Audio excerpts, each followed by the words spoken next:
In the cold winter, in a dilapidated firewood room filled with firewood, farm tools, and sundries, a young man in rags curled up on a broken bed in the corner.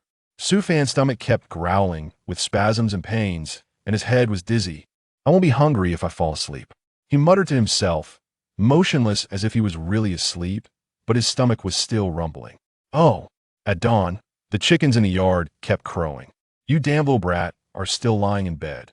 Hurry up and pick up manure, wait for your second uncle to get up, and see if you're still sleeping. I will beat you to death. Aaron Yang's sharp cry came from the door of the firewood room. Su Fan opened his confused eyes, stood up from the bed, and walked towards the door. You only know how to eat all day, not work, and you're lazy.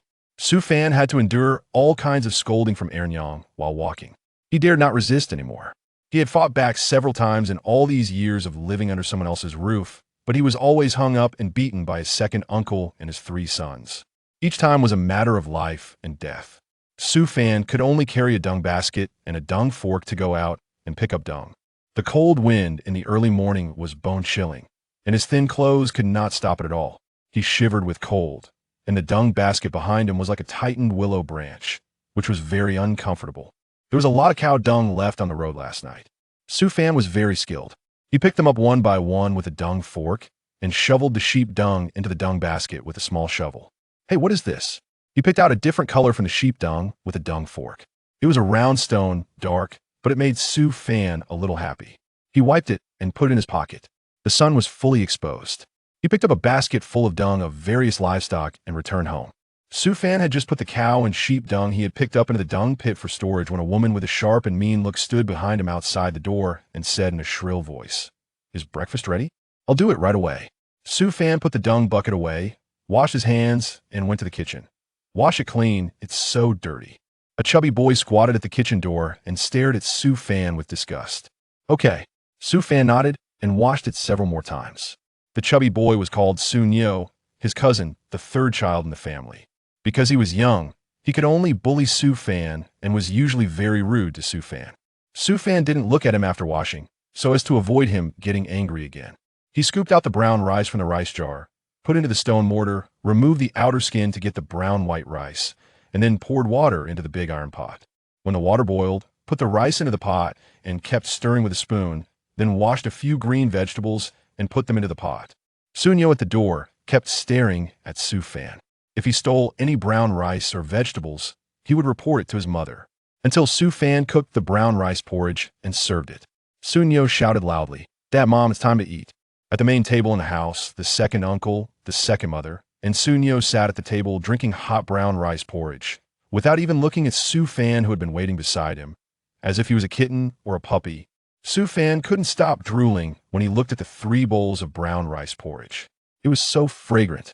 How happy it would be if he could drink a bowl. "Mom, I don't want to drink brown rice porridge anymore." Sun Yo threw the bowl after drinking for a while and said unhappily, "Lu Ming of the Lu family drinks white rice. I want to drink it too." "You silly boy. The Lu family is a rich family. How can we compare? How about this? When the sheep are fatter and sold, I will buy you white rice, okay?" The second mother touched Sun Yo's head lovingly. "Great. I can finally drink white rice porridge." Sun Yo was excited. He pushed the bowl away and didn't plan to drink it. Su Fan's eyes showed hope, and he kept swallowing his saliva. Could he drink brown rice porridge today? Don't leave any at the bottom of the bowl. Aaron Yang's words shattered Su Fan's thoughts. Sun Yo picked up the rice porridge again with a reluctant look on his face, and then put it down again. "It's not tasty." Su Fan's eyes suddenly lit up. "Okay, good cousin, leave me a mouthful." Second uncle frowned. "What's not tasty? Brown rice porridge can save a life in times of famine. Some people can't even drink it, and you're disgusted with it." He glanced at Su Fan, who was staring at Sun Yo's brown rice porridge. "Your cousin is very jealous. It's just not tasty," Sun Yo said stubbornly. "Give it to him." As he said that, he handed it to Su Fan and turned to walk into the inner room. Sumu looked at the hot brown rice porridge in his hand. His hungry stomach was like a starving ghost, scratching his brain like crazy. He lost his mind in an instant. "Brother 3, come back to me, otherwise." Before the second uncle finished speaking, he turned his head and saw Su Fan drinking the remaining brown rice porridge in one gulp, showing a satisfied look. "Asshole, did I ask you to drink it?" "Huh." The second uncle slapped Su Fan to the ground and said viciously, This is what I use to feed the dog. You little beast also want to drink brown rice porridge. Dad, I think so too. Let the third brother leave some, just in time for the dog to not be fed separately. This damn little beast is also snatching food from the dog. Second mother was also pretending to be pretentious. Forget it, he is also grown up, and he can't hesitate. Second uncle made a decision. But second mother seemed to want to say something. With Sue Fan, she was much more relaxed every day, but she still didn't say it. After all, the second uncle was the head of the family. Sue Fan, who was knocked to the ground, felt sick. His already weak body seemed to be hit by a heavy hammer, and he couldn't speak. The words of his second uncle and second aunt made him extremely disappointed. Am I worse than a dog?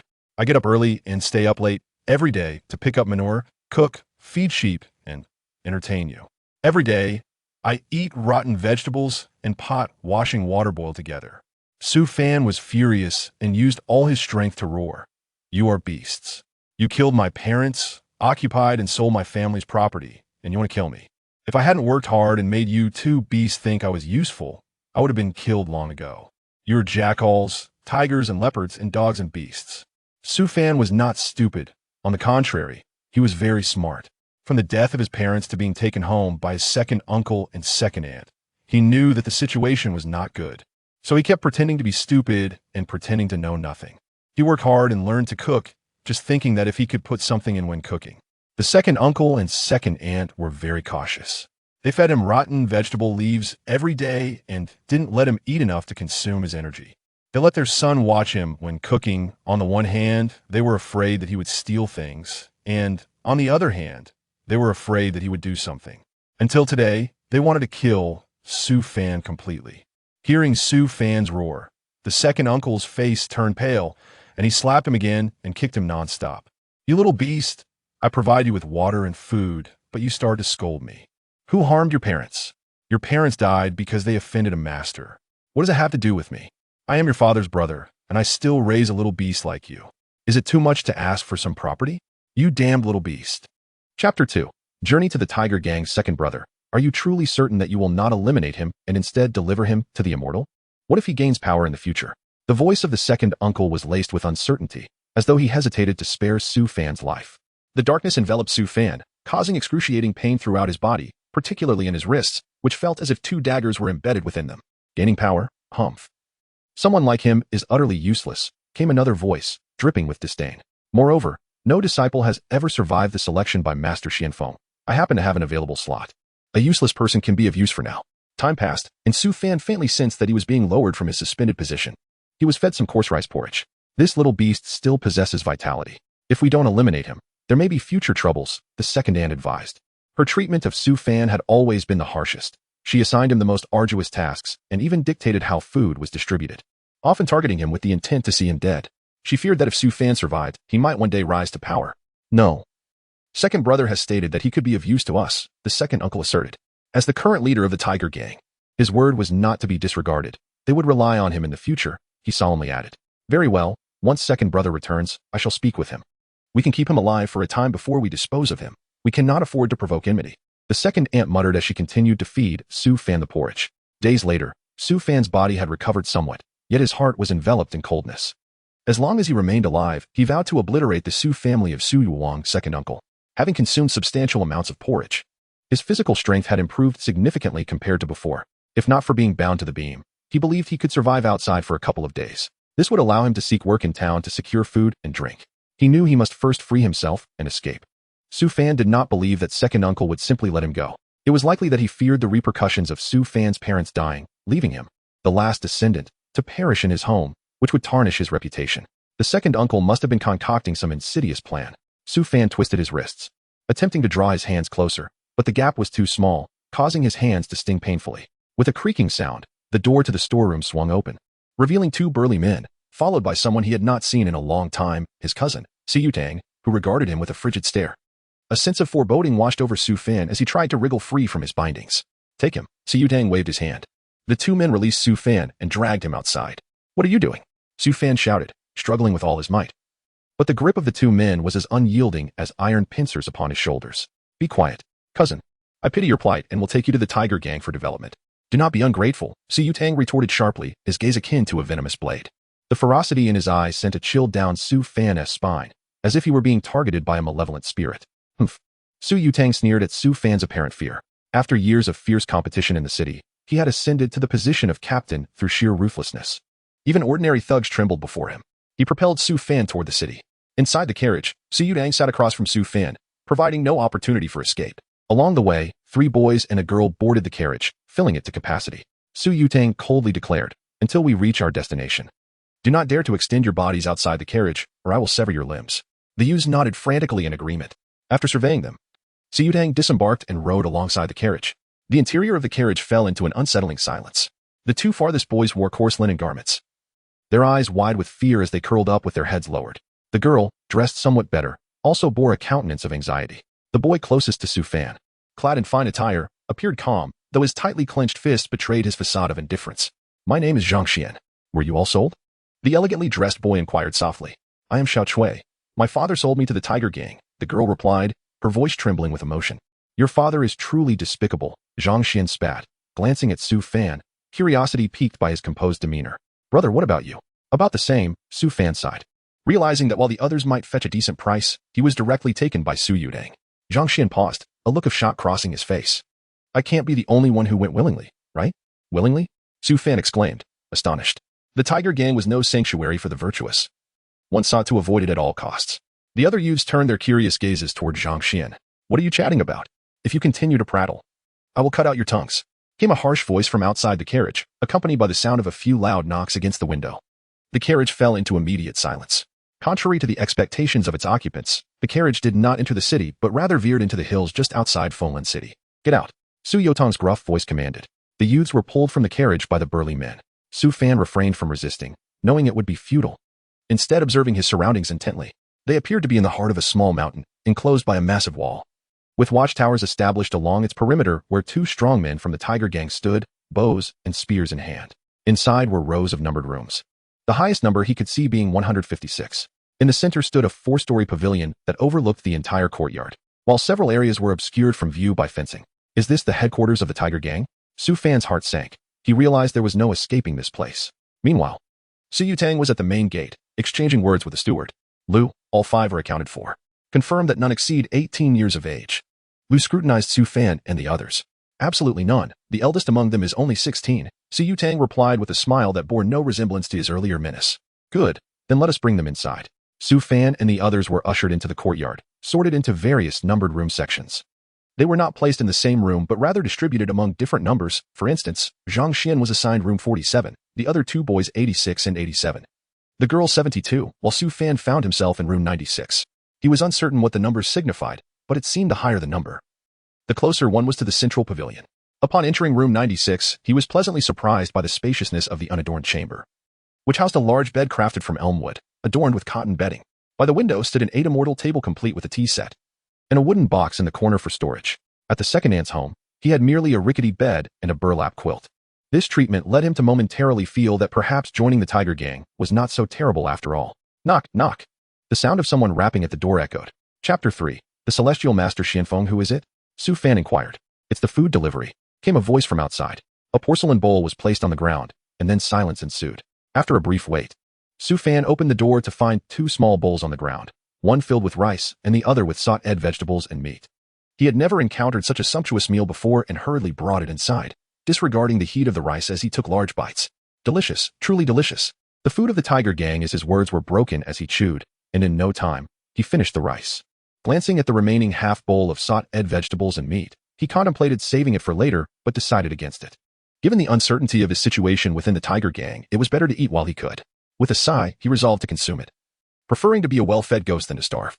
For 3 consecutive days, the same meal was delivered at the same time, and Su Fan nearly believed he had died and entered the realm of immortals, for the treatment was exceedingly generous. Moreover, the Tiger Gang allowed them free time every afternoon, permitting them to roam as long as they stayed away from the walls and the central pavilion. Despite the seemingly heavenly conditions, Su Fan did not abandon his desire to escape. Although it felt akin to the celestial realm, this was still the infamous stronghold of the Tiger Gang. Regrettably, he had not discovered any feasible means of escape in the past few days. The walls were off limits, and digging a tunnel would be futile given the surrounding houses that would undoubtedly raise alarms. Standing in the nearest building to the wall, he shook his head in resignation. "Sugu, there you are. Zhang Good is looking for you. A young boy rushed towards him, his face beaming with excitement. Understood. Lu Qi. Please inform Zhang Xian that I won't be joining today. Su Fan waved his hand dismissively. On the second day of his arrival, Zhang Xian had gathered Su Fan along with 2 other boys and a girl to form a small circle, ostensibly to build camaraderie since they had all arrived together in the same carriage. Zhang Xian had even distributed a few coins to each of them, displaying the demeanor of a leader. Seeing this, Su Fan said nothing. After all, it was evident that Zhang Xian had money, and if he managed to survive, that sum could sustain him for quite some time. However, he had matters to attend to today and could not afford the time. Ah, Su Ge, you're not going? Well, I'll head over first, Lu Qi replied, disappointment etched on his face. Su Fan, being the eldest among their group, was amiable, and Lu Qi, along with the other 3, preferred him over Zhang Xian. Watching Lu Qi depart, Su Fan shook his head. Another morning passed, and then came the familiar sound of knocking thud. Thud, thud, here it comes. Su Fan exclaimed in anticipation as he opened the door to receive his meal, only to find not the usual servant, but a burly man from the Tiger Gang, who coldly commanded, "Follow me." A wave of unease washed over Su Fan. Could such blissful days only last a few fleeting moments? He followed the burly man, his eyes darting around as he noticed many similarly robust figures escorting other boys and girls in the same direction. He pondered escaping, but considering the imposing guards outside, it was clear that no ordinary person could slip past unnoticed. Thus, he resigned himself to the procession, which led them to a spacious plaza filled with youths from various small houses. A dozen burly men from the Tiger Gang stood watch. The boys and girls exchanged bewildered and fearful glances, none daring to utter a word. Very well, a figure descended from the central pavilion, rather. It appeared to float down as if descending from the heavens. Clad in Taoist robes, he exuded an aura of age and wisdom, his calm eyes concealing a fierce intensity. He surveyed the newly arrived youths with evident satisfaction. "Welcome, disciples of the celestial master Xianfeng," called out the leader of the guards, kneeling before him, followed by the rest of the gang members. The rest of the youths were also prompted to kneel, leaving only the celestial master Xianfeng standing. "Master, we have strengthened the guards. An additional person has been placed in every watchtower to ensure there are no blind spots. All are gathered," Lu, the steward, reported respectfully. "Well done," Xianfeng nodded slightly, surveying the youths. "I am a practitioner of the celestial path, known as Xianfeng.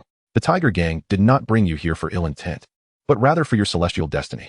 Upon hearing this, excitement and eagerness flickered in the eyes of the youths. They had just witnessed this figure descend from the 3rd floor, undeniably a celestial being. The prospect of becoming his disciple promised a bright future. "Marvelous. The rumors are true. The Tiger Gang supports a celestial master," exclaimed the richly clad boy, Zhang Xian, turning to Su Fan. "My choice was indeed correct. What do the wealthy scions amount to before the celestial path? As I promised, should I become a disciple of the master, I will bring you all along." Su Fan felt a mixture of astonishment and excitement. A celestial being, truly a celestial being. Though Zhang Xian had mentioned it before, he had been skeptical, having never encountered such figures in his life. He had never imagined that Siyu Tang would bring him to a celestial master. Was his older brother, who appeared indifferent, actually concerned for him? Yet, a chill ran down Su Fan's spine. He bore a deep-seated grudge against Su Yu Wang, his second uncle, and could not believe that he would let him off the hook. If Siyu Tang had brought him to this celestial master, it could only mean one thing: his demise was imminent. Could it be? Su Fan gazed at the ethereal figure of Xianfeng, who happened to meet his eyes, smiling warmly. A shiver coursed through him. It was an inescapable trap, a certain death. The celestial master had ensnared them, capturing so many youths. Could he be the rumored practitioner of nefarious celestial arts? Turning to Zhang Xian, who was brimming with excitement, Su Fan whispered, "Zhang Xian, something feels amiss." "What do you mean? If the celestial master is genuinely seeking disciples, why not simply announce it? Why the need for capture? Don't you sense that this situation seems rather dubious?" Su Fan cautioned quietly. He refrained from outright declaring that the celestial master was malevolent, as he was uncertain and feared that opposing him could lead to Zhang Xian reporting him. "Of course, it's because others lack celestial fate," Zhang Xian replied dismissively, fixated on Xianfeng without considering Su Fan's words. Meanwhile, Xianfeng addressed the gathered youths. "Celestial fate is akin to fortune. You come from humble beginnings, having known only to be sold to the Tiger Gang, yet you are about to rise to prominence and cultivate the celestial arts. I shall impart to you the methods of cultivation. Within 2 months, you shall become my named disciples, and within 1 month, my true disciples. Is that clear?" As he concluded, his voice rose, carrying an imposing presence that weighed heavily upon the crowd. "Master, I understand." Zhang Xian stepped forward, producing a square box from his waist and presenting it with both hands. "Disciple Zhang Xian, having long admired Master Xianfeng's renowned name, offers this ginseng, aged 100 years, as a token of respect." Su Fan felt a sense of helplessness. He had intended to advise Zhang Xian to refrain from being overly audacious, yet he had unexpectedly acted with such boldness. "Do not be reckless in the presence of the master." Lu, the steward, interjected sternly. "Do not worry. Since he possesses such filial piety, I shall forgive his transgression. Xianfeng waved his arm lightly, sending Lu stumbling back several meters as if pushed by an invisible force. The display of power incited gasps of astonishment from the youths in the plaza, who began to bow repeatedly, chanting for blessings from the celestial master. Zhang Xian's eyes sparkled with excitement as he promptly offered the ginseng. With a wave of his hand, Xianfeng accepted the ginseng from the box. Examining it with narrowed eyes, a satisfied smile crossing his face. Zhang Xian, from this day forth, you shall be my alchemical apprentice and also a named disciple. Chapter 4. Aoki's skill. As soon as these words were spoken, the youths in the square displayed expressions of envy. Zhang Xian, seizing the moment, positioned himself beside Master Xianfeng, gazing down at the kneeling youths with a hint of smug satisfaction. Upon catching sight of Su Fan, he offered a slight smile, his eyes conveying a promise of protection in the days to come. Su Fan, however, felt speechless. Zhang Xian was utterly naive, oblivious to the perilous circumstances surrounding him. Subsequently, Master Xianfeng commenced imparting the celestial arts to the gathered youths, while the guards and overseers discreetly withdrew. An hour later, Master Xianfeng stroked his beard and kindly inquired, have you all memorized the teachings? Even if you haven't retained everything, remembering the first 5 lines of the initial passage will suffice for cultivation. Once you begin, you will sense a flow of energy, report it to me, and you may become a registered disciple. Now, return to your practices. Following this, the guards entered, escorting them back to their quarters. In room 96, Su Fan fervently recited the cultivation incantations he had committed to memory. Embrace the spirit of Aoki, welcome the dawn. The moonlit shadows of the west, condense the essence into the dantian, awaken the spirit and return to the 4 bodies. The incantation alone comprised over 600 characters, many of which were obscure, presenting a considerable challenge for Su Fan, who had only learned from the village sage. With relentless determination, he managed to memorize over 300 characters. According to Master Xianfeng, memorizing the first 50 characters was sufficient to initiate cultivation, so 300 ought to be ample. After committing the 300 characters to memory, Su Fan refrained from immediately practicing the celestial arts. He was acutely aware that this was not a safe environment and deemed caution necessary. He meticulously scrutinized the cultivation text, feeling confident in its integrity, and decided to attempt practicing. There must be a reason why Master Xianfeng allowed so many to cultivate together. Those who succeeded were undoubtedly rare gems. Su Fan held a fervent hope that he possessed the aptitude for cultivation, assuming the meditative posture as instructed by Master Xianfeng. Embrace the spirit of Aoki, welcome the dawn. The moonlit shadows of the west. He followed the incantation, focusing on his breath and sensing the spiritual energy throughout his body. He continued until dusk, drenched in sweat. Observing his lower abdomen, he felt a slight warmth. There was some effect, though he had not yet entered the threshold of cultivation.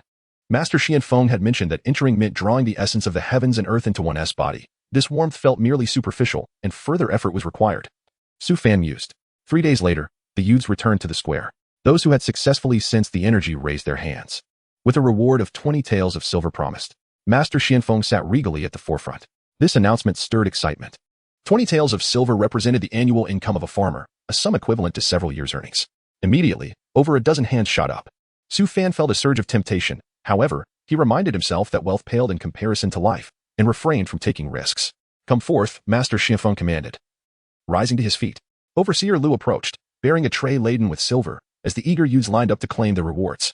Thank you, Master, the first recipient. A tall and robust youth bowed deeply in gratitude. Extend your hand, Master Xianfeng said indifferently. Very well. The youth placed his right hand before Master Xianfeng. Ah, indeed. I sense the spiritual energy. You possess commendable talent. Once you enter, a reward of 100 taels awaits you. Master Xianfeng nodded approvingly. Thank you, Master. The youth exclaimed excitedly. Master Xianfeng waved his hand dismissively and proceeded to check the next youth's pulse. Suddenly, his expression changed, and he scolded, You wretched fool. Dare you deceive me?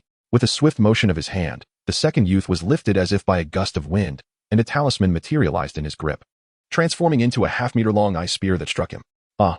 The second youth cried out in agony as the ice spear pierced him, blood staining the icy shaft in a gruesome display. The scene horrified the other youths who had just collected their silver, their faces turning pale. Some contemplated escaping, but their exit was barred by the guards.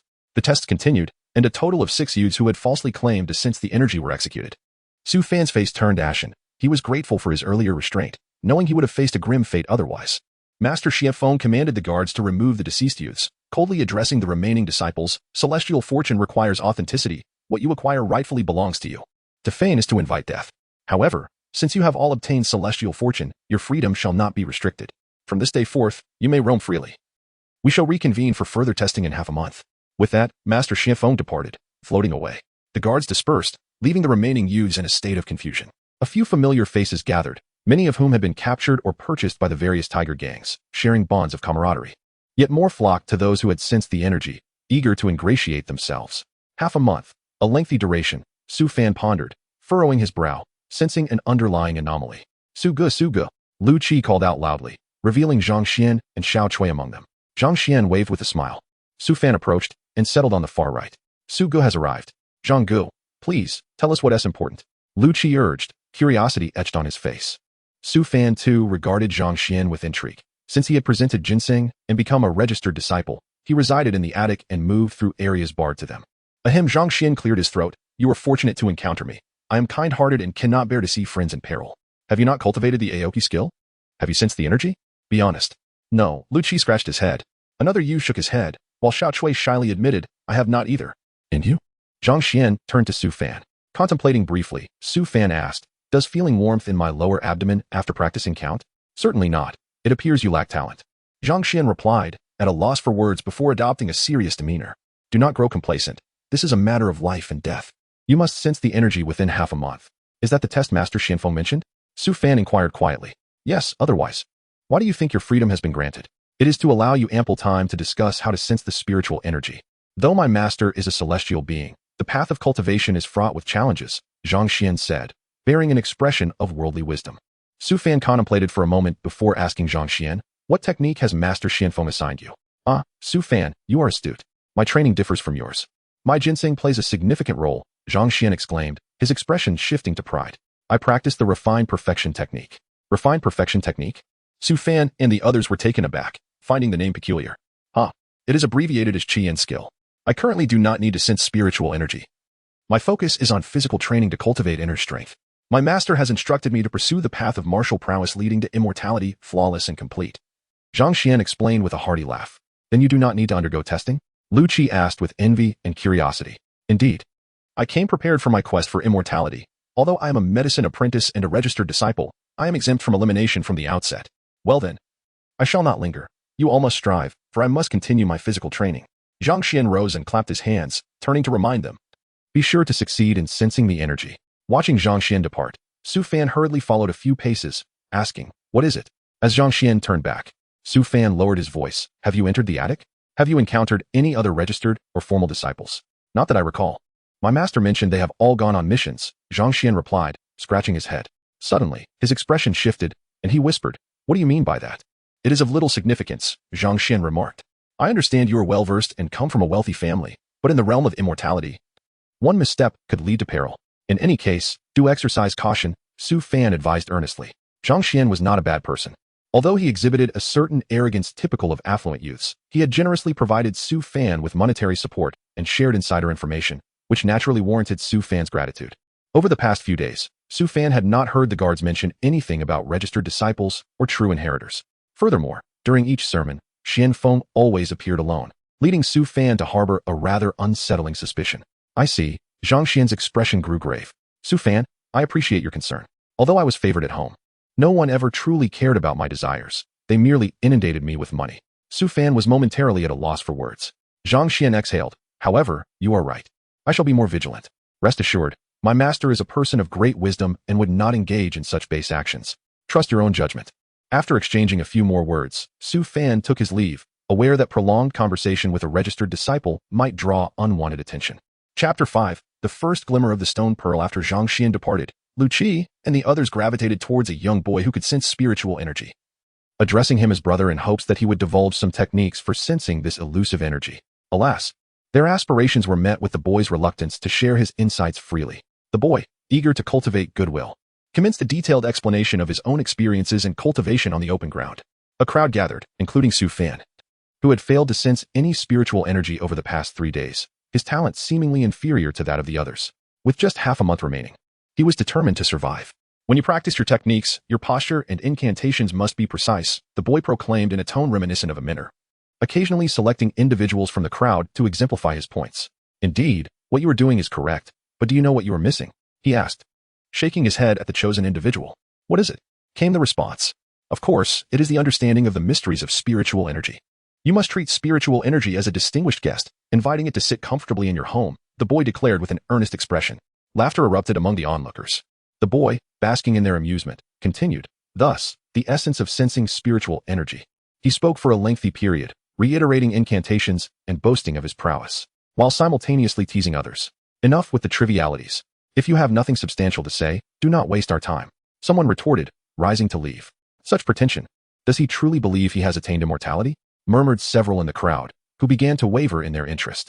The boy's incessant chatter was indeed tiresome, and many decided that returning to their own cultivation was a wiser choice. Gradually, the crowd dispersed. Do not leave. I have yet to share the crux of my message.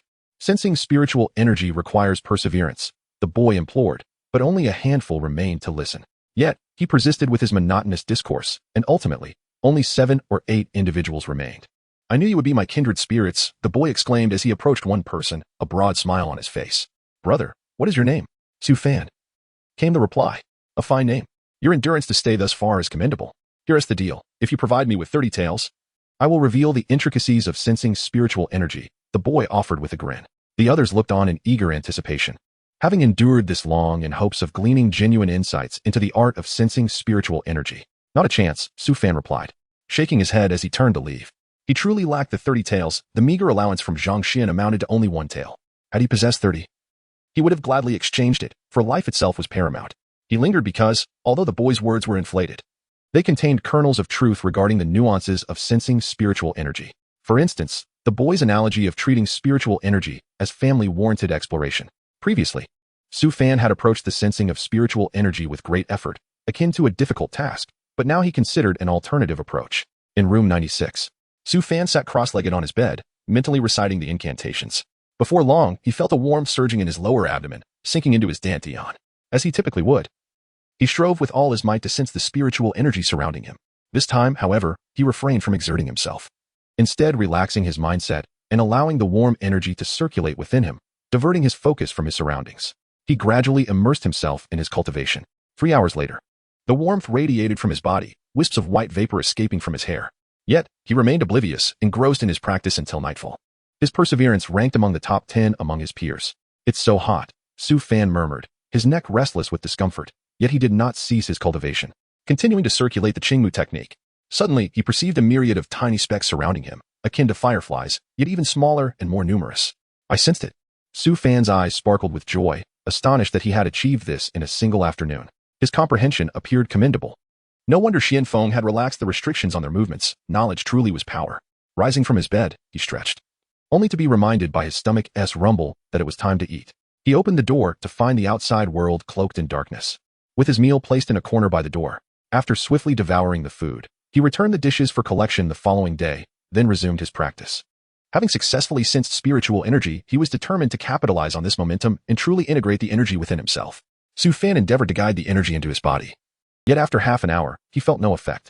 Undeterred, he knew that having sensed the energy was a crucial first step toward mastery. Days passed, and on the 9th day, he successfully guided the first thread of spiritual energy into his body. It felt like a warm current, soothing and invigorating, circulating through his meridians and gradually merging with him. Is this what spiritual energy feels like? Such a peculiar sensation. Su Fan marveled, realizing that if he could accumulate more of this energy within him, he could attain longevity and vitality. This is the path of cultivation, Su Fan affirmed. Determination gleaming in his eyes, he was resolute in his journey ahead. In the subsequent days, he continued to draw energy into his body, gradually amplifying the flow, albeit at a slow pace. He remained untroubled, for merely guiding the energy within was already a significant milestone. The 2-month limit held no weight for him. Su Fan glanced into his pocket, where a stone pearl lay, one he had found while foraging, its roundness suggesting it might be valuable material. He had intended to see if he could sell it for a few coins at the town market. Now, after finishing his cultivation, he noticed the stone pearl emitting a glow. Could it be a material for cultivation? Excitement surged within him as he held the stone pearl in his palm, examining it closely. However, after a brief period, the glow faded. He attempted the blood oath technique he had read about, but it yielded no results. Experimenting by placing the pearl on various parts of his body also proved futile. Perhaps I should simply consume it, Su Fan contemplated after much deliberation. He hesitated to swallow the stone, recognizing it as merely a rock. Yet, if it was just material, it would offer him no benefit. The stone was too abrasive on his tongue, causing him to involuntarily swallow. As the saliva entered his stomach, a refreshing sensation coursed through him. This startled Su Fan, prompting him to pocket the stone pearl and immediately resume his cultivation. He found that his ability to guide spiritual energy had increased significantly. What had once felt like trudging along a rugged path now felt as effortless as strolling on a smooth road. After half an hour of practice, he encountered difficulty once more. He retrieved the glimmering stone pearl, convinced it was indeed a treasure that could enhance his cultivation speed, merely by having tasted it. Rushing to the 8 immortals table by the window, he immersed the stone pearl in tea for a moment before drinking it in one swift motion. He quickly stowed the pearl away and continued his cultivation, easily slipping back into that relaxed state of practice. After several repetitions, the effects began to wane after at least the 6th time. Subsequently, Su Fan began testing the stone pearl's functions every hour. After 2 days of diligent experimentation, he finally discerned its basic capabilities. It could be steeped in water 5 times daily, enhancing his cultivation speed and fortifying his body. Though seemingly simple, this function brought Su Fan immense joy. Within 5 days, the energy within him had surged threefold, and according to Xian Feng's earlier discussions in the square, he had progressed to the 2nd layer of qi refinement. Before long, the half-month mark arrived. Xian Feng arrived early at the square. Observing the many boys and girls whose faces were drawn with despair, they knew without testing that they had failed to sense the spiritual energy. Are we all ready? Xian Feng's demeanor remained indifferent, unaffected by the reactions below as he continued. Step up in line. The youths who had already perceived the spiritual energy were the first to step forward, unafraid of the examination. The assessment was swift. Out of more than 120 youths, only 23 had sensed the spiritual energy. Unable to perceive spiritual energy yet aspiring to embark on the path of cultivation? Xian Feng rose and admonished those below. A multitude of youths who failed to sense the energy dared not meet his gaze and lowered their heads. You still have 12 days to sense the spiritual energy. Now, go back and cultivate. Xian Feng was incensed. Although many had sensed the energy, none had successfully drawn it into their bodies. After 18 days, it was evident that this group of disciples lacked even average aptitude. If they were still unable to sense the energy a month from now, they might as well perish. A fierce glint flashed in Xuanfeng's eyes. Suddenly, he recalled an anomaly during the assessment. He strode over to one individual and seized their wrist. This action drew many curious glances. Su Fan recognized the person Xian Feng had captured as the youth who had pretended to share his perception of spiritual energy. This was troublesome. Had his ability to draw energy into his body been discovered? To avoid standing out, Su Fan had concealed his strength during the test, dispersing the spiritual energy so that it became exceedingly thin, forcing it to remain scattered throughout his body, thus evading detection. Now that someone had been caught, would he be next? Su Fan's heart raced as he fixed his gaze on Xian Feng. After a moment of pulse examination, Xuanfeng's face broke into a jubilant expression. Peak of the 1st layer of qi refinement. When did you cultivate to this level? Master, just yesterday my internal energy doubled. I did not intend to deceive you. I merely wished to cultivate further to surprise you, Zhao Hui replied, trembling with fear. Indeed, quite a surprise, Xian Feng mused, retracting his hand thoughtfully. Then, with a warm smile, he declared, Zhao Hui, from this day forth, you shall be my true disciple. By the way, you will move to the room on the 2nd floor of the pavilion, just like Zhang Xian. Moreover, from today onwards, you are an elder of the Tiger Gang, with a monthly stipend of 50 taels, 5 lengths of cloth, and 10 dantians of grain. Zhao Hui was filled with excitement. Thank you, master. No, thank you, my esteemed teacher. Come, sit beside me, Xian Feng said, patting Zhao Hui's shoulder. You see, as long as you can successfully draw energy into your body, you too can become a true disciple and an elder of the Tiger Gang. Let me share with you the secrets of drawing energy into the body. Essentially, drawing energy involves absorbing the spiritual essence of heaven and earth into your meridians, where it circulates. Today, Xian Feng was particularly pleased, as it was his first time imparting knowledge of cultivation. Su Fan felt a wave of relief wash over him. It seemed he had not been discovered. With Zhao Hui recognized as a true disciple, many envied him, especially upon hearing of his monthly stipend and the various provisions. Yet, Su Fan understood that such rewards were not easily obtained. He dismissed his thoughts and began to attentively absorb Xuanfeng's teachings, despite having already drawn energy into his body. After the passage of an incense stick, Xian Feng departed with Zhao Hui. Chapter 6. Only 4 remain in the blink of an eye. 12 days had passed without the grand test that had occurred previously. Those young men and women who sensed the spiritual energy had already sought out Master Xian Feng, not needing to wait at all. 2 days later, the number of people in the courtyard had noticeably dwindled by more than half. A week later, another individual succeeded in drawing energy into their body. This time, it was a youth named Lu Keiyun, who evoked much envy among the others. Su Fan, on the other hand, devoted himself tirelessly to his cultivation, spending every moment strengthening the spiritual power within him, only pausing for sleep. He had now mastered the ability to concentrate his spiritual energy into his fists, and he had tested the skill, discovering that a single punch could shatter the tiles beneath him, rivaling that of iron. This was merely a rudimentary application, and it was no wonder that the distinction between mortals and immortals was emphasized. If he were able to perform spells, recalling the ice spikes conjured by Master Xian Feng and the instances of levitation, he felt an overwhelming sense of longing. Unfortunately, the Qingmu Gong taught by Xian Feng only facilitated the guidance of spiritual energy into the body, lacking any other magical skills. Zhang Xian had sought Su Fan several times. Yet each visit was accompanied by a hint of despair on his face. Su Fan, do you truly think my aptitude is so lacking? I can only practice inferior martial arts, being ground down by iron sand and struck with sticks. Do you know? That newcomer Zhao Hui has already reached the second level of energy refinement. You might not grasp its significance, but I hear the leader of the Tiger Gang treats him with deference. Su Fan replied. Did you not say that Master Xianfeng taught you martial arts for a more comprehensive understanding? Ah, do not speak of it. I cannot even perceive spiritual energy now. I fear I may only become a mere martial artist, Zhang Xian lamented, coming to terms with reality. He then sighed deeply. Yet it is still somewhat better than Lu Qi and the others. Su Fan's heart sank. Lu Qi had visited him a few days prior, giving all his money to Su Mu and entrusting him with certain matters. The following day, he vanished, and when asked, the guards claimed he had been expelled due to a lack of destiny. Had he truly been expelled? Lu Qi practiced Qingmu Gong, and it was rare for any immortal technique to be shared outside. Lu Qi and many others were likely aware of the harsh realities of this world. Though they were young, it did not imply ignorance. Most had been sold by their families.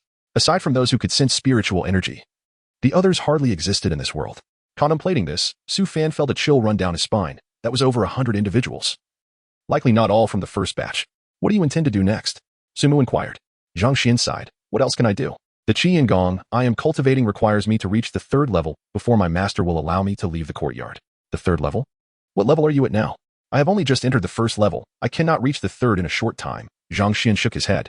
Do not worry. Cultivate at your own pace. Once I have entered, I will look after you. Su Fan smiled reassuringly. Zhang Xian found solace in this.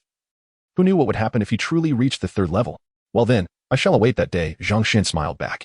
Subsequently, Su Fan learned much from Zhang Xian about the happenings within the pavilion. For instance, Master Xianfeng spent most of his time on the third floor, rarely venturing out, only going out for a short while at the hour of the evening. The leader of the Tiger Gang visited every 3 or 4 days. The patrol guards remained constant, making it impossible to blend in and escape. For the past few days, Su Fan had not abandoned thoughts of escape, continuously observing the layout of the courtyard in hopes of finding a flaw, but alas, there were none. To forcefully break through would be perilous. Even if Master Xianfeng did not intervene, those guards armed with bows posed a significant threat to him. As time passed, only 5 days remained until the 2-month mark. Zhao Hui and Lu Qiyun were teaching the remaining 20-some youth the secrets of sensing spiritual energy in a corner of the square, this time without reservation. As instructed by Xianfeng, the listening youth appeared earnest, yet there were hints of agitation among them, primarily due to the fear of being expelled like those who could not sense spiritual energy. Su Fan sighed from the periphery, realizing that these individuals were unlikely to succeed in drawing energy. 3 days later, this group began to vanish one after another, and Su Fan understood that he could no longer delay. He approached the pavilion to meet Master Xianfeng. In the room on the 3rd floor, Su Fan knelt respectfully and said, Greetings, Master. A few days ago, I successfully drew energy into my body. Xianfeng abruptly lifted his eyes, seemingly surprised, and grasped Su Fan's wrist to check his pulse. Su Fan made an effort to disperse the spiritual energy within him. Before arriving, he had already completely expelled it once, leaving him feeling quite weak. Indeed, to have successfully drawn energy into your body and still possess such abundant spiritual energy shows great effort, Xianfeng nodded. Then turned to Su Mu with a hint of astonishment. You know Zhang Xian, do you not? Has he said anything to you? Su Fan's heart sank. It seemed that his interactions with Zhang Xian could not escape Xuanfeng's notice. Without hesitation, he replied, Zhang Xian is a fellow traveler. We were not acquainted before. He sought me out merely to boast about his martial arts skills, nothing more. Very well, I shall not hold it against you. Since you have successfully drawn energy into your body, from this day forth, you shall be my true disciple and reside on the 2nd floor. Master Xianfeng waved his hand. Contrary to the initial agreement that only those who drew energy into their bodies in the 2nd month would become registered disciples, he was granted the same status as Zhao Hui and Lu Qiyun, becoming a true disciple. Thus, Su Fan moved into the 2nd floor. Zhang Xian was elated. However, he found it difficult to converse with Zhao Hui and Lu Qiyun on the 2nd floor, as they treated him with indifference, akin to how one would regard a mere guard.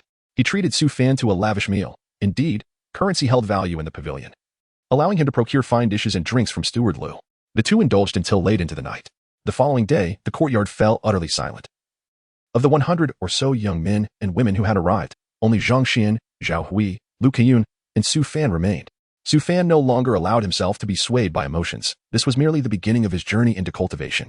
He continued to soak stone beads in water, maintaining the extraordinary effects of his daily 5 cups, each sustaining his rapid cultivation for half an hour. The spiritual energy within him swelled like a flowing stream, propelling him to the next level. By the end of April, Master Xianfeng summoned them. On the 3rd floor, Su Fan, Zhao Hui, and Lu Qiyun sat cross-legged before Xianfeng. With his eyes cast down, Xianfeng addressed them. My disciples, I know you harbor some thoughts of your own. However, the world is fraught with hardship. The expulsion of not only these 100 individuals, but potentially thousands or tens of thousands is at stake. I do not hold this against you. The path of immortality is steep, and your successful entry is testament to your innate talent. From now on, your freedom shall not be restricted. You may roam the courtyard or venture outside at will. Really? Zhao Hui exclaimed with joy. I wish to return home for a visit. Of course. Xianfeng replied with a smile, producing a talisman from his waist. This is the Swift Wind Talisman. It will triple your speed when affixed to your calf. Thank you, master. Zhao Hui respectfully accepted the talisman. Su Fan was momentarily taken aback. Was it truly so? They could leave? Was this merely a selection of disciples? Did Xianfeng not fear they would not return? From today forth, I shall address your cultivation queries every 3 days, Xianfeng continued. Zhao Hui, how long will your journey home take? About 7 days, Zhao Hui hesitated. I would prefer to postpone my return until I have achieved some success in my cultivation. Very well, this demonstrates a proper mindset towards cultivation. Being swayed by mundane concerns will hinder your future, Xianfeng remarked, then turned to Lu Qiyun. And you, Qiyun? I was sold to master. In life, I am master's disciple, and in death, I shall be his ghost, Lu Qiyun stated resolutely. Good disciple, Xianfeng chuckled. Stroking his beard, from this month onward, each of you shall receive 5 spirit stones. Su Fan furrowed his brow. Did this mean he was excluded? Before he could ponder further, Xianfeng continued. Fanner. Master, Su Fan responded promptly. Xianfeng replied nonchalantly. You drew energy into your body the latest. Your standing is below that of Huier and Qiyun, so you must take on additional responsibilities. Upon the master's command, Su Fan clasped his hands in reverence. You shall tend to the herb garden as usual, and take this book to study. Should you encounter any uncertainties, do not hesitate to consult your master, Xianfeng instructed, tossing a tome titled Compendium of Basic Medicinal Herbs to Su Fan. Yes, Su Fan replied softly. Master, what are the spirit stones? Xianfeng gazed at him thoughtfully for a moment before responding. My dear child, you shall receive 2 spirit stones each month. After all, you are merely at the threshold of channeling energy into your body, while your 2 senior brothers have already advanced in their first month. Do you have any objections? The disciple has none. Su Fan bowed his head in acquiescence. Chapter 7. The wonderful uses of stone pearl water as Su Fan, Zhao Hui, and others departed. A knock echoed at the door. Come in, came the reply. Lu, the steward, entered, bowing his head in anticipation of instructions. 7 or 8 more strongholds must be established on the hillside. Keep a close watch on my promising disciples. They must not be allowed to wander. Should they entertain the notion of leaving, use a powerful crossbow to deter them, and promptly inform me, instructed Xianfeng, his tone indifferent. Understood, Master, Lu replied, retreating after receiving his orders. Xianfeng stood on the 3rd floor, gazing below, tapping his fingers against the railing. My body can endure for no more than 6 months. Zhao Hui must swiftly break through to the 5th level of qi refinement. Once Lu Kursin reaches the 4th level, the absorption of spiritual energy should enhance their cultivation. He turned his gaze towards Su Fan's room. His realm is too low. He needs time to cultivate. Upon returning, Su Fan felt a wave of relief as he held the comprehensive guide to basic medicinal materials. Its usefulness indicated a temporary absence of danger. At dawn the following day, he made his way to the medicinal herb garden on the back mountain, sprawling over nearly 6 acres, adorned with a vibrant array of flora. With medicinal plants categorized into over a dozen zones, Su Fan scrutinized the plants, realizing that even a single specimen could fetch several taels if sold outside. While he recognized most of them, one particular fan-shaped, uniquely patterned red herb caught his eye. It was high-quality lingxi, a rarity he had once glimpsed in a pharmacy during childhood visits to town, valued at 100 taels. To his astonishment, a vast patch of it thrived here. He opened the comprehensive guide to basic medicinal materials and began searching.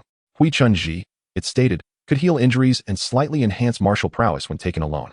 Furthermore, it could serve as an ingredient for pills alongside ginseng and San Jie Chao to concoct a gathering spirit pill, which would accelerate the absorption of spiritual energy when ingested. Indeed, these medicinal materials were extraordinary, a testament to Xianfeng's depth as a cultivator. Su Fan diligently followed Xianfeng's instructions to tend to the herbs, primarily focusing on fertilization, watering, and meticulously recording their conditions as per the guide. For instance, the danling flower S3 states were described, blooming with a soft glow resembling fine silk, closing like a lotus root retracting, and partially blooming, appearing frail. Once it entered the 3rd state, Su Fan needed to channel some spiritual energy to encourage its full bloom. This was precisely why Xianfeng entrusted him with the care of these herbs rather than assigning a mere servant. Su Fan continued to fertilize, water, and channel spiritual energy until evening, squinting at the valuable herbs, contemplating the potential effects of secretly watering them with the stone pearl-infused water. However, he quickly dismissed the thought, sensing a watchful gaze upon him while he worked. It was unlikely to be Xianfeng. He would not waste so much time on Su Fan. Judging by the speed of movement, It appeared that several guards were stationed across the mountain, intensifying the scrutiny. No wonder the protagonists in stories often cultivate their own factions. It proves advantageous.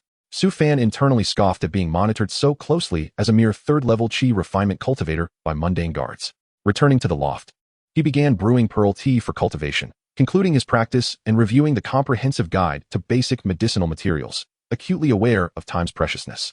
As summer approached, Su Fan had overseen the herb garden for nearly a month, mastering the characteristics of various medicinal plants and, with his innate meticulousness, witnessed their vigorous growth. The guards on the mountain had relaxed their vigilance, no longer watching him constantly. One day, while bending to water and channel energy, he found himself at the ginseng patch. As he squatted to water, he seized the opportunity to stealthily pluck a small ginseng root, slipping it into his pocket. In the loft, on the west side of the second floor, Su Fan planted the ginseng he had gathered that day into a pot, placing it in the side room. If Xian Feng discovered this, it would spell disaster. Yet he rationalized his actions, doubting Xian Feng's integrity as a master. If he were truly honorable, why had he not introduced any of his previous disciples? This was the crux of the matter. Su Fan had never trusted Xian Feng's words about permitting him to leave.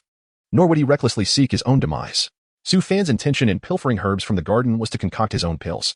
Since breaking through to the third level of qi refinement, his cultivation progressed rapidly, doubling his internal spiritual power within 10 days. However, further advancement proved challenging, as refining spiritual energy caused the dissipating of already refined energy. He had tried consuming the pearl water twice in quick succession, but to no avail. Thus, he placed his hopes on pills. The comprehensive guide to basic medicinal materials included a section on pills, detailing 4 types: detoxification pill, gathering spirit pill, health pill, and purification pill, along with their requisite materials. Ginseng was essential for the gathering spirit pill, and he needed to secure it. Su Fan shut the door and windows, fetching a ladle of water from the vat, placing the stone pearl within, and allowing it to steep for a moment before returning it to his pocket. Instead of consuming it for cultivation, he carried the ladle of water to the side room and poured it over the ginseng pot, hoping for a beneficial outcome. He was convinced that the stone pearl held significant potential. Although its water lacked substantial spiritual energy, it had doubled his cultivation speed. He aimed to test whether it could similarly accelerate plant growth. After half a day of waiting, however, he saw no changes in the ginseng, leaving him somewhat disheartened. In desperation, he consumed the remaining 4 infusions of the stone pearl water. The next morning, before the sun had fully risen, Su Fan awoke. Not merely out of habit, but invigorated by his cultivation progress to the third level of qi refinement. He sniffed the air, hurrying to the side room to find the potted ginseng had indeed grown slightly, and to his delight, its root had developed 7 or 8 new marks. The stone pearl water truly worked wonders.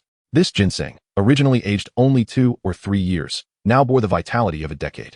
The greater the age of the ginseng, the higher its value, with price differences ranging from a few taels to several hundred. A 30-year-old ginseng could even command 1,000 taels, while 50 or 100-year-old ginseng was a rare treasure, often unattainable. This was why Zhang Xian's offering of a century-old ginseng earned him a place as a named disciple of Xian Feng. Now, with a single cup of stone pearl water, Su Fan could enhance the ginseng's age by 7 or 8 years. What more could he possibly achieve? Even without pill-making, consuming ginseng with decades of age would yield tremendous benefits. Not only ginseng, but lingji, danling flower, huanyu fruit, and dilu grass could all thrive with this treatment.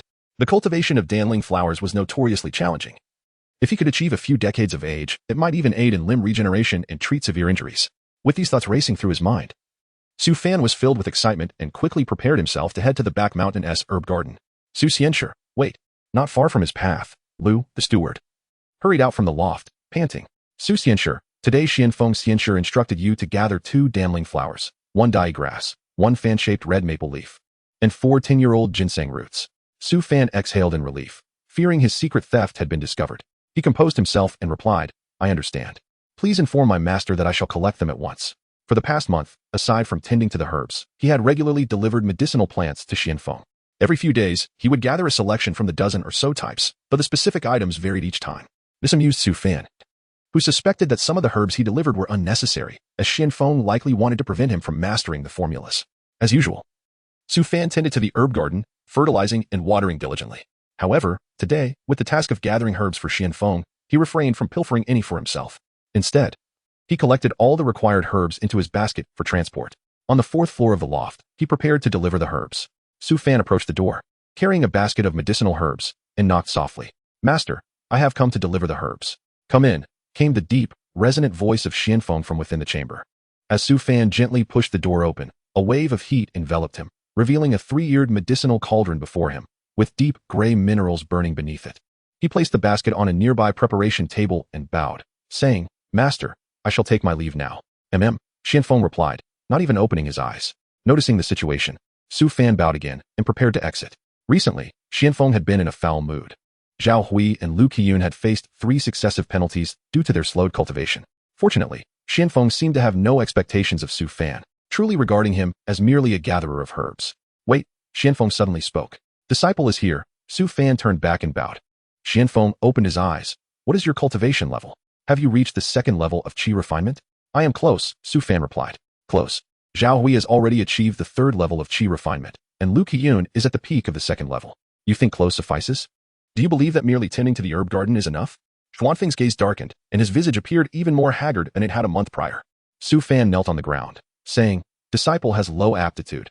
Even after absorbing 2 spirit stones, my internal spiritual energy has only increased by 1 strand. If only I had 5 stones." "You truly dare to dream," Xianfeng interrupted with a cold snort before Su Fan could finish. "Do you think they have an abundance of spirit stones while you have too few? Tell me, have you memorized the compendium of basic medicinal herbs?" "I have a general understanding," Su Fan responded. This compendium of basic medicinal herbs was currently his sole source of knowledge regarding cultivation. Aside from the pursuit of immortality, he spent his time studying this book. While he could not claim to have memorized it verbatim, he could recall its contents whenever he wished. Xuanfeng's voice was grave. "What are the properties of dragon beard grass?" Dragon beard grass resembles a sickle, growing in bifurcated forms, incredibly resilient. Its leaves are blade-like and it thrives in secluded valleys, enhancing one's agility. It is a treasure for body-refining cultivators. "And what of the dreamweaver flower?" Su Fan pondered briefly. "It stands about half a meter tall, with stalks as smooth as jade, emanating a ghostly light. It bears 5-petaled flowers with blue stamens. Consuming it can induce a meditative state, proving invaluable for cultivators facing bottlenecks." Xuanfeng's eyes revealed surprise and appreciation. "Well done. To memorize all this in a month attests to your diligence. I currently lack spirit stones, but what else do you desire? Silver, gold, or perhaps cloth?" Chapter 8. The 4th layer of qi refinement. Su Fan looked up innocently and said, "Disciple is very interested in medicinal herbs, but merely observing them feels like rote memorization. These herbs are precious, and I dare not handle them recklessly. I wish to obtain some formulas to verify the harmony between the properties of the herbs." The reason he risked inciting Xuanfeng's ire by mentioning spirit stones and feigning a helpless demeanor was solely for the sake of the formulas. The comprehensive guide to medicinal herbs detailed the required herbs for various elixirs, yet the process of refining them was far from simple. The proportions of each herb, the age restrictions, the required water ratio, and the precise timing were all crucial. A single misstep could thwart the entire endeavor. Formulas? Xuanfeng's eyes narrowed slightly as he scrutinized Su Fan. Judging from his earlier descriptions of the shapes and functions of the 2 herbs, he might indeed possess a natural talent for alchemy. Having an alchemical apprentice could prove advantageous. After contemplating for a moment, Xianfeng rose and approached the medicine cabinet, retrieving a piece of paper and handing it to Su Fan. "Take this formula, but it is merely for reference. You are not permitted to disturb the herbs in the garden. Any consequences shall be borne by you." "Thank you, master." Su Fan's eyes sparkled with excitement as he accepted the paper. It bore the inscription "Antidote Pill," and his heart sank. Why did he need an antidote pill when his goal was to concoct a spirit-gathering pill to break through to the 4th layer of qi refinement? The antidote pill held little significance for him. He opened his mouth to speak, but noticed that Xianfeng had already seated himself behind the alchemical furnace, closing his eyes. Feeling dejected, Su Fan maintained an outward appearance of enthusiasm and said, "Disciple takes his leave." Xianfeng nodded indifferently. After leaving the 4th floor and returning to his chamber on the 2nd floor, Su Fan gazed at the antidote pill in his hand and sighed. Having something was better than nothing. He reassured himself for a moment before delving into the formula for the antidote pill. The formula listed the necessary herbs: 3-year-old spirit flower, 5-year-old ginseng, 2-year-old earth firegrass, 2-year-old firebird fruit, and yellow lotus grass, winter root, storage flower, and winter lotus, with no age requirements. A single antidote pill required 11 different herbs, with 4 of them needing to be of a specific age. Next came the refining sequence, which Su Fan committed to memory. Days passed, and Su Fan managed to gather the herbs required for the antidote pill. Utilizing stone pearl water to promote growth, he conducted continuous experiments. Realizing that diluting the stone pearl water made a significant difference, he divided the tea used to soak the stone pearls into 6 portions, each capable of adding a year to the age of the herbs. Within half a month, he acquired the aged herbs necessary for the antidote pill and began the refining process. Lacking an alchemical furnace, he opted to use a fire stove, which proved feasible. However, the procedures described in the book deviated slightly from his experience, leading to 4 consecutive failures that not only wasted a considerable amount of herbs, but also consumed a great deal of time. Undeterred, Su Fan steadied his mindset and attempted once more. Finally, On his 9th attempt, he successfully refined the antidote pill, a round, earthy yellow pill. In the mundane world, this single antidote pill could completely counteract any poison that was not exceedingly rare. It was truly a treasure for saving lives. Su Fan shook the jade bottle in his hand. If sold in the city, this pill would fetch no less than several thousand taels. No wonder the book stated that cultivating immortality relies on resources and foundation. Were it not for the stone pearl water, he would have had to nurture the seedlings and seeds in the herb garden to maturity for refining, which would have likely consumed an entire acre of herbs. With this experience, Su Fan began to refine the antidote pill repeatedly, while also attempting to concoct the spirit-gathering pill. Lacking a formula, he struggled with the herbs, nearly causing the fire stove to explode. Fortunately, not long after, Xianfeng summoned him to the 4th floor to teach him how to manage the fire stove, the timing, and when to add water.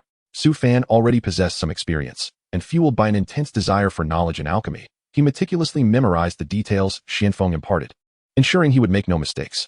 Within a few days, he could independently observe the fire stove. Xianfeng could also find time to cultivate, and he was quite pleased with Su Fan's performance, sharing knowledge that was not even mentioned in the books. However, he refrained from allowing Su Fan to witness the initial refining stages, only permitting him to oversee the mid-stage tasks, such as adding water and monitoring the simmering time. For Su Fan, these were significant gains. It was like piecing together a puzzle, with fragments of information gradually revealed. One day, Xianfeng began to refine the spirit-gathering pill, instructing Su Fan to tend to the herb garden for half an hour before returning to watch over the alchemical furnace and add water. By this point, aside from the initial arrangement of the herbs, Su Fan had grasped the nuances of fire control and water addition, gaining a general understanding of how to refine the spirit-gathering pill. Naturally, Xianfeng understood that this would disclose some information, but he was unconcerned. First, Su Fan lacked the herbs. Second, even if he had them, without knowledge of the correct order for placing the herbs, estimating the quantities required would likely deplete the herb garden entirely.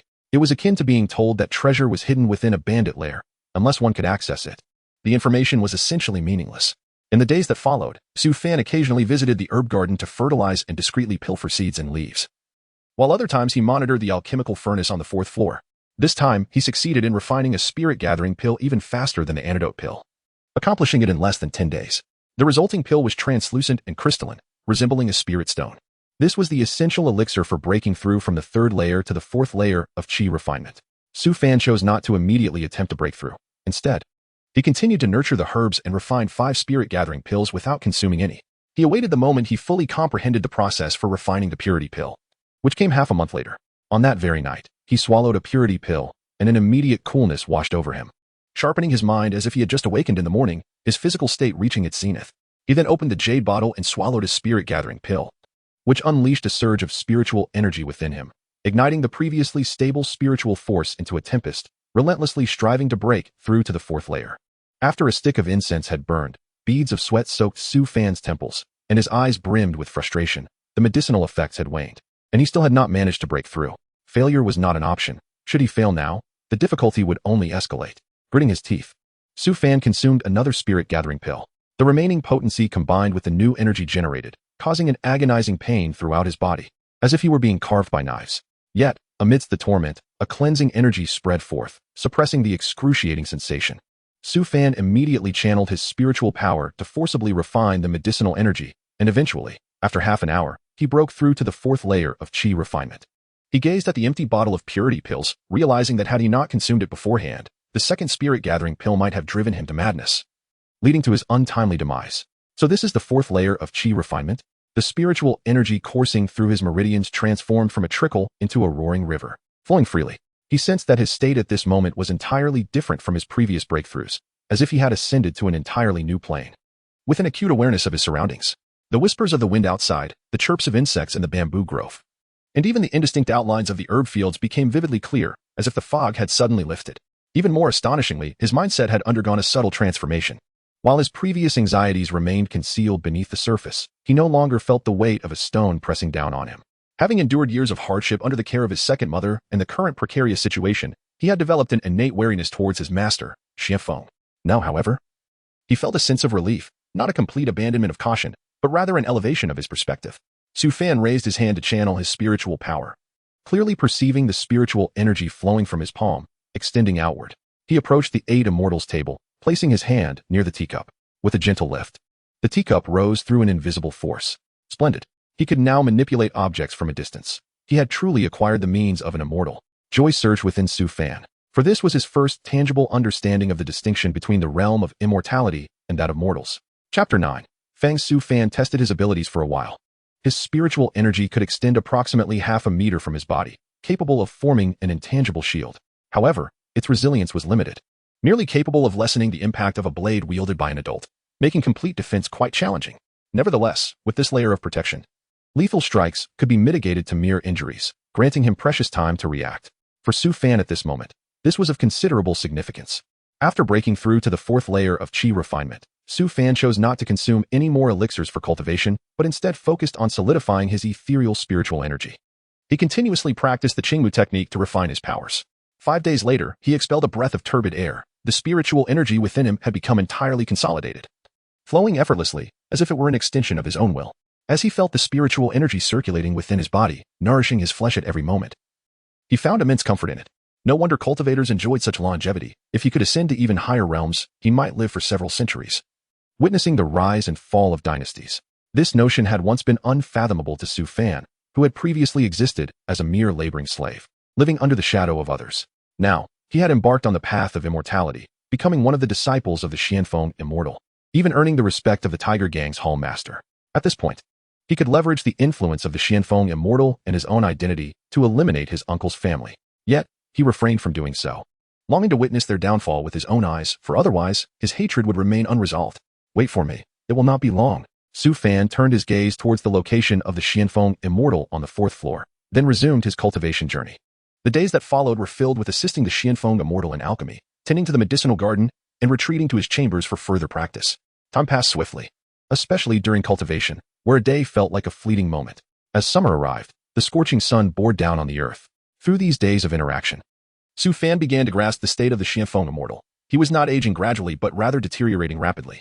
In the mere 7 or 8 months since Su-fan had entered the valley, the Xianfeng immortal had developed numerous wrinkles and sagging eyelids, resembling a frail elder. Moreover, he had become increasingly strict with Zhao Hui, providing the majority of the elixirs he concocted to him. For instance, the harmonizing pill brewed today could stabilize the erratic spiritual energy produced during breakthroughs, facilitating rapid purification and solidification of one's powers. It was a valuable concoction, requiring over 20 types of herbs, with a significant portion not sourced from the medicinal garden. Despite preparing 8 sets of materials, only 1 pill was successfully created. Here, this is the harmonizing pill.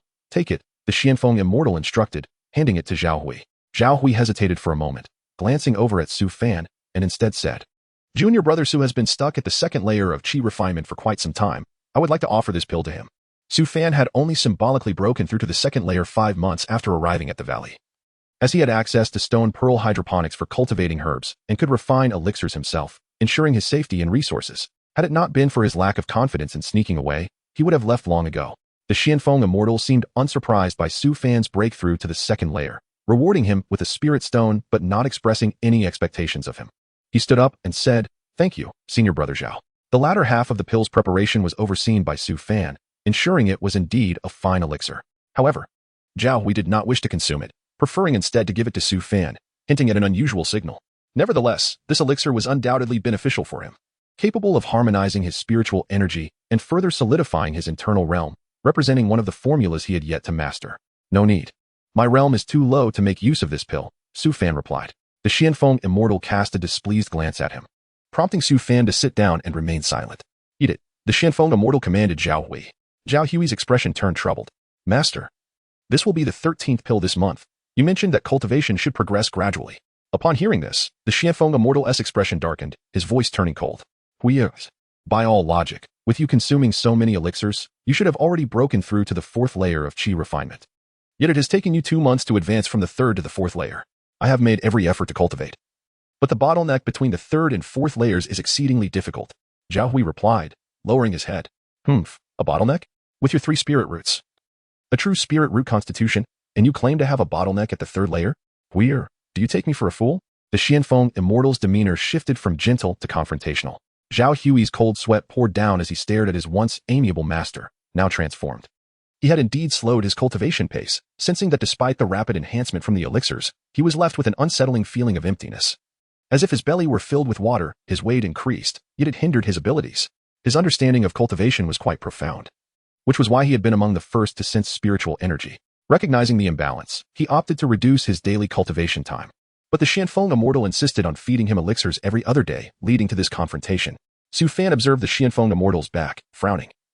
He hadn't anticipated the true nature to be revealed so swiftly. Moreover, the mention of the 3 spirit roots was a first for him.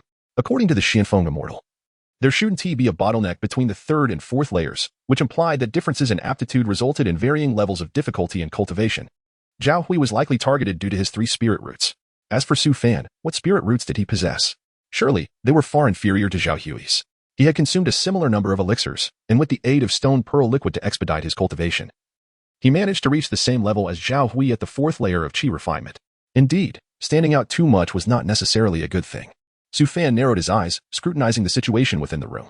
Zhao Hui knelt on the ground, repeatedly bowing his head. I do not dare to deceive my master. There are indeed times when I feel my progress is too rapid, and I feared your admonishment, so I spoke of a bottleneck. My petty cleverness has gone too far. Your reprimand is justified. Seeing Zhao Hui's attitude, the Xianfeng immortal's coldness softened slightly, and his voice became gentler. Hui, it is not that I wish to make things difficult for you, but rather that the earlier one begins their cultivation, the greater their potential for the future. Here is what we will do. You shall not consume this elixir today. Wait until tomorrow noon when your vitality increases, then take it. Additionally, I shall give you a target. You must break through to the 5th layer of qi refinement within a month. Do you understand? Zhao Hui had no choice but to comply. I shall obey my master's orders. Return now. Take the elixir with you. The Xianfeng immortal waved his hand dismissively. Yes, master. Zhao Hui replied, rising to leave. Wait a moment. The Xianfeng immortal suddenly stood, swiftly approaching him and placing a black pill into Zhao Hui's mouth. Master, this. Zhao Hui exclaimed, his face filled with terror. The Xianfeng immortal, however, chuckled coldly. It is better to be safe. This water and fire pill, crafted from fire vine and water philosophy, is exceedingly poisonous. Yet, it is enveloped in my spiritual energy. As long as I supply my energy every 3 days, it will remain harmless. Zhao Hui, regardless of your thoughts, you must break through to the 3rd layer of qi refinement within a month, or face death. Zhao Hui naturally would heed his master's words, but he couldn't shake the worry that the poison might erupt prematurely. Yes, master, he replied with a bitter smile. Go back. The Xianfeng immortal ignored his concern and returned to his jade mat, closing his eyes in meditation. A flicker of unspoken fury crossed Zhao Hui's eyes as he looked at the Xianfeng immortal, whose demeanor had completely transformed. His gaze then landed on Su Fan, who was diligently refining pills at the furnace, and a glimmer of kindness appeared in his eyes. With that, he pushed open the door and exited. Su Fan watched this scene with a heavy heart. Currently, the Xianfeng immortal's focus was not on him but on Zhao Hui. Yet, the blatant coercion to force Zhao Hui to ingest poison revealed the Xianfeng immortal's true nature. Having remained in Maple Forest City for so long, the Xianfeng immortal must have recruited disciples every year. It was clear that there had been other disciples capable of cultivation, all of whom had vanished, likely treated as expendables. Now, the deadly crisis for their cohort was about to unfold. Chapter 10, The Art of Gravity. After an hour, Xianfeng ceased his cultivation and slowly opened his eyes. Fanner, do you think I've been too harsh? He chuckled softly. I have always considered you the most astute among them, and I am aware of your concerns. Rising to his feet, Xianfeng approached Su Fan with a wry smile. The path of cultivation is exceedingly arduous. Some matters are far more complex than you can imagine. Su Fan nodded in agreement. Naturally, I trust my master. A flicker of surprise crossed Xuanfeng's eyes as he acknowledged. Trust is indeed commendable. You will be my first disciple in this new life. Your talent for alchemy is quite remarkable. There is no need for worry. He affectionately ruffled Su Fan's hair. At that moment, Su Fan shuddered involuntarily, his body tensing, though his face retained a calm facade, tinged with excitement. Master, is what you say truly genuine? Indeed. It is true. The path of cultivation is as such. This concerns my matter with Zhao Hui, and does not involve you. I have a clear conscience, Xianfeng replied indifferently. I shall always support you, master, Su Fan immediately declared, his expression filled with envy. As a disciple, now at the 2nd level of qi refinement, I aspire to learn a technique. Su Fan discerned that Xianfeng's mention of rebirth must pertain to Zhao Hui, implying that Zhao Hui was destined to perish, while he would become the alchemical apprentice left behind by Xianfeng. Regardless of Su Fan's beliefs, he could only feign trust for the time being. Since Xianfeng sought to reassure him, he felt compelled to voice some small requests. He had long coveted the art of spells, however. Xianfeng had only taught Zhao Hui and Lu Qiyun, always stating that he would instruct him when he reached the 3rd level of qi refinement. Fearful that revealing his advancement to the 3rd level might alert Xianfeng, he could only bide his time. Now, with the opportunity at hand, despite the inherent risks, he yearned to acquire a spell. Xianfeng narrowed his eyes, contemplating for a moment before inquiring, what spell do you wish to learn? Su Fan quickly replied, I once witnessed Master demonstrating a spell that allows for the effortless release of spiritual energy. That would be splendid. He dared not mention the more formidable spells like fireballs or ice spikes, as acquiring such powers would undoubtedly enhance his strength. Yet failing to obtain them would render this opportunity utterly squandered. Thus, he opted for a less aggressive spell with a higher success rate. What he gained would truly belong to him. This principle was ingrained in Su Fan's very being. Xianfeng nodded. The art of gravity is indeed essential. If you seek a spell of lethality, I certainly will not impart it at this time, as those require at least the third level of qi refinement to practice. Instantly, Su Fan felt a surge of joy. He had indeed guessed correctly that the art of gravity was not an overly formidable spell. Xianfeng turned towards the bookshelf, opened a drawer, and retrieved a tome. Now that you are at the second level of qi refinement, you may practice the art of gravity. It will enable you to control the flow of spiritual energy within you and project it outward. These are some notes of mine. Take them and study. Return once you have mastered it, he instructed. Thank you, master. Su Fan respectfully accepted the book, cradling it close to his chest. Yes, this spell is not difficult to master. Its primary purpose is to enhance your dexterity in utilizing spiritual energy. You can practice it briefly. But do remember to focus on alchemy and tending to the herb garden, Xianfeng added before returning to the jade plate, his demeanor appearing even more aged. Su Fan harbored a cold smirk within. Xianfeng's concern for his practice likely stemmed from a desire not to waste time that could be spent on labor. Glancing down at the gravity notes in his hands, he felt a rush of excitement. He could finally wield a spell. What sort of cultivator could not use spells? Even a few members of the fierce tiger gang, armed with crossbows, could pose a threat to him. He longed to retreat to his room and begin his practice immediately. However, outwardly, he maintained a composed demeanor as he completed the tasks assigned by Xianfeng. After finishing the refining of the elixir, he stored it in a jade vial and placed it on the table to Xuanfeng's left, bowing respectfully before taking his leave. Upon returning to his room on the second floor, Su Fan eagerly extracted the gravity tome. The art of gravity, one of the most fundamental spells, was typically accessible at the first level of qi refinement. Now, with Su Fan at the second level, he had barely qualified to learn it, showcasing Xuanfeng's cautious nature. He began to practice according to the prescribed steps, channeling the spell's formula. The spiritual energy within him flowed far more swiftly than when he forced it. He practiced diligently throughout the night, controlling a teapot to fly around him within a 3-meter radius, exercising it from various angles. Yet, he felt it was still insufficiently agile. The teapot was light, and he feared that controlling a flying sword would prove even more cumbersome, necessitating further practice. I must improve, Su Fan murmured to himself. The night yielded significant progress. He managed to expand his spiritual energies reach to 3 meters, a feat he had scarcely dared to dream of before. The art of gravity was indeed remarkable. No wonder Xianfeng guarded such spells so tightly. As dawn broke, Su Fan arose, tidied his space, and proceeded to the side room to water several ginseng plants with stone pearl water, also applying a few drops to some auxiliary herb seeds.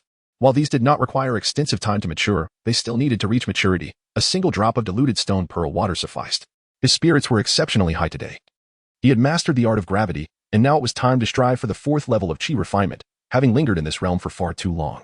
The accumulated spiritual energy within him had reached its peak, requiring only one final push. Su Fan chose not to wait until daylight. After organizing his room, he stepped outside. Junior brother Su, up so early? Lu Qiyun emerged, greeting him with a smile. Good morning, senior brother Lu, Su Fan responded, clasping his fist before glancing towards Zhang Xian's room, furrowing his brow. He could sense that Zhang Xian's room had been empty for quite some time. Previously, he had dismissed it, recalling Zhang Xian mentioning that cultivating external skills required a stringent environment, and he sometimes spent days away. However, upon reflection, it had been nearly half a month since Zhang Xian had returned. What are you looking at, junior brother Su? Lu Qiyun inquired, noticing his distracted demeanor. Nothing. Just a bit worried as Zhang Xian has been absent for so long. Su Fan shook his head. Lu Qiyun casually remarked, just the other day, I almost had a falling out with him. It seems he was assigned elsewhere by Master last month. A sense of foreboding washed over Su Fan. He had previously vowed to protect Zhang Xian, yet now, in this precarious situation, he realized that he could scarcely ensure his own safety. He was taken aback to learn that Xianfeng had moved against Zhang Xian first. If you are concerned, you might inquire with Master. You are on good terms with him. So it should be fine, Lu Qiyun suggested, having discerned Su Fan's unease. He had been amicable towards Su Fan, largely due to the elixirs Su Fan had prepared for them during this time. Su Fan quickly composed himself, replying politely, thank you. But since Zhang Xian has been assigned elsewhere by Master, it would not be appropriate for me to inquire further. I shall head to the herb garden now. With that, he turned and descended the stairs. Under the bright summer sun, the spiritual energy surged. In the herb garden, various medicinal herbs flourished under the sunlight, requiring only to be watered. After tending to them, Su Fan prepared to leave. He no longer needed to stealthily harvest herbs. He possessed seeds for over a dozen types of medicinal herbs in the garden, and with the assistance of stone pearl water, he could not only hasten their growth but also induce the production of new seeds. His side room had transformed into a veritable nursery, filled with an array of herbs and plants. He had even boarded up the windows with wooden planks and lined them with cotton to create a secluded little sanctuary. Chapter 11. The spells delivered to your door: the gathering spirit pill, the purifying pill, and the blood-nourishing pill. Sufan gazed at these elixirs, each akin to a celestial remedy in the martial world, yet he casually stuffed them into a jade vial, as if they were mere beans. Currently, with the nurturing of Shirju water, the medicinal herbs in the side chamber sprouted dozens of mature plants daily, rendering him capable of refining 2 pills each day. During this period, he concentrated on refining the gathering spirit pill, having produced nearly 40 of them. Initially, he had intended to consume them gradually, mindful that excessive ingestion might lead to medicinal resistance. However, he now recognized that survival was paramount and resolved to ingest 2 gathering spirit pills and 1 purifying pill daily. It was time to reap the rewards. Sufan's cultivation began to surge dramatically, swiftly breaking through from the pinnacle of the 4th layer of qi refining to the 5th. And subsequently, through continuous consumption of elixirs, he ascended to the 6th layer in less than half a month. He relentlessly consumed pills, depleting around 70 or 80 gathering spirit pills and 30 purifying pills, ultimately reaching the peak of the 6th layer. Nearly a step away from the 7th layer of qi refining, he ceased the consumption of pills, for the spiritual energy within him had become overly ethereal, requiring considerable time to stabilize. Upon halting his cultivation, he immediately commenced practicing the gravitational technique, employing a wooden sword crafted from a stick as a flying sword. He set up several targets to hone his accuracy, ensuring that each strike would find its mark. After several days of training, his aim improved significantly, hitting the target 7 to 8 times out of 10. Sufan, junior brother. A knock echoed at the door. Furrowing his brow, Sufan rose to open it. Zhao, senior brother. What brings you here? Let us discuss matters of cultivation inside, Zhao Hui replied, his expression grave. After a moment of contemplation, Sufan nodded. Come in. Once inside, Zhao Hui glanced upwards and whispered, rest assured, Master is not here today. Sufan shook his head. Senior brother, whether Master is present or not, as disciples, we must fulfill our responsibilities. Responsibilities? That old beast wishes for my demise, Zhao Hui scoffed, yet he reassured, do not worry, I am not dragging you down. That old beast has truly left, but Lu Qiyun has a peculiar stone in his family, and he has gone there with him. Lu Qiyun? Why? Sufan inquired, surprised. It certainly was not a good sign to lure that old man to his home, Zhao Hui explained with a cold smirk. Lu Qiyun is a child of his family's concubine. His mother, a maid, died young, and he has been oppressed since childhood. A few months ago, the steward sold him off. His family is now his enemy. Now do you believe me? Yes, Sufan nodded. What do you want me to do? I am merely at the 2nd layer of qi refining, without any spells to speak of. I am not even close to being as formidable as a member of the Tiger Gang, incapable of resisting Xiefeng. Haha, junior brother Sufan, you might have deceived Master. But that is simply because he has never cared for you. He usually remains motionless in the attic, yet I have been keeping a constant watch over you. You must have at least reached the 3rd layer of qi refining. I observed you for an entire morning in the herb garden, during which I noticed your spiritual energy erupting in a manner not achievable by someone at the 2nd layer. Sufan's heart sank. Zhao Hui was correct. Master indeed paid little attention to him, but with just a glance or two, he could conceal his true level. However, Zhao Hui's prolonged scrutiny meant that Sufan could not maintain the pretense of being at the 2nd layer during his spiritual cultivation or training. He would inevitably reveal his hand. He had considered practicing some concealed cultivation techniques, yet he had only begun to learn the gravitational technique, and more specialized methods were out of reach, which was why Zhao Hui had detected his flaws. Sufan, sensing the situation, spoke solemnly. Zhao, senior brother, I have indeed reached the 3rd layer of qi refining. I have pilfered some herbs to reach this point. I ask you to keep this a secret. Naturally, I do not care how many of that old beast's herbs you wish to steal. However, you must join me in confronting him, Zhao Hui asserted, thumping his chest. Convinced of Sufan's capabilities, realizing that managing such a vast herb garden while remaining at the 2nd layer would be absurd, Sufan understood. Zhao Hui was unaware of the several hidden watchmen guarding the herb garden at the back mountain. It was not so easily taken. All the herbs were cultivated by him for refining pills and cultivation purposes. Nevertheless, Sufan was reluctant to become entangled in the conflict between Zhao Hui and Xiefeng. Xuanfeng's primary target was Zhao Hui, and it would not be long before he acted, considering only 5 days remained since their last conversation. Now at the pinnacle of the 6th layer, Sufan needed half a month more to break through to the 7th layer of qi refining.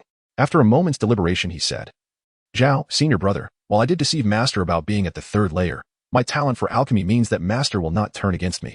Even if my deception is exposed, the worst I would face is a reprimand.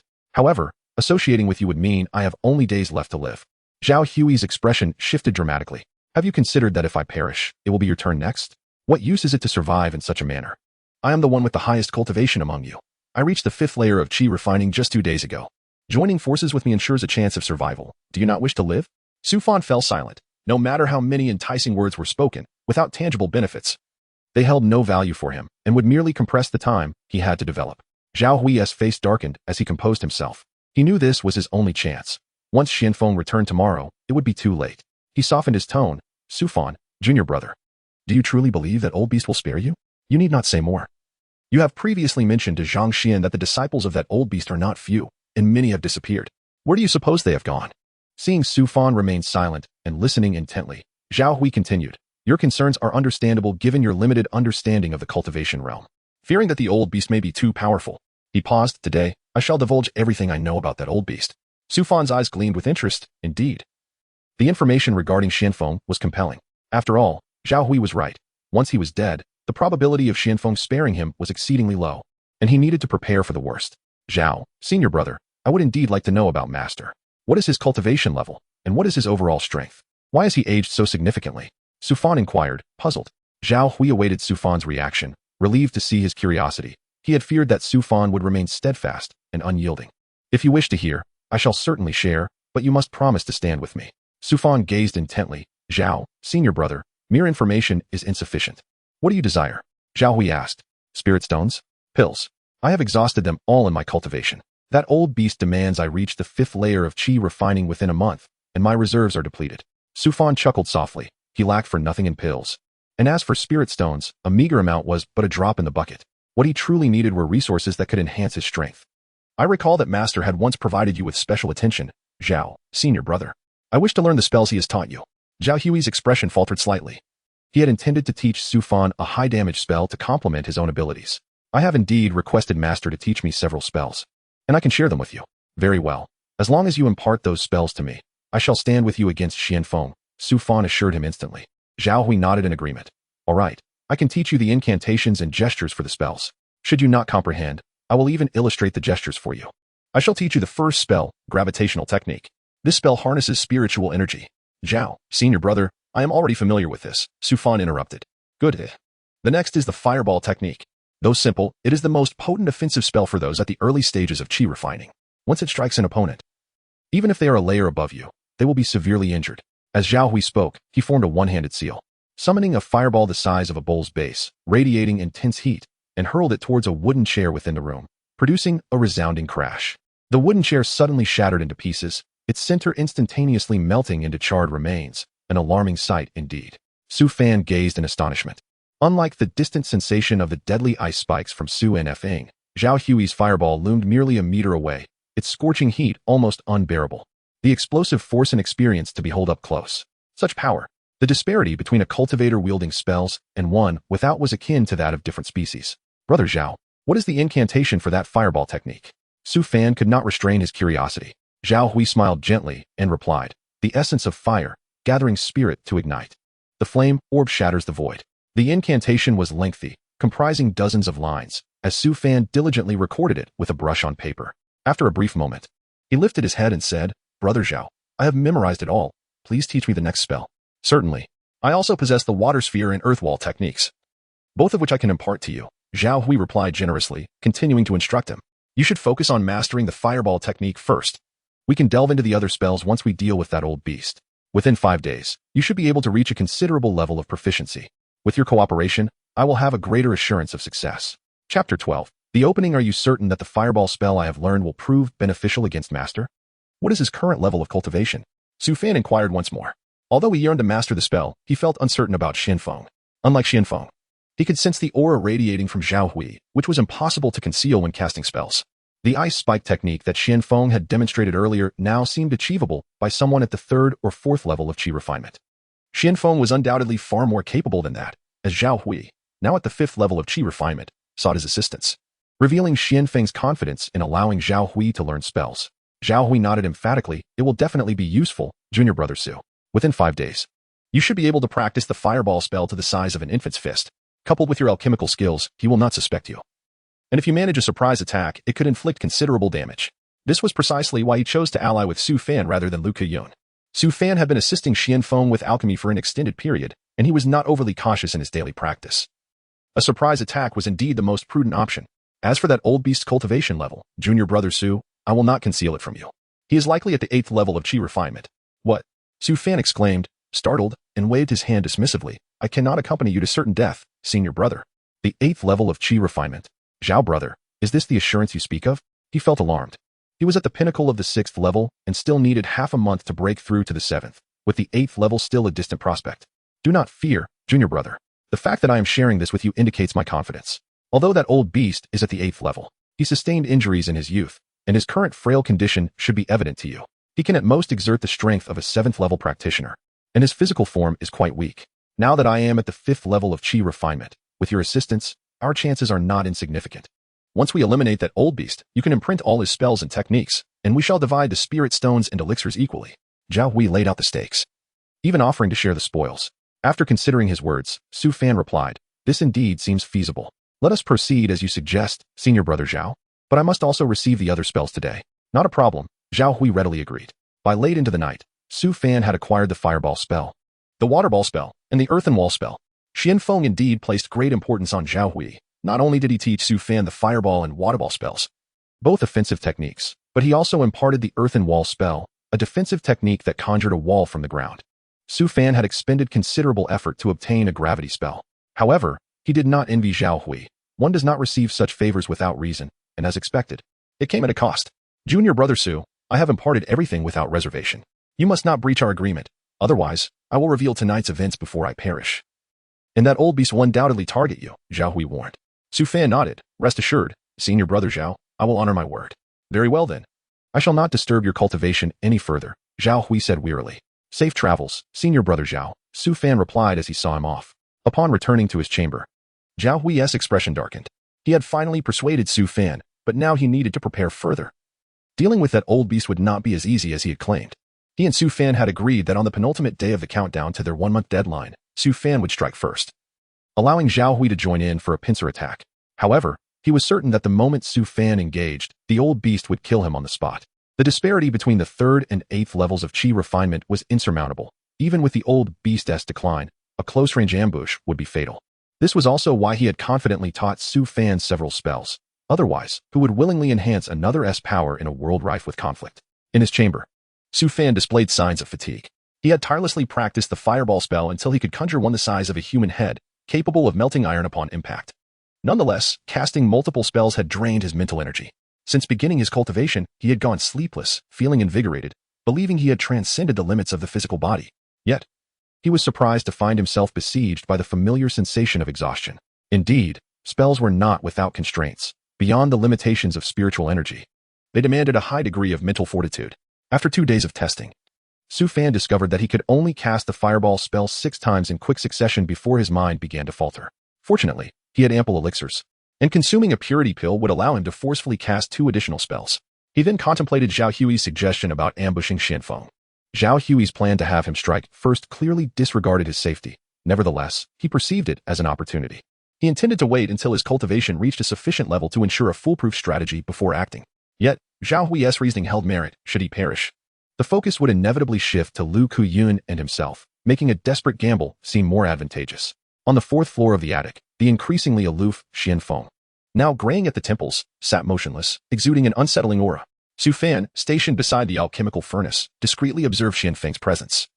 Noting the thick air of death surrounding him, just as Zhao Hui had described, he had aged considerably.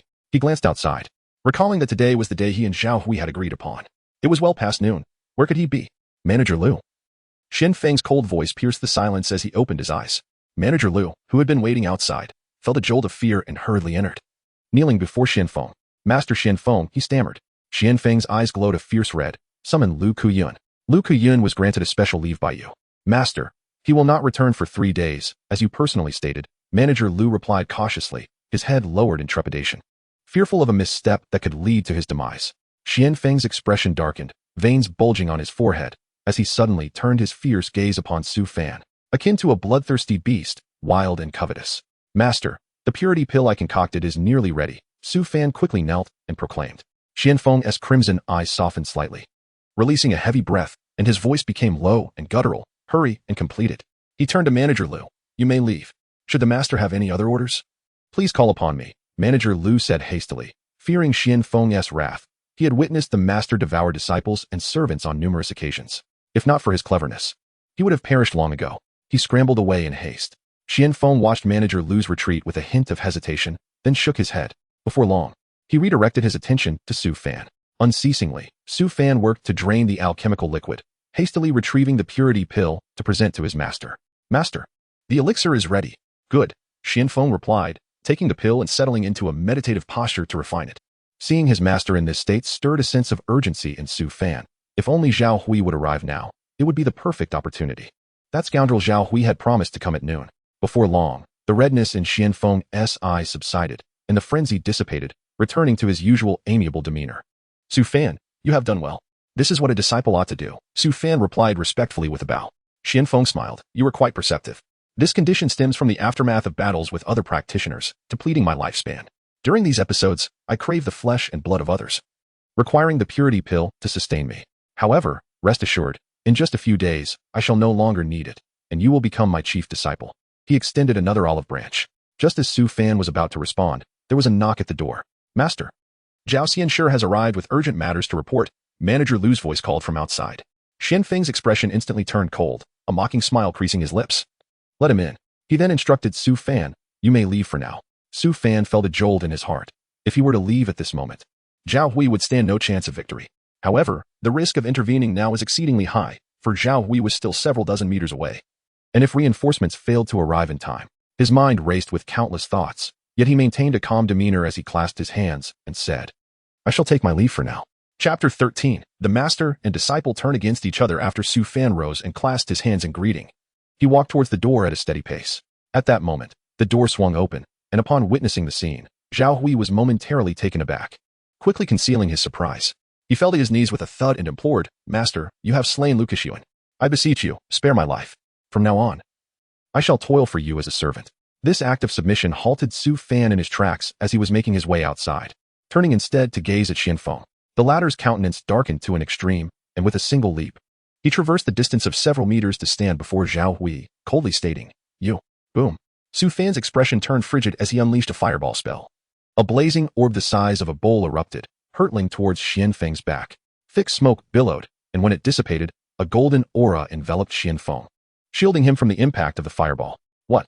Su Fan exclaimed in astonishment. What sorcery was this that could automatically defend? Seeing his ambush thwarted, Zhao Hui's heart trembled, and he instantly unleashed a fireball spell of his own, shattering the golden shield. However, Xianfeng seized the opportunity to form hand seals, summoning two massive fireballs from opposite directions, one aimed at Zhao Hui and the other at Su Fan. Boom, boom. The fourth floor was directly obliterated, the alchemy furnace turned over, and the walls on either side were reduced to rubble. Su Fan retaliated defensively with his fireball spell, managing to redirect the trajectory of the colossal fireball while simultaneously employing gravitational techniques to mitigate the residual shockwave, barely landing on the edge of safety. Zhao Hui, radiating a bluish glow, also withstood the force of the fireball as he continued to gather fireballs and water balls in his hands. His expression icy as he fixed his gaze on Xianfeng. Surrounded by the two, Xianfeng sneered, in this humble place, two promising cultivators have emerged. I almost fell for it. He then turned his cold glare upon Su Fan, had it not been for the mid-grade diamond shield talisman that was stolen. I might have met my end here, especially with your fireball spells proving to be nearly as formidable as Zhao Hui's. Zhao Hui was equally taken aback. He had assumed Su Fan was concealing his cultivation at the third level of qi refinement, only to discover he was on par with him. Yet, he quickly regained composure, realizing that with Su Fan's hidden strength, their odds of victory had significantly increased. A triumphant expression spread across his face as he exclaimed, Su Shidi, splendid. Let us combine our efforts to vanquish this old beast. Xianfeng snorted contemptuously, unleashing a powerful guiding technique towards Zhao Hui. Humph, two mere ants. Do you truly think yourself significant? He then abruptly turned his attention to Su Fan. I underestimated you. You dared to strike against your master. Fifth level of qi refinement. I had intended to keep you around for a few years after usurping Zhao Hui, but you've exposed yourself prematurely. You possess secrets. Yet you are no more than an insignificant insect, daring to entertain thoughts beyond your station. With a motion of his hand, two talismans appeared, drawing forth a torrent of spiritual energy as howling winds and frigid ice coalesced into an ice spear nearly 8 meters long from the talismans. Su Fan's pupils constricted, and he hastily chanted incantations, summoning a fireball that manifested in his grasp. Gritting his teeth, he channeled his spiritual energy, merging two fireballs into one. Release. He hurled the fireball towards the ice spear, attempting to intercept it. However, upon contact, the fireball merely consumed 2 meters of the spear before being completely encased in ice. This was dire. The ice spear, propelled by a fierce wind, aimed to impale him directly.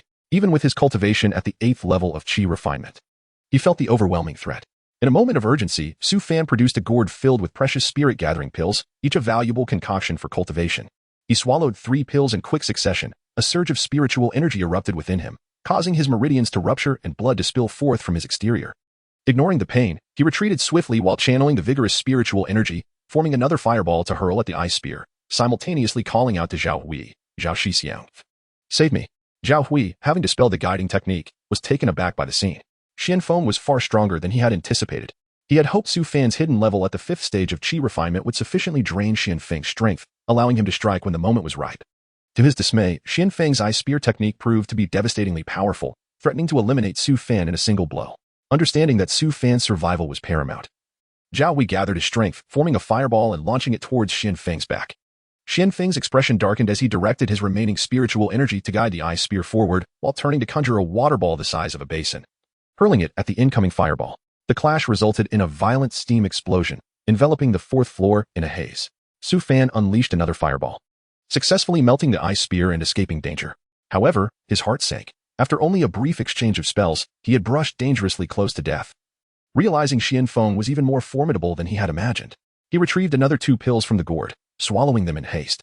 Meanwhile, Zhao Hui moved to his side, and together they faced Xianfeng.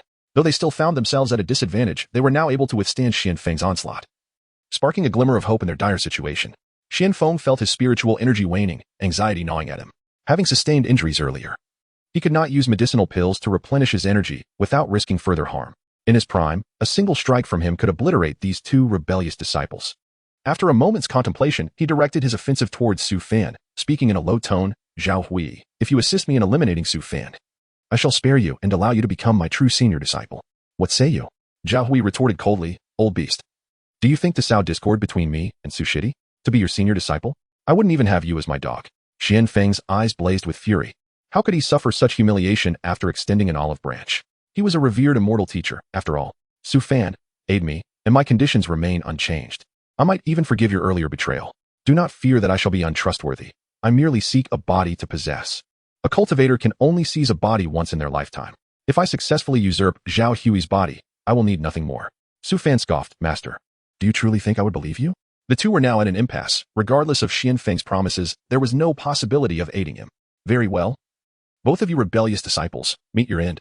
Xianfeng had completely lost his composure, disregarding his injuries as he unleashed an astounding surge of spiritual energy.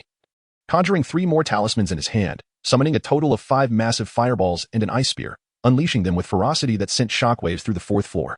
This time, he aimed to resolve the conflict in one decisive move, unleashing all of his remaining power in a final assault. Su Shidi, defend yourself at all costs. Zhao Hui also poured forth his remaining strength, forming 2 fireballs the size of heads and launching them forward. Su Fan gritted his teeth, swallowing yet another pill, conjuring 3 fireballs and sending them hurtling towards their foe. In that moment, the atmosphere crackled with tension, as the winds of fate swirled violently around them. Chapter 14. The Final Battle. Boom.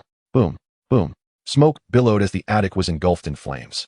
The guards of the Tiger Gang rushed in, momentarily bewildered by the sight of 3 celestial masters locked in combat.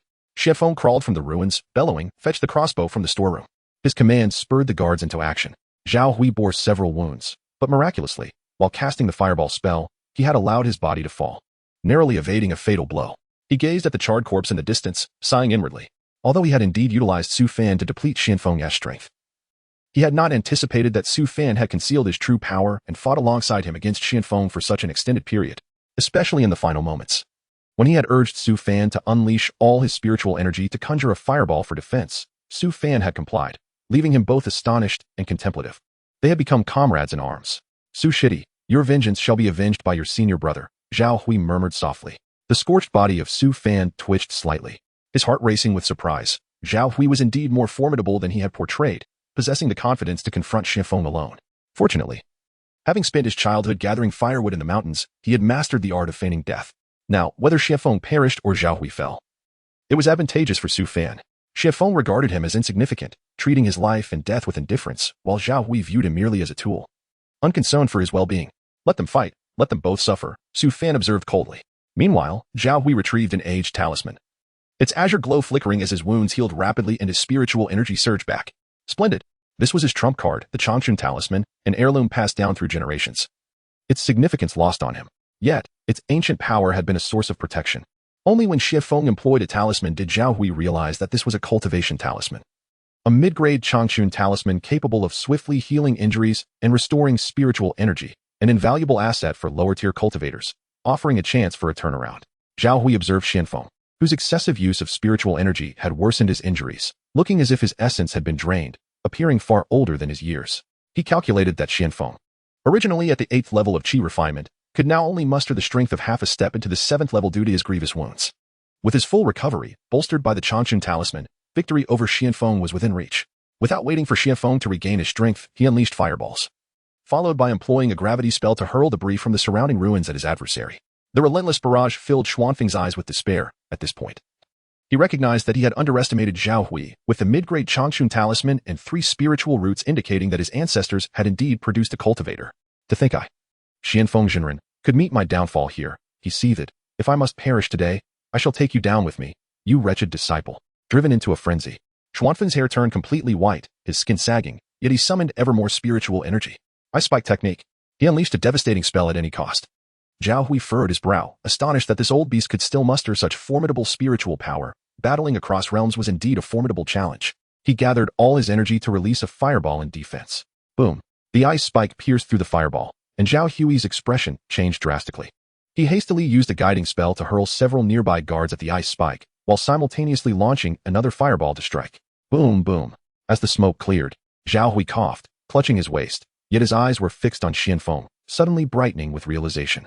Xian Feng lay on the ground, his robe tattered, a gaping wound in his abdomen from the fireball, his eyes pale and gazing towards the sky with undeniable bitterness. Victory! Zhao Hui's heart swelled with joy. Despite his own severe injuries and the exhaustion of the Changchun talisman, such concerns paled in comparison to breaking the deadlock. In a corner, the feigning corpse of Su Fan was taken aback. Zhao Hui had survived, had Su Fan not been at the 6th level of qi refinement. He would have surely perished from Xian Feng's strike, and Zhao Hui would have been the ultimate victor, inheriting Xian Feng's legacy and the Tiger Gang.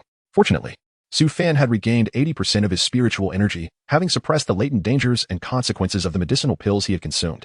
In terms of combat prowess, he overshadowed the current Zhao Hui, yet he did not rush to act. He wished to observe further. Suddenly, unaware that Xian Feng had fallen, the guards in the distance retrieved powerful bows from the storeroom and aimed at Zhao Hui. Zhao Hui glanced over with disdain, sneering, a bunch of ants. He summoned a fragment of spiritual energy, releasing fireballs that detonated against the chests of several guards, producing a thunderous roar as they were consumed by flames, reduced to ashes. This scene struck terror into the remaining guards, who, disregarding Xian Feng's orders, hastily retreated. Zhao Hui did not pursue. He too was at the end of his strength and needed to gather the spiritual energy of heaven and earth to restore his own. After a brief respite, he regained some energy and turned his gaze towards Xuanfeng's corpse, reciting an incantation as he unleashed a fireball aimed at the heart, creating a gaping hole.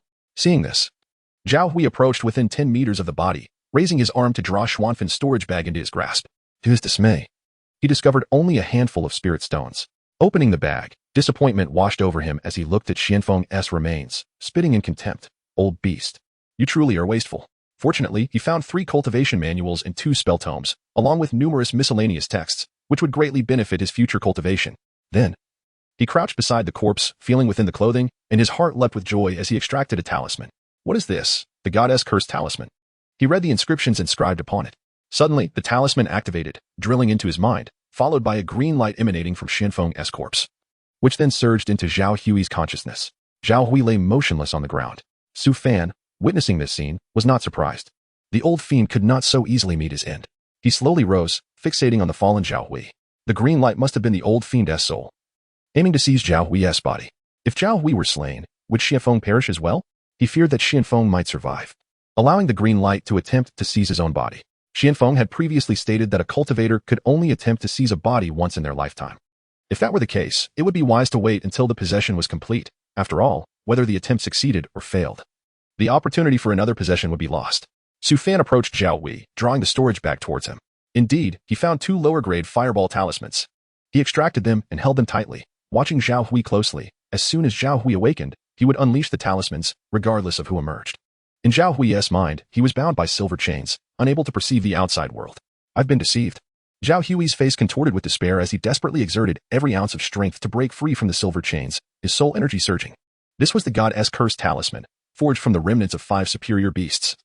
Even a high-level qi refinement cultivator would be trapped for a significant time if caught off guard, let alone a mere disciple like him. The green light drifted before Zhao Hui, taking the form of Xianfeng's soul, its size several times larger than Zhao Hui's. Zhao Hui roared, "Old beast. Do you dare to face me in a fair fight?" The green light retorted with a smirk, "I merely wish for you to understand your demise. I have no time for your nonsense. Prepare to die." The green light enveloped Zhao Hui's soul, the silver chains constricting further, leaving him no opportunity to escape. Half an hour later, Xianfeng completely devoured Zhao Hui's soul, memories flickering chaotically but soon being swept clean.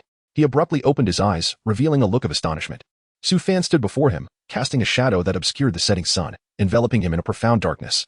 Su Fan extended his hand, smiling as he said, "Brother Zhao, are you all right?" Xianfeng hesitated for a moment, then returned the smile, saying, "Thank you for your protection, junior brother Su." Suddenly, a fiery orb erupted, striking Xianfeng at close range. He was violently hurled away, desperately attempting to summon his spiritual energy for defense, only to find it utterly depleted. He gazed at Su Fan in the distance, who regarded him with indifference. Hatred surged within him. He had never anticipated such a downfall at this moment. Zhao Hui's body was consumed by flames, reduced to mere ashes, while Xuanfeng's soul dissipated, vanishing into nothingness. Su Fan unleashed another fireball, turning Xuanfeng's remains to ash, and thus, the battle came to a close. Chapter 15. The Art of Existence. In this chapter, Su Xianxue examines the substantial assets amassed by the Minghu gang over the years, which include 53 residential properties and 21 shops in Fenglin City, along with a reserve of 13,100 taels of silver and 20,000 copper coins. The cautious leader of the Minghu gang, Yin Xiang, presents the ledger before Su Fan. Su Fan assesses this prominent figure of Fenglin City. Standing tall like an iron tower at 5 feet, with a scar etched across the lower left of his face. Clad in exquisite cloth armor and wielding a long blade at his waist, he exudes an intimidating aura, yet displays a demeanor of servility and respect in Su Fan's presence. Dressed in white, Su Fan's ethereal aura imbues him with a scholarly appearance as he closes his eyes in meditation before slowly opening them. His gaze calm as water. "You are the leader of the Minghu gang, Yin Xiang?" "Indeed, it is I. I pay my respects to Su Xianxue." Yin Xiang kneels before him. Su Fan, with an indifferent tone, remarks, "You are quite clever. If it were not for your arrival, I would have sought you out for the heinous acts you have committed against the youth. In a matter of days, I would have extracted your bones for the sake of the people. Please spare my life, Su Xianxue. It was Xianfeng Xianxue who forced me to capture them." Yin Xiang hastily bows his head in supplication. The news of Su Fan becoming the sole cultivator in the valley had left him in shock, contemplating escape. But realizing there was nowhere to flee, having been born and raised in Fenglin City, abandoning it would mean the ruin of decades of hard work for the Minghu gang. And he had witnessed the methods of immortals, fearing he would be hunted down if he fled. Thus, he came to offer his apologies with the gang's ledger. A heavy silence envelopes the air as Yin Xiang kneels, perspiration trickling down his brow, fervently praying that this immortal is not as ruthless as Xianfeng. After a moment, Su Fan coolly instructs, "Rise." "Thank you, Su Xianxue, for your mercy. Your kindness is indelible. From now on, I shall face fire and water for you," Yin Xiang responds, his face alight with gratitude as he bows several times before standing to the side.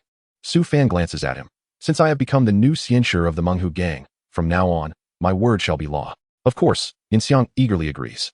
Maintain the previous profit-sharing arrangement of 80-20 with Xianfeng, Su Fan continues. He had learned from Xuanfeng's notes that the latter had remained with the Minghu gang to procure resources for him, such as herbs, spiritual medicine, and disciples suitable for possession. Furthermore, with many members in the gang, they could gather valuable intelligence on the whereabouts of cultivators. Thus, he spared Yin Xiang's life, as he could prove useful. "Thank you for your grace, Su Xianxue. I shall comply with your every command," Yin Xiang declares, exhilarated, having expected a reduction in his share or worse. To work for free. To his surprise, Su Fan grants him a 20% share, an impressive sum given that the Minghu gang is the largest in Fenglin City.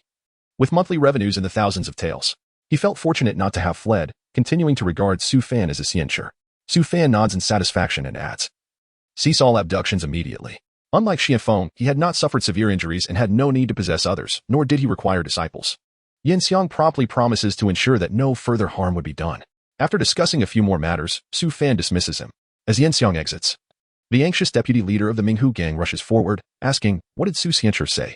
"Do not worry, nothing has changed," Yin Xiang reassures him, waving his hand. "That is good." The deputy leader breathes a sigh of relief. "By the way, is there a captain named Su Yudeng in the Tiger Hall?" "It seems there is such a person. Though young, he is ruthless in his dealings, a capable subordinate," the deputy leader responds thoughtfully. "Bring him to Su Xianxue as soon as possible." "Understood. I will summon him today for a task," Yin Xiang replies. Once he departs, the deputy leader ponders. Bring him to Su Xianxue? Su Yutang shares the same surname. Could he be a relative? This young man is fortunate, but wait. This Su Xianxue is. His body trembles at the realization. This young man is doomed. The following day, while carrying out a mission, Su Yutang is summoned to the valley. "Captain Su, you have finally arrived," the deputy leader has asked me to welcome you here. A tall man clad in armor approaches him. With a puzzled expression, Su Tang inquires, Liu Captain, why has Vice Leader Zhang called for me? I am not sure. But it should be something good. Follow me, Liu Captain replies cheerfully. Very well, Su Tang feels a twinge of unease. Yet reassures himself that as it is the headquarters of the Minghu gang, with Xianfeng Xiancher present, even a county magistrate would not dare to act recklessly. He suppresses his anxiety, but upon entering the valley, he is surprised to find that the original 4-story building is gone, replaced by a newly constructed 2-story courtyard significantly larger than before, linked to the back mountains. Soon, he is led to the plaza. Upon spotting the deputy leader's silhouette, Su Tang hastens forward, cupping his hands in respect. I am Su Tang, here to pay my respects to Vice Leader Zhang. Zhang Vice Leader turns. His expression cold as he sternly commands. Su Tang has offended the Xiancher. Seize him. Surrounding Menghu gang guards, already prepared, rush forward to bind the bewildered Su Tang. He cries out, Vice Leader Zhang, this is unjust. I have loyally captured youth for Xianfeng Xiancher without fail. If I have erred in any other regard, I would accept it. But to offend the Xiancher? That is something I would never dare. Zhang Vice Leader sneers, Xianfeng Xiancher? Do you know that the old scoundrel Xianfeng has long been eradicated by Su Xiancher? You have aided the tiger, harming the common people, and still have the audacity to speak? You shall be taken to the courtyard and await Su Xiancher's judgment. The gravity of Zhang Vice Leader's words leaves Su Tang in shock. Xianfeng Xiancher is dead, and he has offended Su Xiancher? What's Su Xiancher? Is it possible he refers to his brother, whom he had considered a waste? Impossible. Absolutely impossible. Despair, resentment, disbelief, and terror flood Su Tang's features. Observing his reaction, Zhang Vice Leader feels a weight lift from his chest. His suspicions were correct. This man is indeed an enemy of Su Xiancher. He had deliberated whether to treat him with courtesy or to bind him, knowing that a wrong choice could lead to his own ruin. Su Tang struggles violently, attempting to free his hands to tear the ropes, only to be met with a blow from the guards, subduing him. Follow me to meet Su Xiancher, they command. Inside the courtyard, Su Fan has already witnessed the unfolding scene outside, eagerly anticipating this moment. He had long thought it impossible to see this day, yet here he stands. As the captain of the Minghu gang is brought before him, Su Tang is soon ushered in, his mouth sealed. His eyes wide with terror as he gazes upon the young man seated at the head of the table, an unimaginable truth. Su Xiancher is Su Fan. Zhang Hu pays his respects to Su Xiancher. Zhang Vice Leader quickly kneels before him, and the other guards follow suit. As Zhang Hu kneels, he inadvertently catches a glimpse of Su Fan, his otherworldly demeanor, his aloof expression, rivaling even that of Xianfeng.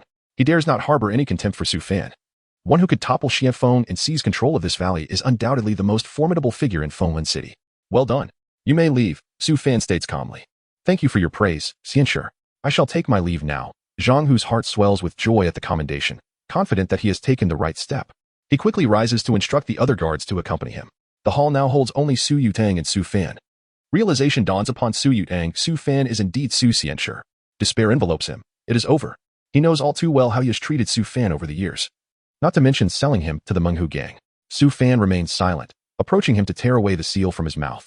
Cousin, do not be afraid. Ah Fan, you? Su Tang is momentarily taken aback, a flicker of hope igniting within him.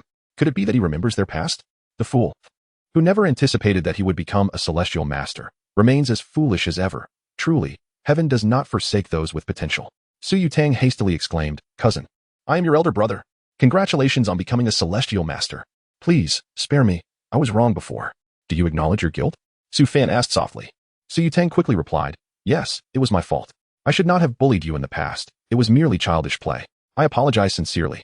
Su Fan smiled slightly. Considering you are my cousin, I shall refrain from taking your life for now. However, while the death penalty may be evaded, the punishment for living remains unavoidable. Of course, I acknowledge my mistakes. Su Tang nodded like a chick. With a swift motion, Su Fan broke his thigh and calf with a kick, followed by the shattering of an arm, blood oozing from the fractured bone. Ah! Su Tang emitted a wretched scream akin to that of a slaughtered pig collapsing onto the ground. Su Fan, with an icy demeanor, stated, Do you recall when I was a child, and you fed me sheep droppings, claiming they were snacks from town? I refused, yet you forced them into my mouth, leaving me filled with hatred. From this day forth, the excrement of this valley shall be your burden to bear. No, please. Su Tang's expression crumbled. His mind and body shattered, rendered a mere shell of himself, unable to move. Enter. We pay our respects to the celestial master. 2 burly men stepped inside.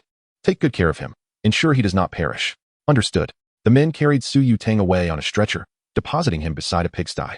He was placed within the confines of the pen, which contained only a trough connected to a sewage outlet, filled with excrement, devoid of food. You are indeed fortunate, my friend. They laughed disdainfully, fanning away the foul odor, casting glances at the wretched Su Tang before departing, finding amusement in his plight. in agony with his body shattered. Siu Tang lay surrounded by an unbearable stench, his expression vacant and dazed.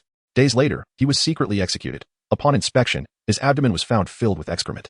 The guards of the fierce tiger gang within the valley trembled in fear of Su Fan, aware of his merciless methods, devoid of any treachery. Su Fan, however, remained unburdened by guilt, treating others as they had treated him. This was his philosophy of existence. Chapter 16. The Tsangwa Tree. As Su Fan emerged from his meditation, he slowly opened his eyes and, stretching his limbs, marveled at the miraculous properties of the stone pearl water, which had astonishingly mended his hidden injuries. Over the past few days, he had perused numerous miscellaneous texts left behind by Xianfeng in the old attic, gaining a modicum of understanding regarding the realm of cultivation. He recognized that injuries inflicted by forcibly consumed elixirs were notoriously challenging to heal, particularly when they affected the meridians. Only a pill or rare spiritual herb of a higher tier could possibly remedy such wounds. It was evident that only a foundational elixir could restore him to health. Su Fan had resigned himself to the possibility of living with these concealed injuries, yet upon consuming the stone pearl water, a refreshing essence coursed through his meridians, completely restoring him within a single day. The efficacy of the stone pearl water, merely requiring a brief immersion, rivaled that of foundational elixirs, which bordered on the extraordinary. Initially, he had believed the stone to be a mere treasure of cultivators. However, it now appeared to be a genuine artifact of immense value, one that could incite a bloody storm among several nations if it were to surface in the world. Henceforth, he vowed to exercise utmost caution, ensuring that the stone remained concealed. As he polished the stone pearl, Su Fan reflected on the journey he had undertaken over the past year. Once a mere orphan residing in the care of his second mother, he had been sold into the clutches of the tiger gang, only to break free and seize control of his own destiny. Were it not for this stone, he feared he might have become a mere pawn in the power struggles between Zhao Hui and Xianfeng. Thus, the stone pearl represented not only his salvation but also the embodiment of his hope. In that moment, he grasped a profound truth: survival itself was the ultimate principle, for it held the potential to reverse one's fate. To endure in the realm of cultivation demanded relentless strengthening, necessitating a foundation built upon various resources, both human and material. Su Fan retrieved his storage bag, noting that Zhao Hui had previously accessed it with ease, suggesting it did not require a master to bond with. As he delved within, he discovered a space approximately a square meter in size, filled with a plethora of items. He carefully placed the stone pearl at the center and examined the lifetime accumulation of Xianfeng. Numerous spiritual herbs and seeds lay before him, including the rare Mingshui Lan seed. It was clear that Xianfeng had exerted considerable effort to survive. Su Fan was elated. This was no ordinary herb, but rather a second-tier spiritual herb, one of the 3 types cataloged in the Comprehensive Guide to Basic Medicinal Materials, which could serve as a primary ingredient for foundational elixirs. His eyes sparkled with excitement. Had the conditions for cultivating Mingshui Lan not been so stringent, requiring a water field in the heart of a lake, he would have immediately sought to plant it and nurture it with the stone pearl water.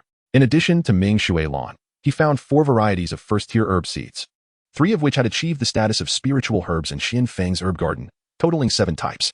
The Han Bingguo required cultivation in extreme cold or shadowy depths impossible. Tian Long Chao grew underground and required the dung of the Qi Mu Ling Yuan for nourishment, also unfeasible. Su Fan sighed, realizing why these seeds had been stored here. Their cultivation requirements were excessively demanding. He continued to peruse the items until his gaze lit upon the Tsangwa tree, whose fruits fortified the body and matured after a century of exposure to the elements atop a high mountain. This prospect was indeed attainable. He could plant it at the mountain's peak and water it with the stone pearl water to hasten its growth. Such a herb, which only demanded time, was indeed valuable in his eyes. He ascended the mountain, instructing Zhang Hu to secure the area at the mountain's waist, declaring it off-limits to all. Upon reaching the mountain summit, he enclosed a small area around the Tsangwa tree with wooden railings and surveyed the surroundings. The majority of the terrain was rocky, with patches of soil scattered throughout. Utilizing his spiritual energy, he excavated a pit half a meter wide, extracted a dark red seedling of the Tsangwa tree from his storage bag, and nestled it within the pit, covering it with soil. He then uncorked a jade vial at his waist, pouring the 5 infusions of water he had prepared that day over the seedling. "May you grow swiftly," he whispered. Returning to his courtyard, Su Fan laid out the text within his storage bag, the topmost being Qing Mu Gong, the very technique he was currently cultivating. He felt reassured regarding the subsequent methods. Beneath it were several other manuals, including Jin Kan Gong, Tu Han Gong, Comprehensive Basic Spells, Ice Spike Technique, Gravitational Technique, and Basic Appreciation of Spiritual Herbs. He spent the afternoon poring over them, gaining a general understanding. The first 2 texts were similar to Qing Mu Gong, yet they were limited to a maximum cultivation level of the 7th layer of Qi refinement, lacking completeness. The Comprehensive Basic Spells was a delightful surprise, documenting several low-tier spells such as Fireball Technique, Waterball Technique, Earth Escape Technique, Golden Light Technique, Entanglement Technique, and Wooden Shield Technique. Among these, The golden light and wooden shield techniques particularly thrilled him, as they could form an impenetrable barrier around him, distinctly separating him from the mundane world. Contemplating this, Su Fan felt a wave of relief wash over him, grateful that Xian Feng had not mastered the golden light and wooden shield techniques. In the ensuing days, his routine consisted of daily consuming a gathering spirit pill while diligently practicing spells. Notably, he progressed rapidly in the fireball technique, achieving a maximum concentration comparable to a basin. A single fireball unleashed could breach castle walls, rendering him akin to a deity in the mortal realm. As for the other spells, he had practiced the water ball technique for half a month, managing only to condense a wisp of vapor, prompting him to abandon it. Conversely, the wood-based entanglement technique resonated with him, and he had already grasped its fundamentals within 10 days, effortlessly restraining a creature the size of a goat. Ah, the Sangwa tree must be ripe by now. Su Fan rose and exited the courtyard. The guard stationed outside immediately knelt, respectfully proclaiming, "We welcome the immortal master back from seclusion." With a wave of his hand, he floated towards the mountaintop, a feat achieved through his understanding of the gravitational technique, which allowed him to harness spiritual energy for ascension, bestowing upon him the illusion of flight.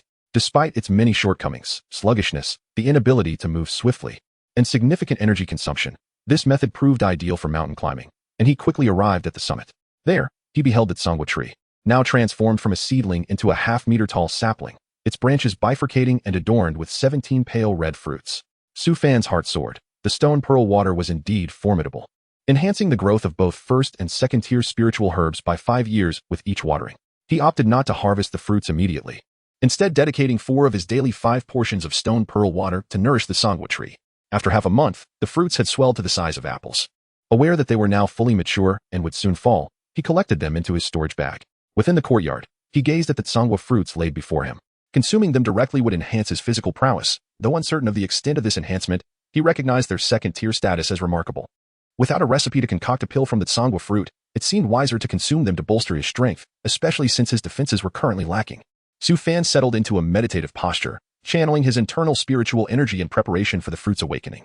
He took its Sangwa fruit, crushed it, and swallowed it whole.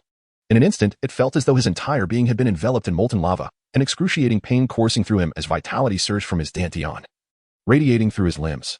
Half an hour later, he abruptly opened his eyes, beads of sweat dotting his brow, as black impurities expelled from his body. He noted that his physique appeared cleaner, with his awareness of the surroundings heightened. Su Fan exhaled a breath of white mist and unleashed a punch into the air. Boom.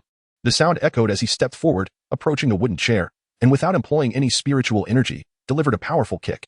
Crash. The chair splintered into countless pieces. This was solid wood, and a single Sangwa fruit had elevated his capabilities to such an extent. Su Fan was astonished, even without revealing his cultivation. His physical prowess would allow him to navigate the bustling streets of Maple Forest City with ease. In the following month, apart from practicing, he consumed the Sangwa fruits.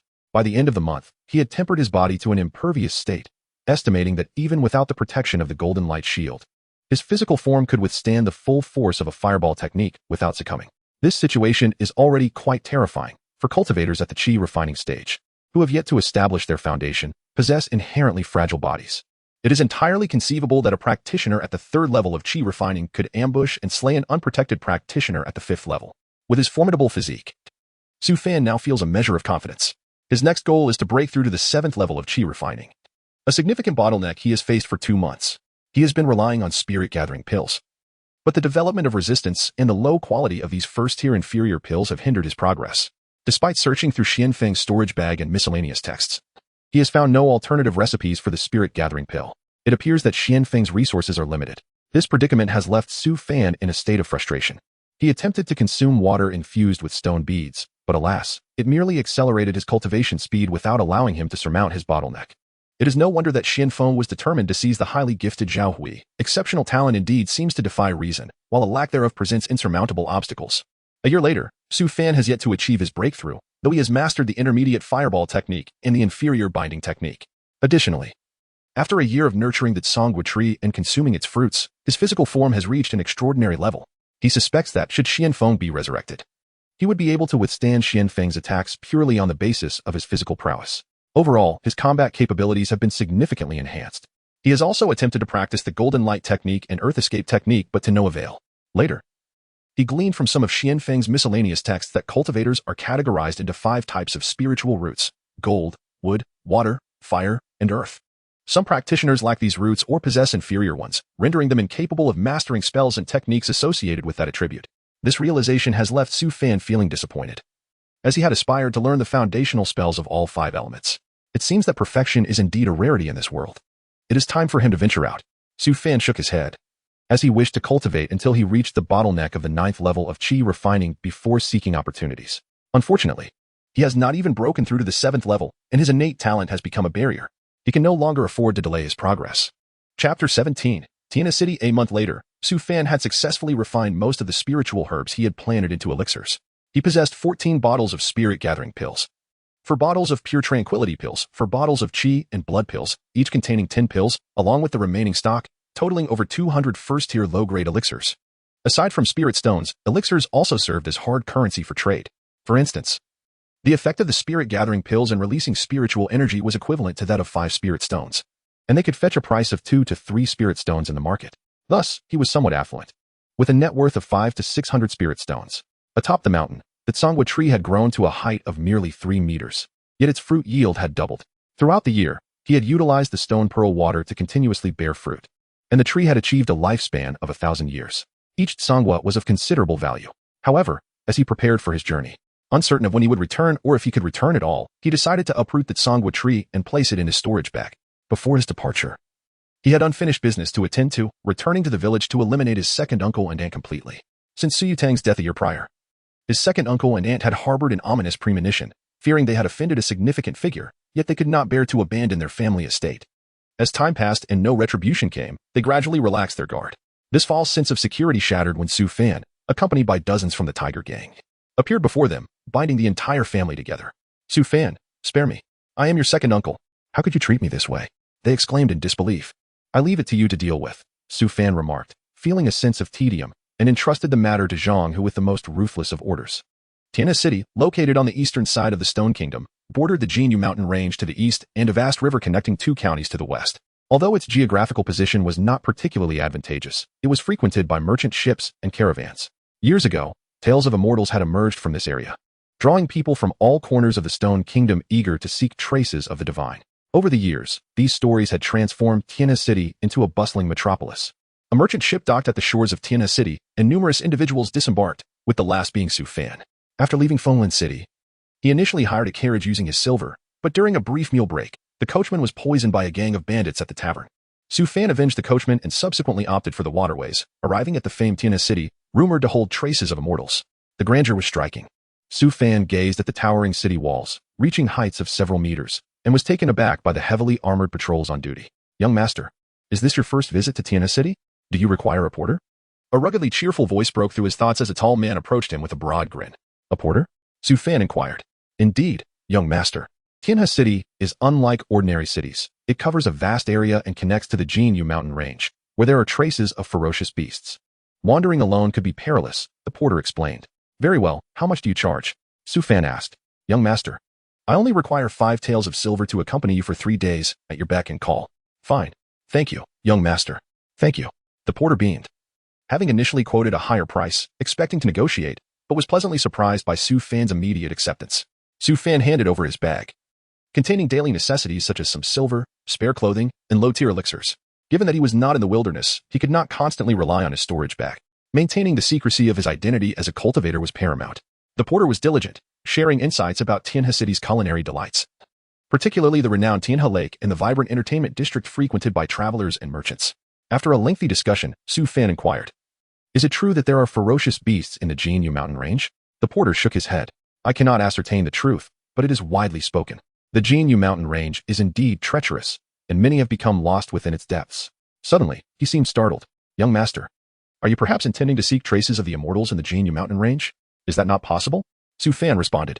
While it is not impossible, such traces are not easily encountered. Over the years, many have ventured into the Jinyu mountain range searching for them, only to find themselves lost. With nearly half meeting their demise within, the porter cautioned, hesitating for a moment before adding, young master, if you intend to pursue this path, you will need to increase my fee by 20 taels. Seemingly concerned that Su Fan might think him overly demanding, he quickly added, even local residents face a 30% mortality rate in the Jinyu mountain range. This 20 taels is the bare minimum. I am merely inquiring. I have not yet made a decision, Su Fan replied nonchalantly.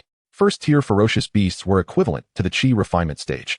If such creatures truly resided in the Jinyu mountain range, it posed a genuine threat to him, as he had yet to reach the 9th layer of chi refinement. He subtly probed the porter further about the traces of immortals, gradually forming a clearer understanding. Young master, we are soon to arrive at the finest lotus inn in the city. It costs 5 taels of silver per night. Are you certain you wish to stay? The porter mentioned. Not receiving a response from Su Fan, the porter wisely fell silent and led the way to the inn. Upon arrival, the innkeeper welcomed them with a broad smile, particularly upon noticing Su Fan's distinguished appearance, clearly a young master out for leisure. Welcome, young sir. A room for you, please. Su Fan produced a silver ingot. Very well, please follow me, the innkeeper said, his face alight with joy as he accepted the silver. At the entrance of a guest room on the 3rd floor, the porter said, Young master, here is your package. I shall wait outside. All right. Su Fan retrieved his belongings and closed the door behind him. The porter settled himself beside the door, taking advantage of the wide corridor, where he could find a spot to sit comfortably. Inside the guest room, Su Fan placed the package on the table and scanned the space with his spiritual sense. Detecting no traces of any cultivators, he chuckled to himself. Even in Tianhe City, it was merely a city of mortals. Encounters with cultivators were not so easily come by. In the dead of night, Su Fan slipped out through the window and strolled through the city. The cobblestones were meticulously laid, providing a smooth surface, yet they were mundane, lacking the clues he sought. He returned to the inn, aware that he had to venture into the Jinyu mountain range, where traces of immortals might reveal the existence of ferocious beasts and serve as a likely gathering place for cultivators. On the following day, Su Fan rose early and opened the door, prompting the porter to hastily follow suit. The porter recommended a well-known and affordable bun shop, and after their meal, Su Fan expressed his decision to venture into the Jinyu mountain range, offering an additional 30 taels. The porter was deeply moved, promptly assuring Su Fan of his commitment to ensure his safe return. They hurried back to gather their belongings, and shortly thereafter, the two set off towards the Jinyu mountain range.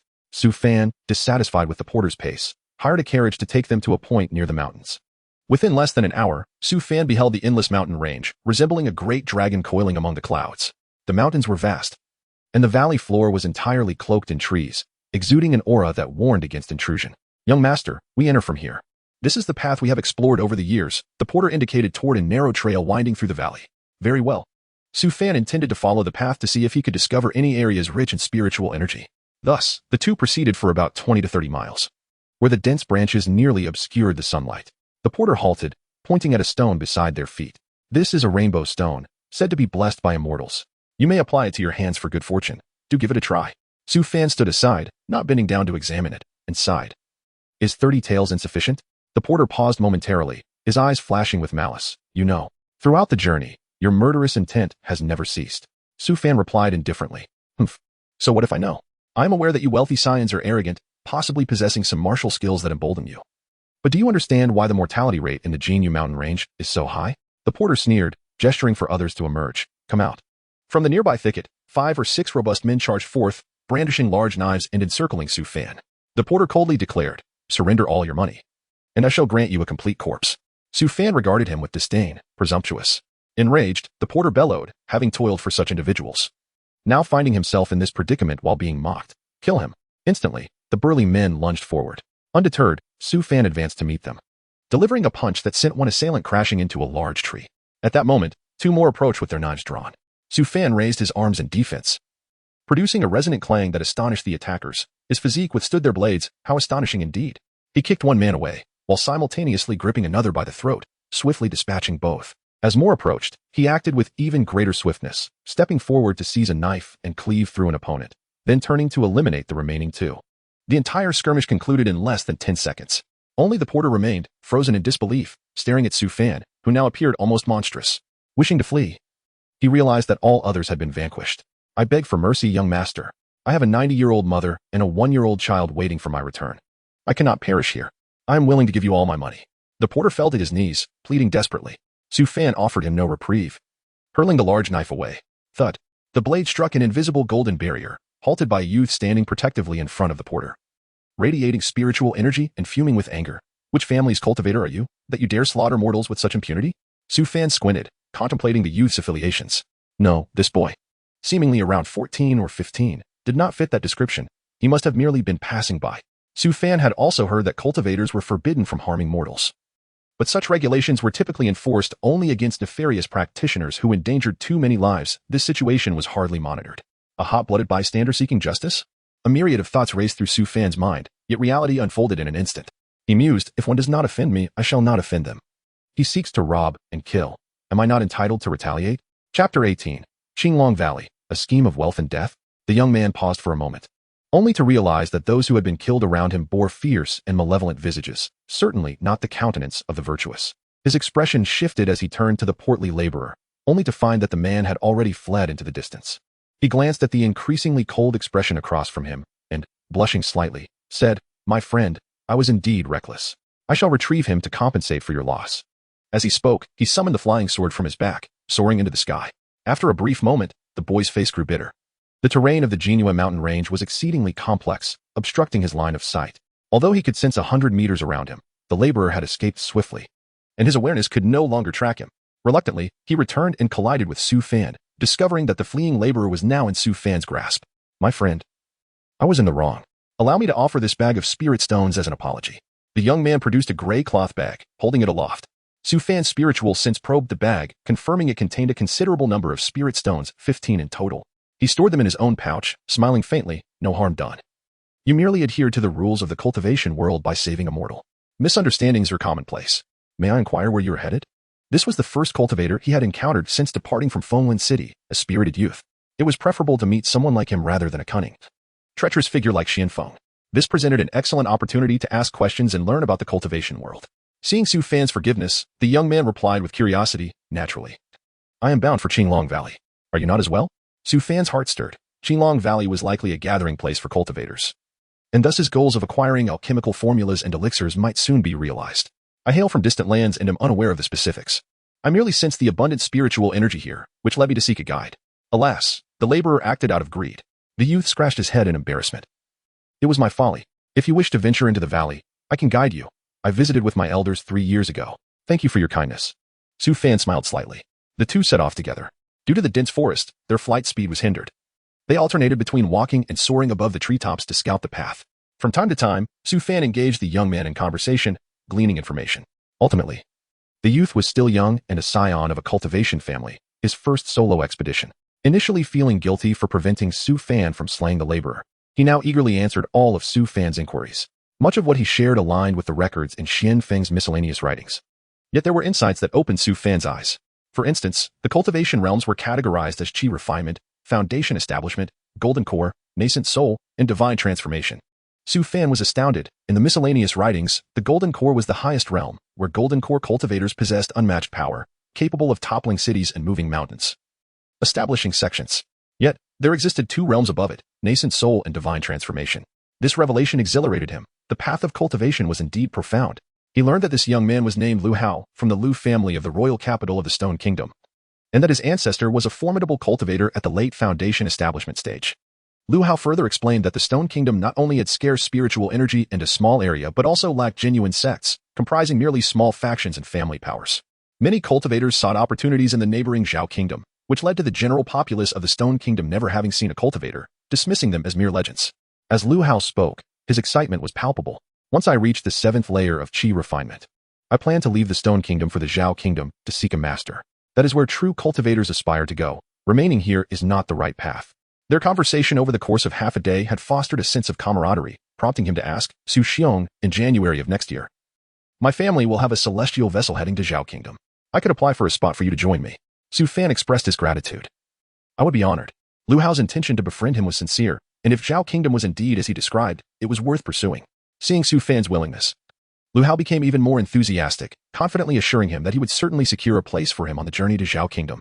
As their conversation progressed, Lu Hao learned that Su Fan was a loose cultivator, holding him in high regard. He understood that being a loose cultivator was fraught with challenges, not only due to the scarcity of cultivation resources but also because the obstacles faced along the path of cultivation could be daunting. Achieving the level that Su Fan had attained was a testament to his considerable talent. Lu Hao claimed to be the foremost among the younger generation of his family, possessing a true spiritual root of water and earth, allowing him to cultivate at a much faster pace than his peers. Currently, he was at the 6th layer of Qi refinement, comparable to elder cultivators in his family, which is why they felt comfortable letting him venture out for training. Intrigued, Su Fan inquired whether the speed of absorbing spiritual energy was indeed related to the spiritual root. Lu Hao elaborated, revealing that ordinary mortals either had no spiritual roots or possessed 5, each exceedingly rare. Only those with 4 spiritual roots had a chance to embark on the path of cultivation. However, for spiritual roots indicated low potential, and most sects would not accept them. Only small families would nurture four-rooted descendants as their backbone, as cultivators were always superior to mortals.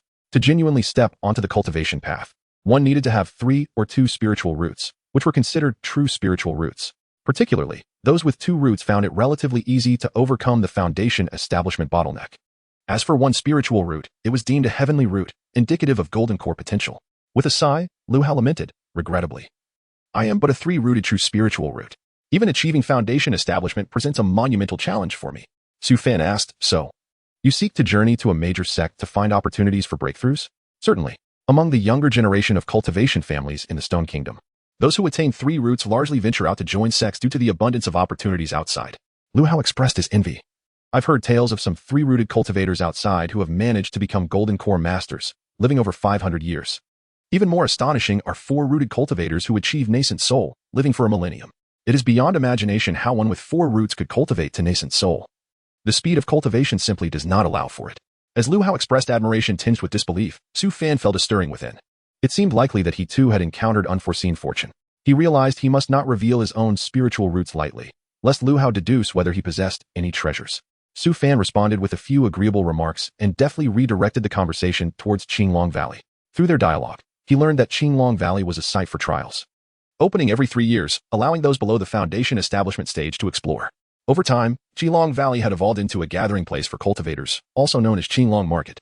After approximately an hour of travel, the two arrived at the exit, revealing a valley nestled within the Jinwei mountain range. The valley was expansive yet constructed with elegance, featuring tiered buildings set into the mountainside.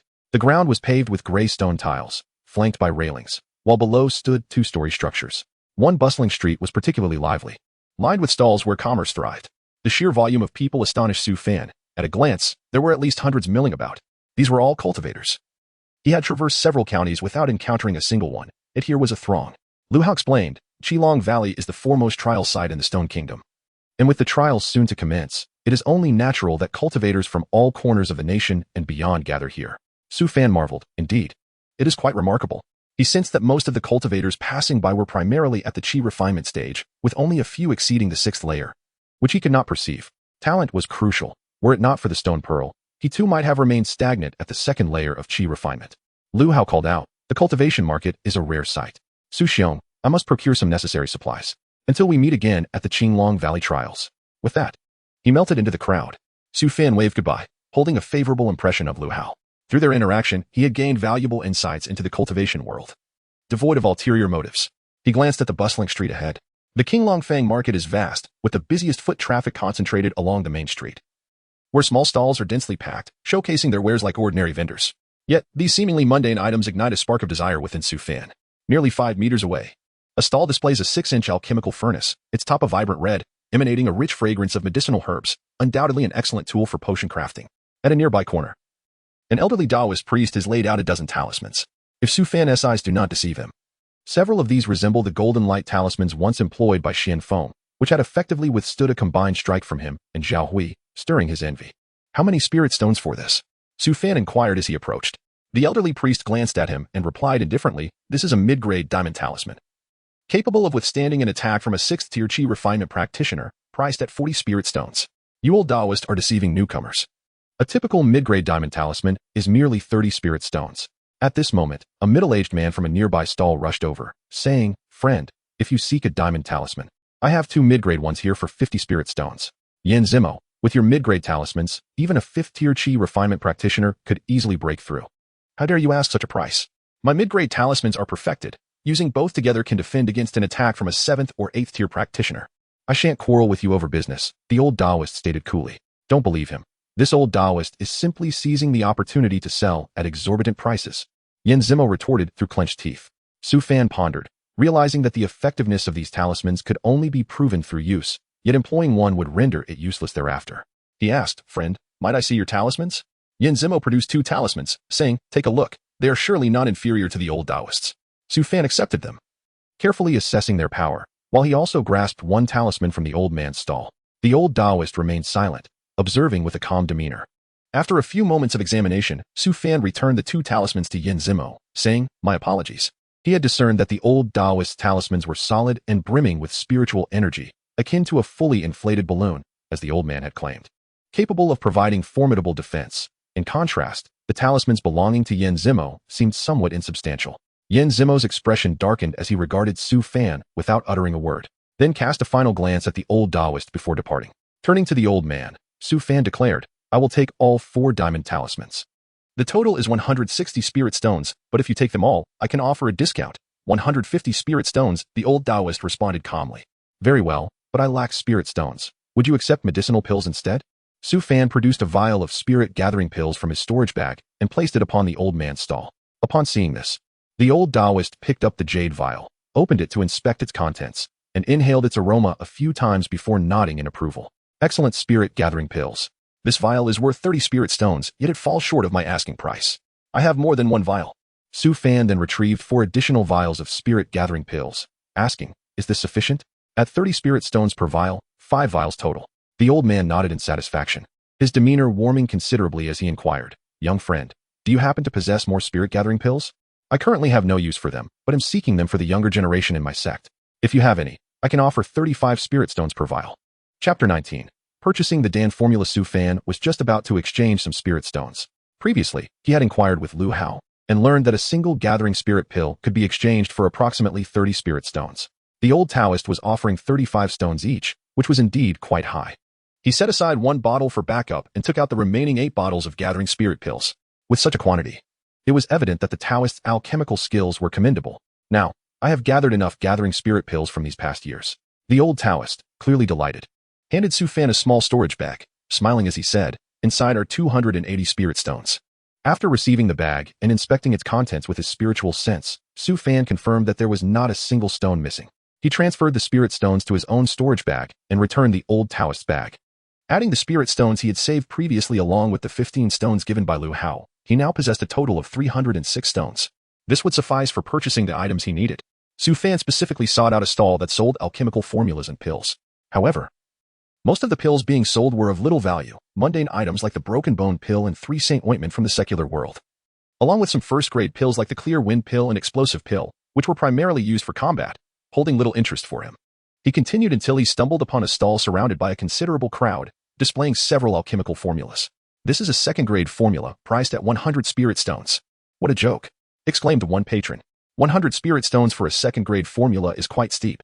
It's not even a third-grade formula.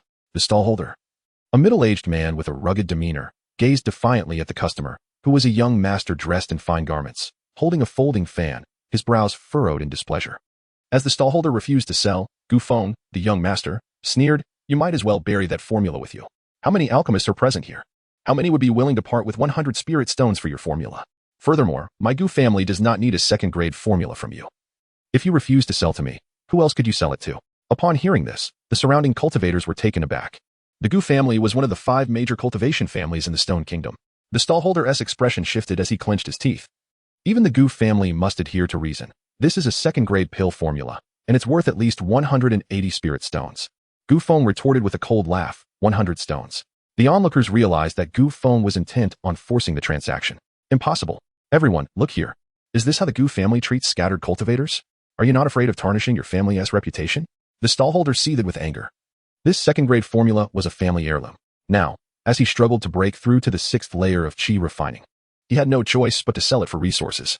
Moreover, his second-grade formula was the extremely precious purple gold pill formula, even at 200 spirit stones.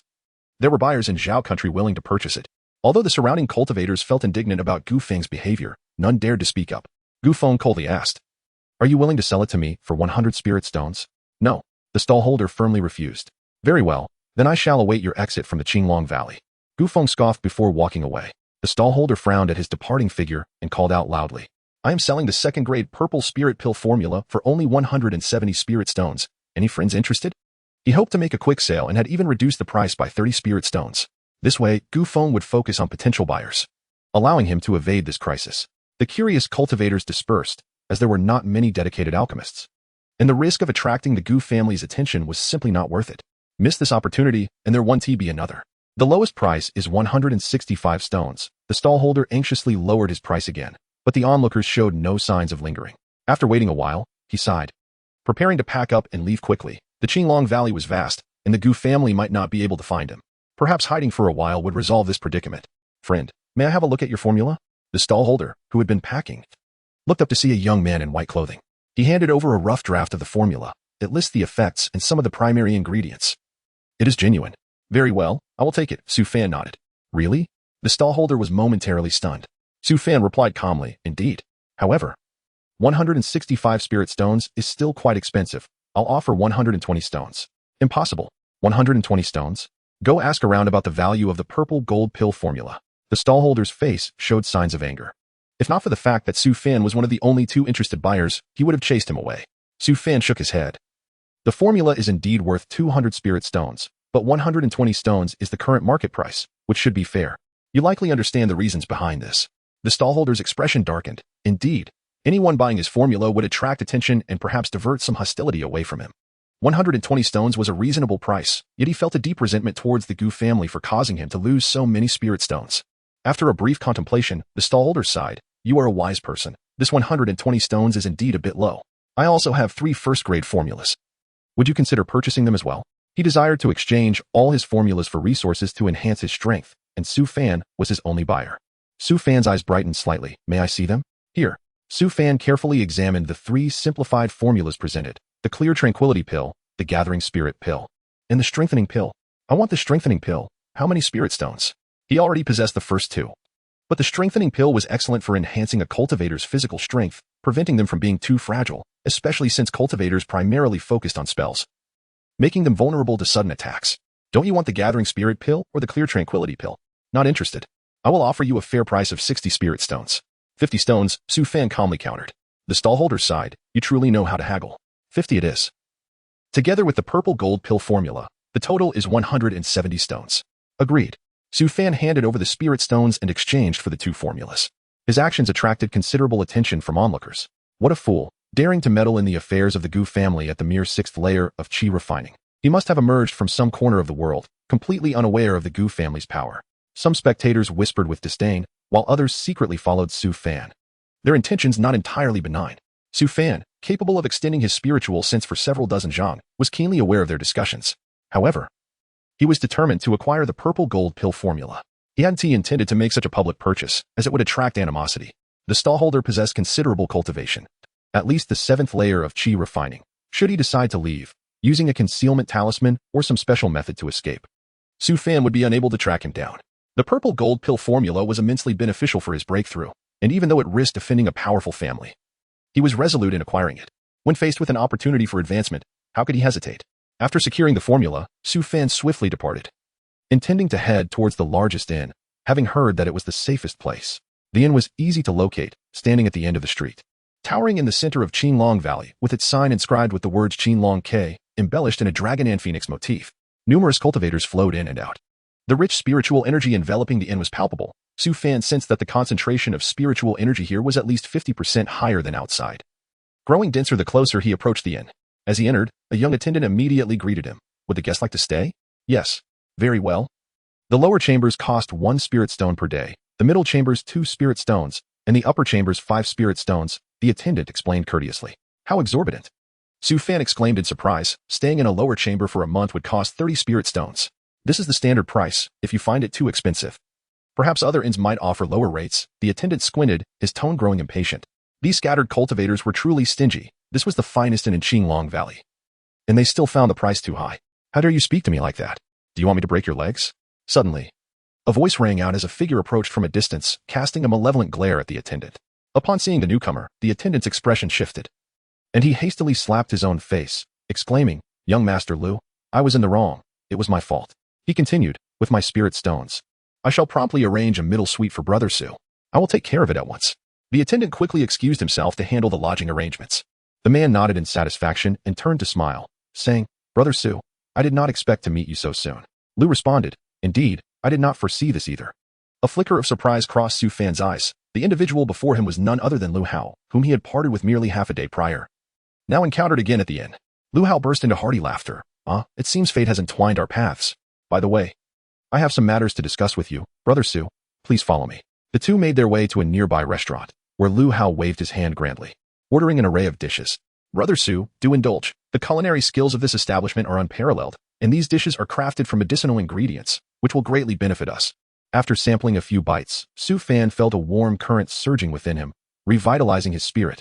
Indeed, the ingredients were of exceptional quality. Quite good, Su Fan nodded appreciatively. Inquiring, what matters do you wish to discuss, Lu brother? Lu Hao replied earnestly, Brother Su, I require your assistance with a task. To be candid, during the trial at Qinglong Valley, I need to collect a rare spirit herb known as water ice grass, which grows at the center of a lake. Guarded by a beast, I would like you to divert its attention while I gather it. Upon completion, I can offer 200 spirit stones as compensation.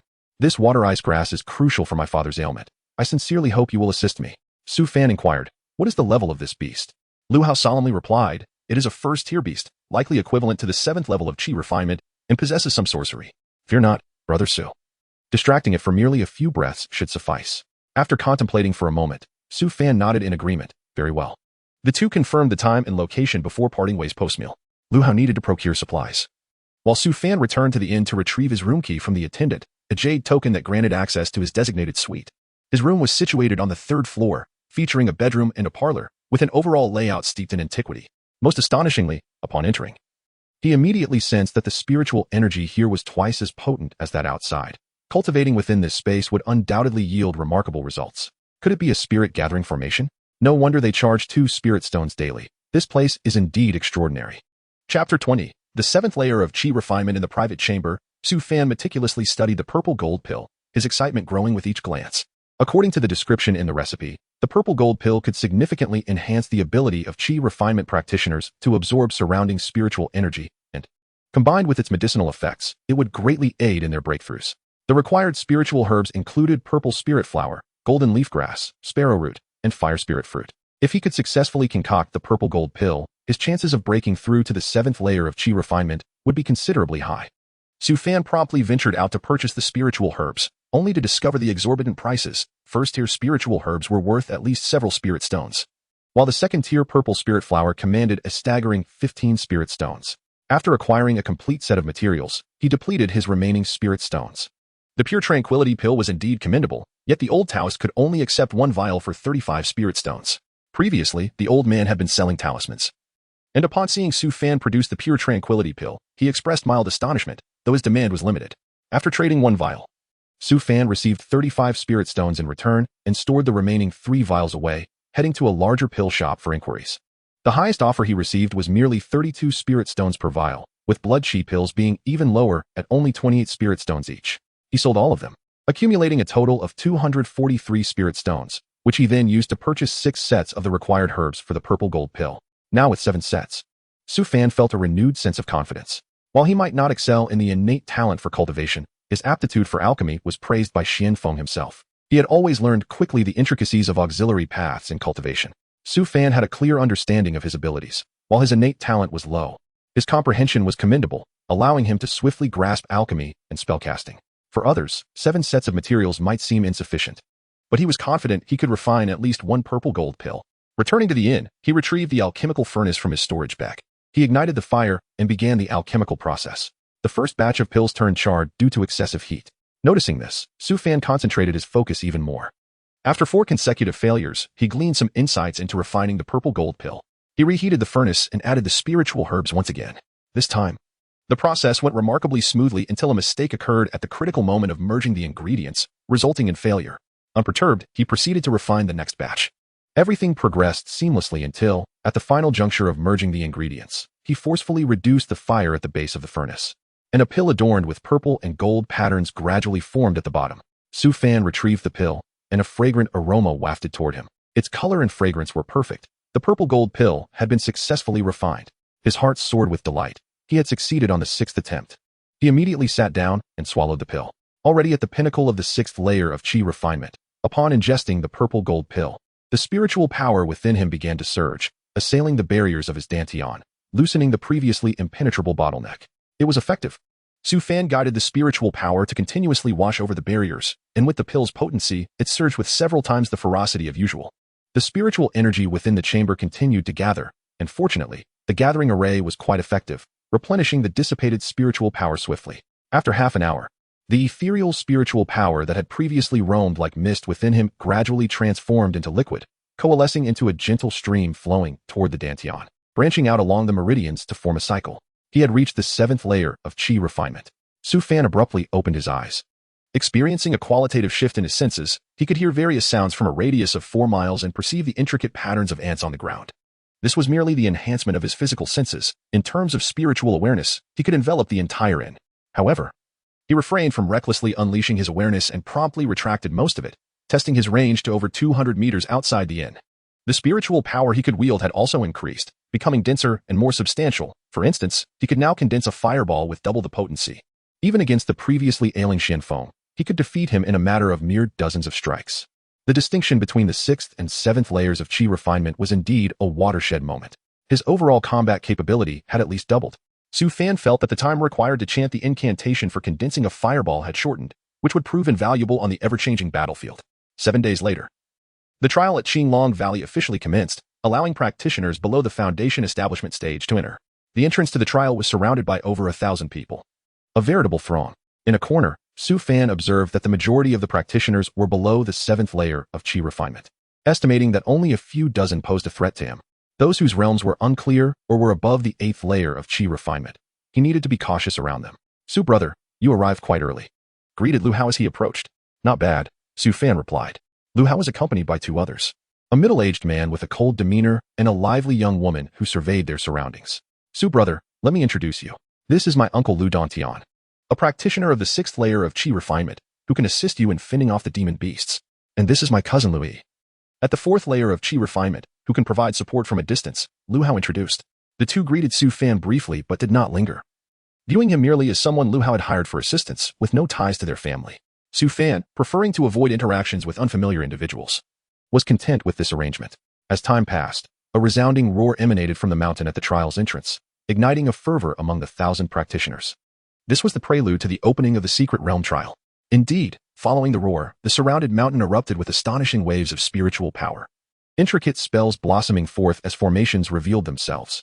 "The trial has begun. Let's hurry inside." The crowd surged forward like a swarm of ants, fearing that any delay might result in losing their chance at fortune. Particularly for those of lower realms, this opportunity was incredibly precious, occurring only once every 3 years. Missing it would entail significant resource loss for such a remote locality. Su Fan, having coordinated a meeting point with Lu Hao and the others, rushed in as well. Upon entering, instead of encountering the bustling throng of practitioners, he was greeted by a serene environment, with treetops shading the sun and beams of light filtering through the gaps in the foliage. Simultaneously, he sensed a high concentration of spiritual energy here, comparable to that of the Qinglong Valley Inn without the gathering array. Su Fan refrained from making hasty movements, carefully surveying his surroundings. There were no wild beasts nor any other practitioners in sight. Suddenly, he noticed a flickering green light deeper within. A golden flower grew atop a mound of earth, its petals exuding a golden liquid that illuminated the area with a radiant glow. Crimson gold flower. Su Fan and Appo's eyes widened. This was a second-tier spiritual herb, useful for concocting the supreme young pill. He quickly approached to pluck the crimson gold flower, but as he drew within 100 meters, he abruptly halted, scrutinizing the flower before turning away without hesitation, abandoning the valuable herb. Not long after his departure, a practitioner emerged partially from the underbrush, visibly frustrated. "I was so close. Just 100 meters away from my formation, yet this rogue cultivator and Appo's vigilance is excessive." He gazed in the direction Su Fan had gone, contemplated for a moment, then retreated into the thicket to await the next practitioner. Su Fan ran several miles before concealing himself in a cave. The reason he had halted earlier was that he sensed something amiss with the crimson gold flower, while most would overlook it. He was now considered an alchemist and understood the subtle changes in spiritual herbs. The flower appeared to be in full bloom, yet it seemed as though it had been artificially nurtured with spiritual water. He recalled that crimson gold flowers typically grew on the sides of mineral mountains. How could it thrive atop a mound of earth?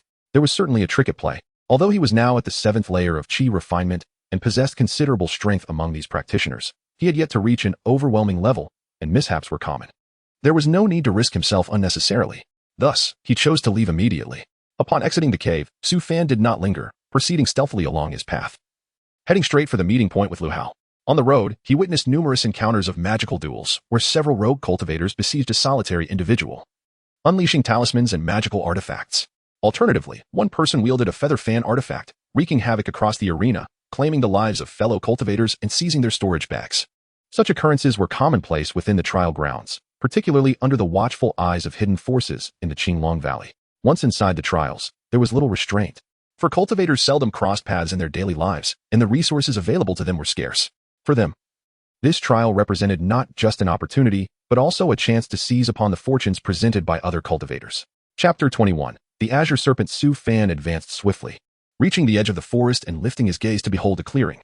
He halted, refraining from immediately stepping out, and settled into a meditative position, closing his eyes to gather his thoughts.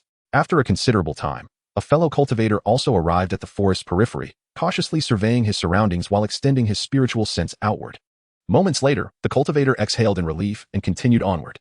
Su Fan observed his retreating figure as he swiftly traversed the open space 50 meters, 100 meters, 200 meters, without encountering any peril. Suddenly, a resonant hum echoed from beneath the earth, followed by the emergence of a monstrous earth-toned serpent with flesh-like wings, unleashing a chilling shriek as it devoured the unfortunate cultivator in one swift bite. Su Fan's expression shifted dramatically. The serpent's speed was astonishing, and had he approached, he likely would have fallen victim to such an ambush, if not for his unease regarding the unnatural tranquility beyond the forest, devoid of any birds or beasts. He might have sent the subsequent cultivators to scout ahead, and he would have been the one to perish. He swiftly altered his course, taking a lesser-known path. The trail was shrouded in depth and the foliage denser, yet to Su Fan, the mundane beasts within posed little challenge. He navigated through effortlessly and, after some time, arrived at the edge of a lake, its waters a striking green, exuding a chilling aura that extended into the horizon. This was the cold pool, the designated meeting point with Lu Hao. From his storage bag, Su Fan retrieved a talisman, activating it to create a beacon pointing into the distance. Meanwhile, Lu Hao sat cross-legged in a concealed area of the forest, eyes shut and his expression pained, his garments severely tattered, with a prominent claw mark marring his abdomen. Beside him, Lu Dongtian, his protective aide, had lost an arm and wore a visage of disarray. In contrast, the less powerful Lu Yi remained unscathed, albeit her spiritual energy was in disarray as she anxiously scanned the surroundings. Fear not, we are within the confines of the cold pool. The wolf demons will not dare pursue us, Lu Dongtian reassured Lu Yi, his gaze vigilant. At this moment, the true threat lay not with the beasts, but with fellow cultivators. Long time no see, a clear voice resonated, causing Lu Dongtian to startle, just as he prepared to summon a talisman. Lu Hao abruptly opened his eyes, joy illuminating his features. Brother Su, you have finally arrived. Noticing their plight, Su Fan inquired, what transpired? After entering the trial, we endeavored to steer clear of the chaotic throngs of cultivators, opting for a more secluded route, only to be discovered by a pack of wolf demons. The leading wolf king was a formidable beast among the first tier. We fought valiantly to break free from their encirclement and made our way to the cold pool. Lu Hao explained, his tone weak. However, I have consumed a medicinal pill, stabilizing my injuries. It will not hinder our forthcoming actions. Su Fan nodded in agreement, understanding that the following days would see cultivators expanding their search for resources. To remain stagnant and heal would not only expose them to the beasts but potentially to other cultivators as well. After a brief respite, the four of them set forth together. Along the way, startled beasts upon seeing the quartet opted to retreat, the atmosphere remarkably tranquil. They swiftly reached the location Lu Hao had mentioned. From a distance, Su Fan spotted a few ice crystal-like grasses rising from the water's surface, their roots appearing as delicate threads, an enchanting sight. Ice crystal grass, Lu Hao exclaimed quietly, his eyes gleaming with desire, yet he remained silent. Beneath the lake's surface, a seventh-tier beast lay in wait to guard the precious flora. Taking a deep breath, Lu Hao communicated telepathically, Brother Su, shortly. Uncle Dongtian and you will pretend to harvest the ice crystal grass. Uncle Dongtian possesses a defensive talisman. He will lead, and you both will draw the beast's attention before swiftly escaping in parallel directions. This Gale talisman is for you. It will enhance your speed to ensure your survival in dire moments. I intended to present it after securing the spirit stones, but I trust in your character, so I give it to you now. Lu Hao then retrieved a package containing 200 spirit stones from his storage bag. Understood, Su Fan replied, accepting the Gale talisman and spirit stones and placing them in his storage bag. He then accompanied Lu Dongtian towards the ice crystal grass, gripping a mid-grade diamond talisman tightly. As they approached the ice crystal grass, mere hundreds of feet away, Su Fan suddenly felt a tremor within his body, as if he were on the brink of catastrophe. Panic surged through him, and without a moment's hesitation, he began to retreat at remarkable speed.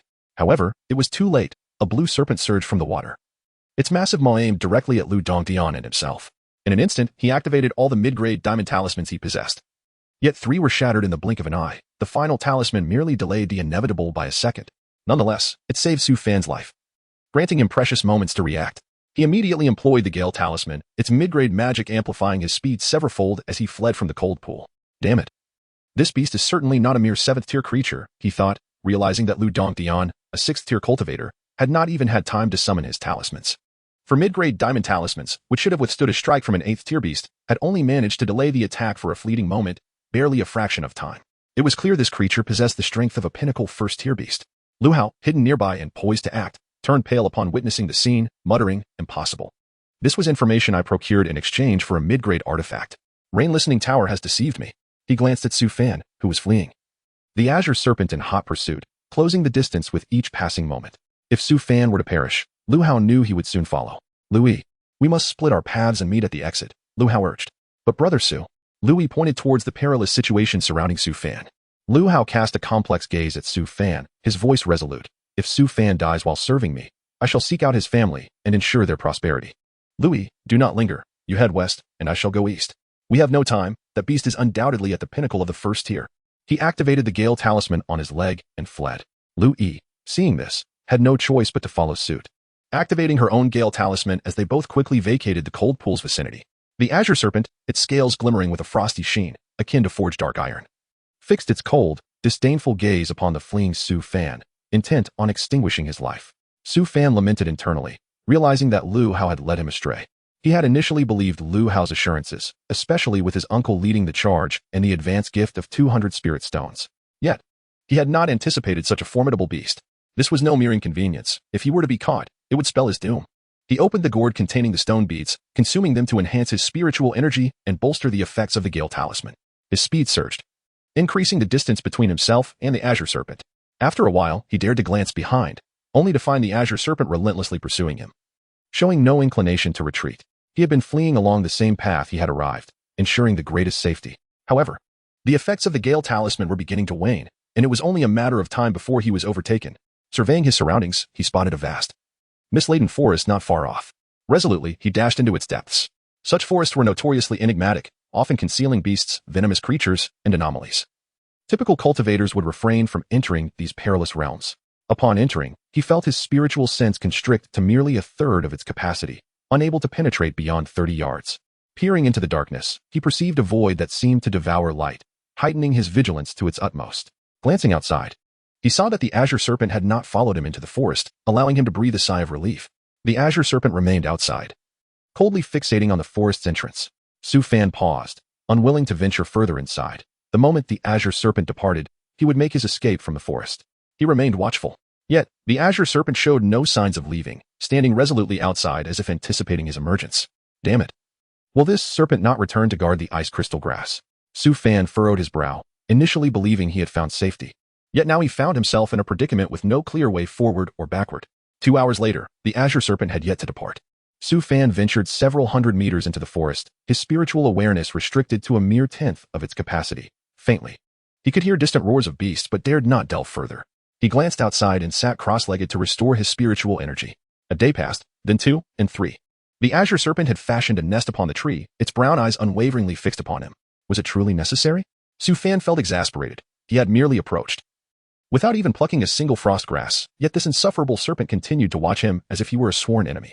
Fortunately, there was a spring at the edge of the forest, where he soaked numerous spirit beads, and after drinking the resulting essence, he found his cultivation at the 7th layer of chi refinement becoming even more refined, not hindering his progress. As the Azure Serpent remained, he was unable to escape, and days turned into weeks. Su Fan realized that the trial had likely ended long ago. He began to cultivate a spiritual field on the outskirts of the forest, planting spiritual herbs. With the irrigation from the spirit bead water, 1st tier and even 2nd tier spiritual herbs began to flourish rapidly. He concocted several spirit gathering pills and purification pills. His initial intention was to refine the golden purple pill, but the seeds of the purple flower were prohibitively expensive, and no one was willing to sell them. Extracting seeds from the purple flower proved to be a daunting task. While the spirit gathering pills offered some benefit, they were hardly sufficient. He consumed a few daily like candy, hoarding the rest to sell upon his eventual escape. 2 months later, he had brewed dozens of bottles of spirit-gathering pills and purification pills, which, even if sold at a reduced price, could fetch him over 1,000 spirit stones. Stretching lazily, he stood and looked toward the Azure Serpent outside, only to find it still fixated on his position. Sigh. He had attempted several times to lure it with pills, hoping to break free while it slept, yet each attempt had been in vain. It seemed resolute in its watch. Would he truly be trapped here for eternity? Su Fan sighed in frustration, cursing the wretched serpent. Suddenly, the ground trembled with a resounding boom. What was happening? To his surprise, it appeared that this abandoned cave held an anomaly linked to a dragon's bloodline. Excellent, excellent. A cool voice echoed through the air. Chapter 22 Jiang Yushi. Upon hearing a noise, Su Fan swiftly concealed himself behind a tree. He had not encountered another soul for several months, and according to the timeline of the trial, it should have long since concluded. He cautiously peered outside, where a green serpent coiled upon the ground, a figure perched upon its brow. Who could that be? As he squinted, a graceful silhouette emerged, ethereal and enchanting, with a stunning visage and a slender form, dressed in a flowing white silk gown, gazing in his direction. This is bad. She has spotted him. Su Fan felt a surge of anxiety and, without a moment's hesitation, fled deeper into the forest. What do you possess that has drawn the green serpent's gaze upon you? A cold voice reached his ears, as the woman appeared before him, seemingly out of nowhere. Su Fan was taken aback. How could one move with such speed that even his divine sense could not detect them? Moreover, her words sent a chill through him. No wonder the serpent had been guarding him. It was not out of vengeance, but rather an obsession with something he possessed. The formidable female cultivator evidently understood the serpent's intentions and intercepted him. Su Fan stepped forward, clasped his hands respectfully, and said, "I pay my respects, esteemed senior. It was I who ventured to gather frost grass and inadvertently offended the green serpent, resulting in it blocking the forest entrance. Is that so?" The woman extended her hand, and Su Fan's storage bag was drawn from his waist, causing his heart to sink. Fortunately, he had previously removed the precious stone beads from it. At this moment, he could only hope that this powerful female cultivator, mindful of her status, would refrain from probing his body with her divine sense. The woman meticulously examined the storage bag, her eyes flashing with confusion. The ordinary pills within could hardly attract the serpent's attention, and at last, her gaze fell upon a jade vial nestled in a corner. She retrieved it and opened the vial containing the water from the precious stones, inhaling its scent. Her eyes sparkled. This liquid was extraordinary. Though it contained limited spiritual energy, it bore a unique essence that, upon merely inhaling, imparted an epiphany that it was far from ordinary. If one could immerse themselves in it, the likelihood of breaking through to the nascent soul stage would undoubtedly increase to 80%. Her tone shifted from icy inquiry to earnest curiosity. "From where did you acquire this spiritual liquid? I do not covet it. I shall return it to you." As she spoke, she returned the storage bag to Su Fan, adding, "The origin of this liquid is of great importance to me. If you guide me to its source, I will reward you with a magical artifact." Su Fan's heart sank. It truly was related to the stone beads. The female cultivator referred to the water as spiritual liquid, indicating its significance even to her. This level of cultivator coveted the water infused with the beads, and he could not afford to reveal their existence. After a moment of contemplation, he clasped his hands and replied, "I obtained it from a spring in Fengwen City." "A spring?" The woman paused, her tone growing urgent. "Take me there," Su Fan cautioned. "Esteemed senior, the trial has concluded, and it will not reopen for over 2 years. That's of no concern." The woman seemed unfazed by this obstacle, using her spiritual power to lift Su Fan and propel him into the distance. Along the way, they encountered no beasts, arriving at a circular valley. She tossed several spirit stones to the ground, and a teleportation array materialized. A flash of white light enveloped them, and they vanished from their location. Outside Fengwen City, at a mountain spring in the Qingfeng Mountains, Jiang Yushi probed the water. Surprised, she noted, "The spiritual energy in this water is remarkably abundant. Though it falls far short of being the spiritual liquid. Are you certain this is the place?" she inquired, looking at Su Fan. Su Fan quickly affirmed, "Indeed. This is where I obtained the spiritual liquid." The spiritual energy swirled, and I collected the water from the center into the jade vial. Jiang Yushi waved her hand, and with a resounding boom, the ground trembled as immense spiritual power lifted the spring from its depths, raising it into the air. Su Fan was astounded. The magnitude of spiritual power required for such a feat was beyond comprehension. Was she at the Foundation establishment or Golden Core stage? After moving the spring aside, Jiang Yushi probed the ground. After a moment, she shook her head. "This place is too ordinary. Where exactly did your spiritual liquid come from? You need not fear that I will harm you once I obtain it. I can swear an oath to the heavens." Su Fan's heart sank further. This woman was proving to be quite the challenge. The spring was where he had previously soaked the stone bead water for experimentation, discovering that a large amount was far less effective than a concentrated cup. He had left the location as a mere hypothetical target when she inquired about the source of the spiritual liquid. After all, it was normal for many rare herbs to leave behind only remnants after extracting their essence. "Esteemed senior, I truly did collect it here." Su Fan gritted his teeth. Standing firm, Jiang Yushi's delicate brows furrowed as her divine sense erupted, scrutinizing every detail about Su Fan. "Esteemed senior," Su Fan felt a chill run through him. It was over. This woman was indeed unreasonable. He understood that the stone beads would be discovered, yet he dared not flee, for her speed far surpassed his own. However, after her inspection, Jiang Yushi sighed. "It appears this is indeed a special spiritual liquid born from the changes of heaven and earth. What a pity, what a pity." She felt a deep sense of frustration. 10 years prior, her master had foretold that her fortune lay in the trials of the extreme south, which could aid her breakthrough to the nascent soul stage. She had journeyed through various nations to this remote area, only to find nothing in the final trial. She had hoped for a glimmer of light, only to encounter a special spiritual liquid that could assist her breakthrough. Yet, Jiang Yushi fell into contemplation. Su Fan continuously calculated his chances of escape, pondering Jiang Yushi's flying vessel and the might she had displayed. No, he had no hope whatsoever. It dawned on him that he seemed to lack any viable trump card. His realm in the profound wind stage was too low. He did not possess a single magical artifact, and the remaining medicinal seeds were of considerable use only to him. Others might struggle to reach even the fourth layer of chi refinement. If he could escape with his life, he would do whatever it took to procure a high-tier flying artifact or a speed-enhancing secret technique. Otherwise, encountering a high-level cultivator would render him as insignificant as an ant. As Su Fan pondered, Jiang Yushi suddenly turned her gaze upon him, a hint of inscrutable meaning flashing in her eyes. Fortune, fortune. She had always believed fortune resided in spiritual herbs, resources, and opportunities. Could it be that it lay in people? Since meeting Su Fan, her luck had indeed improved. She had acquired a green serpent with dragon bloodline, which she could nurture to potentially reach the 8th level of a beast.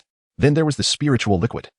Although she had not obtained its source, retrieving the spring and acquiring the liquid Su Fan possessed would at least increase her chances of breaking through to the nascent soul stage by another 10%. Over the past decade, it seemed that only Su Fan could aid her in this endeavor. Jiang Yushi spoke suddenly. You must be a loose cultivator, correct? Yes. I am Su Fan, and I wish to apprentice myself to you, esteemed senior. Su Fan knelt and bowed deeply. This took Jiang Yushi by surprise. She had expected a lengthy negotiation, yet he had immediately sought to become her disciple without waiting for her to speak. Unbeknownst to her, Su Fan's mind raced with countless thoughts. In that instant, he realized that the stone beads had not been discovered, or perhaps she was entirely unaware of their value. When she inquired about his status as a loose cultivator, it bore several implications. One could be a mere inquiry, another could be questioning his background, and the last could indicate her desire to accept him as a disciple and connect him to her sect. In such circumstances, the first possibility seemed unlikely. As for his background, a cultivator of such strength would not be wary of a chi refinement cultivator's background in such a desolate place. Thus, it could only be the third scenario, and he promptly offered his allegiance. Ahem. Jiang Yushi cleared her throat. You certainly know how to take advantage of opportunity. However, for a loose cultivator to achieve the 7th layer of chi refinement at your age is commendable. I shall accept you as my named disciple. Thank you, master. From this day forth, I shall follow your lead, and you shall be my example, Su Fan proclaimed, bowing once more. As I embark on my journey, I carry but a few belongings. This medium-grade flying sword shall serve as a token of our meeting. Accept it, please. At this moment, Jiang Yushi did not genuinely intend to present this medium-grade flying sword to Su Fan. Her plan was to take Su Fan back to the sect, where he would naturally receive a standard low-grade flying sword upon joining. Only when it truly proved beneficial to her fortune would she formally accept him as her disciple and bestow upon him a magical artifact.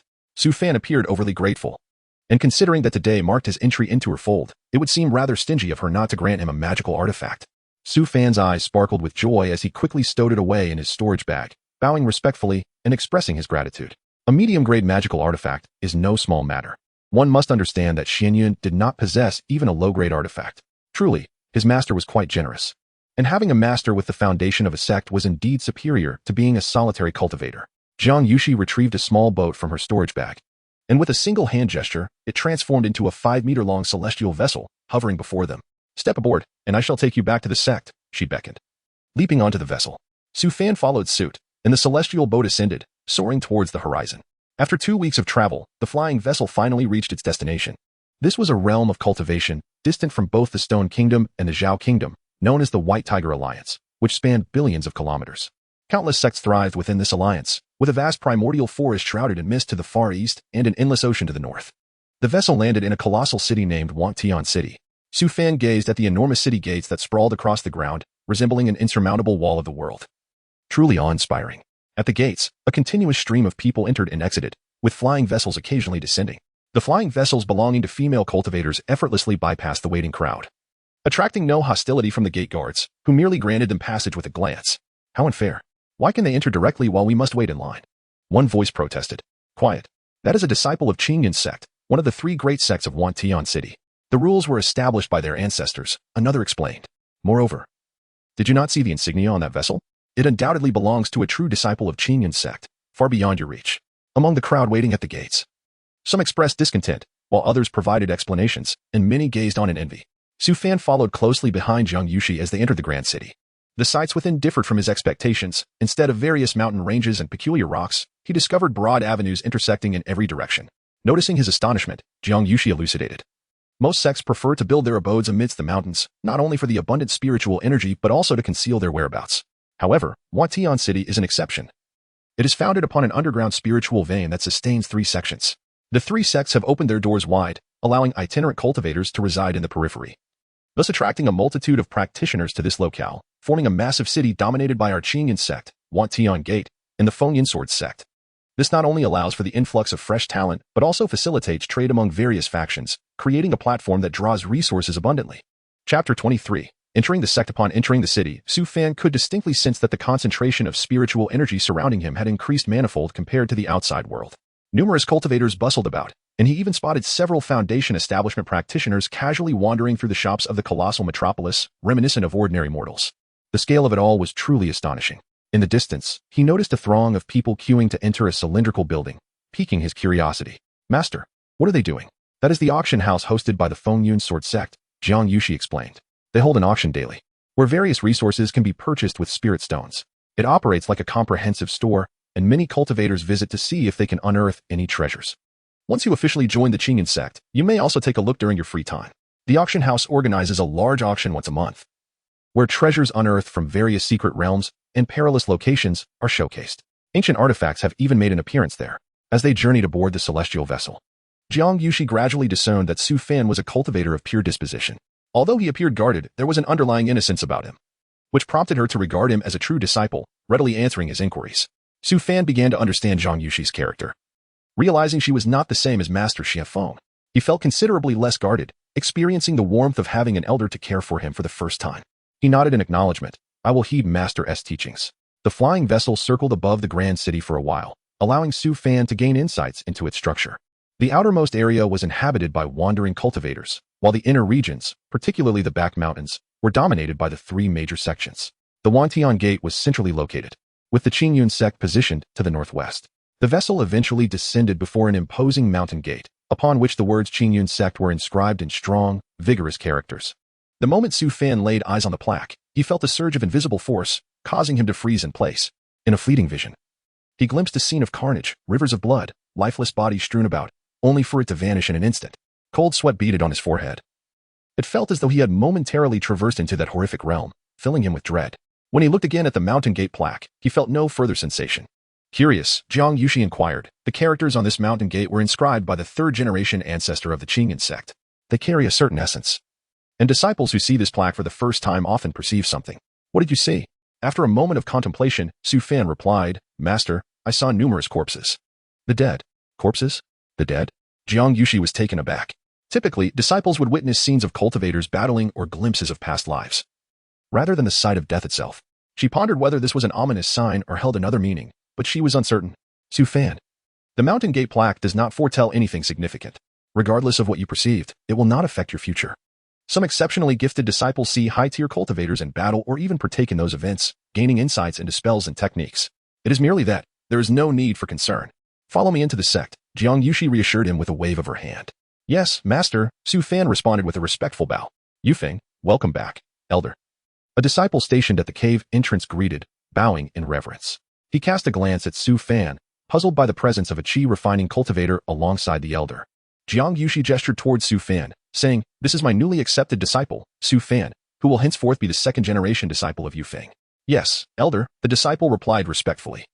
Though turmoil stirred within him, this chi-refining practitioner had become an elder's disciple. It was well known that Elder Jiang was a core formation powerhouse, currently with only 2 disciples, and was one of the sect's ancestors. Both her background and cultivation level drew considerable attention. Lu Mao, who was only on guard duty at Elder Jiang's cave due to a connection with another elder, had hoped to earn recognition and become her disciple. After all, Elder Jiang's disciples were few, yet powerful and well-connected. Now, however, he found himself overshadowed. As a Foundation establishment practitioner, he felt envious, yet dared not show it. Knowing that for a chi-refining cultivator to become Elder Jiang's disciple implied either exceptional talent or a powerful background. Jiang Yushi pointed at Lu Mao and instructed, Su Fan. This is a disciple of Yufeng. According to seniority, you should address him as Shirshu. Please assist him in completing the sect entry procedures and selecting a cave dwelling. Shirshu, please follow me, Lu Mao said. Su Fan's heart raced. A Foundation establishment disciple addressed him as Shirshu, making him realize the high status of his master, who was indeed a core formation cultivator. He could see that Lu Mao was not entirely willing to call him Shirshu. Thank you for your guidance, senior brother, Su Fan said politely. It is no trouble. Shirshu, please follow me, Lu Mao replied calmly. He then produced a square flying artifact from his storage bag and led Su Fan to the Yufeng Grand Hall to collect cultivation supplies. The Yufeng Grand Hall was located on the mountainside, bustling with Yufeng disciples. After entering, they navigated through a series of corridors until they reached a room where an elder sat in meditation.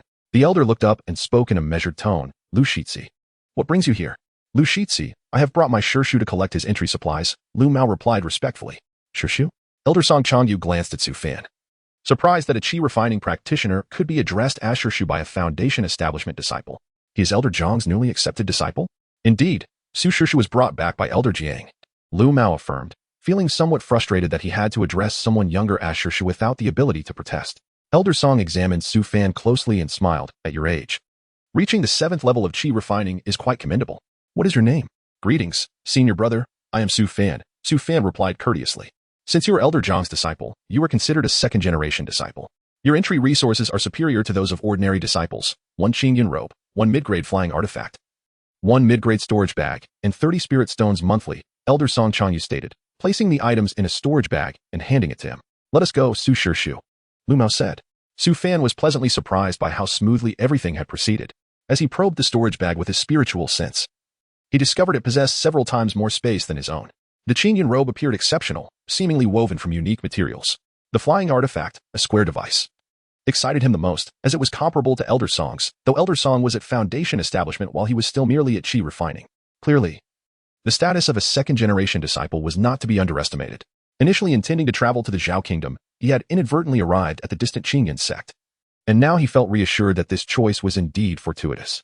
After leaving the room, Lu Mao guided him to several more locations, introducing him to other Foundation establishment disciples, helping Su Fan quickly become familiar with Yufeng. Finally, they proceeded to select a cave dwelling. As a second-generation disciple, he could reside in the caves situated on the mountainside, of which there were 56 in total. Excluding the 31 already occupied, 25 caves remained available. As Su Fan examined the map laid before him, he noted a common characteristic among the available caves. They were situated closer to the mountain's base, resulting in slightly lower spiritual energy concentration. However, he did not mind and chose a cave on the outskirts. Shirshu, while this cave is spacious, it is at the lowest level and may not be conducive for cultivation. Lu Mao cautioned. Isn't this one occupied? Su Fan inquired, pointing at a marked cave. This one is unoccupied. It is marked by our steward hall, likely reserved for. A nearby disciple from the steward hall cleared his throat and interjected. If Su Shirshu wishes to select it, there is no issue. Very well. I will take this one, Su Fan nodded. The cave needed to have ample spiritual energy as it directly impacted his cultivation speed. Are you certain about this choice? The steward hall disciple inquired. Yes. Is there a problem? No. Then this cave abode will belong to Master Su. As he spoke, the disciple from the service hall pressed a seal on the map, transforming it into a certification, and then produced a jade pendant to present, the cave abode's insignia. After receiving it, Su Fan followed Lu Mao to the next chamber. It was also a place of the law enforcement hall, designated for selecting positions. Every disciple of Yufeng must choose an appointment. Master Su, what position do you desire? Every disciple in the qi refinement stage must acquire one from the miscellaneous hall. Ordinary disciples are assigned, but masters may choose freely. Inquired the disciple from the miscellaneous hall, producing various position tokens: herb gathering, patrolling, cleaning, alchemy, talisman crafting, planting, and capturing, among others. Su Fan felt quite tempted by alchemy, talisman crafting, and planting, as they would undoubtedly enhance his understanding of these arts. Previously, during the ambush by the Green Serpent, the 4 mid-grade diamond talismans had proven invaluable. Otherwise, he would have perished in the trials of the Qinglong Valley. Planting also appeared promising. Coupled with his stone beads that could catalyze the growth of spiritual herbs, it would significantly aid his cultivation. After much deliberation, Su Fan ultimately decided on the position of planting. Although alchemy and talisman crafting were enticing, he understood that cultivation level was paramount. A low realm equated to diminished strength. He was aware that some low-tier cultivators wielded powerful artifacts capable of slaying those of higher realms, yet upon reaching a certain level, one could disregard all else. He thus declared, I choose this planting position. Lu Mao, standing nearby, flashed a look of surprise. Did this individual truly believe that the planting garden was a splendid opportunity to freely harvest spiritual herbs? One must be aware that the requirements for the planting garden were stringent, with regular inspections to ensure that planting disciples would not pilfer. And a sufficient quantity of spiritual herbs needed to be submitted on time. Failing to meet these quotas could lead to penalties or even imprisonment. For most disciples, this planting position was not particularly favorable. However, Lu Mao refrained from dissuading Su Fan, as he perceived him merely as a junior who had usurped his elder-est position. He thought it fitting for him to endure a bit of hardship. The Eastern Herbal Garden, spanning from 37 to 47 acres, will be under Master Su's care. You need only ensure the normal growth of spiritual herbs, infuse them with spiritual energy, eliminate pests, and timely submit a sufficient quantity of herbs, instructed the miscellaneous hall disciple. Understood. Su Fan accepted the position token and then departed with Lu Mao. Master Su, my task is also complete. This is your cave abode. Lu Mao said with a hint of pride. Su Fan gazed at the dark entrance, where sunlight barely penetrated, casting a chill compared to the other cave abodes. He furrowed his brow. This hardly resembled a cave abode, but rather appeared to be a freshly excavated cavern. He intended to inquire with Lu Mao, but found that he had already departed after finishing his words. I had thought him to be clever. Su Fan scoffed softly and stepped into the cave abode. Chapter 24. Undercurrents in the Hall of Stewards. Lu Mao was engaged in conversation with an individual, upon closer inspection. It was the disciple who had selected a cave dwelling for Su Fan. Is it really wise to suppress him? After all, he is an apprentice of Elder Jiang. Are you not concerned that he might rise against us later? Lu Dogue, a disciple of the Hall of Stewards, questioned with a hint of uncertainty. Lu Mao scoffed. I was apprehensive at first, but during our journey, I inquired about him. He is merely a rogue cultivator from the fringes. I secretly used a bone measurement artifact on him. Can you guess what his root is? What root? Surely it cannot be a heavenly root, Lu Dogue replied, intrigued. For spiritual roots. What? That cannot be. For roots? Elder Jiang would never accept such a disciple. Lu Dogue exclaimed in disbelief. I too found it implausible. So I measured several times, and the results were consistent. No wonder Elder Jiang casually entrusted him to me for registration. I suspect this young man's ancestors must have rendered some favor to Elder Jiang, thus he was taken in as a disciple. It poses no threat, Lu Mao whispered. But you must still exercise caution. He is, after all, a disciple of an elder, Lu Dogue advised. Lu Mao snorted. Caution? Let him survive his first mission outside. But you realize, do you not, that such actions could lead to? Lu Dogue furrowed his brow, attempting to dissuade him. Do not worry. I have no intention of betraying a fellow disciple. However, there are those who have long coveted the position of Elder Jiang's disciple. If they were to discover that a mere chi refinement stage cultivator with such poor roots became Elder Jiang's third disciple, who knows what chaos might ensue. Su Fan retrieved the cave dwelling token, activating the formation to open a corner. He stepped inside the cave, which was quite spacious. Though the walls were composed of raw stone with minimal decoration, the only room present had merely an emblematic door. The concentration of spiritual energy was indeed much higher than outside, albeit still limited, indicating the cave was rather rudimentary. Su Fan quietly sat cross-legged, extracting various spirit herb seeds from his storage bag. Currently, the lower-tier spirit herbs were of no use to him, however. He could refine them into gathering spirit pills to exchange for spirit stones. He planted them meticulously on either side and retrieved a long-lost stone pearl. Casting a water sphere spell to fill a basin, then placed the stone pearl within, instantly acquiring a substantial amount of stone pearl water. Although diluted, it was still effective for catalyzing low-tier spirit herbs. In just a few days, he could refine gathering spirit pills. He planted its sangshu fruit seed in the center of the spirit herbs, using the stone pearl water multiple times to catalyze its age. The previous song fruit had significantly enhanced his physique, aside from the Gale talisman. It was the reason he could continuously evade until he reached the misty forest to block the pursuit of the green serpent. After 4 applications of stone pearl water, the pale red fruit of the sangshu transformed into a vibrant red. 2 hours later, a song fruit quietly fell to the ground. Su Fan caught it, pondering. Has it reached its limit? He had intended to enhance the fruit's age by another 1,000 years, but it seemed infeasible. He wondered how much this fully red fruit could augment his physical strength. He sat cross-legged and swallowed the entire fruit. Instantly, his body trembled as a tremendous surge of medicinal power flooded through him, exuding a potent heat that felt like a scorching blaze. His body underwent a metamorphosis, with his muscles continually enhancing, leading to an overall elevation. Half an hour later, Su Fan had completely absorbed the medicinal power. His skin gleamed, translucent, as pure as white jade. With a mere motion, a whooshing sound echoed, reminiscent of a bowstring's tension, as his physical strength ascended to a new echelon. Su Fan raised his hand, clenching his fist. Without any action, he sensed that a single strike could obliterate everything before him. Was this merely an illusion stemming from his enhanced physique? He proceeded to test further. The augmentation from his body was far beyond mere strength. His speed had increased by a remarkable 10%, a significant feat that had previously been attainable only by those at the 8th layer of chi refinement. Not to mention his reflexes. No wonder body cultivators could swiftly eliminate their peers of the same rank in close combat. Although Su Fan was not training in body cultivation, his physical strength was undoubtedly on par with those who were. He glanced at the remaining 3 song fruits, estimating they could fetch a price close to that of a 3rd-tier spirit herb. After some contemplation, he resolved to consume them all. After all, such treasures would attract scrutiny, and it was prudent to refrain from risking exposure on his first day. Thus, the night passed. Su Fan reveled in the burgeoning power within him, feeling satisfied. The spirit herbs planted in the cave, aside from the sangshu fruit, were of no further use to him and would merely serve to repay debts. To expedite his cultivation breakthrough, he required corresponding spirit herbs, such as those for the Zijindan formula. It was time to visit the herb garden.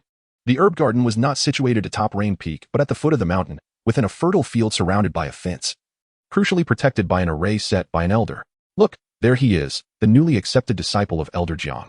Not particularly impressive, at Qi Refinement 7th layer, and lacking in robust spiritual energy. I wonder how he became Elder Jiang's disciple. Perhaps it's due to ancestral virtue, but whether he is worthy remains uncertain. As Su Fan descended the mountain, several disciples pointed and whispered about him. He paid them no mind. If he were to cower before them, he would hardly be worthy of being the disciple of a master. Hold on a moment. Just as Su Fan was about to leave the mountain, a burly man obstructed his path. What is it? Su Fan responded calmly. Kid, you're the newly accepted disciple of Elder Jiang? You don't seem all that impressive. Do you aspire to become an uncle disciple, or are you merely daydreaming? The only way to achieve that is to crawl past me, the burly man mocked, gesturing towards his groin. The surrounding cultivators erupted in laughter at the spectacle. Finished your performance? Su Fan replied coolly. What, are you dissatisfied? The burly man scoffed. Su Fan maintained his composure. No, merely found it bothersome that a dog is blocking my way. What did you say? The burly man's face flushed with rage, his spiritual energy rippling intensely as he emanated a daunting pressure, a Qi Refinement 7th layer cultivator. Yet, Su Fan remained unfazed, stating calmly. If you're too afraid to act, then step aside. Your barking is merely noise. Seeking death. The burly man, thoroughly provoked, swung a fist towards Su Fan.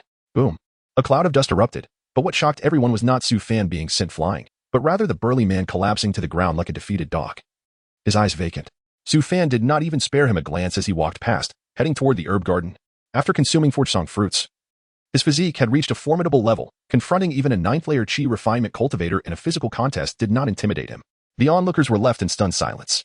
The burly man, with his massive frame, clearly trained in body cultivation, had been felled by Su Fan's seemingly frail body with a single punch. Could it be that this new uncle disciple truly possesses remarkable skills? From a distance, atop a pavilion, a young man in white observed Su Fan's departing figure, pursing his lips before shaking his head. Brother, what are your thoughts on him? A young man in blue approached, inquiring. His physique is formidable, and his aura steady. He is merely an average talent. The young man in white replied indifferently. It seems Lu Mao's words were not unfounded. There is no need for further probing. We shall eliminate him on his next mission. The blue-clad youth spoke coldly. Eliminating him would surely earn Elder Jiang's favor? But how shall we do that? Should we challenge him? He is but in the Qi Refinement stage while you've already reached the initial stage of foundation establishment. Would that not displease Elder Jiang? The blue-clad youth questioned, perplexed. Then you shall confront him, Bai Jingfeng stated coolly. Me? I am indeed stronger, having reached the 9th layer of Qi Refinement. Then we shall wait for him to charge at you. Are we to simply allow this to unfold? The blue-clad youth frowned. Lu Mao is reluctant to involve himself. Do you think I desire to? Patience is key. Until he reaches the 9th layer of Qi Refinement, no action shall be taken. I will lend you a top-tier artifact. Ensuring victory, Bai Jingfeng replied calmly. The blue-clad youth was instantly elated, clasping his hands in gratitude. Thank you, brother. After descending the mountain, Su Fan made his way to the herb garden. Before long, he arrived at the fenced area, where a disciple on guard halted his progress. Upon presenting his token, he was granted entry. In the enchanting realm of the medicinal garden, patches of square land were meticulously divided, each adorned with clusters of ethereal herbs, resembling a paradise of spiritual flora. The fragrant aroma of the herbs wafted through the air, so potent that even a mere mortal inhaling it could extend their life by an additional 2 years. Su Fan surveyed the garden, noticing that certain cultivators had begun their benevolent acts of sharing. The signboard of the garden revealed the meticulous division of each plot, categorized into sections A, B, C, and D according to the cardinal directions. His designated area, Section C, lay to the south, spanning from 37 to 47 acres. Upon arriving at his allocated plot, Su Fan was pleasantly surprised to find a substantial number of spiritual herbs cultivated within. Fishguard grass, eastern sunflower, progeny flower, and tiger root were among the herbs he recognized, many of which were listed in the compendium of spiritual flora, although the premium varieties were scarce. This realization caused him to furrow his brow. His intention for visiting the garden was to collect seeds to nurture back in his cave dwelling. Yet most of these herbs were of the first tier, which were less than ideal. Are you the steward of this plot? An elderly voice, laden with authority, called from the adjacent field. Su Fan turned to see an aged Taoist, his appearance decrepit yet his eyes sparkled with vitality, scrutinizing him closely. Esteemed elder, how may I assist you? Su Fan inquired respectfully. The elder chuckled lightly. I wouldn't presume to instruct you, but this plot is seldom tended to. Not only are the herbs of average quality, but the quantity required is also considerable. Were you perhaps singled out for this task? Not at all, Su Fan replied, shaking his head. His choice to engage with the garden was entirely his own. Very well, if you choose not to confide in me, When elderly arrives and you fail to meet the harvest expectations, the misfortune will be yours. Why not part with a few spirit stones? I could share some insights with you, the elder suggested with a tone of regret. Disregarding the elder's proposition, Su Fan focused on his work, drawing from his prior experience. He first assessed the fertility of the soil, turning over some arid patches with a spade, followed by watering and fertilizing the ground, and finally infusing the herbs requiring spiritual energy with vitality. After a thorough inspection, convinced that all was in order, he turned and departed. Upon returning to his plot, the elder paused, staring at the orderly arrangement of the neighboring field. This young man was not merely an amateur after all. He even knew to loosen the soil before tightening it, and how to prune the tiger root. Unbeknownst to Su Fan, his diligent efforts had left the elder astonished. Yet, even if he were aware, he would remain unfazed, as his sole purpose was to ascertain the presence of the herbs he sought. He discovered 3 varieties of the desired herbs within the garden, including the purple golden flower seeds located in the 2nd acre of Section A. He was determined to devise a means to acquire them. Chapter 25, Descent. Upon returning from the medicinal garden, Su Fan noticed a significant reduction in the whispers that surrounded him. Strength had become synonymous with everything. The ability to topple a fellow practitioner of the same realm with a single blow was a testament to his innate talent. After returning to his cave dwelling, he consumed the stone bead water and absorbed the spiritual stones, allowing his cultivation to progress at a commendable pace. 2 months later, Su Fan had made considerable advancements in his chi refinement, reaching the 7th layer. He anticipated that within a month, he would encounter the bottleneck of this stage. Such a speed of cultivation, attributed to a singular attribute spirit root, would not raise any eyebrows. Gazing at the numerous discarded spiritual stones scattered across the ground, he thought to himself that it was still too slow. 2 months, without a breakthrough from the 7th layer of chi refinement, had exceeded his expectations. During this time, he had attempted to engage with the disciples of Area A, only to be met with disdain and mockery as they tightened their grip on their medicinal fields. The prospect of obtaining the purple gold flower seemed bleak for now. Reluctantly, he decided to descend the mountain and venture into the city to procure some spiritual herbs. Hoping to find seeds for the elusive purple gold flower, Su Fan sighed. Descending was not his preference. Wangtian City was jointly governed by the 3 sects, offering far less security than Yufeng. Within the confines of Yufeng, he was assured safety, as neither chi refinement disciples nor foundation establishment disciples dared to threaten his life. However, once he entered the city, the circumstances would undoubtedly change. As Su Fan wrestled with his thoughts, a clear, cold voice interrupted him. Your cave dwelling is quite discerning. It lacks even a gathering spirit array. Greetings, master. Su Fan said respectfully, bowing before the entrance of his cave. Jiang Yushi appeared at the entrance, and it seemed as though the defensive array of the cave had faltered, reacting not at all. After a few days of seclusion, she found herself still far from the Yuaning stage, prompting her to emerge and see her only disciple. Su Fan looked up and replied, I was deceived by Lu Mao, believing this place to be rich in spiritual energy. Haha, Jiang Yushi chuckled, covering her mouth, her laughter causing her to tremble like a flower in the breeze. Realizing it might be inappropriate, she composed herself and said, Lu Mao has always been like this. This was the first time she had encountered such an audacious complaint. Su Fan's eyes flickered. Is the master cautioning me to never trust others blindly? Jiang Yushi waved her hand dismissively. Not exactly. I simply did not expect you to be taken in. I trust the master's judgment, Su Fan replied calmly. Jiang Yushi paused, taken aback by his words, and smiled lightly. Su Fan, you certainly possess a way with words. Very well, given your sweet tongue, I shall permit you to change your cave. Thank you, master, but I have grown accustomed to residing here, Su Fan replied with a bow. Jiang Yushi pondered for a moment. What techniques or secret arts do you desire? The art of escape, master. Preferably one that allows me to evade even foundation establishment practitioners, Su Fan said solemnly. You have quite the ambition. Such techniques either come at the cost of one's lifespan, like the blood escape technique, or are exceedingly rare secret arts. Perhaps you should reconsider, she advised. Master, I only desire the art of escape. Even if it is the blood escape technique, Su Fan insisted. Seeing his determination, Jiang Yushi inquired curiously, what do you need this life-saving art for? Within Yufeng, not even Lu Mao nor Lu Huan could threaten your safety. Su Fan replied, I wish to descend the mountain and explore Wangtian City. Jiang Yushi contemplated for a moment. That does require caution, though it is not as perilous as you imagine. The patrols of the 3 sects span every corner. Since you remain apprehensive, I will impart the blood escape technique to you. It typically requires 3,000 contribution points to acquire. You would need to labor in the medicinal garden for decades to earn such a sum. Consider this a special favor from your master.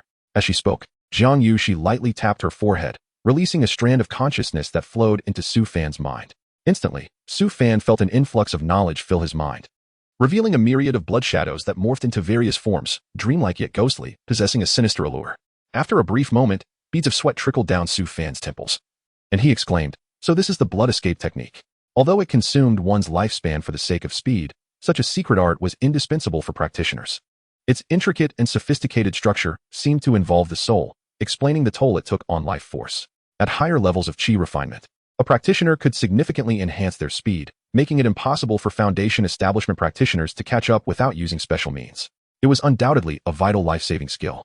This blood escape technique should only be employed in dire circumstances. Do not act recklessly. You may go to the third floor of the library to select a spell for cultivation. Here is your token. By the way, you should be practicing the Qingmu skill. It is gentle and ideal for building a foundation. You need not choose anything at the library. After you establish your foundation, I will grant you a new technique. Jiang Yushi instructed. I shall heed the master's teachings, Su Fan replied. From childhood to adulthood. He never anticipated that the one who treated him best would be a master he had only been apprenticed to for a few months. He now called her master from the depths of his heart. Ah, you have cultivated these spiritual herbs quite well, Jiang Yushi remarked. Her gaze falling upon the medicinal field beside Su Fan. You even have aged sangshu fruit. These fruits could incite a frenzy among body-refining practitioners. You might want to take a few with you to the city. The price in spiritual stones will astound you. I have a keen interest in spiritual herbs. Which is why I chose to work in the medicinal garden, Su Fan quickly responded, eager to divert her attention from any anomalies. What pills can you concoct? Jiang Yushi asked with curiosity. I can refine gathering spirit pills, qi blood pills, purifying pills, detoxification pills, and I have successfully crafted purple gold pills, Su Fan stated. Jiang Yushi was not surprised by the gathering spirit pill, as it was the most basic pill, easily learned by many practitioners over decades of study. However, she was taken aback by the mention of the purple gold pill. The purple gold pill was considered an excellent second-grade pill, releasing purer and more potent medicinal energy compared to the gathering spirit pill, with significantly fewer impurities. For advanced qi refinement practitioners, the purple gold pill was a superior version of the gathering spirit pill, especially during breakthroughs, making one pill more valuable than dozens of gathering spirit pills. With such an interest in spiritual herbs and commendable alchemical skills, Jiang Yushi remarked. The alchemy skills of Senior Brother Ma from the alchemy chamber are the finest in Yufeng. When you have time, you should learn from him. Here is a token. He will understand its significance. Jiang Yushi handed him another token. Initially, she had thought to accept Su Fan based solely on luck. Given that her master had achieved mastery in divination and had not objected to her inquiries regarding Su Fan. Thus, she had not held high expectations for him as a practitioner with 4 spirit roots. To her surprise, Su Fan had provided her with an unexpected delight. To be able to refine the purple gold pill at such a young age demonstrated his exceptional talent in alchemy, which would undoubtedly contribute to the overall strength of Yufeng. Thank you, master. I will learn from Senior Brother Ma, Su Fan said, promptly stowing away the token. Fully aware of the fortune he had received, had he been an ordinary disciple, it was likely that Senior Brother Ma would not have even glanced his way. Although you are my registered disciple, should you reach the level of a 4th-grade alchemist, I will formally accept you as my disciple, Jiang Yushi stated before gracefully departing. As he watched her retreating figure, Su Fan fell into contemplation. A 4th-grade alchemist? Currently, he could concoct 2nd-grade purple gold pills, which should qualify him as a 2nd-grade alchemist. If he could successfully refine a 3rd-grade pill, he would attain the status of a 3rd-grade alchemist. Yet, that was not the most challenging part. The greatest obstacle was that he lacked the formulas for 3rd-grade pills, leaving him at a standstill. He glanced at the token for the alchemy chamber, suppressing his current thoughts. The most pressing matter at hand was to elevate his cultivation and descend the mountain to exchange for spiritual stones. Before venturing down the mountain, Su Fan spent several days refining a green flying sword. Though it could not be commanded with the precision of an extension of his body, it would still prove formidable in combat, especially when combined with the blood escape technique and his formidable physique. Thus, at night, he disguised himself for the descent. This time, he had learned from his previous experiences and donned a cloak. While it might still attract attention, some disciples within the peak adorned similar attire, which was far less conspicuous than revealing the face of Elder Zhang's disciple. Thus, he smoothly descended the mountain, hastening towards the city of Wantian. As Su Fan walked along the streets of Wantian, he was captivated by the myriad of vibrant shops. Although it was the outer city, it was far more bustling compared to the inner city of the 3 sects. The sounds of vendors hawking their wares, the spirited bargaining, the enchanting melodies from brothels, and the captivating demonstrations of magical artifacts at roadside stalls were all quite splendid. For a moment, Su Fan was entranced. It turned out that cultivators were not solely engaged in solitary practice. Sometimes, stepping into the world and relaxing one's mind could indeed smoothen the obstructed path of cultivation. However, he did not forget his purpose. He intended only to observe briefly before arriving at a particular establishment. The building prominently bore the words Bowed-in Pavilion, exuding an air of grandeur. Upon entering, a young attendant promptly approached him, saying, "Esteemed guest, what kind of elixirs do you require? Be it detoxification pills, healing potions, enhancement elixirs, or fortifying drafts, we have them all." Su Fan calmly replied, "I am not here to purchase elixirs. I possess some that I wish to sell. Do you accept them?" The attendant was taken aback, but quickly responded, "Of course we do. May I inquire what type of elixirs you have?" Huang Yu Dan, Juling Dan, and Detoxification Dan. I have 100 of each. Su Fan retrieved several jade vials from his storage pouch. The Huang Yu Dan was a new concoction he had developed, particularly beneficial for Qi cultivators practicing earth-attributed techniques, surpassing the efficacy of the Juling Dan. And it was also a first-tier elixir. Please hold on. I shall fetch the steward, the attendant said politely. On the third floor, a round-faced man named Feng De was assisting a customer in selecting elixirs when the attendant approached him and whispered a few words. Very well, take me to meet him. Feng De replied, informing the accompanying customer that someone else would take over, before descending the stairs. Upon reaching the ground floor, Feng De's expression shifted upon seeing Su Fan. And he stepped forward, saying, "This esteemed brother is a disciple of the Qingyun sect.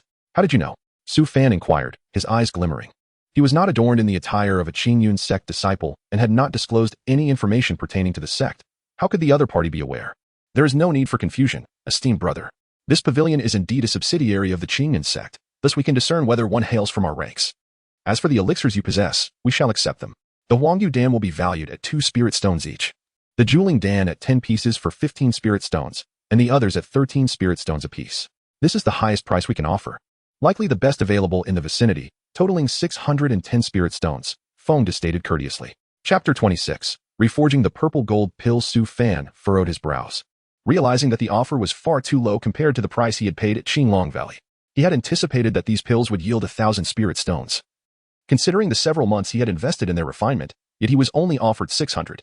Noticing Su Fan's dissatisfaction, Feng De quickly explained, "Senior brother, you may not be aware, but Wangtian City is unlike the outside world. Here, there are many alchemists and abundant resources. So the prices indeed do not match those outside. If you don't believe me, feel free to inquire at other pill shops.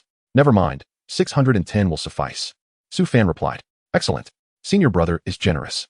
In that case, I shall gift you an additional 5 pills, bringing the total to 615, Feng De beamed. "I would like to inquire if you have any spirit herb seeds," Su Fan asked. "We do have spirit herb seeds, but may I ask what type you seek?" Feng De responded. "The purple spirit flower," Su Fan specified. "Ah, the purple spirit flower. Let me think.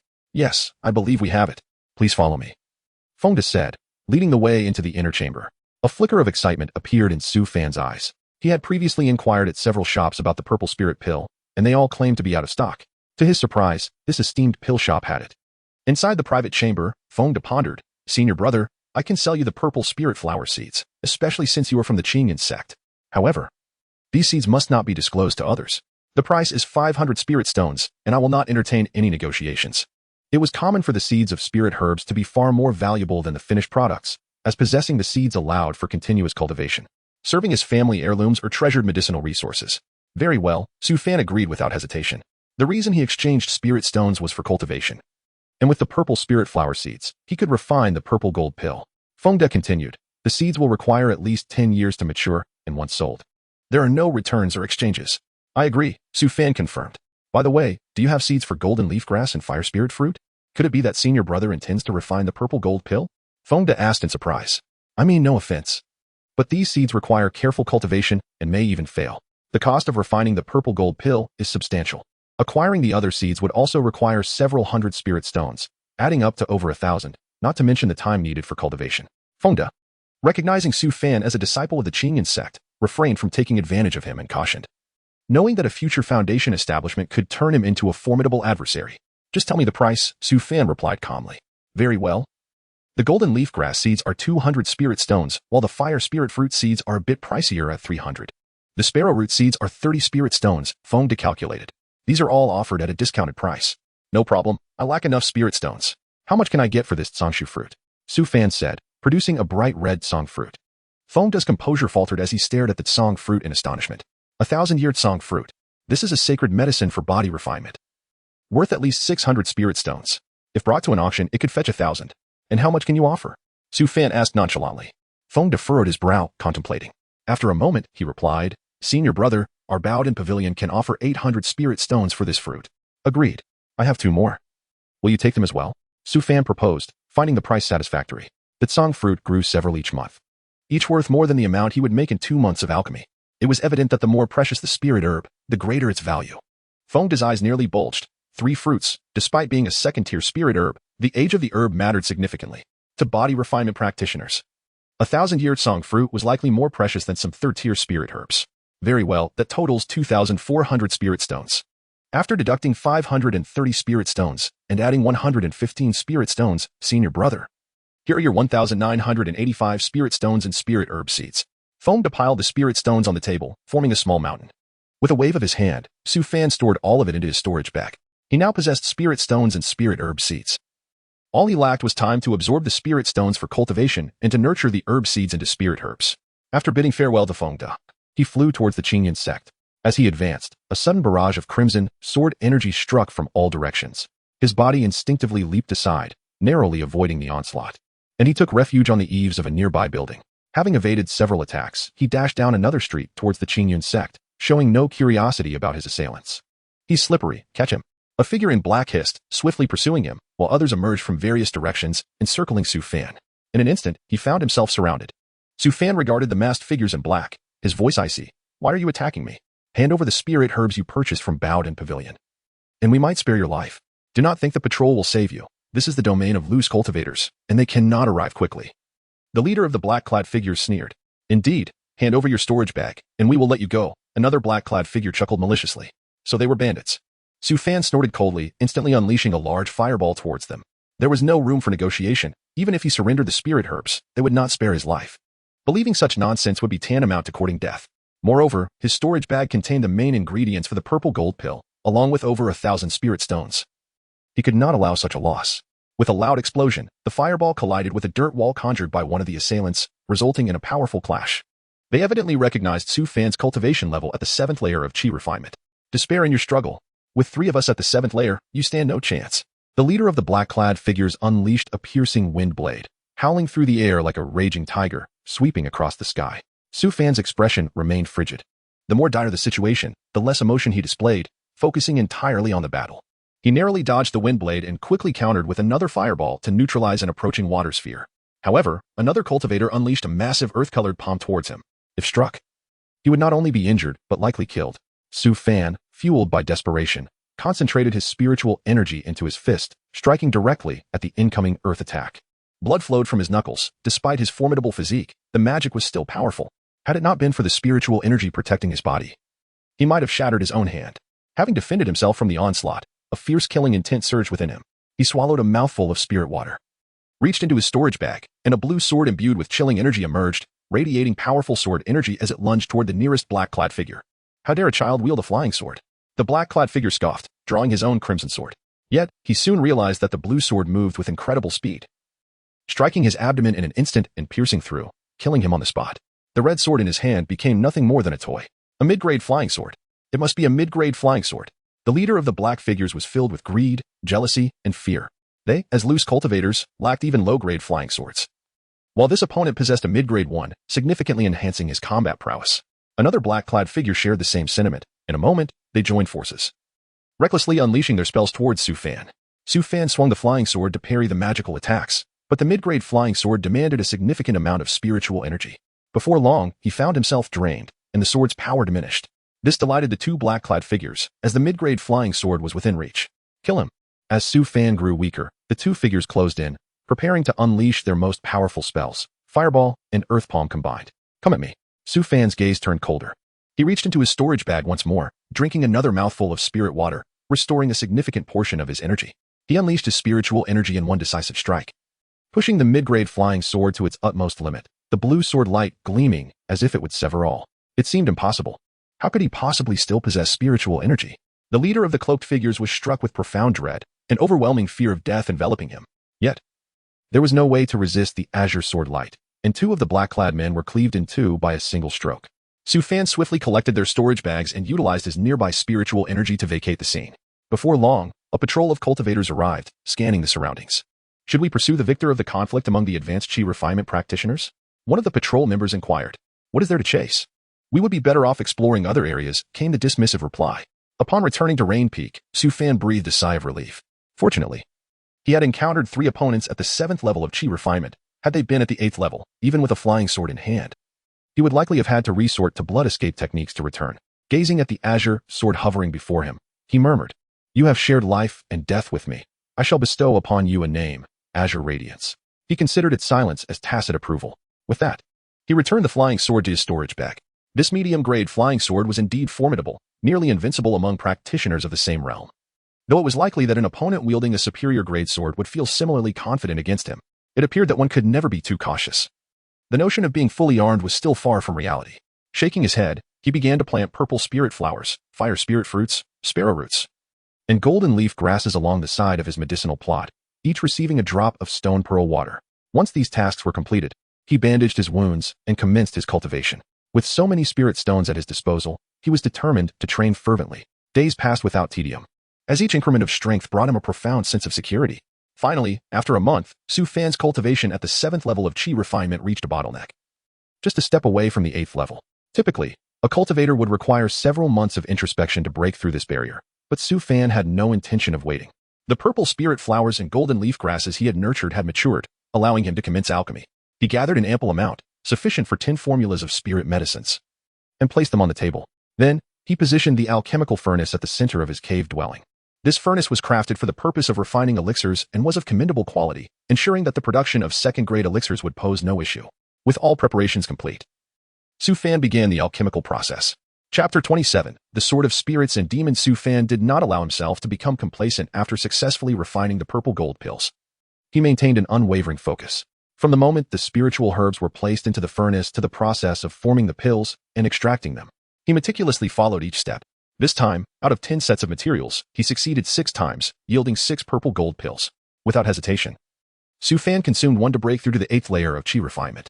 Instantly, a surge of potent medicinal energy enveloped his entire being, and the previously robust barrier within him began to tremble as if caught in a torrent. Boom! He felt as though his meridians had been pierced open. A continuous stream of spiritual power coursed through his veins, and in an instant, Su Fan's consciousness experienced a significant enhancement, elevating his perception as if he had undergone a metamorphosis. As he sensed the spiritual energy within him, he mused, "My strength has likely doubled. If I were to encounter those 3 cloaked figures again, I could defeat them all in no more than 10 strikes." The speed of my progression from the 7th to the 8th layer of Qi refinement has also increased by 30%. His fireball technique had become even more ferocious, capable of reducing an entire house to ashes with a single strike. After stabilizing his realm for some time, Su Fan continued to consume the purple gold pills to enhance his spiritual energy. In just half a month, he reached the pinnacle of the 8th layer of Qi refinement, only a step away from the 9th layer. Such a pace of cultivation would be considered remarkable even among the prodigies of the Qing sect. Outside the rain peak, a solitary figure strolled through the light rain. Should anyone catch sight of him, they would surely be astonished. Bai Jingfeng, a paragon among the 3rd-generation disciples of Rain Peak, was now entranced by the summit of the mountain. "Yushi, when shall I be by your side?" You could easily be by his side. A sinister voice echoed in his mind. Bai Jingfeng paid no heed, his gaze fixed upon the peak. The ominous voice persisted. "Why not just seize that boy's body? You could consult his master every day. Seize his body, then attempt to take mine?" Bai Jingfeng's expression darkened, his eyes filled with coldness. "Serpent child, do not presume that your soul binding grants you safety. Did you consider that when you sought to usurp me? Once I find the soul fruit, your demise will be at hand." Upon hearing this, the sinister voice fell silent. Bai Jingfeng gazed at the mountaintop, narrowing his eyes. Though the serpent child's words were flawed, they did provide him with a direction. Perhaps he could refine that boy into a puppet and then approach Yushi. Unbeknownst to Su Fan, he had already attracted the attention of others. During this time, he refined more purple gold pills, elevating his cultivation to the 9th layer of Qi refinement. After consuming several tsang fruits, his power had become unparalleled among those at the Qi refinement stage, save for a few anomalies or high-tier magical artifacts. Next came the Foundation Establishment. Foundation Establishment, also known as the first step to ascending to immortality, allows only those who achieve it to be considered true cultivators, significantly extending their lifespan. At this juncture, the purple gold pills had become ineffective for him. He resolved to visit the library pavilion. The library pavilion was situated on the eastern side of Rain Peak. Rather than directly ascending to the 3rd floor to select spells and techniques, he first perused the miscellaneous books on the 1st floor. Though they were not focused texts, they offered valuable insights, expanding his knowledge and understanding of the path of cultivation, such as the division of meridians, techniques for condensing spiritual power, and common errors during explosive moments. Su Fan read avidly until evening before heading to the 3rd floor to select spells and techniques. The guardian of the 3rd floor was an elderly man, his eyes clouded with age. However, Su Fan did not underestimate him. A guardian of the sect's spells was certainly no ordinary individual. After presenting his token, the old man wearily stated, "You have 1 hour to select. After that, your qualification will be automatically revoked. Go." Upon entering, Su Fan was greeted by a vast bookshelf, laden with volumes of spells and techniques. Titles like Yellow Dragon Chant, East Windbreak, Thorny Bush Strike, 6 Styles of Sword Control, and Heavenly Xianyun Sword lay before him. capturing his interest immensely. However, each book was bound by restrictions, making it impossible for the average person to take them away. One could only assess their suitability based on the brief descriptions provided. Aware that he had but an hour, Su Fan quickly skimmed through each spell, forming a general idea in his mind. He believed that the one best suited for him was the sword control spell. Presently, the available techniques for sword control included 6 styles of sword control: Heavenly Xianyan Sword, Sword Control Path, and Sword of Spirits and Demons. At first glance, each seemed similar, boasting capabilities to slay foes from a distance and unmatched defensive power. Ultimately, he chose Sword of Spirits and Demons, as its description was the most unique, emphasizing soul-guided strikes and consciousness attacks, heralding unmatched prowess over spirits and demons. The reason for his selection lay in its potential to directly attack an enemy's consciousness. The Sea of Consciousness is the lifeblood of a cultivator, containing both mental and soul energy. If he could assault the Sea of Consciousness directly, the advantages in battle would be unfathomable. The Sword of Spirits and Demons proved to be a remarkable technique for sword control. The elderly guardian of the 3rd floor clicked his tongue in approval. After acquiring this spell, Su Fan departed. Upon returning to his cave dwelling, he began to study the technique. Aside from the foundational elemental spells, this marked his first foray into other magical arts. Initially complex and obscure, the Sword of Spirits and Demons was far from simple. Previously, he controlled flying swords by engulfing them with spiritual energy, infusing them with an explosive force. In contrast, this technique required wielding the sword with one's consciousness, directing it towards the adversary. After merely half an hour of practice, Su Fan found his Sea of Consciousness fatigued. It was quite challenging. To achieve even a basic understanding could take months. Su Fan calmed himself. When fatigued, he would rest and drink from the stone pearl water. Thus, after a month of diligent effort, he finally reached the rudimentary level of the Sword of Spirits and Demons. The azure glow, seemingly sentient, circled around him before halting in front of him. He stepped onto the azure flying sword, and the earlier discomfort faded away, allowing him to stand perfectly balanced upon its blade. Sword flight. With a mere thought, the azure light transformed into a streak of azure rainbow, soaring out of the cave and descending into the sky. Moments later, he paused, gazing down at Rain Peak. This was his first time observing from such a height. The speed of his sword flight was significantly greater than his usual pace, comparable to activating a Gale talisman. He circled above his cave for a moment before descending back inside. Su Fan resumed his cultivation. A few days later, a Qi refinement cultivator came knocking, seeking to challenge Su Fan. News of this challenge spread throughout Rain Peak. I am Bai Hai. I challenge Qin Elder's disciple, Su Fan. I have heard you have already broken through to the 9th layer of Qi refinement, as I am also at this level. I wonder what merit you possess to be a disciple of Elder Jiang. Why not let me overturn you, allowing Elder Jiang to select his disciples anew? Indeed, Bai Hai, at the age of 21, had already reached the 9th layer of Qi refinement, possessing both earth and water true spiritual roots. Why was it that he, a mere 4 spiritual roots, was deemed unworthy of being an elder's disciple? Such was the nature of unfairness. Is that true? For spiritual roots? Surely that must be slander. I doubt it. After all, he is Jiang Elder's disciple. Who would dare defame him at Rain Peak? They must be courting death. I see that the new junior uncle might just be a decorative pillow, soon to be kicked out. For days, Bai Hai lingered outside Su Fan's cave, loudly proclaiming his challenge, ensuring that all of Rain Peak was aware of his statements. Inside the cave, Su Fan had long sensed the commotion outside. However, he did not rush out to confront Bai Hai, as he was engrossed in practicing the first layer of the Sword of Spirits and Demons and had no time to attend to him. Finally, today, he completed the first layer of the Sword of Spirits and Demons. The divine sword was drawn, and his control over the flying sword reached an unprecedented level. Previously, controlling a flying sword felt akin to wielding a torch. Now, it was as though he commanded it with the precision of an extension of his own body. Both speed and agility had reached new heights. It could be said that, with the sword drawn, he could easily slay ordinary cultivators at the 9th layer of Qi refinement. Outside, the clamorous Bai Hai was somewhat perplexed. This fellow truly seemed like a turtle. For days, he had hurled various insults, exhausting nearly every term in his vocabulary. If the other party did not emerge, he would be reduced to a wretched state in Yufeng. Yet, despite this, Su Fan remained utterly unmoved, not even making a sound. The spectators, too, dwindled in number with each passing day. Observing the remaining third of onlookers alongside himself, who stubbornly lingered before Su Fan's door, Bai Hai began to question his own intelligence. The other party was clearly ignoring him. Creak. At that moment, the entrance of the cave gradually swung open. Su Fan emerged, disregarding the gazes of the crowd. Finally, he has come out. Bai Hai's face lit up with surprise, but as he beheld Su Fan's calm demeanor, a sense of foreboding struck him.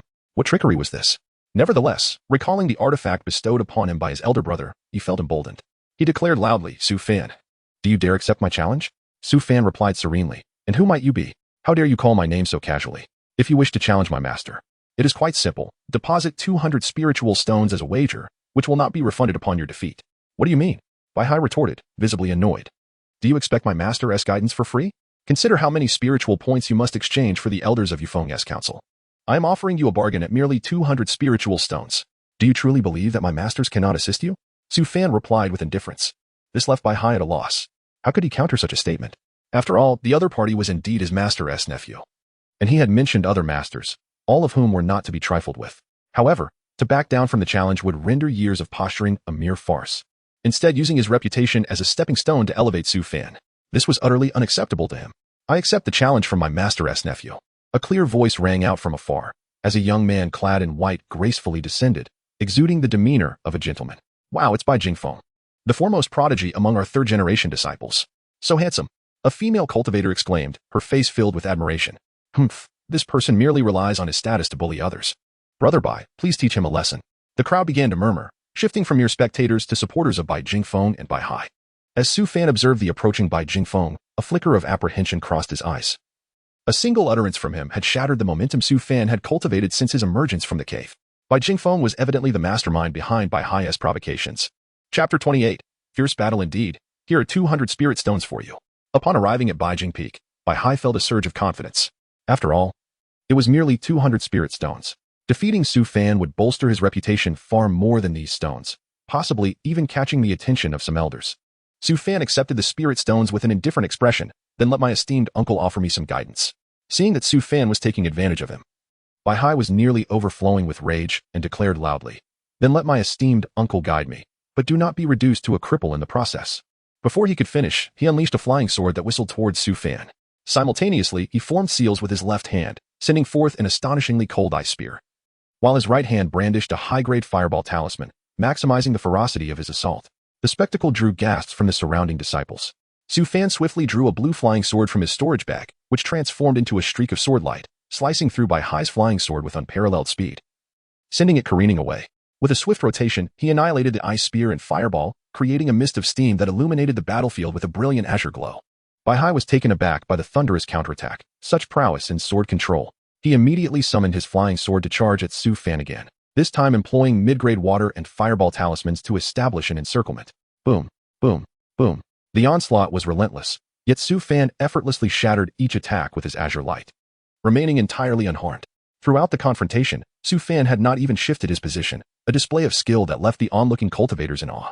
Little Uncle's swordsmanship is remarkable. That blue flying sword must be a mid-grade magical tool. To control it so expertly is truly impressive. It seems that Little Uncle is no mere name, but a formidable force. What of the 4 spirit roots? I too possess only 3 spirit roots, and yet, one of our ancestors with 4 spirit roots ascended to the realm of nascent soul. The sentiment among the observing cultivators began to shift towards Su Fan.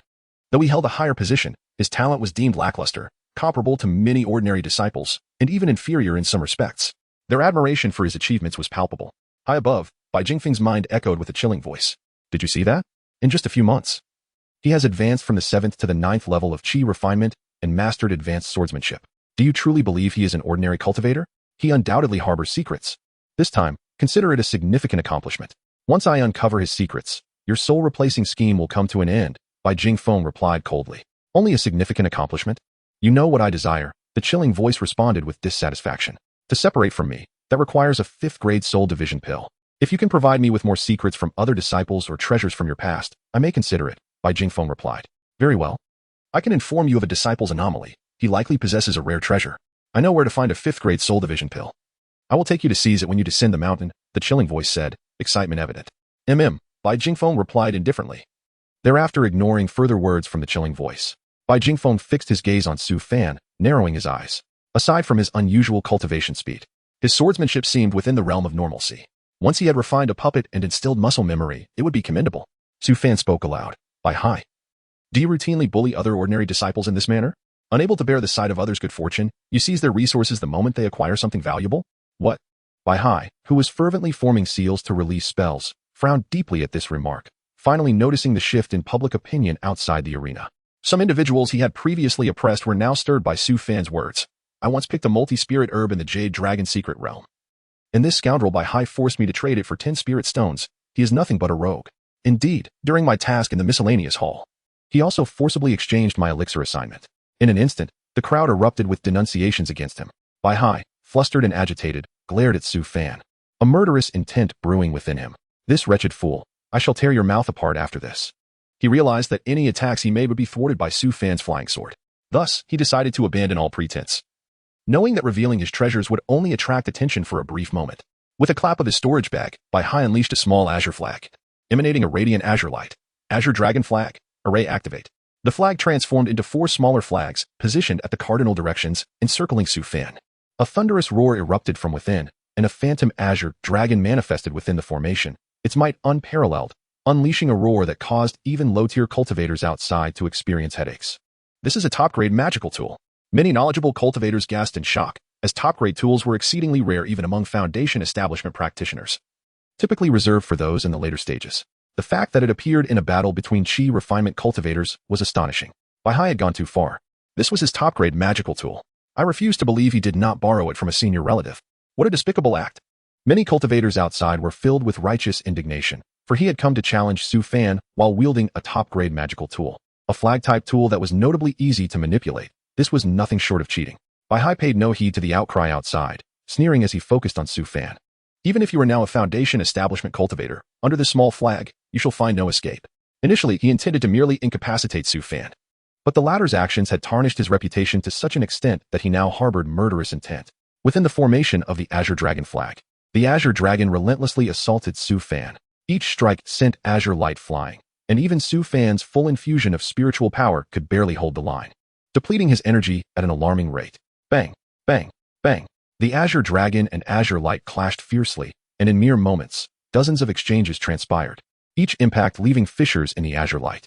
Su Fan's heart bled as he pushed the sword control technique to its utmost limit, quickly consuming a medicinal pill and drinking from a spirit liquid, desperately staving off the backlash from his exhausted spiritual energy. In the face of the Azure Dragon's onslaught, he endured for more than a dozen exchanges. On a distant peak, an elder and Jiang Yushi observed the unfolding battle below.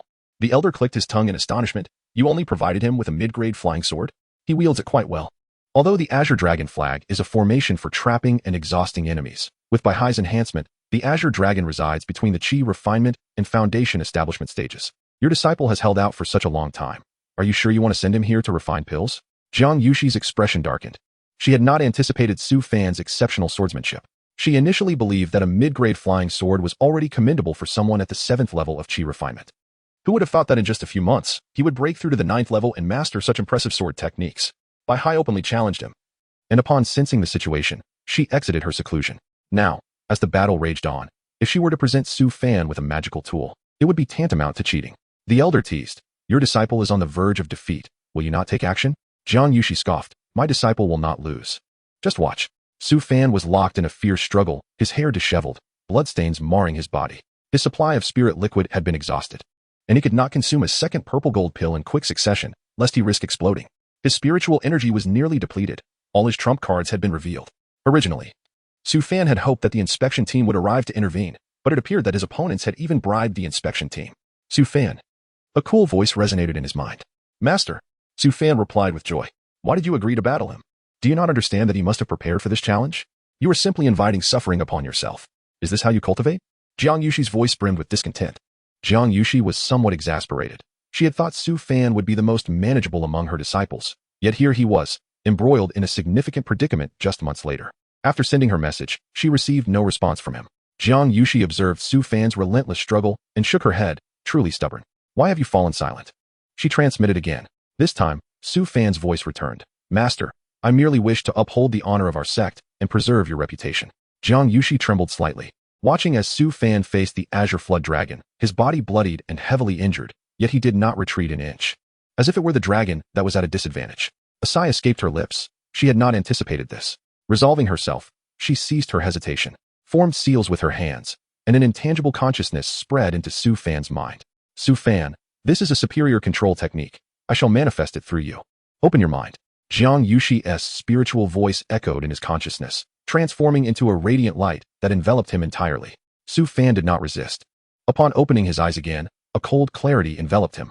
He formed a seal with his hands and softly murmured, piercing through the clouds, heed my command, stars align. Tides rise across the seas, vessel, decree, open. In an instant, the Azure Dragon banner trembled violently. Even the illusory form of the Azure Flood Dragon began to dissipate. What is happening? Bai Hai hastily funneled spiritual energy into the Azure Dragon banner, attempting to stabilize it, only to find that the banner rejected his energy, slipping further from his control. In mere moments, the Azure Dragon banner was drawn into Su Fan's grasp. Impossible! Bai Hai exclaimed in shock, a surge of fear erupting within him. He must not allow the opponent to seize the banner, for it was not his to lose. Should he fail, he would face utter ruin. He summoned his flying sword, recklessly casting dozens of talismans, regardless of their quality, whether low, medium, or the few remaining high-grade ones, only to be met by the roaring Azure Flood Dragon. The explosive power of the myriad talismans barely held the dragon at bay for an instant before it closed in with a devastating strike. Boom! Bai Hai was vanquished in a single blow. Su Fan closed his eyes again, and upon reopening them, astonishment lit his gaze. Just moments ago, he felt as though he were an onlooker, witnessing himself seize the Azure Dragon banner and defeat his opponent. Thank you, Master. He transmitted his gratitude to Jiang Yushi, then turned his attention to the fallen Bai Hai. In a flash, Azure light surged forth, intent on striking Bai Hai down on the spot. Chapter 29. The minor accomplishment of controller techniques. No one anticipated that Su Fan would exhibit such audacity, daring to strike against Bai Hai within the sect. You dare! Bai Jingfeng bellowed from the stands, unleashing a formidable pressure of foundation establishment. A violet flying sword clashed against a green glow as he positioned himself before Bai Hai. Simultaneously, he released a cumling rope, hurtling towards Su Fan, evidently intent on reclaiming the supreme artifact from earlier.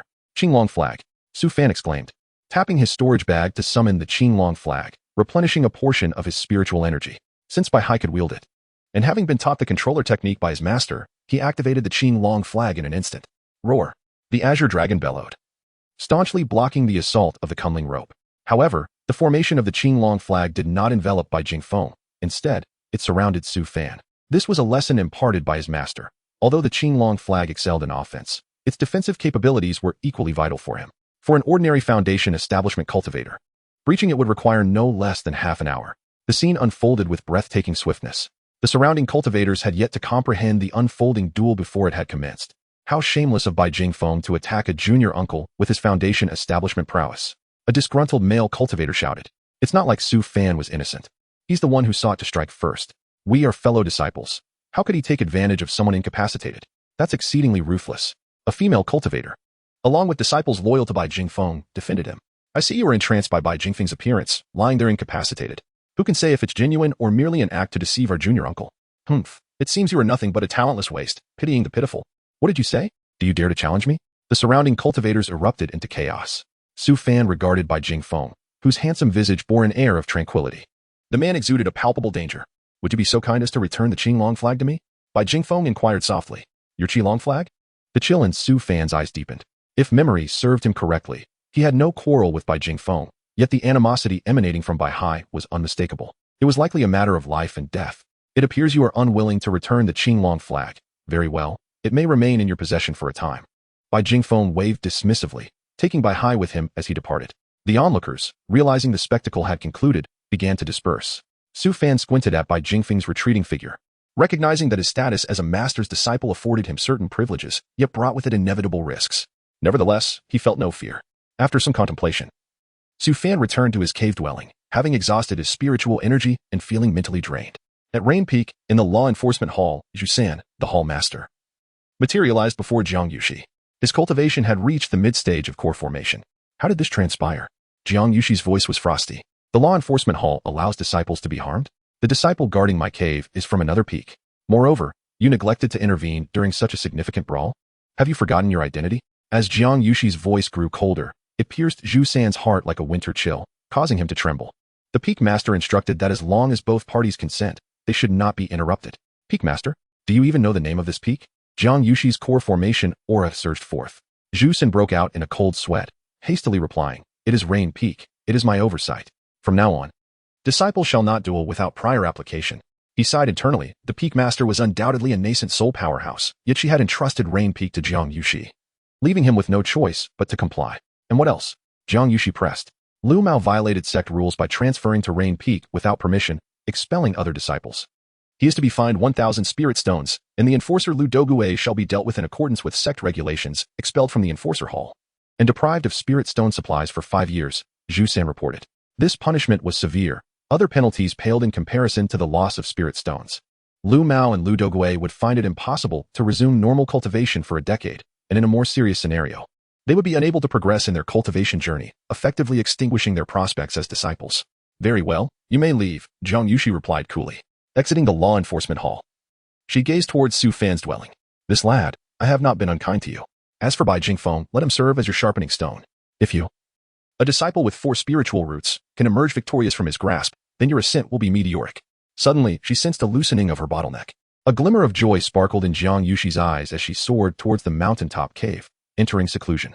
3 months later, Su Fan not only regained his peak condition, but also consumed numerous purple gold pills and song fruits, elevating his cultivation to the pinnacle of the 9th layer of qi refinement, while significantly enhancing his physical prowess. He exhaled deeply, gathering white mist-like energy within his cave. All along, he had not neglected the enhancement of his physical form. It was the cornerstone of his ability to engage in battle. If he could not fully block a spell and merely grazed it, he could still emerge relatively unscathed. This endurance allowed him to withstand the Qingjia's onslaught for the duration of a single incense stick. Now, with both his cultivation and physical strength bolstered, he felt a fair chance against the Qingjiao even without his master's assistance. This battle yielded bountiful rewards. Not only did he acquire a supreme artifact, but he also received the profound controller technique from his master, which held the potential to control treasures at its highest level. Having merely scratched the surface, he could already rudimentarily manipulate the top-tier flag-type artifacts. If he were to master it, he could wield the flags with the prowess comparable to that of Foundation establishment cultivators.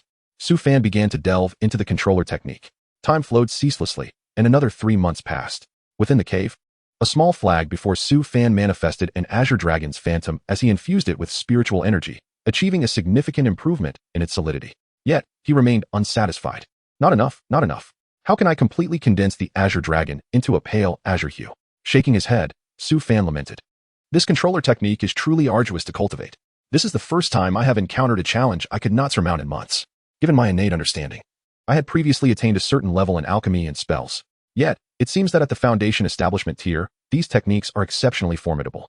His previous pride began to dissipate as he devoted himself wholly to the controller technique. A year later, Su Fan achieved a minor mastery of the controller technique. The Qinglong flag in his hand exhibited offensive capabilities that far surpassed Bai Hai's. With a single strike, even Foundation establishment cultivators would find themselves ensnared. At this juncture, Su Fan's cultivation and physical strength had both reached the pinnacle of the 9th layer of qi refinement, and he possessed a supreme artifact. If he were to return to the Stone Kingdom, he would undoubtedly be regarded as a formidable force. Yet, he felt a lingering discontent. Qi refinement was but a prelude. Having glimpsed the myriad wonders of the world, he did not wish to merely streak across the sky like a shooting star. He aspired to become a celestial entity that endures eternally. Thus, it was time to establish his foundation. Over the past year, Su Fan had perused countless tomes in the library, studying alchemy texts, seeking a means to transcend from qi refinement to Foundation establishment. The methods were few. One could rely on Foundation establishment pills to break through the 9th layer's bottleneck, construct a foundation with vast and pure spiritual energy within, procure rare materials, or receive the guardianship of a nascent soul expert to infuse spiritual energy for Foundation establishment. Foundation establishment pills were scarce, and the only viable path was to participate in the triennial disciple competition to secure first place. However, as a second-generation disciple, he was ineligible to compete. Therefore, he resolved to inquire with his master for guidance, for he was fortunate to have a wise mentor. At Yufeng, in the cave dwelling of Jiang Yushi, the disciple on guard had been replaced. Lu Mao was entirely unaware that Su Fan had directly reported him, resulting in the loss of his position. The new disciple, a second-generation disciple from Yufeng at the nascent stage of Foundation establishment, was without a master and sought to try his luck. Upon meeting Su Fan, he courteously inquired, "Junior brother Su Fan, have you come to find Elder Jiang?" Indeed. Su Fan silently mused. Was this not a redundant question? He had come to his master's cave. Who else would he be seeking? Regrettably, Elder Jiang has been away for 3 months, the new guard disciple informed him. A pang of unease struck Su Fan's heart. The last time Jiang Yushi had ventured out, it had been for a decade. The new guard disciple continued. However, Elder Jiang instructed me that if you came to find him, I should give you this. He produced a jade vial, sealed with a mark of protection. Suppressing his curiosity, Su Fan accepted the vial and placed it into his storage pouch, bowing slightly as he said, "Thank you, senior brother. It is no trouble at all." Qin Feng replied graciously, "Should you require any assistance, do not hesitate to ask." There was indeed something. Su Fan nodded. Qin Feng's smile faltered slightly. He had merely made a polite offer, not expecting Su Fan to seize the opportunity so directly. He cautiously inquired, "What matter weighs on your mind, junior brother? Senior brother? You must have noticed that I am on the verge of Foundation establishment, yet I lack the Foundation establishment pills. I require pure spiritual energy or rare materials. Do you know where in the White Tiger Alliance I might find such resources?" Su Fan asked. Ah, so that is your query. Qin Feng breathed a sigh of relief and continued, I have some knowledge on this matter. For those at the ninth layer of Qi refinement aspiring to establish their foundation, gifted cultivators may forcibly break through. However, most rely on foundation establishment pills, and those of lesser talent indeed face difficulties. Many rogue cultivators venture far beyond, to the Hongyue Mountains, in hopes of fortune, for that region yields numerous rare materials. If you find the distance daunting, I have heard whispers of a hidden secret realm soon to be opened, where disciples from the three sects will dispatch their elite to explore. It is said to be teeming with spiritual herbs and treasures. As a second-generation disciple, you may register if you wish to participate. Su Fan bowed once more, expressing his gratitude. Thank you very much, senior brother. Upon Elder Qin's return, it would be a favor if you could speak a good word on my behalf. Qin Feng smiled. Certainly, Su Fan assured him. After departing from the mountaintop, Su Fan made his way to the disciplinary hall. Chapter 30. The Flying Heavenly Flower. Su Fan learned from the Hall of Stewards about the upcoming secret realm, the Tianhua Secret Realm. Located over 100 miles from Wantian City, this secret realm is jointly held by the three major sects and appears to have been crafted by ancient cultivators. It opens once every 10 years, allowing only those below the core formation stage to enter. Each time the Tianhua Secret Realm opens, the three sects organize their disciples to explore its depths. There are still 2 years until its next opening, and the restriction on entry means that even those at the late foundation establishment stage can participate. Though Su Fan, being at the Qi refinement stage, is aware of the significant risks involved in entering, he understands that without the resources from the secret realm, his chances of reaching the foundation establishment stage would be exceedingly slim. Reluctantly, he decided to contemplate alternative methods. Upon returning to his cave dwelling, he opened the jade bottle gifted by his master, unleashing a wave of fragrant aroma. To his astonishment, he gazed at the pill inside. A long-sealed divine consciousness resonated. Su Fan, this foundation establishment pill has been prepared for you with great effort by your master and Uncle Ma. Given your limited talent, the chances of success with this single pill are slim. You must seek additional rare materials to enhance your odds. Su Fan examined the pill closely. It truly was a foundation establishment pill, a coveted 4th-grade elixir. Due to the unique nature of foundation establishment, such pills are highly sought after even among 4th-grade elixirs. He was unaware that after his battle with Bai Hai, Jiang Yushi had loosened her bottleneck, attributing her success to luck, with Su Fan being her fortunate charm. Consequently, she had leveraged a significant favor from Uncle Ma to acquire this pill. After carefully placing the foundation establishment pill back into the jade bottle and sealing it once more, Su Fan acknowledged Jiang Yushi's point. As a cultivator with 4 spirit roots, relying solely on this pill to reach foundation establishment was implausible. He realized he would need to locate a place rich and pure with spiritual energy to increase his chances of success, in addition to seeking out other rare materials that could enhance his prospects. At the Baodin Pavilion, he inquired about the Flying Heavenly Flower, a spiritual herb known to improve the chances of foundation establishment. We do not have that here, Fengde replied, shaking his head. It is a rare herb that is perpetually out of stock, and, even when available, is exorbitantly priced, rivaling the foundation establishment pill. What about Lingshu wood? Su Fan asked. That is also unavailable. Such treasures are highly coveted and are reserved the moment they become available, Fengde lamented. Su Fan remained undeterred. After all, Qi refinement cultivators comprised the majority of practitioners, and the foundation establishment stage posed a formidable barrier for countless aspiring cultivators. Treasures that could enhance the chances of foundation establishment were fiercely contested, and acquiring them in shops depended on either good fortune or exceptional strength. With adequate strength, one would not need to purchase such items, leaving only luck to rely upon. His luck had been rather poor. He had scoured various shops and stalls throughout Wantian City for days, yielding no results. It seemed he would need to venture outside the city in search of his desires. Before departing, Su Fan purchased several high-quality attack talismans and a superior flying sword, expending nearly all his wealth accumulated from over a year of alchemy. After refining the flying sword, he set out from the city. Upon leaving, Su Fan headed southwest toward a primitive mountain range rich in spiritual herbs, albeit inhabited by ferocious beasts. Most cultivators from the 3 sects and wandering practitioners preferred to venture there for their training. Half a day later, Su Fan beheld the vast expanse of the primitive mountain range, stretching infinitely as if it reached the horizon. It was no wonder that this place was renowned for its abundance of spiritual herbs and creatures. It could easily be described as a mountain range spanning thousands of miles. He retrieved the map he had purchased, meticulously compiled by generations of disciples over the centuries. Each disciple had the opportunity to acquire one. As Su Fan examined the densely packed danger zones marked on the map, he understood the inherent risks of the mountain range. Fortunately, the Flying Heavenly Flower he sought was located on the periphery. He stowed the map and rushed toward the mountains. The primitive mountain range was vast and complex in terrain, making it easy to lose one's way without guidance. Carefully following the map's route, Su Fan suddenly felt an intense heat emanating from his chest. He pulled out the stone bead, which radiated a brilliant red glow, with volcanic patterns spreading across its surface. In an instant, the stone bead soared into the air. darting away into the distance. Su Fan's expression changed. That area was marked as a danger zone on the map. However, if he ignored the stone bead, he would lose it forever. Despite his diligent cultivation, the significance of the stone bead was undeniable. Without it, he feared he would have become mere cannon fodder for Xianyun. Gritting his teeth, Su Fan summoned his flying sword and pursued the bead. The deeper he chased, the more he sensed something was amiss. Why was it so hot here? This was the primitive mountain range, typically shrouded in a cool, forested canopy where cultivators could easily feel a chill. How could it be unbearably warm? As the stone bead flew further away, he could not afford to dwell on his concerns. He drank the remaining stone bead water to replenish his spiritual energy and accelerated his pursuit with the flying sword. For half an hour, he chased the stone bead until it finally came to a halt. What unfolded before him was astonishing. A volcano, with molten lava cascading from its mouth, surrounded by flourishing trees, creating a stark contrast. The stone bead hovered over the volcano, absorbing waves of fiery energy. Initially, it resembled a gentle stream, but soon it acted like a black hole, voraciously consuming the volcano, an absurd sight akin to a mouse devouring an elephant. Su Fan retreated behind a towering tree to observe this extraordinary scene. It was his first encounter witnessing the stone bead's overwhelming might. Previously, when he had drawn energy into his body, the bead had only emitted a faint glow. He pondered what would become of the volcano once the stone bead had fully absorbed it. As the stone bead continued its consumption, the volcano dwindled to a mere fraction of its original size.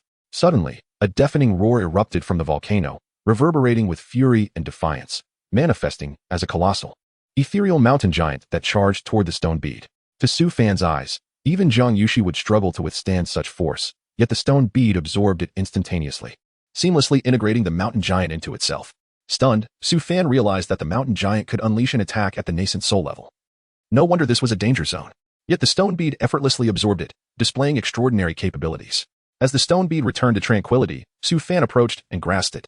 It was scalding hot, akin to a branding iron, but his robust physique allowed him to hold it, albeit with difficulty. He observed that the bead's patterns appeared clearer than before, featuring a simple volcanic design. What could this signify? Suddenly, the stone bead stirred, burrowing into the sea of consciousness. Su Fan attempted to block its passage, but found himself utterly powerless, akin to the mountain giant he had just witnessed. Once inside the sea of consciousness, the stone bead settled in the center, seemingly declaring this as its domain. Su Fan endeavored to use his consciousness to displace it, but the stone bead remained impervious, as if it regarded itself as the master. Doubting the supremacy of his sea of consciousness, he enveloped the stone bead with all his mental energy in an attempt to relocate it, only to find that his consciousness passed through it as if it were air. This was truly bizarre. After hours of contemplation, he realized his efforts were futile, leaving him to watch as it floated in the center of his sea of consciousness. At that moment, he heard the roars of numerous beasts approaching his direction. He had nearly forgotten, with the death of the mountain giant, other beasts would likely invade. Su Fan immediately urged his flying sword to depart the area. As he traveled, he noticed his sensitivity to fire attributes was increasing. The elemental energy in the air felt more intimate and easier to absorb than before. Had my spirit root improved? A thought struck Su Fan, incredulous. It was commonly known that spirit roots could not be enhanced, otherwise, many prodigies would not remain stuck at certain realms. This was profoundly extraordinary. Spirit roots were the foundation of a cultivator. Every sect, regardless of size, placed immense value on them. Without a spirit root, one could not cultivate. And possessing 5 spirit roots was exceedingly rare, while 4 spirit roots barely permitted cultivation. If he were to elevate his spiritual roots to a certain level, would it not mean that his 4 spiritual roots would be equivalent to another's heavenly spiritual root? The thought of such an accelerated cultivation speed is simply unfathomable. Su Dan suddenly comprehended that the stone bead residing in his sea of consciousness could indeed enhance his spiritual roots. He speculated whether the stone bead, after absorbing higher-level energies, could further elevate his roots. If he could gather the energies of the 5 elements, to what extraordinary heights might his spiritual roots ascend? A spark ignited in Su Fan's eyes. Possessing a heavenly spiritual root combined with a foundation establishment pill would almost guarantee a breakthrough. The probability of a true spiritual root with 2 roots breaking through with the foundation establishment pill is 70%, while 3 roots stand at 50%. As for 4 roots, the chance is merely 30%. Should he succeed in elevating his spiritual roots to the level of true spiritual roots, would he not also possess a 50% chance of establishing a foundation?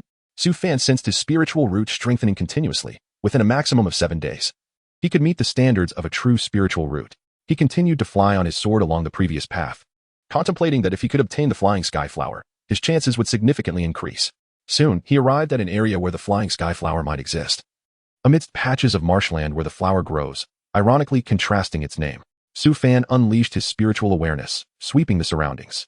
After half a day, he found only a few herbs that did not even qualify as first tier, It appeared that searching for spiritual herbs in this mountain range would not be so simple. Fellow cultivator, are you also here seeking the flying sky flower? A person appeared around Su Fan without him noticing. Su Fan ignored him and steered his flying sword towards another area.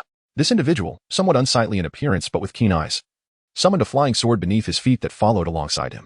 With a forced smile, he said, if you were in search of the flying sky flower, I happen to have one available for trade.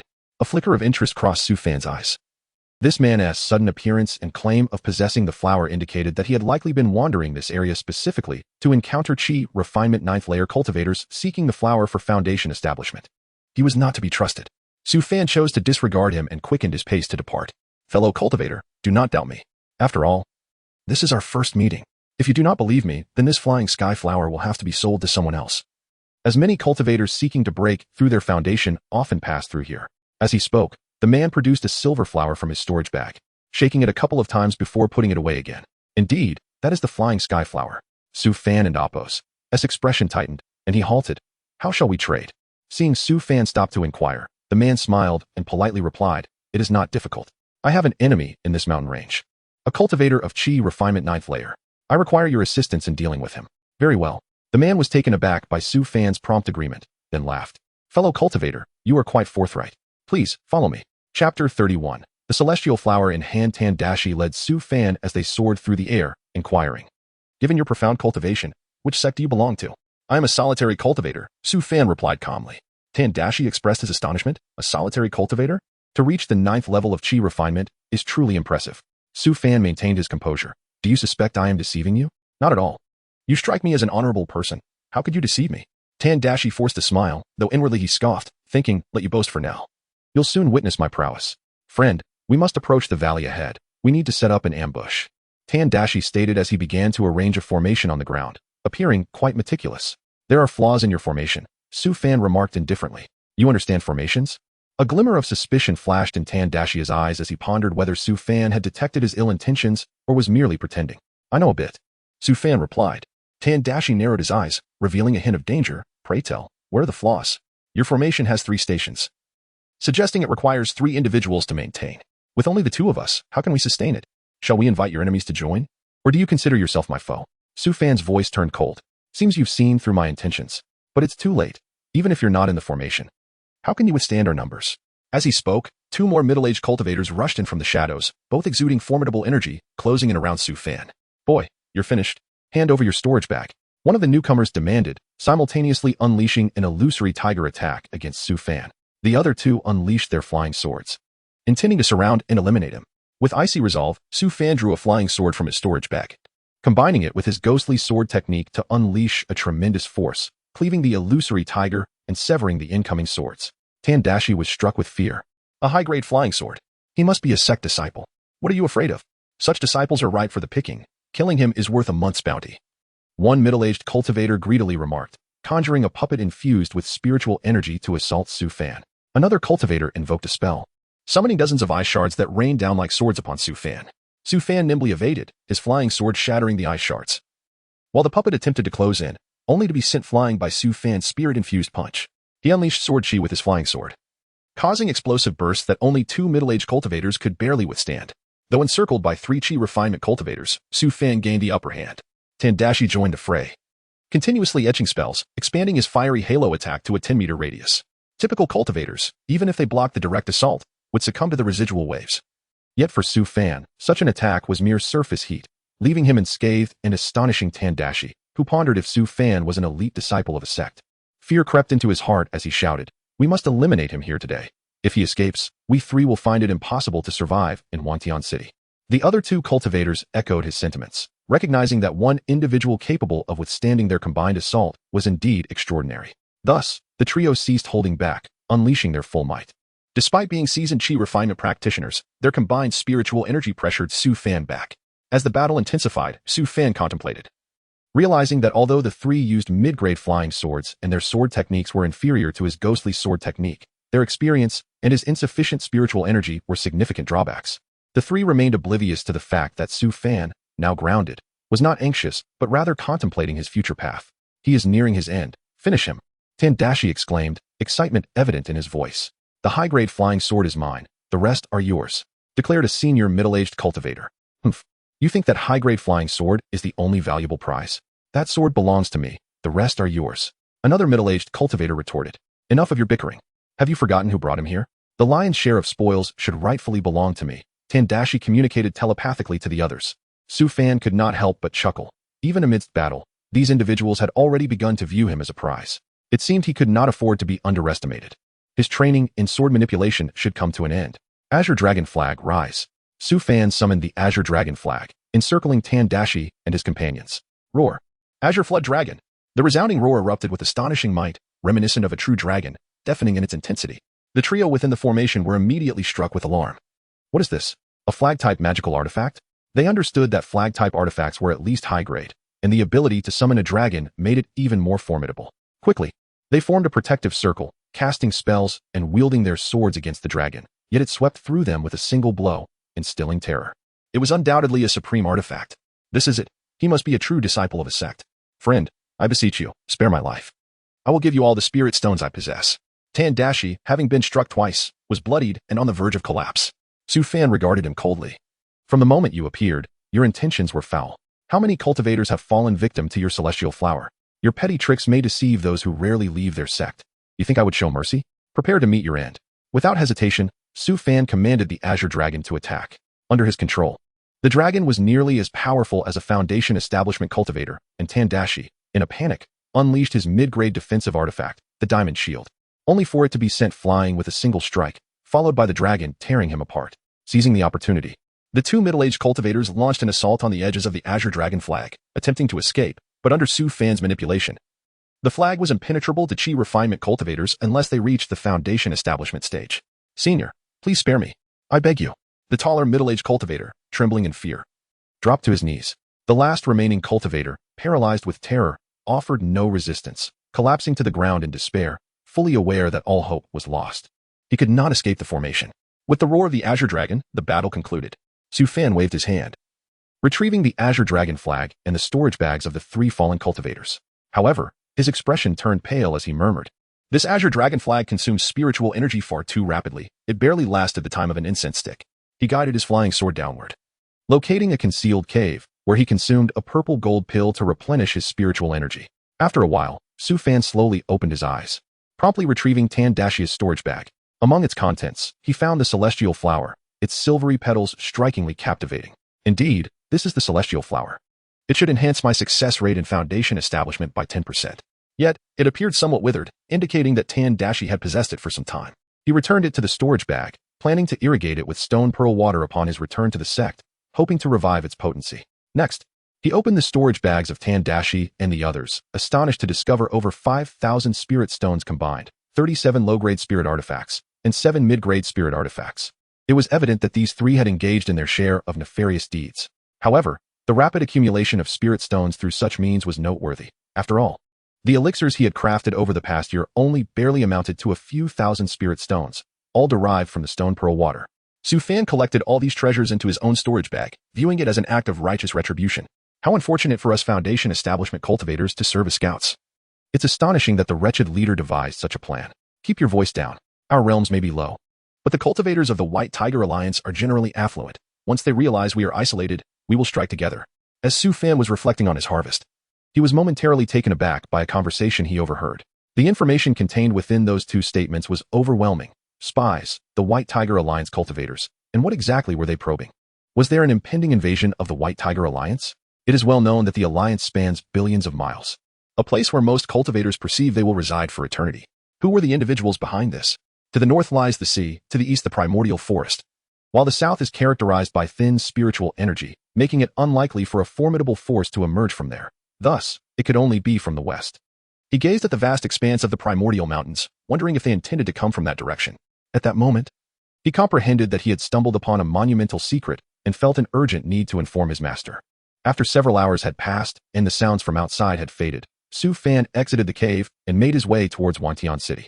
On his journey back, he gradually regained his composure. With his master currently away, whom could he confide in? Perhaps the Peak Master, though he doubted he would be able to meet him. Or perhaps the Deacon Hall or the Law Enforcement Hall leader. Would they trust a mere chi-refining novice like him? He decided to take it one step at a time, planning to relay the information upon his master's return. As for the potential invasion, the presence of the three great sects' nascent soul ancestors, and even the Transcendence ancestor, rendered it a matter beyond his concern. What was paramount now was his acquisition of the flying flower and the elevation of his spiritual roots. It was time for him to establish his foundation. Chapter 32. Treatment of Direct Disciples Rain Peak, Su Fan's Cave Dwelling. He carefully cultivated the flying flower in the southern soil, where the earth was imbued with the rich spiritual essence of the stone pearl water. He refrained from irrigating it with the stone pearl water, as the flying flower was already in a mature state. Pushing its growth to the limit might overwhelm it. Subsequently, he took out his recent harvest. The more than 30 inferior-grade spiritual artifacts were unnecessary. He planned to sell them to some refining pavilions in Wantion City at a later date. For the medium-grade spiritual artifacts, he selectively refined a few, such as the Jade Dragon Bell, a medium-grade magical tool capable of mental attacks, which could prove quite beneficial in battle. In Wantion City, at the 7 Stars Refining Pavilion, in a secret chamber. Sir, the quality of these inferior-grade spiritual artifacts is quite good. If recycled, they could yield a total of 6,800 spirit stones. This magical tool appears to be a fragment, but it likely isn't a fragment of an inferior-grade artifact. It could very well be a broken piece of a superior-grade artifact. However, it is severely damaged, and if recycled, it would only fetch 100 spirit stones, bringing the total to 6,900 spirit stones. The manager of the 7 Stars Refining Pavilion presented one of the crescent-shaped magical tools. Su Fan held the broken crescent-shaped artifact in his hand. Initially, he thought it was merely a crescent shape, but suddenly he felt an inexplicable allure emanating from it. After some contemplation, he decided to keep it. Should it be successfully refined back into a superior-grade artifact, it could be worth several thousand spirit stones. Currently, he possessed only one superior-grade flying sword. The crescent-shaped artifact appeared far more unique than the flying sword, perhaps even more precious. Thus, the crescent-shaped artifact gradually restored itself under the enveloping fireball. Su Fan occasionally checked on its progress until, after half a day, the artifact fully formed and the fireball dissipated. With a thought, Su Fan extracted the round artifact. Buzz. As he attempted to control the artifact, an immense suction force absorbed his spiritual energy. This artifact. No, it was not merely an artifact. It was a treasure. A surge of ecstasy washed over Su Fan's pale face. Treasures could only be forged by core formation cultivators, and even inferior-grade treasures were exceptionally rare. Generally, foundation building cultivators possess no treasures, and having a talisman treasure signifies a considerable background. However, this treasure required an exorbitant amount of spiritual energy. He had done nothing, yet it had already absorbed most of his energy. If he wished to utilize the treasure for an attack, it would be absurd if he were drained of energy without any action from his opponent. It seemed he needed to at least break through to foundation building to wield it effectively. Su Fan stored the round treasure away, reflecting on the 3 functions of the stone pearl he had unearthed. The first function allowed the stone pearl water to be extracted 5 times daily, catalyzing the age of medicinal herbs and enhancing cultivation speed. However, as his cultivation level increased, its effectiveness had diminished significantly, leaving only the catalysis of spiritual herbs somewhat useful. The second function enhanced spiritual roots, which was currently the most extraordinary benefit, since absorbing the volcanic essence of nascent soul level, his fire spiritual root had nearly doubled. Showing no signs of a ceiling, his rate of spiritual energy absorption had also increased by 30%, equating to a cultivation speed that was faster than before by 20 days in the span of a month. The third function, recently discovered, was the ability to restore treasures. If he succeeded in foundation building, this treasure would allow him to defeat cultivators of the same realm effortlessly. Furthermore, the stone pearl's capability to restore treasures should not be limited to a single item. He could acquire fragments of treasures and have the stone pearl restore them, which would be considerably less costly, as some fragments might even be cheaper than high-grade artifacts. With his thoughts organized, Su Fan rose and headed toward the medicinal field, where the flying flower gleamed brilliantly, in excellent condition, undoubtedly capable of enhancing his foundation building success by a significant margin. Su Fan took out a foundation building pill. His spiritual roots had improved considerably, nearing the aptitude of 3 spiritual roots, with a 50% success rate for the foundation building pill, coupled with the flying flower's 60%. It still felt rather risky. Su Fan hesitated. Both the foundation building pill and the flying flower were difficult to come by, and failure would make it challenging to obtain them again. A 60% chance was still substantial, approaching the threshold of dual spiritual roots. If he hesitated further, what was the point of pursuing immortality? Su Fan reassured himself and made a swift decision. With a wave, he brought forth all the spirit stones from his storage bag, which, combined with the spirit stones from selling the artifacts, amounted to over 10,000 stones, piled before him like a mountain. A considerable amount of refined spiritual energy could enhance the chances of foundation building. Lacking the right environment, he would compensate with spirit stones. With so many spirit stones, he could surely create a favorable setting. Su Fan immediately consumed the foundation building pill. As the pill dissolved within him, an immense force of medicinal power surged through him, overwhelming to the point of almost bursting him apart. At the same time, his consciousness expanded rapidly, reaching new heights. Spiritual energy swirled around him like a tempest. He struggled to suppress the turbulence within, employing his techniques to absorb the spiritual energy and medicinal power to forge his foundation. After a long while, Su Fan opened his eyes and swallowed the flying flower. Days later, his internal state returned to tranquility, yet he remained inactive. Months passed, and he absorbed the remaining spirit stones, entering seclusion once more. A year and a half later, Su Fan suddenly opened his eyes. He had successfully established his foundation. Foundation-building cultivators were considered the backbone of the Qingyun sect, typically serving as captains or stewards in the law enforcement hall. Su Fan rose and walked out of his cave dwelling. He was eager to meet his master. At the mountaintop cave, the disciple on guard, Qin Feng, approached him. "Junior brother Su, your timing is impeccable. Elder Qin just returned 3 days ago. I will inform him of your arrival." "Thank you, senior brother Qin," Su Fan replied. After a brief moment, Qin Feng came out and said, "Junior brother Su, Elder Qin has asked you to enter." Su Fan nodded and proceeded into the cave. This was his first time entering his master's dwelling. The array did not hinder him. Upon entering, he was met with a grand corridor adorned with exquisite pavilions beside small streams, resembling a luxurious estate. "This is my master's cave." Su Fan instantly felt that his own dwelling resembled a crude mountain cave. No wonder his master remarked that his choice of cave was poor last time. "Su Fan," a voice called out, belonging to Jiang Yushi. Su Fan looked up to see Jiang Yushi seated on the ground, surrounded by the luminous glow of spirit stones, forming a gathering array. "Master," Su Fan bowed respectfully. "Congratulations on reaching the foundation building stage," Jiang Yushi remarked, a hint of surprise in her beautiful eyes. "Thanks to the foundation building pill you provided, Master," Su Fan replied earnestly. "The foundation building pill is merely a means of assistance. You have exceeded my expectations. The Tianhua secret realm is about to open, and since you have just established your foundation, you may participate. However, it is fraught with danger. Do you wish to go?" Jiang Yushi inquired. She had reserved a foundation building pill for Su Fan, but she also understood that with his 4 spiritual roots, the success rate for foundation building was merely 30%. To succeed with one foundation building pill was indeed rare. This led her to believe that Su Fan might truly be someone destined for greatness, as there were examples of cultivators with low aptitude reaching the god transformation stage. "I wish to learn more about the Tianhua secret realm," Su Fan expressed his curiosity. The Tianhua secret realm was originally discovered by a cultivator from the Wantian sect. Subsequently, the realm erupted in resplendent brilliance, becoming impossible to conceal, which led to its discovery by the founders of the Fengyan Sword sect and our own sect. Thus, the 3 sects united to control it. The Wantian sect is permitted to bring 300 disciples, while our Qingyun Sword sect and the Fengyan Sword sect each bring 200. Although cultivators below the foundation establishment stage are allowed entry, the quota for qi refining disciples to access the Tianhua secret realm is virtually non-existent. Over the years of exploration, it has been suggested that the Tianhua secret realm serves as a resting place for corpses of those above the nascent soul stage. Within, there exists an abundance of celestial materials and earthly treasures. Certain areas are rife with various malevolent entities, while others are blessed lands. It even contains various treasures necessary for foundation establishment. In summary, it is a place that foundational cultivators simply cannot afford to miss. "If you wish to go, I shall grant you a quota," spoke Jiang Yushi calmly. "Thank you, Master. I wish to go," Su Fan replied without hesitation. Since the Master had declared it a must for foundational cultivators, and given that he himself needed to prepare for foundation establishment, acquiring this quota with his status was undoubtedly advantageous compared to regular cultivators, especially those who are loose cultivators, for whom such an opportunity is beyond reach. If he refrained from going, would he not appear timid? "Very well, as you wish to go, I shall bestow upon you a talisman." Jiang Yushi produced a golden talisman and tossed it to Su Fan. "This talisman is a representation of my life as treasure, the Zishu Tower. Once unleashed, it can withstand even the formidable attacks of late foundation establishment cultivators. Additionally, I shall grant you a flying sword." With a wave of her hand, a purple flying sword ascended into the air, exuding an extraordinary sharpness. Su Fan felt an intense pressure emanating from it, and his eyes brightened. This was a premium flying sword. "Thank you, Master." Su Fan accepted the flying sword and talisman, his heart swelling with excitement. It was important to note that he could currently utilize a magical treasure only once or twice, rendering it impractical for daily use. These 2 items would significantly enhance his combat capabilities. By the way, you have not yet chosen a cultivation method since your breakthrough to foundation establishment, right? There is no need to visit the library. The techniques there are merely mediocre at best.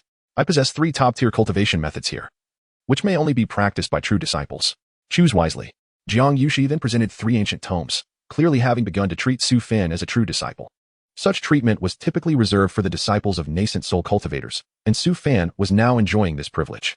Chapter 33, Selection of Techniques. The 3 techniques presented were the 5 Elements Technique, the Purple Sun Spirit Refinement Method, and the 10,000 Forms Celestial Dragon Technique. The Five Elements technique was a martial art acquired by a founding ancestor of the Qingyun sect during his travels. This technique is best suited for those with 3 spiritual roots. However, those with 4 or 5 roots possess the greatest potential.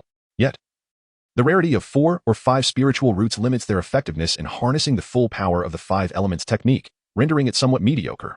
Albeit still a top-tier method that allows practitioners to reach the nascent soul stage. The Purple Sun Spirit Refinement Method, on the other hand, was crafted by the 5th-generation ancestor of the Qingyun sect. It focuses on refining spirit, energy, and essence, achieving a harmonious union that elevates the practitioner. Most of the true disciples of the Qingyun sect diligently cultivate this method. As for the 10,000 Forms Celestial Dragon Technique, its name suggests a connection to beast souls. Practicing this technique requires various beast cores and souls. Once mastered, its power is formidable, granting practitioners the robust physique of a fierce beast, along with an extended lifespan. However, the path to mastery is fraught with peril. After explaining the 3 techniques, Jiang Yushi continued, I recommend you choose the Purple Sun Spirit Refinement Method, as it will enhance your essence, energy, and spirit perception. Given your innate talent, this method is most suitable for you, coupled with a supreme magical artifact. No ordinary genius disciple would dare to challenge you. Su Fan did not immediately make his choice. He pondered deeply, for the technique he selected would dictate his future path. While techniques used during the Qi refinement stage could be discarded lightly, once one establishes a foundation, switching techniques after reaching a certain level is considerably more challenging and often unwise. He carefully weighed the pros and cons of each technique, as outlined by his master. After a moment, Su Fan clasped his hands and said, Master, I wish to select the 5 Elements technique. Jiang Yushi shook her head. Do you believe that your 4 spiritual roots give you an advantage with the 5 Elements technique? Yes, Su Fan nodded. Jiang Yushi smiled. Your reasoning is not entirely flawed, but you must understand why single spiritual roots are superior to 5. It is not merely a matter of quantity. A single spiritual root is inherently strong, capable of absorbing and merging with others to form the most powerful foundation, even when combined. The strength of 5 spiritual roots pales in comparison to that of a single root. Thus, practicing the 5 Elements technique with your 4 weak roots will dilute each element's strength, transforming it into an average first-rate technique, far inferior to the Purple Sun Spirit Refinement Method. I still wish to give it a try, Su Fan insisted. He recognized the truth in his master's words. Yet he believed he was not an ordinary practitioner with 4 spiritual roots. Under the continuous enhancement of the stone bead, his fire root had begun to strengthen. Moreover, he speculated that the stone bead might absorb energies from other attributes, potentially bolstering his other roots. At that point, the 5 Elements technique could indeed be the most suitable for him. Very well, since you have made your choice, I shall not hinder you. Take the 5 Elements technique and remember, do not divulge its secrets. Any breach of this rule will be dealt with according to sect regulations. Yes, Master. Su Fan placed the technique book into his storage pouch. Also, the Tianhua Secret Realm will open in 6 months. Use this time wisely to prepare. Jiang Yushi said before resuming her seclusion. Su Fan bowed and exited, exchanging a few words with the guarding disciple, Qin Feng, before heading back to his cave residence. 6 months later. Boom, boom. The sound of 2 bells echoed through Qingyun sect, resonating clearly across every peak. The Tianhua Secret Realm was about to open, and disciples from all peaks were to assemble promptly. A commanding voice reverberated throughout the entire sect, indicating the significance placed on this upcoming event. In an instant, Jiang Yushi materialized in the air above the Rain Peak, calling out, disciples qualified to enter the Tianhua Secret Realm, step forward with me. In moments, foundational practitioners from all corners of the Rain Peak emerged, including many who had been in seclusion for years. Su Fan stepped out of his cave for the first time, witnessing the assembly of so many foundational practitioners. On ordinary days, only 8 or 9 foundational practitioners would be visible, yet now over 30 had gathered, with 7 or 8 reaching the perfect foundational stage. These foundational practitioners lined up behind Jiang Yushi, revering her leadership. Su Fan approached on his flying sword, clasping his hands in greeting. Master. Jiang Yushi nodded slightly. Go ahead. Su Fan stepped forward, drawing the attention of many foundational practitioners. Most had been in seclusion for extended periods and were unaware of the happenings on the Rain Peak. The sudden addition of a new disciple to Elder Jiang sparked their surprise. Hello, senior brother. I am Ming Yu. A chubby foundational practitioner approached enthusiastically. I'm Su Fan. Su Fan replied. Senior brother Su, you must be new to the sect, yet you've managed to catch Elder Jiang's favor. Impressive. Sure you remarked with envy. Su Fan replied calmly. I was brought back by my master. I consider myself fortunate. Fortunate indeed. I have been in the foundational stage for 50 years. I hesitated to participate in the Tianhua Secret Realm before, but this time I can only hope for the best, sure you lamented. At that moment, another foundational practitioner soared into view, capturing considerable attention with his striking appearance, dressed in white, fanning himself gracefully. Wise by Jing Feng, a scion of the Bai family. Joining us from the 3rd peak? A foundational practitioner curiously inquired. Perhaps he is enamored by Elder Jiang's beauty, another jested. Watch your tongue. Elder Jiang is not someone to be trifled with, a different practitioner admonished. Bai Jingfeng approached Jiang Yushi. His previously calm demeanor now flushed with embarrassment as he spoke softly. Disciple Bai Jingfeng pays his respects to Elder Jiang. You grow more beautiful by the day. Jiang Yushi's eyes glinted with disdain as she coldly replied. This is not your Bai family's domain. Step back. Her formidable aura erupted, sending Bai Jingfeng crashing into the flying vessel, causing bystanders to recoil, unwilling to associate with a disciple who had offended an elder. Bai Jingfeng, however, appeared satisfied as he settled into a corner, seemingly savoring the encounter. After a while, he slowly opened his eyes, locking gazes with Su Fan, who happened to be looking his way as well. Their eyes clashed like blades. This kid has reached the foundational stage. There's definitely a secret there. I should have acted sooner. A sinister voice echoed in Bai Jingfeng's mind. What do you know? The foundational stage is excellent. A puppet at that level is truly valuable. Bai Jingfeng's eyes gleamed with obsession. Su Fan cast a cold glance at him before averting his gaze, deeming him unworthy of further attention. He planned to eliminate him upon entering the Tianhua secret realm to avoid the man's incessant scrutiny. Both had unknowingly added each other to their kill lists. Brother Su. What are you looking at? Bai Jingfeng is somewhat handsome, but he's not worth pursuing. His background is quite formidable. Sure, you interjected at an inopportune moment. Don't speak carelessly. I have enmity with him, Su Fan replied, slightly exasperated. After conversing with the chubby practitioner for some time, he found him agreeable, though he maintained a certain wariness.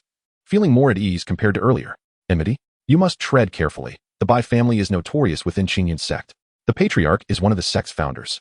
And due to bloodline ties, they are more protective than usual. Sure, you cautioned, shaking his head. Founder? Is he at the transformational stage? Su Fan inquired, intrigued. Certainly not. The transformational stage refers to the founders. The Bai family's ancestor is at the nascent soul stage, a formidable figure among the nascent soul practitioners, comparable to your ancestor. Sure, you explained. My ancestor? Yes, isn't your master Jiang Yushi? Elder Jiang is the head of the fifth peak and one of the supreme elders, possessing considerable strength.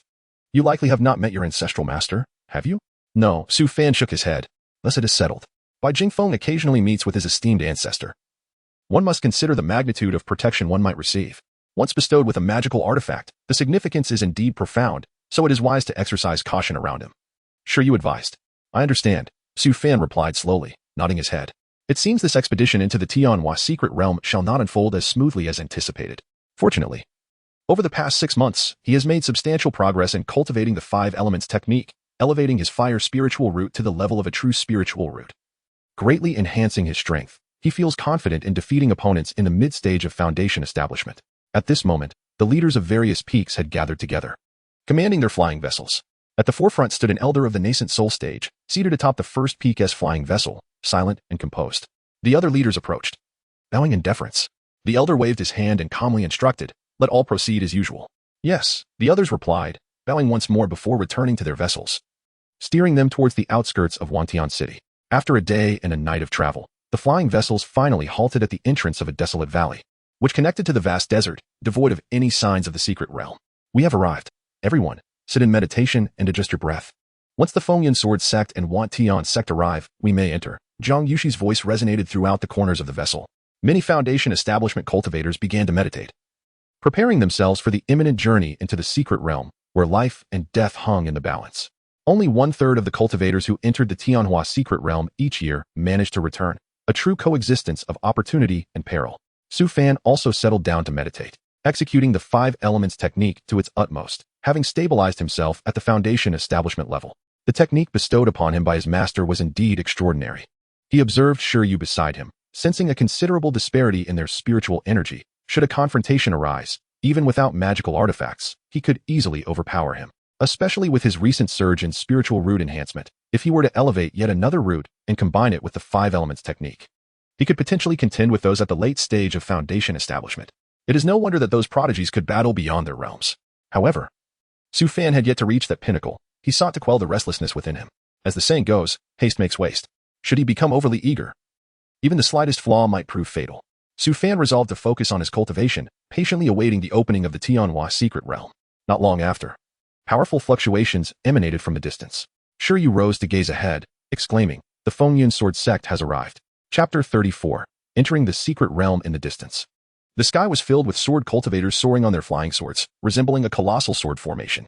Boom, boom, boom. The leading sword cultivator emanated a profound sword intent, sharp and piercing, instilling a deep sense of dread in the disciples aboard the flying vessels of Qingyun Peak. Humph. The Fengyan sword sect truly knows how to flaunt their prowess, refusing to board the flying vessels and insisting on flying here on their swords. A captain of the flying vessel remarked coldly. They must have exchanged their flying swords after traveling a considerable distance, putting on quite a show. An elder from the core formation stage chimed in. Indeed, it's quite ostentatious. The leading sword cultivator let out a long whistle. Brother Lanshan, after all these years, you remain as gentle as ever. Your disciples are like sheltered flowers, truly delightful. Upon hearing this, the faces of the Qingyun sect disciples darkened with anger. Who among them had not traversed a perilous path to reach their current cultivation? Each of them had blood on their hands and had made countless difficult choices to attain their level of skill. To be likened to sheltered flowers was an affront too great to bear. Suddenly, the usually composed ancestor Lanshan of Qingyun sect stood up. His immense nascent soul pressure sweeping through the area. He spoke calmly. Junior brother Fenghan, had your sword been as sharp as your tongue, you wouldn't have lost to me all those years ago. Fenghan's expression shifted slightly, and he snorted. That was merely over 300 years ago. I have since mastered my sword intent. Your heart-nurturing techniques can no longer affect me. Is that so? Perhaps you should give it another try, Lanshan replied indifferently. Fenghan furrowed his brow and retorted with a cold smile. Today marks the opening of the Tianhua secret realm. Are you attempting to use this opportunity to send your disciples in under the pretense of battle? If a fight is what you seek, I shall accommodate you once the Tianhua secret realm concludes. Lanshan replied calmly, as you wish. He then returned to his seat aboard the First Peak's flying vessel. Both sects' disciples observed the scene. It was evident that the elders of the Fengyun sword sect were at a disadvantage, causing their disciples to silently stand aside, no longer exuding their sword intent. On the Yufeng flying vessel, Su Fan whispered, do the Fengyun sword sect and us have a grudge? Shi Yu replied softly, of course. Every 10 years, the Tianhua secret realm opens, and there are mutual slaughters among the disciples of the three sects within. With the power of Wantian City, we generally avoid confrontation with the Fengyun sword sect. Naturally, conflicts arose over resource areas. For resources, both external sects and our own engage in fierce battles. Over the years, generations of disciples have perished, accumulating enmity. If you encounter a Fengyun sword sect cultivator in the secret realm, your first instinct should be to flee. Su Fan pondered. No wonder only a third of the cultivators who enter manage to emerge. Such cruelty likely stems from conflicts between cultivators themselves. The two sects waited for about an hour. The Wantian Gate finally arrived, a massive flying vessel measuring thousands of meters in length and 100 meters in width, led by an elder. Lanshan and Fenghan both stood to greet him. Greetings, Elder Lu. Lu Nianyo smiled. It's good to see you both again. I did not expect you to be in charge this time. Fenghan complimented. Indeed, Elder Lu was once unrivaled in our generation. Your prowess is truly admirable. That was many years ago. Now that you're all here, we should proceed with the matter at hand. Lu Nianyo said with a smile. Very well, Lanshan nodded. The three stood side by side, facing the valley, each producing a jade slip inscribed with a formation that floated in the air. Gradually, strands of spiritual energy began to converge at the valley entrance, growing stronger and forming a tempest. But that was not all. They each took out high-grade spirit stones from their storage bags and tossed them into the formation's core. Instantly, a beam of white light shot forth, illuminating the heavens and earth, visible for miles around. The surrounding area had long been cleared by the three sects, allowing only their disciples to enter. As the white light dissipated, the formation at the valley's entrance gradually took shape, revealing a deep fissure before the crowd. The Tianhua secret realm is open. Enter through the Wantian Gate, Lu Nianyo announced. Immediately, disciples clad in purple robes descended from the massive flying vessel, wielding flying swords and magical tools as they advanced toward the fissure. Among them, the most striking was a young cultivator stepping atop others, using one as a mount, surveying the crowd with an air of arrogance. This behavior caused Su Fan to frown. This individual was even more detestable than Bai Jingfeng. This is the new generation's prodigy of Wantian Gate, named Lu Tian. He possesses a heavenly root and has achieved great perfection in the foundation establishment stage. His cultivation depth unfathomable. He once humiliated a core formation cultivator and managed to escape, Shi Yu explained from the side. Quite arrogant indeed, Su Fan remarked calmly. Best to keep your distance from such a cultivator. Shi Yu shook his head, sighing. If I weren't nearing my 100-year lifespan, I wouldn't be here fighting for resources. Su Fan replied, 100 years? Foundation establishment usually spans 200 years. You're in your prime. You don't understand. 100 years is nothing. I've spent 50 years in the initial stage of foundation establishment without any signs of progressing to the mid-stage, Shi Yu lamented. Perhaps this expedition into the secret realm will allow you to break through. Su Fan offered consolation. May your words bring me good fortune, Shi Yu said, shaking his head. At this moment, all disciples of Wantian Gate had entered. The Fengyun sword sect wished to proceed first, as did the Qingyun sect, leading to considerable discord. Lu Nianyo intervened, suggesting that each sect send a portion of their disciples to enter together to resolve the issue. Su Fan's Yufeng was positioned at the end of the line. Just before entering, Bai Jingfeng cast a cold glare in his direction, akin to a hunter eyeing prey. Su Fan did not spare him a glance. After all, The true hunter is determined by strength, and only the one who laughs last holds the true victory. He leaped into the Tianhua secret realm. What greeted his eyes was a dim world, the ground covered in a thick layer of sand, the wind carrying a hint of bloodshed. In the distance stretched an endless expanse of sand, with only sporadic sand dunes breaking the monotony. Is this the Tianhua secret realm? Su Fan surveyed his surroundings, recalling his master's words that it might be the resting place of a powerful being beyond the god transformation stage. He had anticipated a verdant landscape, at least some signs of life. However, this vast desert was suffocatingly silent. He tapped his storage bag, summoning a mid-grade flying sword that lifted him into the air. He extended his consciousness to probe the surroundings, aware that the soft sand might conceal lurking beasts. Before long, the ground erupted as a centipede with 1,000 legs lunged at him with astonishing speed, leaping into the air to bite. Vile creature. Su Fan unleashed a high-grade flying sword, decimating the centipede. He quickly sensed disturbances in the ground, indicating that more than one beast was present. He swiftly wielded his sword, sending out a wave of sword chi, while simultaneously forming a massive fireball that fell like the sun, sweeping across several kilometers. Well, the power of this fireball technique is immense. Su Fan realized that his fire affinity had grown significantly stronger over the past 6 months, nearing the power of a dual affinity. Moreover, the dry conditions of the desert activated the fire attribute's spiritual energy. What he now executed could hardly be termed a fireball technique. It was more akin to an oversized fireball technique, capable of obliterating an entire town with a single strike. Continuing onward, Su Fan suddenly spotted a figure ahead. Was that? The figure wore attire reminiscent of Fonden Sword sect disciples, prompting him to alter his course and fly in another direction. It seemed the figure had noticed him as it began to approach, intriguingly. Without flying on a sword yet moving slightly faster than him, likely a late-stage Foundation establishment cultivator. Su Fan's expression darkened. To encounter a formidable opponent so soon after entering the secret realm was unexpected. Most cultivators entering were in the early to mid-Foundation establishment stages, with few reaching great perfection. He formed a hand seal, urging his flying sword to accelerate further. Several hours later, he finally managed to shake off his pursuer. Where am I? Su Fan realized that he was no longer in the desert, but rather amidst a peculiar forest, characterized by bubbling swamps and grotesquely twisted trees. Instantly, he became alert, sensing the malevolence that pervaded this secret realm. Suddenly, a piercing scream shattered the silence of the forest. Su Fan quickly concealed himself behind a tree to observe the situation. After a while, nothing transpired. He cautiously extended his spiritual perception, noting the distorted trees surrounding him. There were some creatures, primarily frogs and insects, yet no demonic beasts. Nonetheless, the presence of life suggested the possibility of treasures hidden within. Following a narrow path to avoid increasingly bizarre areas, Su Fan spotted a small stream in the distance. The water was crystal clear, starkly contrasting with the surrounding decay, and appeared to harbor something within. He proceeded cautiously, softening his steps, and upon closer inspection, he discovered a stone emanating a green glow resting in the stream. A special mineral, exuding potent life energy. Su Fan deduced that it was a unique wood attribute mineral, distinct from spiritual stones, possessing a different structure filled with abundant spiritual power. If absorbed, it might even induce a transformation in the stone orb. His eyes gleamed with excitement, but he abruptly halted his movements, remaining concealed among the trees. After several hours, a shadowy figure stealthily emerged from a corner, scratching his head and lamenting, "Damn it. Is there really no one around here? This wood attribute mineral is incredibly precious. Forget it, I'll change my location." With that, he swiftly picked up the mineral and departed. Indeed, it was a trap set by another. Su Fan's expression remained impassive as he recognized the attire of a disciple from the Qingyan sect. He did not harbor any illusions that being a fellow sect member would spare him should he fall into their scheme. Rather, it was precisely because of this affiliation that he would be in greater peril if deceived. Although the wood attribute mineral might prove useful, it was merely a spiritual stone, far from the level of a nascent soul. Choosing not to pursue, Su Fan directed himself in another direction. According to the exploratory experiences of past disciples, it was wise to navigate through less dense areas of the forest to avoid ambushes. Chapter 35. The scorching land. Su Fan soared through the forest for nearly an hour before finally encountering some semblance of normalcy. He observed a number of disciples from the 3 sects, be it from Qingyan sect, Want Tian Gate, or Fongen Sword sect, gathered in front of a cave dwelling, pacing restlessly. "Su, senior brother," a familiar voice called out. Su Fan turned to see Shiryu, his face alight with surprise. "What a fortunate encounter. You arrived just in time. A cave has recently opened here, likely housing treasures within. Many have attempted to breach it but have been ensnared by the formations.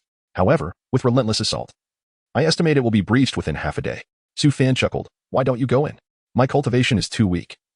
They would only have me stand at the back." Shiryu waved his hand, exasperated. "But now that you are here, take me with you. I promise I won't hold you back." Su Fan shook his head. "I am also at the initial stage of Foundation establishment. I cannot take you along. Do not place your hopes on me." Shiryu pouted, silently reflecting that he was well aware of the dangerous aura that coexisted with Su Fan's gentle demeanor. After all, It was precisely this awareness that had led him to seek Su Fan's companionship. If you refuse to take me, I shall withhold information about this cave. Sure, you said slyly. You know? Su Fan replied, astonished. Did you not claim to have never entered the Tianhua secret realm? While I have not, my family has. You bear the surname Sure, you understand. Sure, you whispered. What are the Sure surname? Su Fan asked, puzzled. My ancestor is one of the founders of our sect. Sure, you revealed softly. Su Fan was taken aback. Glancing at Sure Yu's plump figure, yet only at the initial stage of foundation establishment, he asked incredulously. Is that truly the case? Sure Yu sighed, of course. I am but a distant relative, lacking in resources. However, my family possesses valuable information. If you take me with you, I shall reveal the locations of treasures within the Tianhua secret realm. Very well, Su Fan agreed. Hearing Su Fan's prompt acceptance, Sure Yu paused before inquiring, are you not worried that I may deceive you? Su Fan shrugged nonchalantly. This is a secret realm, not the outside world. If you were to deceive me, at the intensity of Su Fan's gaze, Sure Yu shivered and quickly assured him, I would never deceive you, Su senior brother. The cave is protected by a restrictive formation. Even if the outer layer is breached, there are still defenses within. However, breaking through the outer layer will reveal some lower-level formations imparted by the secret realm. Su Fan, uninterested in formations, asked, are there any rare herbs or treasures? Rare herbs and treasures. Let me think. Sure Yu scratched his head. I memorized a few before entering. First, sketch me a map of the secret realm. Su Fan instructed. He had inquired about the secret realm's map from his master before entering, which provided him with a general layout. However, he had been unexpectedly transported to a desert, where there was little documentation. He had a vague recollection of this place, likely in the southeastern direction of the secret realm. Still quite distant from the center. All right. Sure Yu produced a map from his waist? Su Fan was speechless. His master had forbidden him from recording the map. As this was an exploration of the secret realm and a trial, he aligned the map with his mental notes on the location, confirming that it indeed indicated the hilly forest in the southeast. Think carefully about what valuable items might be found at this location.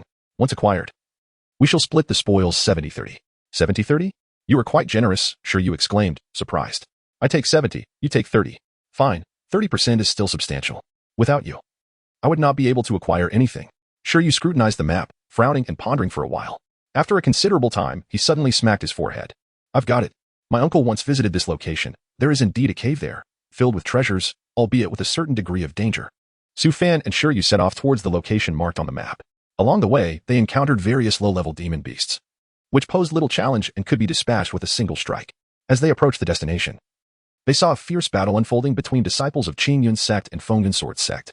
Nearby, there were 4 or 5 groups engaged in combat, with swords whistling and spells flying in all directions. This is bad. The location has already been discovered. Sure Yu's expression changed. Before they could retreat, several figures surrounded them. The disciples from Qing Yun's sect are back. Eliminate them. The disciples encircling Su Fan were all from Feng Yun Sword's sect, wielding their swords with deadly precision. Sure Yu. Is this the prized location you discovered? Su Fan frowned. This is not my fault. It is indeed a good place. Otherwise, so many would not be here. We can only say we arrived late. Had I known, I would not have come. I deeply regret it. Sure Yu lamented. Regretted in hell. The assailing cultivators laughed. The combined sword intent surged forth, capable of severely injuring even those at the mid-foundation stage. Azure Dragon Banner, activate. Su Fan no longer held back, instantly unleashing the Azure Dragon Banner. The Azure Dragon roared, showcasing its might under Su Fan's command, charging toward the assailants. The attackers quickly unleashed their sword energy in defense. But it was futile. One of the cultivators conjured a massive club, which struck down upon the Azure Dragon, dispersing it with a resounding crash. A top-tier magical artifact. Su Fan noted, realizing that as disciples of sects, none would be devoid of extraordinary artifacts. 3 other cultivators unleashed high-grade flying swords that deftly targeted Su Fan. Recognizing the danger, he decided to reveal his own strength, producing a violet flying sword from his storage bag to counter their assault, while launching a counterattack. Once more, he conjured the Azure Dragon, directing it towards the cultivator wielding the club, momentarily suppressing their advance. Su senior brother, I shall assist you. Sure Yu shouted, brandishing a golden seal that rapidly enlarged, crashing down upon their foes with a thunderous impact. It was a top-tier spiritual weapon. In a surprise attack, he felled 2 of the opposing cultivators, prompting the remaining ones to hastily retreat upon realizing the precariousness of their situation. Su Fan pursued with his flying sword, slaying another and seizing their storage bag. The last remaining cultivator was nearly within reach of their main group. Upon spotting Su Fan, they began to flee, 2 of them being at the late foundation stage. Su Fan promptly turned to escape, dragging Sure Yu along. They dashed away, and after half a day, their pursuers finally abandoned the chase. However, they had earned enmity. Having slain 3 of their disciples, Feng Yun Sword's sect would undoubtedly seek vengeance against Su Fan. It's so hot. Sure Yu wiped the sweat from his brow. We must be in the eastern scorching lands, rumored to be home to fire beasts. We must tread carefully. Su Fan surveyed the surroundings, noting the numerous volcanic basins, with glimpses of various fire beasts appearing intermittently. He pondered whether the stone pearl could absorb energy once more in such a heated environment. Anticipation bubbled within him as he prepared to venture further into the fiery expanse. At a massive volcano, around 70 to 80 individuals congregated, with Lu Tian at the forefront, his expression grim as he surveyed the multitude of volcanic craters around them. "We are trapped," he stated. The craters were teeming with fire beasts, leaving no avenue of escape. A cultivator clad in fire-resistant attire attempted to flee from one side, only to be met with a ferocious roar emanating from the crater, akin to a primordial beast awakening. The cultivator dodged desperately, but a claw emerged, crashing down with devastating force. The cultivator was struck and sent flying, bloodied and retreating hastily. "Lu, senior brother, there is no way to escape. Please do not make me clear a path," pleaded a disciple from Wang Tian Gate. Lu Tian regarded him coldly. "If you refuse to clear a path, then you may as well perish." I will go. The Wang Tian Gate disciple relented, but this time, due to a moment of hesitation, he was completely swept aside by a claw, instantly killed. "Brother Lu, these volcanic entrances are not only numerous, but each harbors formidable fire beasts of the second-tier pinnacle. Clearing a path in such a manner would only diminish our strength," remarked a cultivator from the Wang Tian sect, who had reached the pinnacle of foundation building. "Zobo, do you presume yourself to be something of significance?" Lu Tian shot a fierce glance in his direction, and with a sudden surge of invisible force, Zobo found himself seized by the head in an instant, leaving those around him oblivious to Lu's swift action. "Do you believe your ancestor, newly ascended to mid-Yuaning, dares to act brazenly before me? My ancestor is but a step away from transcending. Crushing you would be as effortless as squashing an ant. Should you dare to oppose me again, it will be you who undertakes the perilous path." With a single strike, Lu Tian hurled him several meters away. Zobo rose in silence, speechless. He had just experienced a momentary confinement. The artifact wielded by Lu was evidently formidable, perhaps even of superior quality.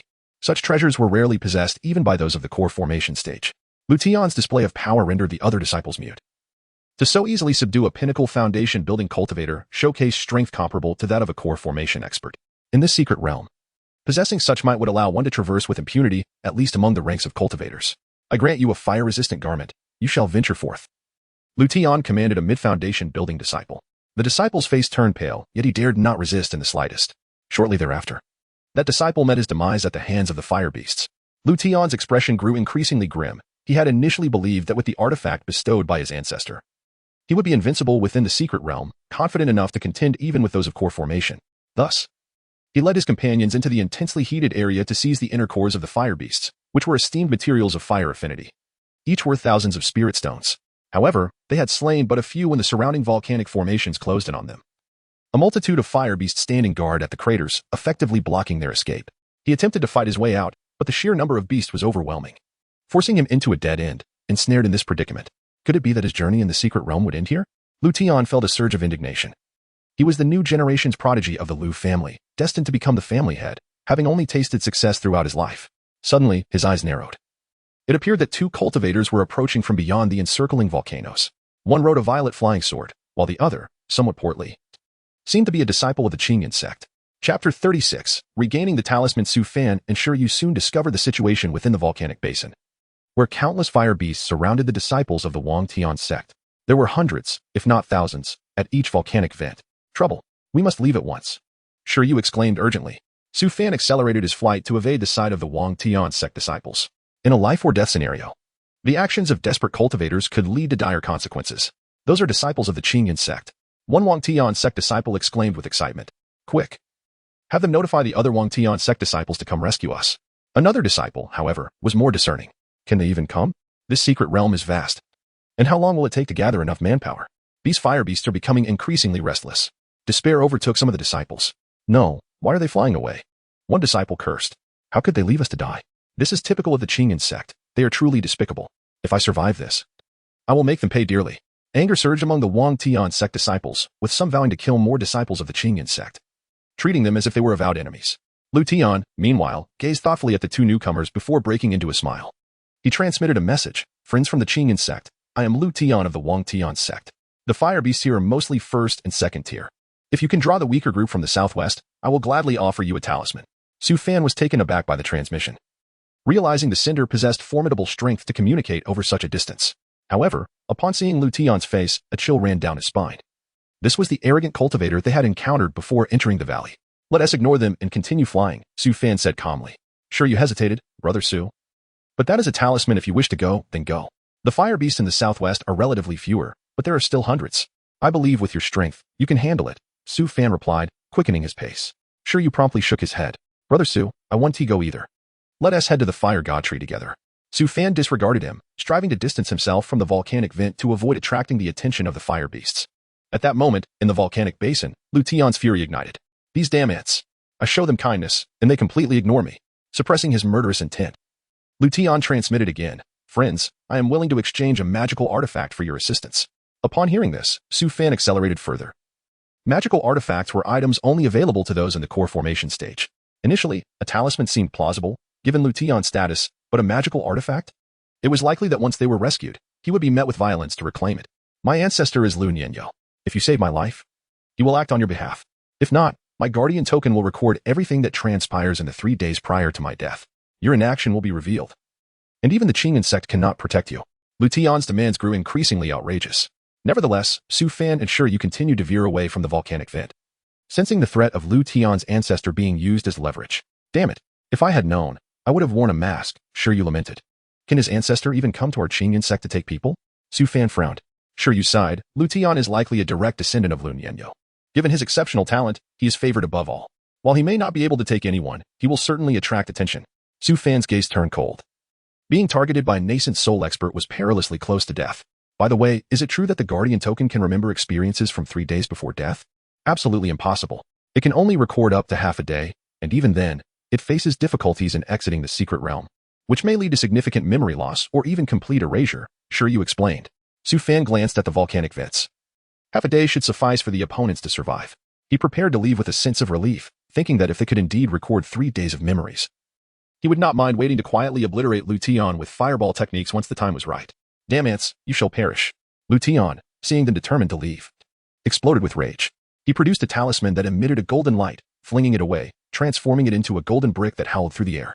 Upon hearing the sound, the fire beasts surged toward him, each one being struck down by the golden brick, which sped straight towards Su Fan. Several volcanoes erupted, unleashing torrents of flames and winds, forming a red hurricane that surged toward the Wang Tian sect disciples. Lu Tian, what are you doing? Are you trying to kill us all? Zhoubo shouted. The others glared at Lu Tian with disdain, raising their magical artifacts to fend off the approaching fire beasts. Lu Tian, seemingly indifferent to their plight, effortlessly dispatched the attacking beasts, his protective talismans holding firm. Had it not been for their overwhelming numbers and the presence of semi-core formation fire beasts lurking within the volcanic vent, he would have long since broken free. He had proposed breaking out together, but these useless fools refused to listen. As he looked outside, the golden brick surged through the volcano directly towards Su Fan, drawing along a horde of fire beasts that now set their sights on the two. With a furious roar, the fire beasts charged, resembling mutated bulls, their roars igniting flames. Realizing the imminent danger, Su Fan halted, using the Azure Dragon to ensnare them. Faced with the immense pressure of the golden brick, he produced a golden talisman that resonated with power, transforming into a small purple tower adorned with mysterious patterns to counter the golden brick. With a resounding crash, the golden brick was reduced to ashes, forming a talisman, while the purple tower merely swayed slightly. Su Fan retrieved the talisman, simultaneously using his spiritual power to grasp the golden brick talisman. A wave of opposing force surged toward him.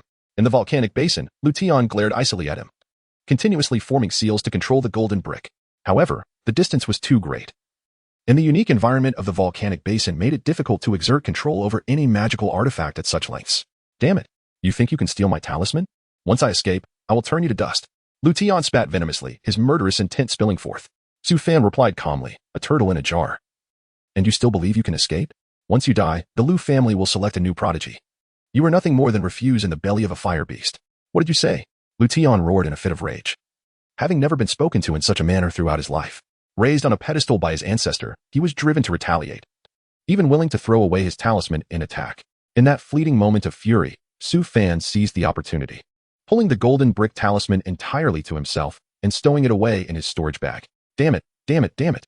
Lu Tian raged uncontrollably. He slapped his storage bag, causing an ice sword radiating extreme cold to float into view. Ice sword emerge. Slay him. As the sword manifested, an unthinkable chill enveloped the area, freezing nearby fire beasts in place as it sped towards Su Fan. Su Fan's heart raced. It was a magical artifact, a flying sword. He hurriedly summoned the Azure Dragon flag and enveloped both him and Shi Yu with the purple tower talisman to withstand the impending strike. It's over. It's over. Shi Yu's expression turned pale. Boom. The icy sword light shattered the purple tower in an instant, cracks appearing on the talisman as the Azure Dragon roared forward, yet it was utterly insufficient to block the attack. The disparity was too great. As the sword approached to strike him down, Su Fan took out a circular artifact, pouring immense spiritual power into it. Buzz! The circular artifact transformed into a ring, rising against the wind to form a cylindrical shield that intercepted the sword's energy. This spectacle delighted Shiryu, who exclaimed, "Brother Su, you blocked it. You actually blocked it." Su Fan displayed little joy, for the circular magic artifact was absorbing his spiritual energy at an alarming rate. Were it not for his cultivation of the 5 elements technique, which afforded him a deeper reservoir of power than the average practitioner, he might have already reached his limit. Meanwhile, the adversary's flying sword relentlessly pursued, intent on cleaving the circular artifact apart, unleashing a torrent of fierce sword energy. Lu Tian, witnessing the scene from the volcanic basin, was consumed by fury. Who is this opponent, possessing such a magical treasure? Regardless of their background, as a mere foundation establishment novice, I wonder how long they can endure. Shiryu, recognizing Su Fan's impending exhaustion, anxiously exclaimed, "Senior brother Su, what should we do? It's over. It's over. I have yet to find a partner. And I haven't enjoyed life enough." Silence. Su Fan bellowed, causing Shiryu to immediately refrain from further outbursts. Fixating on the frigid sword outside, Su Fan noted that its wielder was hindered by the distance and the constraints of the volcanic basin, rendering their full power unattainable. If not, the circular artifact would be unable to withstand the onslaught. Now is the time to expend spiritual energy. He opened his storage pouch and consumed a stone bead of spiritual water to hasten his absorption of spiritual energy, followed by a gourd of purple gold pills. Although these pills no longer enhanced his cultivation, their restorative properties for spiritual energy were commendable. After consuming a gourd, his nearly depleted dantian was instantly replenished. However, this was still insufficient. He spoke gravely, "Do you possess any pills for restoring spiritual energy, preferably of the fire attribute?" Yes. I have a vial of second-tier condensing spirit pills, a vial of cleansing pills, and 5 third-tier spirit seizing pills, Shiryu replied, frantically rummaging through his storage pouch. With a flick of his hand, Su Fan gathered all the items, placing the condensing spirit pills and cleansing pills into his storage pouch. He gazed at the third-tier spirit seizing pills with astonishment. Such elixirs were not easily acquired, with the potential to significantly elevate a practitioner's abilities, potentially allowing them to skip a year of cultivation. It was perplexing that this individual, possessing such pills, remained at the foundation establishment novice level. His talent must be rather lacking. Upon consuming a spirit seizing pill, Su Fan felt a rapid resurgence of spiritual energy, swifter than that of an entire vial of purple gold pills. His spiritual energy surged, adequately replenishing the circular artifact's reserves. He looked toward the frigid sword, contemplating the immense power he would gain should he acquire such a magical treasure. He had previously refined this circular artifact, which possessed only defensive capabilities. Its defenses had been tested against a late foundation establishment practitioner and proved formidable. Yet, its offensive capabilities were weak. Once its energy was depleted, he would be rendered vulnerable. The frosty sword, however, was a different matter entirely. Its offensive prowess was astonishing. Securing it would grant him substantial combat strength, even against late foundation establishment practitioners. As he attempted to infiltrate the frigid sword with his consciousness, he discovered its restrictions were exceedingly intricate, akin to confronting a fortified wall of copper and iron, impossible to subdue like a talisman. Talisman treasures, due to their unique nature, were challenging to claim ownership of. The longer one held them and the more restrictions laid, the more firmly they became the master. The previous golden brick talisman had likely been underestimated by Lu Tian, as it bore minimal restrictions, allowing Su Fan to seize it. This magical artifact, however, would be a significant challenge to claim. Never mind, escaping is sufficient. Su Fan understood that claiming the frigid sword was unrealistic. He continued to channel his spiritual energy into a barrier, eager to observe how long Lu Tian could wield the sword amid the onslaught of fire beasts. Time passed, and the battle within the volcanic basin reached a fever pitch. The fire beasts launched relentless assaults on the disciples of the Wang Tian sect, with magical artifacts, fireballs, and fiery storms raging all around, littering the ground with the corpses of numerous fire beasts, while the Wang Tian sect suffered a third of its ranks in casualties. Lu Tian found himself besieged by over a dozen peak second-tier fire beasts, each possessing innate supernatural abilities, their fireballs reaching the limits of foundation establishment. Even top-tier magical artifacts could barely withstand the onslaught. At this moment, Lu Tian produced 4 talisman treasures, a golden light shield, a golden flying sword, a hammer of shock, and a wind blade. These talismans encircled him, exuding unparalleled combat prowess, while he stood atop a top-tier flying artifact, exuding an air of invincibility. Su Fan marveled at Lu Tian's profound spiritual energy. The majority of his focus was evidently devoted to combating the fire beasts, yet the frigid sword continued to assail him. "Fear not, senior brother Su. I actually possess more pills. We can wear him down. This scoundrel, on the brink of death himself, insists on dragging us down with him. When I return to the sect, I shall inform the ancestor of the truth." Shiryu lamented about Lu Tian, producing another vial of third-tier pills from his storage pouch.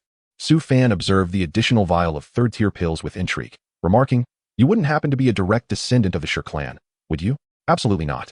Have you ever seen a collateral descendant languishing at the Foundation Establishment novice level for 50 years? No, you wouldn't have seen a direct descendant in such a state either. I am but a collateral descendant. Shur Yu insisted fervently. Yet, Su Fan discerned the truth. Shur Yu was indeed a direct descendant of the Shur family. The fact that he had presented third-tier pills twice, each time differing in type, was not something an ordinary collateral descendant could manage. Even if collateral descendants possessed such treasures, it was improbable they would squander them so recklessly on others, as if they were worthless.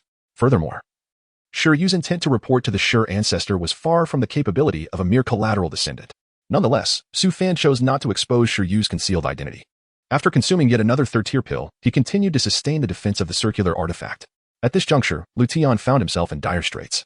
As a half-step core formation demonic beast had set its sights on him, intermittently shattering his talismans. The frigid sword, too, began to falter, emitting a resonant cry as it turned to retreat. Attempting to flee? Not on my watch. Su Fan's eyes narrowed, and he used the circular artifact to envelop the flying sword. Chapter 37. The icy sword in hand. Boom. Boom. Boom.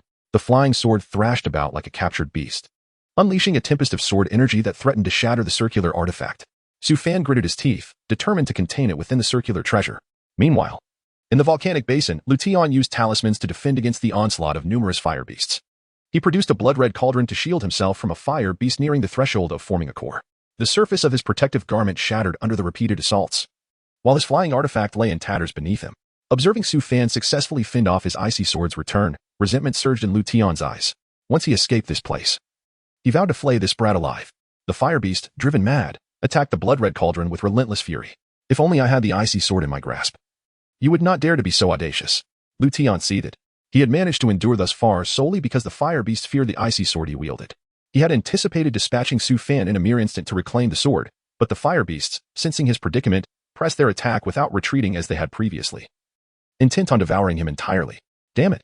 Lu Tian unleashed a few drops of his essence blood onto the cauldron, which erupted in resplendent crimson light, sending the approaching fire beast flying. He leaped forward, determined to break free from the volcanic basin, only to be met by yet another fire beast charging at him. He unleashed the blood-red cauldron once more to propel it away, closing the distance to Su Fan. He intended to control the icy sword and strike down Su Fan. As Su Fan felt the icy sword's energy intensifying, he urged, "Senior brother Su, we should retreat. Lu Tian is far too formidable. You may leave if you wish, but once he emerges, he will kill me first, and you second." Su Fan remained steadfast, channeling his spiritual energy even faster. He was resolved to witness Lu Tian's demise. As for the protective spirit talisman, being a tangible object, he would pursue it with blood escape techniques to ensure its destruction, preventing any potential leaks. He retrieved the Azure Dragon banner from his storage bag, which roared loudly as it surged towards Lu Tian, drawing the attention of numerous fire beasts. It veered in another direction, emitting another roar that attracted over 1,000 fire beasts. The cry of the Azure Dragon was perceived as a provocation, inciting the fire beasts to pursue Lu Tian, who now found himself besieged. Boom, boom, boom. The fire beasts, mistaking Lu Tian for an enemy, launched an all-out assault with fireballs raining down. Even with the formidable blood-red cauldron, Lu Tian struggled to hold his ground. The icy sword's attacks weakened significantly. Seizing the opportunity, Su Fan suppressed the icy sword with the circular artifact, stowing it away in his storage bag before turning to flee. "You little beast, do not think of escaping. I shall slay you." Lu Tian, feeling the severance of his connection to the icy sword, was consumed by rage. Losing a talisman was merely a slight inconvenience, but the loss of the mid-grade flying sword was a devastating blow, one he could not replace in the near term. Ignoring the fire beast assaults, he splattered essence blood onto the blood-red cauldron. Boom. The cauldron erupted in a blinding crimson light, annihilating the incoming fire beast with astonishing ferocity. Even those at the threshold of forming a core were merely shaken by the impact. He retrieved a skeletal hand from his storage bag, emanating dark energy. "I curse you. I curse your cultivation to regress. I curse your life force to wane. I curse you to suffer misfortune upon misfortune. Go." The skeletal hand transformed into a whirlwind of dark energy, racing towards Su Fan's sea of consciousness. Su Fan immediately felt himself plummeting, the icy sword slipping from his grasp.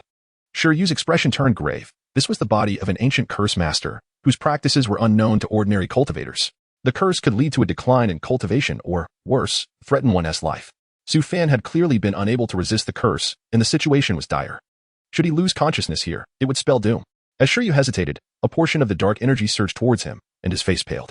He hastily consumed a 10,000 poison pill and adhered several talismans to himself, summoning a flying vessel to escape in another direction. He could no longer afford to concern himself with Su Fan.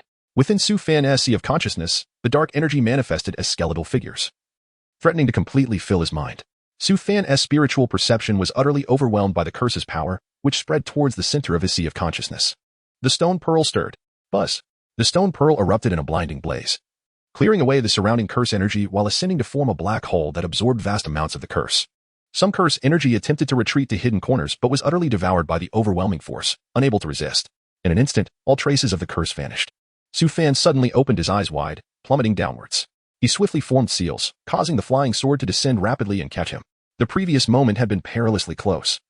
The curse power, which he had never encountered before, had rendered him defenseless, even more so than against artifacts, though it appeared to be a one-time effect.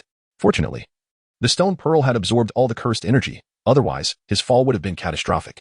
Gazing down at the bubbling magma below and the vanished Shiryu, he felt no surprise. After all, a surge of curse energy had also targeted Shiryu. He hoped that his companion had managed to survive. He looked towards the volcanic basin, where the battle had reached a fever pitch, utterly engulfed by the fire beasts. Lu Tian found himself encircled by several fire beasts nearing the threshold of forming a core, his life hanging by a thread. Suddenly, the protective jade talisman on his chest erupted with potent spiritual energy, enveloping him and allowing him to break free from the encirclement. 2 fire beasts lunged at him, only to be repelled by the shield's backlash. This was the last life-saving talisman bestowed upon Lu Tian by the ancestor of the Lu family. In addition to recording the last half-day of his life, it could unleash core-forming power in moments of dire peril, enabling him to escape danger. The ancestor had withheld this from him to foster his growth. At that moment, Lu Tian laughed heartily, realizing the truth. The protective talisman swept away the surrounding fire beasts, carrying him away to safety, while the other members of the Wang Tian sect found themselves unable to breach the fire beast encirclement, ultimately perishing there. Su Fan, witnessing this, sought refuge in a cavern devoid of fire beasts. He needed to refine his artifact and retrieve the icy sword. The icy sword, seemingly imbued with sentience, instinctively attempted to flee but was suppressed by the circular artifact. What a treasure! Su Fan thought, his eyes glistening with excitement. This was the first time he had encountered such a sentient artifact. Even while restrained, the icy sword still radiated formidable power. He resolved to refine this icy sword. His first task was to erase Lu Tian's consciousness from it. The restrictions on this treasure were profoundly intricate, making the process of erasing the consciousness a formidable challenge. Su Fan opted to directly refine the sword with his essence blood, enveloping the icy sword with spiritual energy, penetrating it slowly. This was a secret refining method taught to him by his master, allowing him to share the fortunes and misfortunes of the artifact, should the sword suffer damage. So would he, and if it were to break, he could be gravely injured or even perish. However, this flying sword was a treasure, likely surpassing the sharpness of ordinary artifacts. It would require an immense crisis for it to break. Otherwise, Su Fan would have likely perished long before. Without hesitation, he bit his finger, letting his essence blood flow forth. Sizzle, sizzle, sizzle. In an instant, the icy sword emitted a reluctant cry. Its struggle intensified, and a faint sword energy surged forth, aiming to strike down Su Fan. Humph, unwilling, are you? That is of no consequence, Su Fan declared, intensifying his spiritual energy's grip while augmenting the suppression with the circular artifact. Su Fan continuously performed hand seals for refining, exhausting his spiritual energy before swallowing a spirit-boosting pill without pause. On the following day, the icy sword remained still. Su Fan exhaled, relieved to have finally erased Lu Tian's consciousness. He began to infuse his own consciousness into the flying sword, preparing for another round of blood refinement. After 7 days, Su Fan succeeded in his refining endeavor. The extreme cold sword floated around Su Fan like an affectionate child, its formidable presence instilling fear in the scattered fire beasts that sensed life nearby, preventing them from approaching. This was, aside from the stone pearl, the most powerful magical artifact in Su Fan's possession, classified as a flying sword. With this blade in hand, he would dare to confront even those in the late Foundation establishment stage, ready to engage in battle or even to fight fiercely. Chapter 38, The Fire God Tree in the Secret Realm of Tianhua. Amidst the central region, a luminous orb crashed upon the ground. After a brief interval, a figure emerged, rubbing his head in bewilderment as he surveyed his surroundings. Suddenly, his eyes cleared with clarity. Lu Tian exclaimed in anger, "Damn those disciples of Qinyan sect. They have stolen my extreme cold sword. However, with the cursed hand's invasion, they are surely doomed, having fallen into the lava. It is a pity my sword has also been lost in there." Lu Tian sighed helplessly and retrieved the token from his storage pouch. "There are many disciples of Wang Shimin nearby. I shall seek them out first." In the realm of extreme heat, Su Fan flew along the route previously discussed with Shiryu. There, one could find the fire god fruit, which, when consumed, could elevate a practitioner by an entire minor realm. Those in the initial stage of Foundation establishment could ascend to the mid-stage, while those in the mid-stage could advance to the late stage. Currently, Su Fan, being in the initial stage of Foundation establishment, was among the weakest of the disciples. To compete for resources at the late stage of Foundation establishment, he needed at least to reach the mid-stage. With the enhancement of flight speed granted by the extreme cold sword, He arrived at the designated area in less than half a day. Suddenly, a thunderous roar echoed as a tiger-like beast attacked a goat-like fire creature, eviscerating it with a single swipe and consuming it whole. Su Fan pressed on. But the tiger-like beast seemed to have caught his scent and charged at him with a fierce roar. Seeking death, Su Fan's gaze turned icy. Eager to test his extreme cold sword, he unleashed a strike. A chilling aura enveloped the area, piercing through the beast before it could comprehend the might of a mere initial stage practitioner. He extracted the creature's red inner core and stored it in his pouch. As he scanned the vicinity with his divine sense, he detected spiritual fluctuations several kilometers away. There were people present. Concealing his aura, Su Fan approached cautiously. He soon discerned the combatants, a female disciple of Qingyan sect and another from Wangshimen, both engaged in fierce battle, both at the mid-stage of Foundation establishment. The Qingyan disciple was in a dire predicament under the onslaught of an umbrella-like magical artifact wielded by her opponent, which unleashed a flurry of ethereal swords. Overwhelming in number and power. Is there a senior brother here? The Qingyan disciple called out desperately. Su Fan, hidden behind an ancient tree, refrained from revealing himself. Though she was a sect disciple, he did not recognize her and had no intention of intervening unless she were a disciple of Yu Feng, in consideration of his master. Humph. You think I fear another like you? The Wangshimen disciple scoffed, tossing her umbrella into the air. Its power surged dramatically, and the ensuing rain of swords expanded in range. Aimed directly at the Qingyan disciple. Realizing the danger, the Qingyan disciple cried out, "Please, senior brother, save me. I have been near the fire god tree. I can lead you there." The fruit was plucked from its branches. In a final desperate act, she retrieved a fire god fruit from her pouch before hastily returning it. "This person, I shall protect," Su Fan declared. With a sweeping sword aura, he deflected the barrage of swords, standing resolutely before the Qingyan disciple. "You may retreat now." "Humph. Who do you think you are? Just an initial stage practitioner, yet you speak so boldly," the Wangshimen disciple sneered. Though a flicker of apprehension crossed her eyes as she regarded Su Fan's flying sword, its aura was formidable. "Senior brother, she covets my fire god fruit. Please save me. I can lead you to its harvest," the Qingyan disciple pleaded, her tone filled with urgency. "Clearly, you do not comprehend your predicament. Should I choose to depart now, you would be stripped of not only the fire god fruit, but your very life as well," Su Fan replied calmly. The Qingyan disciple's face paled, and she reluctantly produced the fire god fruit.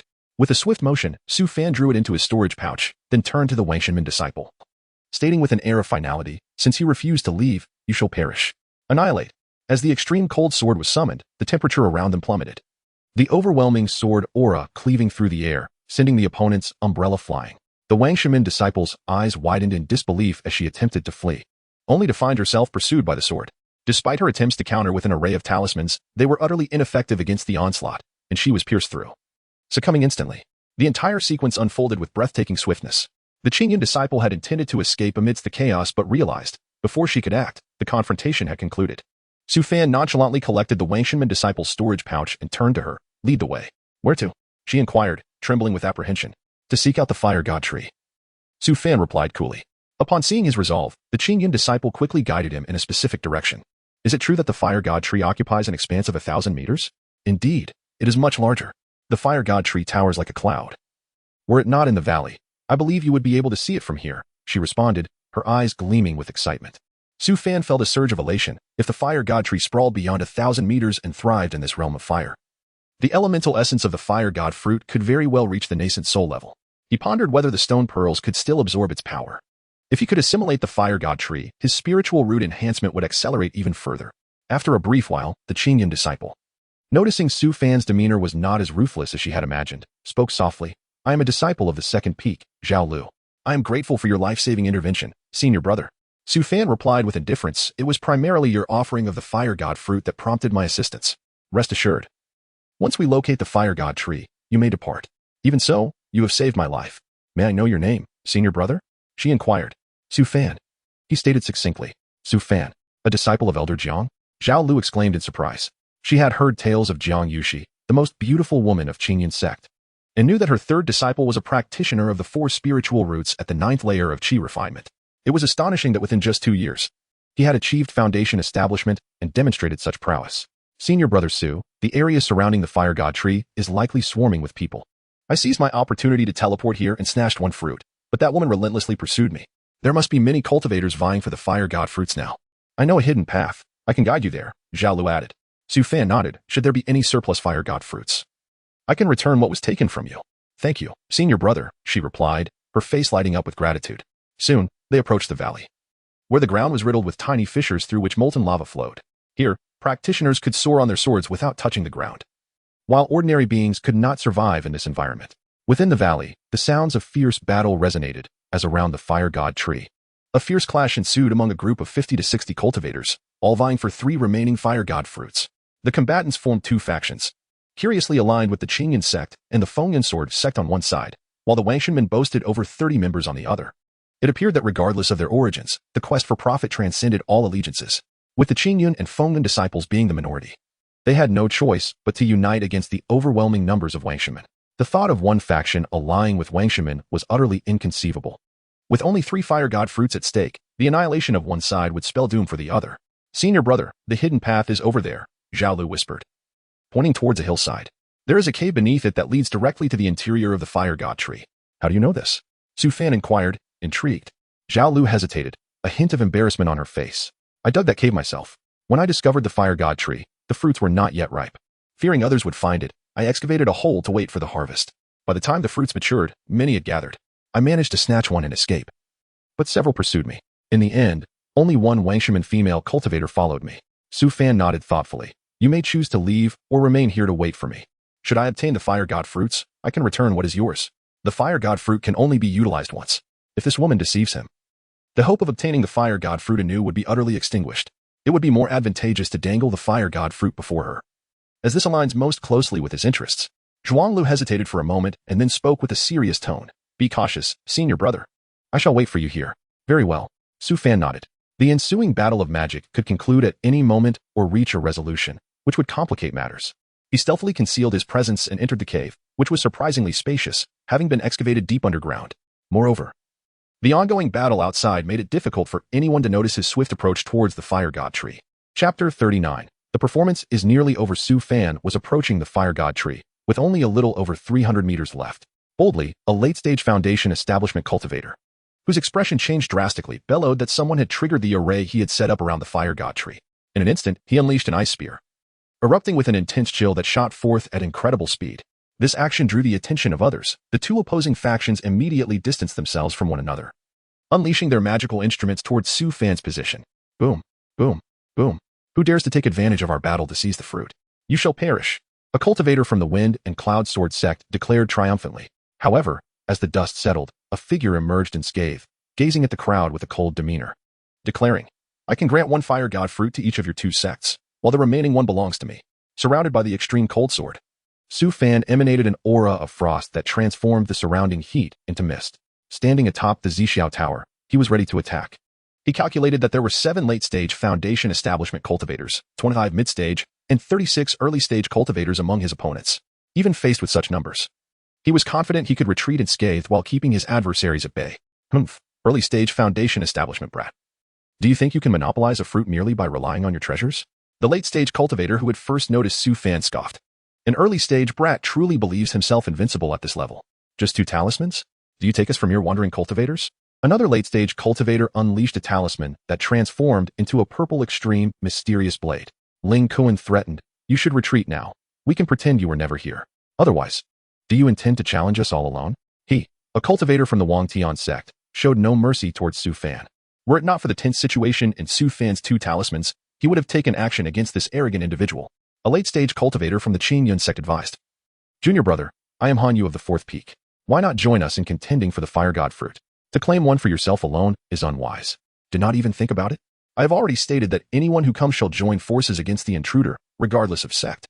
If you defy this, you will be expelled just like him." Ling Kuan shouted.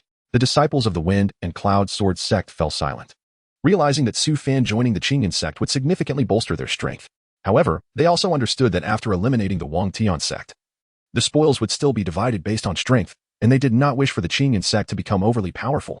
Seeing that the Wind and Cloud Sword sect also disagreed, Han Yu sighed and addressed Su Fan. "Perhaps you could grant me this favor, and I assure you I shall compensate you handsomely upon your return to the Qingyun sect."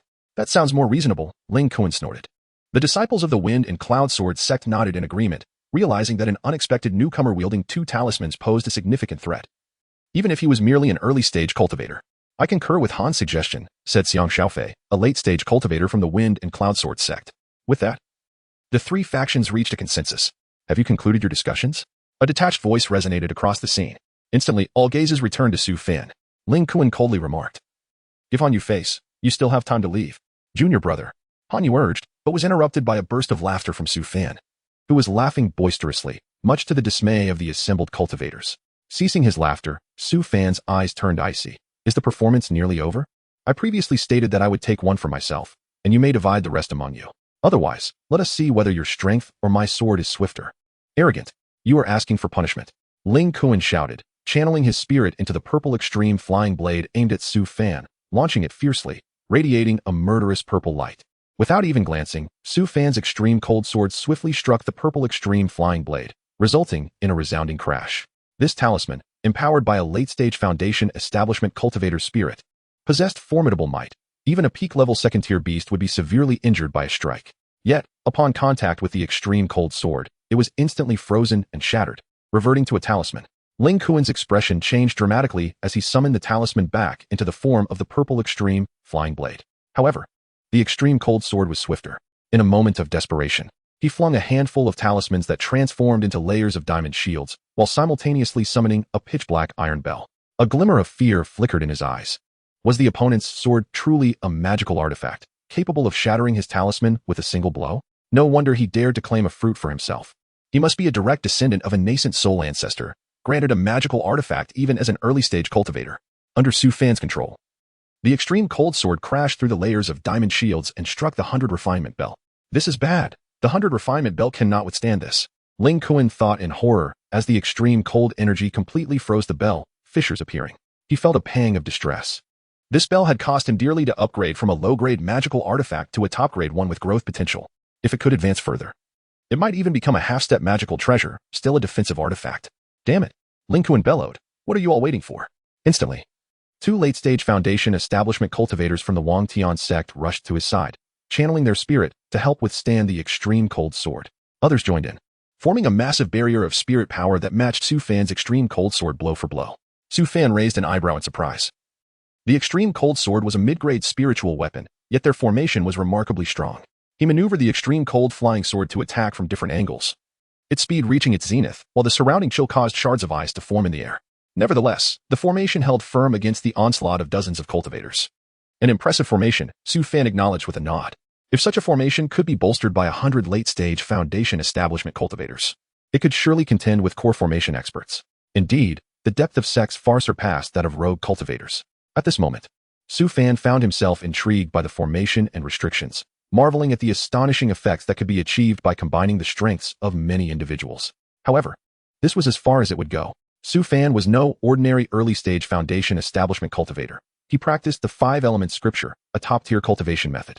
Coupled with the enhancement of his fire spiritual root, in this intensely heated environment, his strength and spirit power had increased significantly. Extreme Cold Sword, annihilate. Su Fan bit his finger, letting a drop of blood fall toward the extreme cold sword, which erupted with an even more potent chill, resembling an unparalleled icy edge as it hurtled toward Ling Kuan and his companions. Boom. This strike caused all members of the Wang Tian sect to spit out blood in unison, their eyes wide with astonishment. What manner of monster was this? An early-stage cultivator was able to contend with them, leaving them unable to retaliate or abandon their formation, lest they be slain by the extreme cold sword. Su Fan furrowed his brow. Prolonged use of the extreme cold sword had nearly depleted his spirit power. Breaking through their formation was not something that could be resolved in a short time. He retrieved a water-filled stone bead from his storage and drank deeply, then took a spirit recovery pill to restore his spirit power. At this moment, Han Yu from the Qingyan sect and another late-stage foundation establishment cultivator glanced toward the fire god tree, only to find two late-stage cultivators from the Wind and Cloud Sword sect eyeing them intently. Han Yu transmitted a message, Xiang, while they are preoccupied attacking that arrogant brat. Why Dawn and Appos? We each take one fruit, and we can compete for the remaining one based on strength. Agreed, we will go east, and you go west, Xiang Xiaofei replied. In an instant, both groups dashed toward the fire god tree.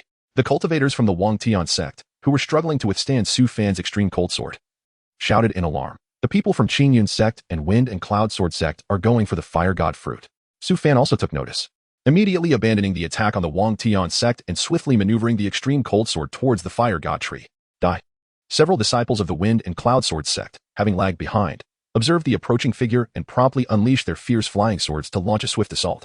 However, all their efforts were rendered futile as Su Fan effortlessly swept them aside with his frigid sword, instantly encasing them in ice, leaving them in a perilous state upon the ground. Unperturbed by their plight, Su Fan surged forward towards the nearest fire god fruit located to the east.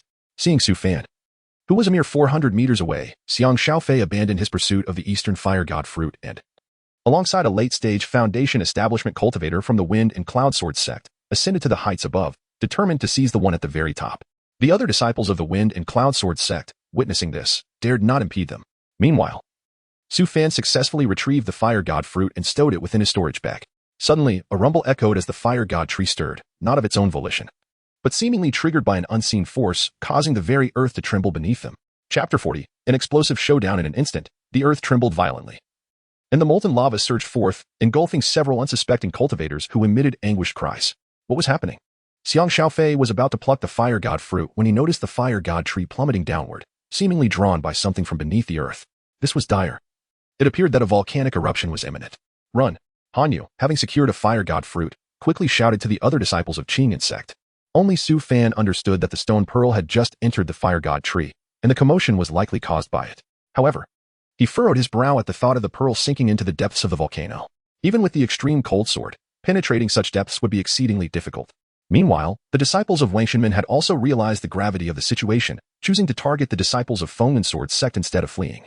Maintaining a significant distance from Su Fan, the Qingyun sect members eyed Su Fan warily while retreating cautiously. Humph, Wang Shenmin refrained from attacking you, likely out of fear of provoking me as a member of Qingyun sect. Now you are on guard against me. If that is the case, then do not think to leave. Su Fan swiftly positioned himself before the Qingyun sect disciples, brandishing his extreme cold sword before them, coldly demanding, "Will you surrender the Fire God fruit, or shall I let you depart? Senior brother, you too are a disciple of Qingyun sect. How can you take advantage of us in our moment of peril?" One of the Qingyun sect disciples protested. "Indeed, we acquired this Fire God fruit together. Once we exit the secret realm, we shall share it equally in spirit stones. You cannot expect to hoard it all for yourself." The others were equally incensed. Hanyu stepped forward, clasping his hands in a gesture of respect. "Junior brother, I am from the fourth peak. I hope you might show some leniency. This Fire God fruit is essential for me, and I can offer you a fourth-grade elixir as compensation." He produced a jade vial, releasing the fragrant aroma of the pill within. This Dongguei pill is an excellent remedy for recuperation and can significantly enhance one's cultivation realm. If there are any hidden ailments, one pill will ensure complete recovery. Su Fan's interest was piqued. A fourth-grade elixir was the highest grade he had encountered. Observing its fragrance and hue, he confirmed its quality. "Very well, you may leave," Su Fan replied, accepting the fourth-grade elixir and turning to depart. "How shameless," one of the Qingyun sect disciples muttered under his breath. "To extort fellow sect members in such a manner. I wonder which ancestor dotes on this descendant, providing such powerful treasures at the early foundation stage. Such pampering will only lead to disaster." Enough of that, Hanyu waved his hand dismissively. "We are but ordinary disciples, and we must unite to survive in this secret realm. I recall a location in the north rich in spirit-condensing flowers, albeit guarded by a half-step Foundation establishment beast. Would you accompany me there? First, allow me to distribute some spirit stones." With that, he tossed blocks of spirit stones toward the 10 or so Qingyun sect disciples, 50 for those in the early Foundation establishment stage, and 100 for those in the mid-stage. "Indeed, we would be courting death to fight alone. It is far better to form a team. The spoils of this secret realm should be substantial when shared." One of the disciples from the fourth peak agreed. "Thank you, Senior Brother Han, for your generosity in providing us with spirit stones. 100 spirit stones is no small fortune. It would take days to earn that within the sect." The faces of the other disciples lit up with joy as they received their share. "Very well, I shall temporarily assume the role of leader," Hanyu said politely, though a flicker of dark intent flashed in his eyes. After they departed, Su Fan shook his head. He had initially considered seizing the fruit by force but was suddenly struck by a sense of danger. Hanyu was not to be underestimated, especially for willingly offering a fourth-grade elixir. There was no need to risk acquiring another Fire God fruit when he already possessed one. At that moment, Wang Shenmin was relentlessly besieging Xiang Xiaofei and his companions, forming a formidable formation. Within a mere incense stick's time, only a handful of late Foundation establishment disciples remained to hold the line. Suddenly, Ling Kuan spotted Su Fan approaching them and immediately grew wary. What was this individual planning? Having already obtained one Fire God fruit, did he intend to claim another? "Friend, we acknowledge our mistake earlier. I am willing to offer you a fourth-grade elixir if you would refrain from interfering in our conflict with Fengyan Sword sect." Ling Kuan apologized first before producing a pristine elixir from his storage bag, its fragrance wafting through the air. "This is a fourth-grade elixir, the Tia Yuan pill, which can significantly enhance the cultivation of Foundation establishment cultivators, potentially saving years of arduous training." Su Fan gestured to take the elixir, placing it into his storage pouch. Seeing this, Ling Kuan beamed with gratitude, clasping his hands. "Thank you, friend." However, before Ling Kuan could finish his expression of gratitude, Su Fan's voice turned icy. "Begone! Do not let your shadow linger within 20 miles. Otherwise, I shall slay any who cross my path." "You." Ling Kuan spat out a mouthful of blood. Aghast at Su Fan's audacity. How could he take his elixir and then demand he leave? Quickly, kill Xiang Xiaofei and seize the fire god fruit. Ling Kuan barked urgently. Yet, Su Fan wasted no time, unleashing a sword wind that sent their formation into disarray. Meanwhile, Xiang Xiaofei and his companions fought fiercely, pouring their essence into their artifacts to retaliate against Ling Kuan. Boom. The formation shattered, and Ling Kuan, sensing imminent danger, gritted his teeth and utilized a secret technique to flee, fearful that Su Fan would strike him down next. The other disciples of Wang Shenmin followed suit, their morale plummeting as Xiang Xiaofei seized the opportunity to eliminate two of them. However, they were all Foundation establishment cultivators, and despite their slippery nature, Su Fan only unleashed one sword strike, choosing not to pursue the remaining Wang Shenmin disciples. After all, he had received a fourth-grade elixir, and this strike was merely retribution for their earlier aggression. The scene was left in silence, with only Xiang Xiaofei and 3 Fengyan Sword sect disciples remaining. Historically, Fengyan Sword sect and Qingyan sect had been adversaries, and now, in this secret realm, they found themselves in a precarious position. Su Fan had just saved them, leaving them in a rather awkward situation. Xiang Xiaofei bowed deeply. Your kindness is unforgettable. This fire god fruit is yours. The other 3 disciples of Fengyan Sword sect looked on with reluctance but remained silent. They understood that Su Fan had indeed saved them, and given his overwhelming power, they could not hope to retain the fruit. It was better to offer it as a gesture of goodwill. I do not require the fire god fruit. You may keep it, Su Fan replied dismissively. Really? Xiang Xiaofei's eyes widened in surprise. Indeed, however, I have one condition. What condition? As long as it is within my ability, I shall comply, Xiang Xiaofei pledged earnestly. It is nothing of great consequence. I am simply curious about your Fengyan Sword sect's 9 Heavens Xian Lei Sword technique. Might I learn it? Su Fan smiled. He had previously learned from the library that Fengyan Sword sect was renowned for its sword techniques, with the wind-sweeping cloud sword being the foremost, followed by the dragon roar sword, and the 9 Heavens Xian Lei sword as the third. His interest was particularly piqued by the latter, rumored to invoke heavenly tribulation when mastered to an extraordinary degree. At present, having acquired the extreme cold sword, he lacked a corresponding sword technique, which was one of the reasons he had saved Xiang Xiaofei. The 9 Heavens Xian Lei sword? That is impossible. Only true disciples may practice such techniques. One of the mid-Foundation establishment cultivators from Fengyan Sword sect exclaimed. Boom. The extreme cold sword was drawn, and the Fengyan cultivator's eyes widened in disbelief as he was instantaneously slain, unable to comprehend his fate. Su Fan coldly stated, there is nothing impossible. If we are to discuss positions, I should have slain you upon first seeing you. I saved you, you grant me the sword technique, and then I'll let you go. You are the ones benefiting greatly from this arrangement. Su Fan was not an overly naive sect cultivator. He had grown up in a harsh environment, sold into the Tiger Gang, and slain his cruel master to enter the Immortal Gate, eventually making his way to Qingyan sect. He possessed his own principles and calculations. He was far from a benevolent fool.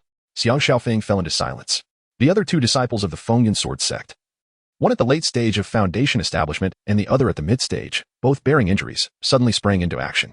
They launched 2 flying swords towards Su Fan, confident that their close proximity would allow them to inflict severe damage or even slay him. Bang!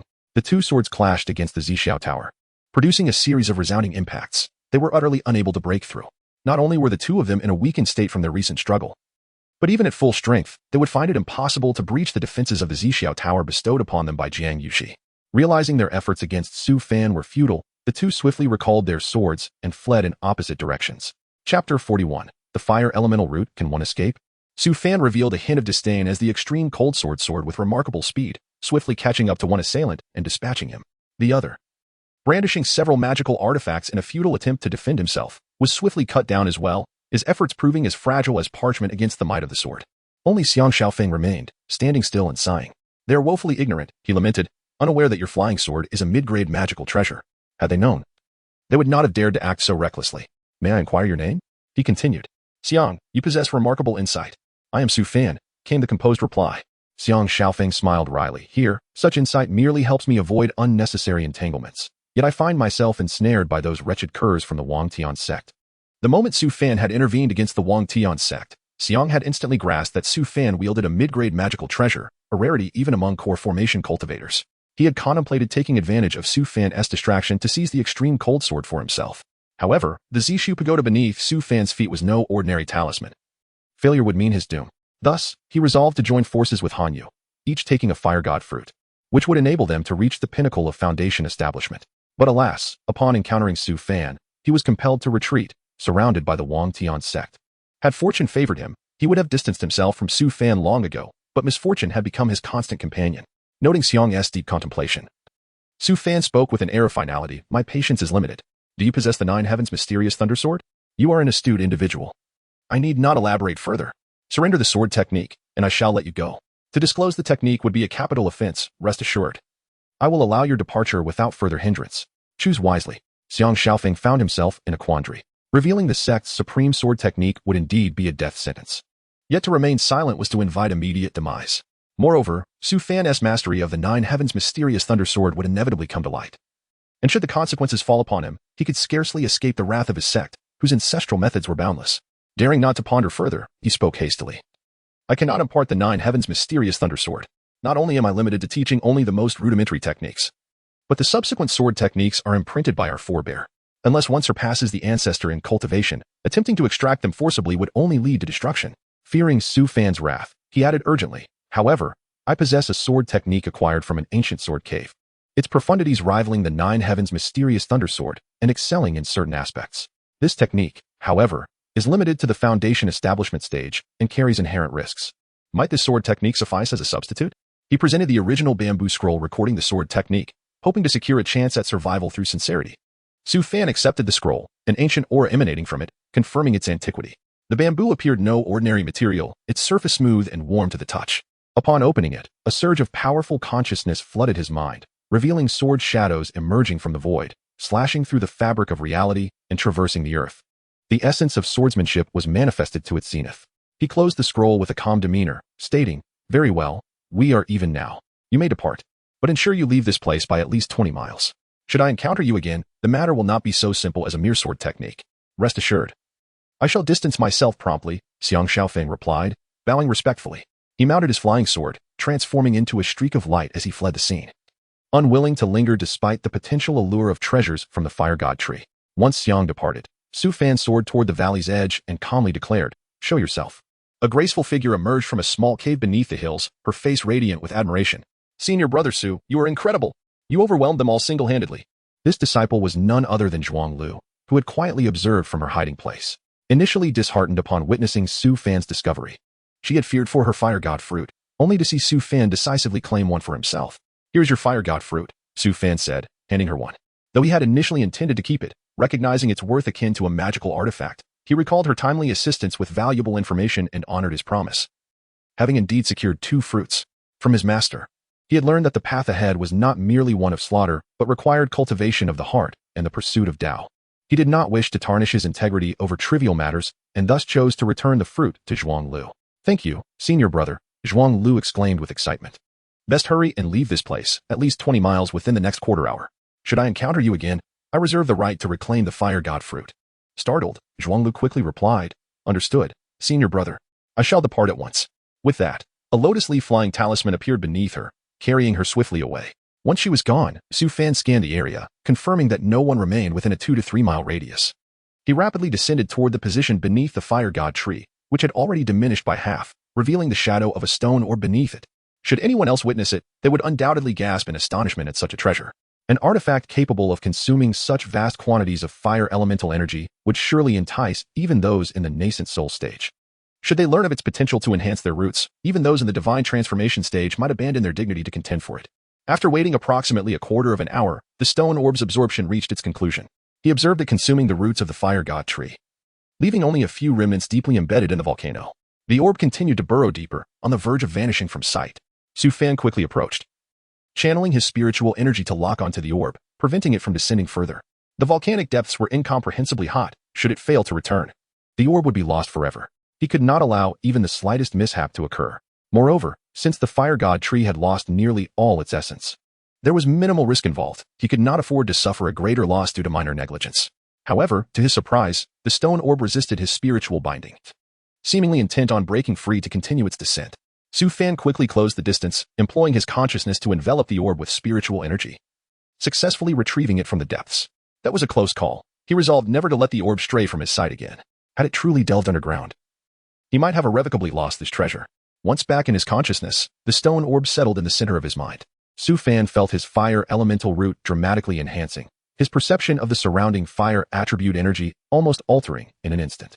After a brief period, the fire elemental energy began to overflow from his body, creating a scorching aura that warped the air around him anew. He raised his hand and pointed outward, invoking no spells yet conjuring a ferocious wave of fire that gradually coalesced into a wall of flames, crashing through the air. He gasped, "Heavenly Elemental Root." Su Fan's pupils constricted. Only those with a single elemental root could effortlessly summon elemental forces without the aid of spells to unleash powerful elemental attacks. Now, he too had achieved this feat. This enhancement of his elemental root surpassed the previous one. However, he sensed no further ascension was forthcoming. It seemed this transformation was a singular event. Even so, he reveled in joy, having transcended from 4 elemental roots to a singular heavenly elemental root, an extraordinary leap forward. It was said that those with heavenly elemental roots could often reach the core formation stage. Whether this was truth or mere rumor remained uncertain. But if it were indeed the case, his path ahead would be paved with ease. Testing his fireball technique and the fire blast spell, he discovered their powers had surged tremendously. These fundamental fire spells, when unleashed, surpassed even those of superior quality. Su Fan could perceive the expansion of his meridians within.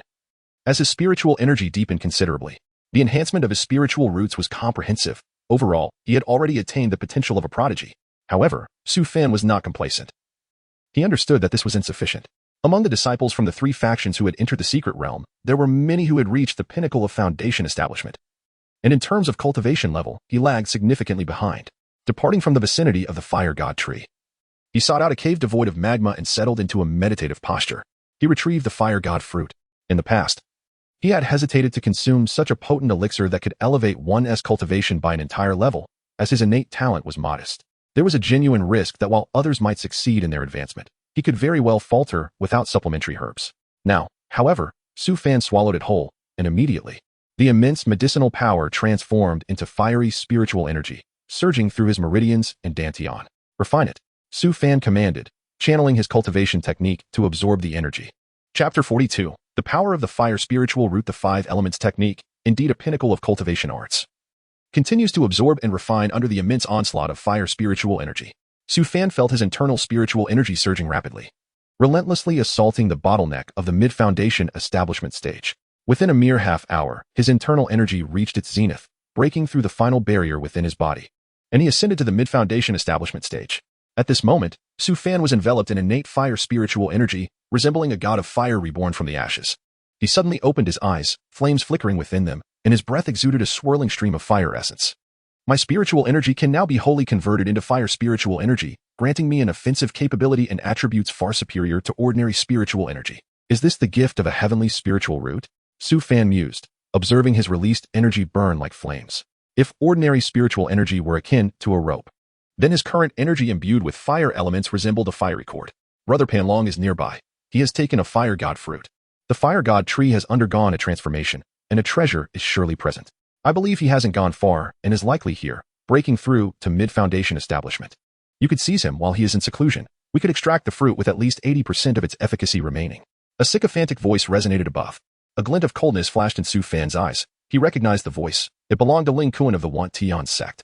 Above, a leader among the Want Tian sect disciples, clad in deep purple robes, stood upon a talismanic treasure, exuding arrogance, with Ling Kuan at his side, wearing a fawning expression. Brother Panlong, if we find that brat, may I personally eliminate him? All other treasures will be offered to you, Ling Kuan proposed with a smile. You all search this vicinity, spare no inch, Panlong commanded. And numerous disciples of the Wantian sect began to extend their spiritual sense in all directions. I found him, one disciple exclaimed in surprise. Boom. In the next moment, he was pierced through by a pillar of flame from below, reduced to ashes. A figure appeared before the Wantian sect disciples, his green attire billowing with the wind, eyes flickering with flames. He surveyed the area and coldly addressed Ling Kuan. Are you searching for me? Ling Kuan, your 4th grade elixir saved your life. If you seek death by coming here, do not expect to return. Ling Kuan's heart tightened at the vivid memory of Su Fan single-handedly suppressing their numbers. Yet, upon recalling Panlong beside him, he retorted coldly, You, Junior, are merely boasting. Brother Panlong is a core disciple of our sect. Prepare to meet your end. Su Fan noted the leader's prowess, his cultivation reaching the pinnacle of the foundation establishment stage, adorned in purple garments that suggested a high-grade magical artifact. With an extraordinary jade pendant at his waist and standing upon a talismanic treasure. Before his breakthrough to mid-foundation establishment, he would have fled upon encountering such a figure. However, at this moment, with his spiritual root elevated to the heavenly level, possessing a top-tier technique and wielding a high-grade magical treasure, he was not without the means to confront a foundation establishment expert. Panlong stepped forward, speaking with indifference. You have made a rapid breakthrough to mid-foundation establishment. Your talent is commendable. I have heard that you possess a flying sword magical artifact belonging to our Wantian sect. Would you consider returning it? I could allow you to leave. Brother, we cannot let him go. I heard senior brother Lu Tian is also searching for him. Ling Kuan interjected anxiously. Do not interrupt while I speak. Lu Tian's family heirlooms have been lost, and I intend to seek an explanation from my master upon my return, Pan Long retorted. His displeasure evident. The overwhelming aura of his foundation establishment perfection left Ling Kuan drenched in cold sweat, fearing to speak further. Though he lacked the backing of an esteemed family like Lu Tian, his master was also of the nascent soul level, making him a core disciple not to be trifled with. It was an opportune moment, having had Lu Tian's mid-grade flying sword stolen. Reclaiming it would ensure it belonged to him. That sword was a mid-grade magical artifact, difficult even for an elixir formation cultivator to acquire. He had coveted it for long, and possessing it would elevate his strength to a new level, allowing him to contend with even the newly established elixir formation practitioners. Pan Long turned to Su Fan once more. Continuing, you can see that I have enmity with Lu Tian, thus, his enemies are my allies. Since you have already consumed the fire god fruit, I will not press you for it. Simply hand over the extreme cold sword taken from Lu Tian, and I will allow you to leave. Otherwise, you shall perish here. Su Fan smirked derisively. To surrender the extreme cold sword would be tantamount to signing his own death warrant. He was indifferent to whether they held a grudge against Lu Tian, that was their internal matter, and seizing the extreme cold sword would undoubtedly lead to his demise. You will relinquish your talismanic treasure beneath your feet, along with the storage pouch on you, and I may allow you to depart, Su Fan retorted with a cold smile. You insolent brat, Pan Long bellowed, unleashing a high-grade talisman in an instant. Simultaneously, the ding-shaped talisman beneath him surged towards Su Fan. Su Fan countered with the extreme cold sword, blocking the attack. Boom. A tremendous shockwave erupted. Humph, what of a magical flying sword? A mere mid-foundation junior dares to challenge me. Pan Long produced an exceptionally sharp, flying sword, radiating golden sword energy, which, alongside the high-grade talisman and ding-shaped talisman, launched a combined assault against the extreme cold sword, attempting to suppress it. The surrounding disciples of the Wangtian sect, witnessing this, unleashed their magical artifacts, bombarding Su Fan from all directions. The air was filled with the overwhelming power of their artifacts. Even a foundation establishment perfection cultivator would be compelled to retreat before such an onslaught. Su Fan spat out a mouthful of essence blood, infusing it into the extreme cold sword. Boom. He broke free from the oppressive force of the flying sword and ding-shaped talisman. The profound energy of the foundation establishment perfection was exceedingly dense. His talisman had been nurtured over a century and had reached its peak. Surprisingly, 2 magical artifacts could suppress a mid-grade artifact. After expelling a mouthful of essence blood, the extreme cold sword unleashed a furious onslaught against Pan Long. Pan Long, meanwhile, formed a hand seal, conjuring a brown spiritual energy shield to block the sword light, while the flying sword and ding-shaped talisman advanced to attack the extreme cold sword. Su Fan furrowed his brow slightly, realizing he had underestimated the foundation establishment perfection stage. The qualitative gap was palpable as they approached the elixir formation realm. Recovering from this essence blood loss would take at least a month, and the opponent had managed to withstand his attack with relative ease. However, do these early and mid-foundation disciples think me an easy target? Su Fan turned to face the dozen or so approaching Wangtian sect disciples, forming a hand seal and casting the fireball technique. The fire elements around him surged recklessly, rendering him akin to the King of Flames. The fireballs rapidly coalesced to a size of several dozen zhong, and not just one, but many. Boom, boom, boom. They were hurled in all directions. One nearby Wangtian sect cultivator, wielding a thunder whip, attempted to snatch Su Fan's storage pouch, but was suddenly confronted by a fireball larger than a flying vessel hurtling toward him. He had no time to evade, and was consumed by the fireball, reduced to ash. In other directions, only those with high-grade artifacts or those quick in reaction managed to escape. This dense barrage of fireballs enveloped the Wangtian sect disciples, with explosions ringing out incessantly. Su Fan gasped for breath, his internal spiritual energy depleted by 90%. He retrieved a spirit recovery pill and swallowed it. Now, with a fire-type heavenly spiritual root and at the mid-foundation establishment stage, combined with the intensely hot elemental environment, his power exceeded that of a late foundation establishment cultivator. He had eliminated over half of the disciples without relying on magical treasures, leaving only a few desperately fleeing. After consuming a stone pearl water, the turbulent energy within him stabilized. Ling Kuan, who had been lurking at the back, was awestruck. Fortunately, he had remembered how Su Fan had single-handedly subdued their group earlier, and prudently refrained from intervening, lest he too fall victim. You dare, Junior. Pan Long chanted incantations with both hands. The ding-shaped talisman erupted with formidable spiritual energy, breaking through the extreme cold sword's guard, and charged towards Su Fan. Su Fan smacked his storage pouch, summoning a talisman that transformed into a gigantic golden brick, crashing down toward the ding-shaped talisman. Boom. The cauldron-shaped talisman was forced back 100 feet, while the golden brick talisman reverted to its talismanic state, clearly indicating that the opponent's cauldron-shaped talisman was vastly superior to the golden brick talisman. What a treasure! Pan Long's eyes glimmered. If the golden brick talisman were nurtured properly, it could rival his own cauldron-shaped talisman. This mid-foundation establishment youth possesses quite an array of treasures, all of which shall belong to me. He manipulated the cauldron-shaped magical artifact and charged again towards Su Fan, the dark, imposing cauldron carrying an overwhelming might, intent on smashing the ground itself. A strike like this could cleave mountains in twain. Observing this, Su Fan retrieved the Zixiao Tower, which hovered above him. He formed a series of hand seals and once more released a portion of his essence blood, while the extreme cold sword surged forward, fiercely clashing against the opponent's flying sword, driving them to retreat in disarray, with fine cracks beginning to appear on the surface. Chapter 43, The Speed of Information Dissemination Boom. The cauldron-shaped artifact struck the Zixiao Tower, producing a deafening sound that left the surrounding disciples of the Wang Tianmin momentarily stunned. You are doomed, Pan Long. While forming hand seals to fend off the extreme cold sword, relentlessly bombarded Su Fan with the cauldron-shaped talisman, intent on reducing him to pulp before the sword could breach his defenses. Bang, bang, bang. The continuous impacts echoed as Pan Long maniacally shouted, Die, die. However, after a brief moment, the cauldron-shaped talisman failed to penetrate the opponent's defenses. The Zixiao Tower stood impervious, like an unyielding mountain, resisting every assault without yielding. Su Fan consumed his last remaining spirit-seizing pill, feeling a sense of relief.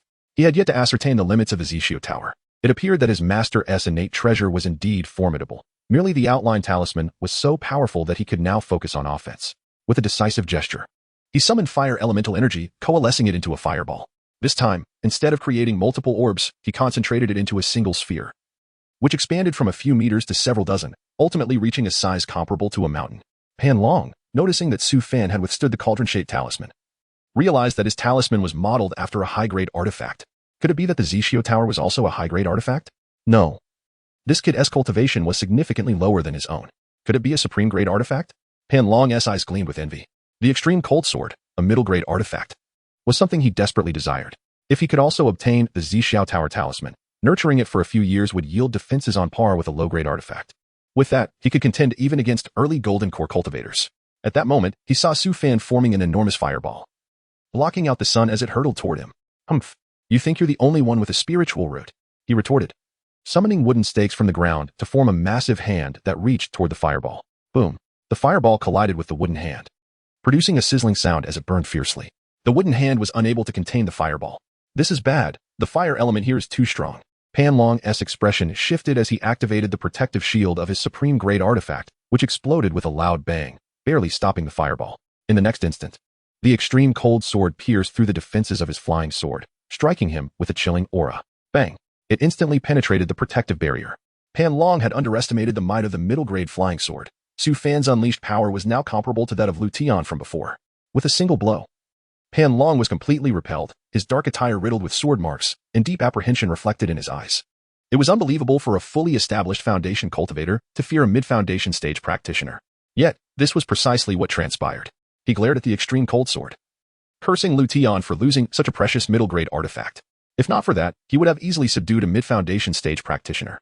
With a fierce determination, Pan Long pushed his talisman to its limits in an attempt to shatter the Zixiao Tower. Boom. Su Fan took another sip of the stone bead water, channeling half of his spiritual energy into the Zixiao Tower while directing the other half to the extreme cold sword. He also consumed 2 spirit condensing pills in quick succession. Su Fan's gaze remained fixed on his opponent, the atmosphere charged with an unusual tension as they both wished for the other's demise beneath their respective artifacts. Ling Kuan, what are you doing? Hurry up and take action, Pan Long bellowed. At that moment, Ling Kuan and the remaining disciples of the Wang Tianmin were observing from a distance. Though they heard Pan Long's call, they dared not approach again, haunted by the massive fireball Su Fan had unleashed earlier. Damn it! Pan Long glared at the flying sword talisman, which was on the verge of collapsing into a talisman itself, while his cauldron-shaped artifact struggled to breach the defenses. Reluctantly, he decided to retreat.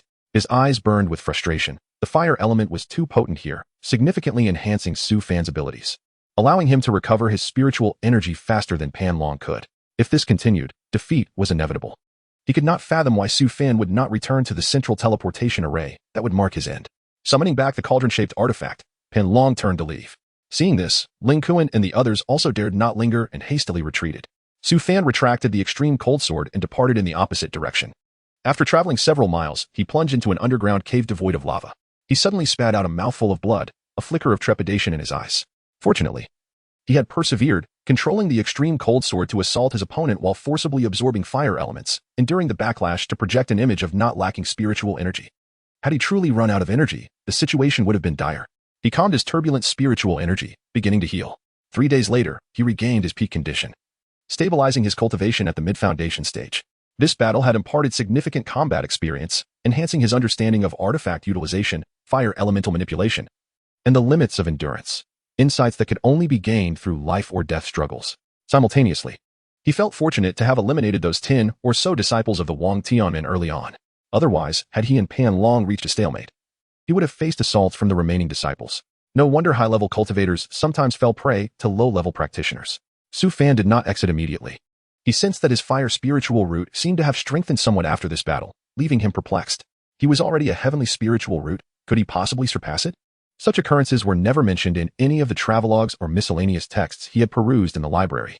He released a thread of fire elemental energy, finding it nearly indistinguishable from true flames. In the stifling cave, he felt no heat. Instead, he experienced a peculiar coolness. Observing the stone bead in the center of his sea of consciousness, he noticed it had transformed into a vibrant red, with the volcanic pattern growing increasingly distinct. Suddenly, the stone bead began to vibrate incessantly, and the sea of consciousness transformed into a fiery expanse. What was happening? Su Fan attempted to exert his consciousness to control the chaos, but found it utterly futile, as if a flood had burst forth, overwhelming his will. Ultimately, he succumbed to unconsciousness. At that moment, fire beasts within a 1,000-mile radius simultaneously turned their gazes towards Su Fan, their eyes filled with a hint of confusion, before surging in his direction as if drawn by an unseen force. Time passed slowly. When Su Fan awakened, he felt an intense heat coursing through him. Every breath stirred the flow of fire elemental energy, merging him with the cosmos. He sensed that his spiritual root might have transcended the heavenly tier. Yet he was unclear about the peculiarities of this transformation. As he absorbed the fire elements in the air, he could gather them into a vast sea with a mere gesture, seemingly becoming the favored child of the universe.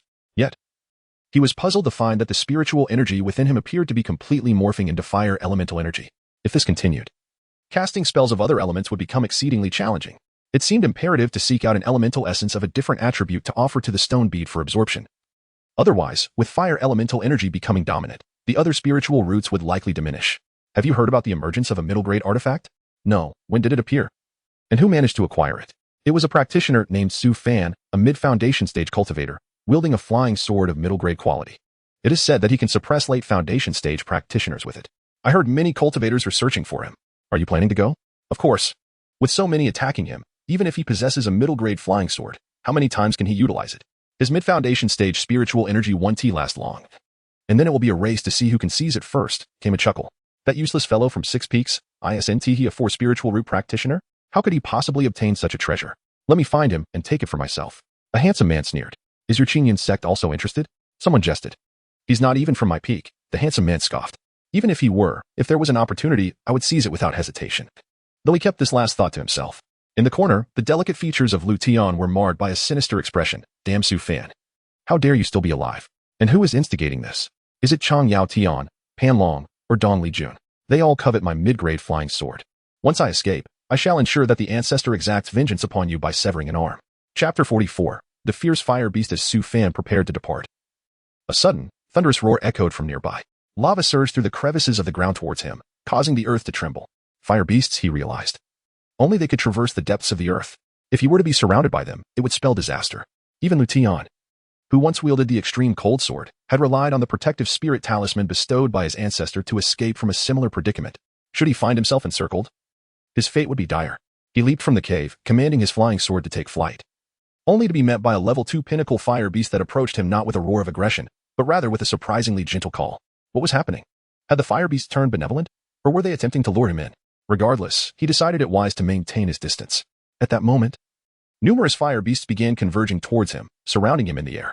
In haste, Su Fan urged his sword higher, and to his astonishment, the fire beasts all knelt before him, facing the direction of his ascent. Stunned, Su Fan pondered the implications. If this was indeed a ruse, it lacked dignity. Could it be that the mutation of his fire spirit root led them to believe he was a superior fire beast? Perhaps they regarded him as their leader? This theory seemed plausible, for in the realm of extreme heat, fire was revered, and these fire elementals might very well see him as their superior. He attempted to establish a mental connection with one of the fire beasts and received an overwhelming sense of submissiveness in return. It was clear they regarded him as their leader. Suddenly, Su Fan noticed a transformation in his arm. In an instant, it morphed into fire elemental energy, startling him. What had transpired while he was unconscious due to the anomaly surrounding the stone pearl?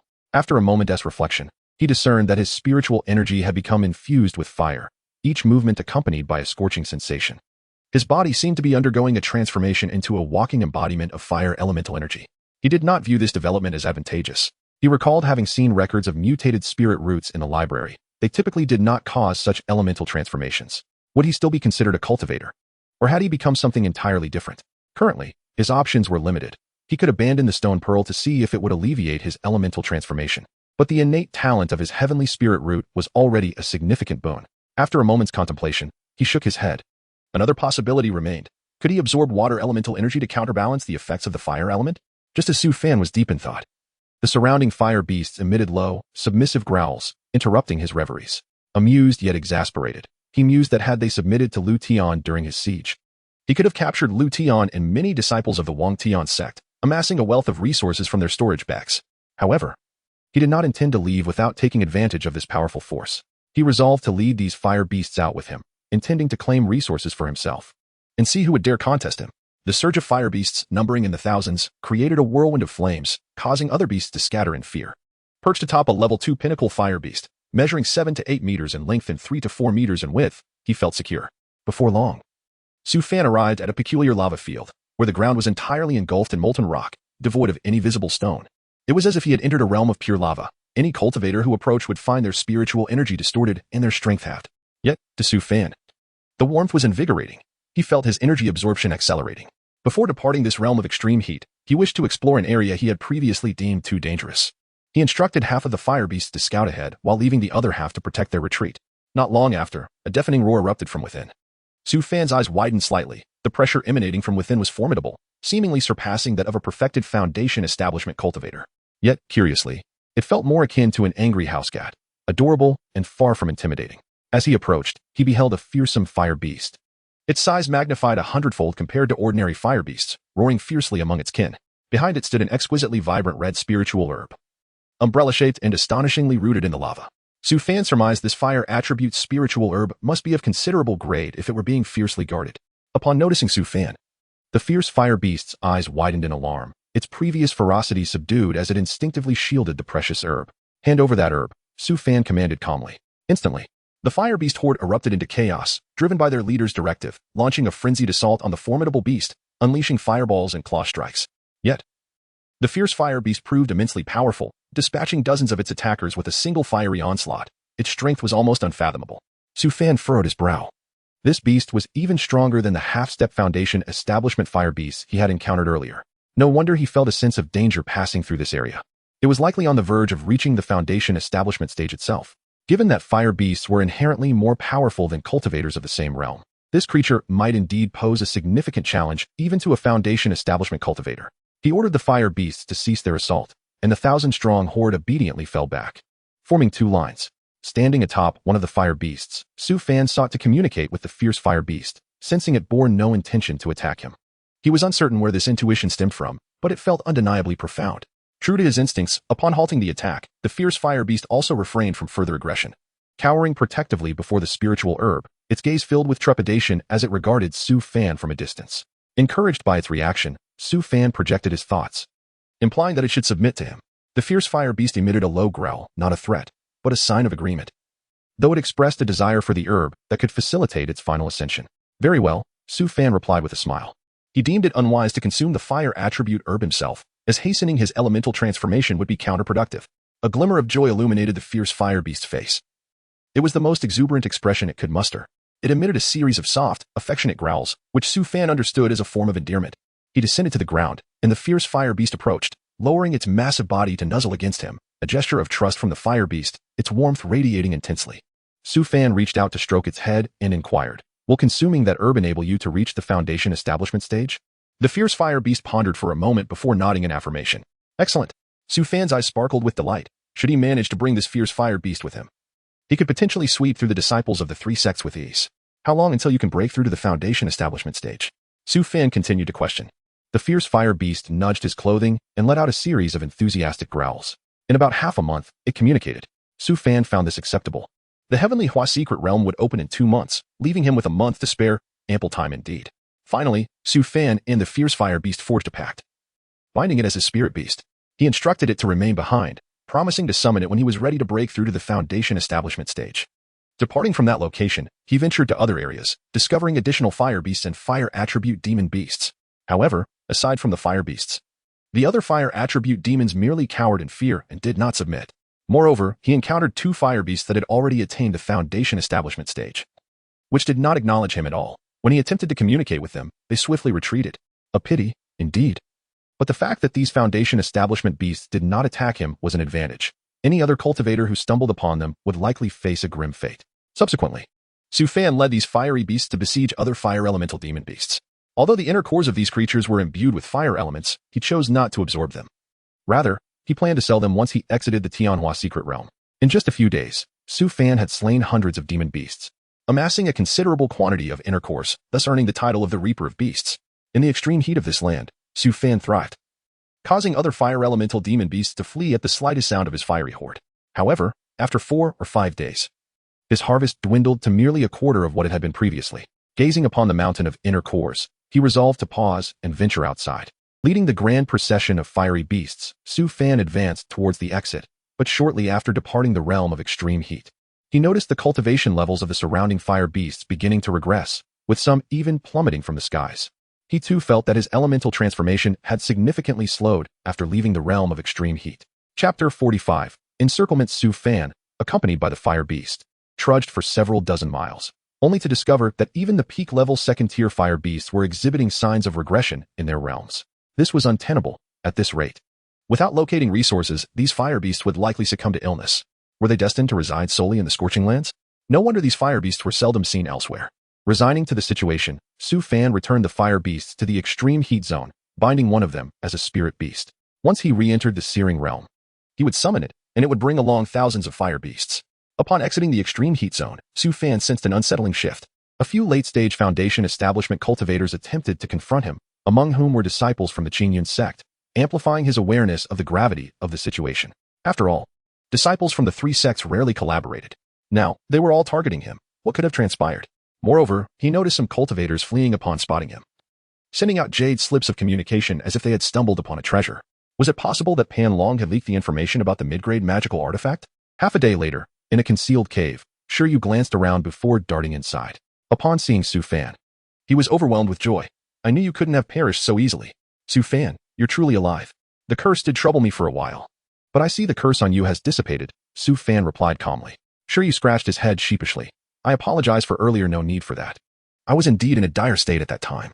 Why do so many disciples from the 3 sects seek me out now? Su Fan inquired. Shiryu hastily explained. Recently, news has circulated from an unknown source claiming that you possess a mid-grade magical artifact. Is it true that you forged Lu Tian's flying sword? Indeed, Su Fan nodded. I suspected as much. A mid-grade flying sword would be unattainable in most places, even if suppressed. But the unique magnetic field of the volcanic basin makes it feasible to erase its imprint and claim it. That flying sword is a mid-grade magical artifact. Only the direct descendants of my family receive such artifacts upon reaching foundation establishment. Brother Su, you are quite fortunate. Fortunate? Let us see if I can survive this ordeal. That would be true fortune. All the disciples from the 3 sects are now fixated on me, and many hidden experts lurk among them. Su Fan's gaze turned icy. They come to kill me solely for my flying sword. Anyone who seeks my life shall meet their end. You should leave. It's perilous here, Su Fan stated indifferently. I want to abandon you, Brother Su. I've forsaken you once already. I shall not do so again, Shiryu vowed, thumping his chest. If you stay here, I cannot guarantee your safety. There may be over 10 late-stage foundation establishment cultivators, Su Fan warned. Shiryu replied. Since you advise me to leave and my realm is indeed low, how about I spread rumors about a 6th-grade spiritual herb in the north? That should attract some attention. Very well, let it be as you propose, Su Fan nodded. The allure of a 6th-grade spiritual herb was indeed compelling, a splendid idea. After Shiryu departed, Su Fan swiftly soared towards the extreme heat zone, eager to return before being completely encircled. However, luck was not on Su Fan's side. Mere moments after his departure, disciples from the Fengyun sword sect spotted him and sent out communication slips. Seeking death, Su Fan's palm clenched, gathering a multitude of fire elements that coalesced into a colossal fiery hand, obliterating several of them. Their remains turned to ashes. This display sent a tremor through the approaching disciples. 3 mid-stage foundation establishment cultivators from the Fengyun sword sect had been crushed just like that. Even the late-stage disciples hesitated to advance. With a flick of his storage pouch, Su Fan summoned the extreme cold sword and sped away. As he flew, he noticed an increasing number of disciples trailing behind him, including those exuding the aura of late-stage foundation establishment. What troubled him further was that several cultivators had discerned his path, continuously gathering in anticipation of his arrival. Kill. Su Fan recognized that he could no longer afford to delay. If he didn't reach the extreme heat zone soon, he would be utterly surrounded and annihilated. With the extreme cold sword unsheathed, the nearest cultivators were instantly severed. This little creature dares to be so arrogant even when besieged. Let us overpower him and seize his flying sword. Some incited their companions, and soon the encircling cultivators unleashed a barrage of magical attacks and artifacts, bombarding Su Fan from all directions. In a rush, Su Fan deployed the Zixiao Tower, which was battered by relentless attacks, teetering on the brink of collapse.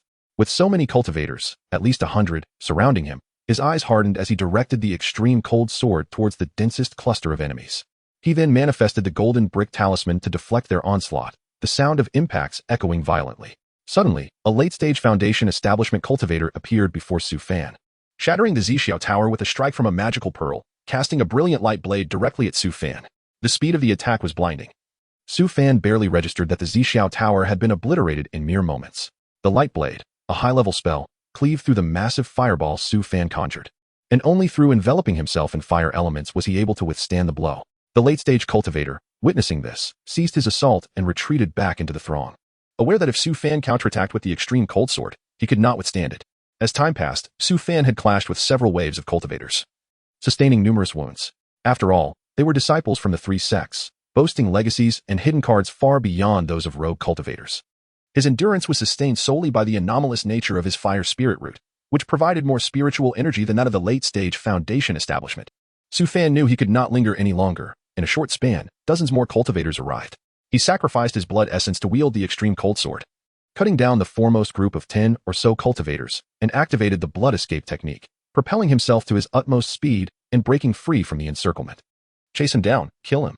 They did not divert their pursuit. He sprinted directly toward the extreme heat zone, for there lay his only glimmer of hope. Along the way, many cultivators attempted to obstruct him, but thanks to the blood escape technique, his speed rivaled that of late-stage Foundation establishment cultivators. Those attempting to confine him dared not use the blood escape technique themselves, trailing him from a distance. Half an hour later, Su Fan leaned against a towering ancient tree. Gasping for breath, he retrieved 2 spirit condensation pills from his storage pouch and swallowed them, channeling energy to restore his spiritual power and mend his injuries. He had never felt so beleaguered. Without the blood escape technique, he would have surely perished on the spot. After a brief recovery, Su Fan suddenly opened his eyes, his gaze narrowing at the sight of an approaching figure. Junior brother Su, hand over the mid-grade magical artifact flying sword, and I, Wang Tianxing, shall ensure your survival. A middle-aged man clad in a purple robe materialized before Su Fan, a golden shield talisman hovering protectively in front of him. The man smiled.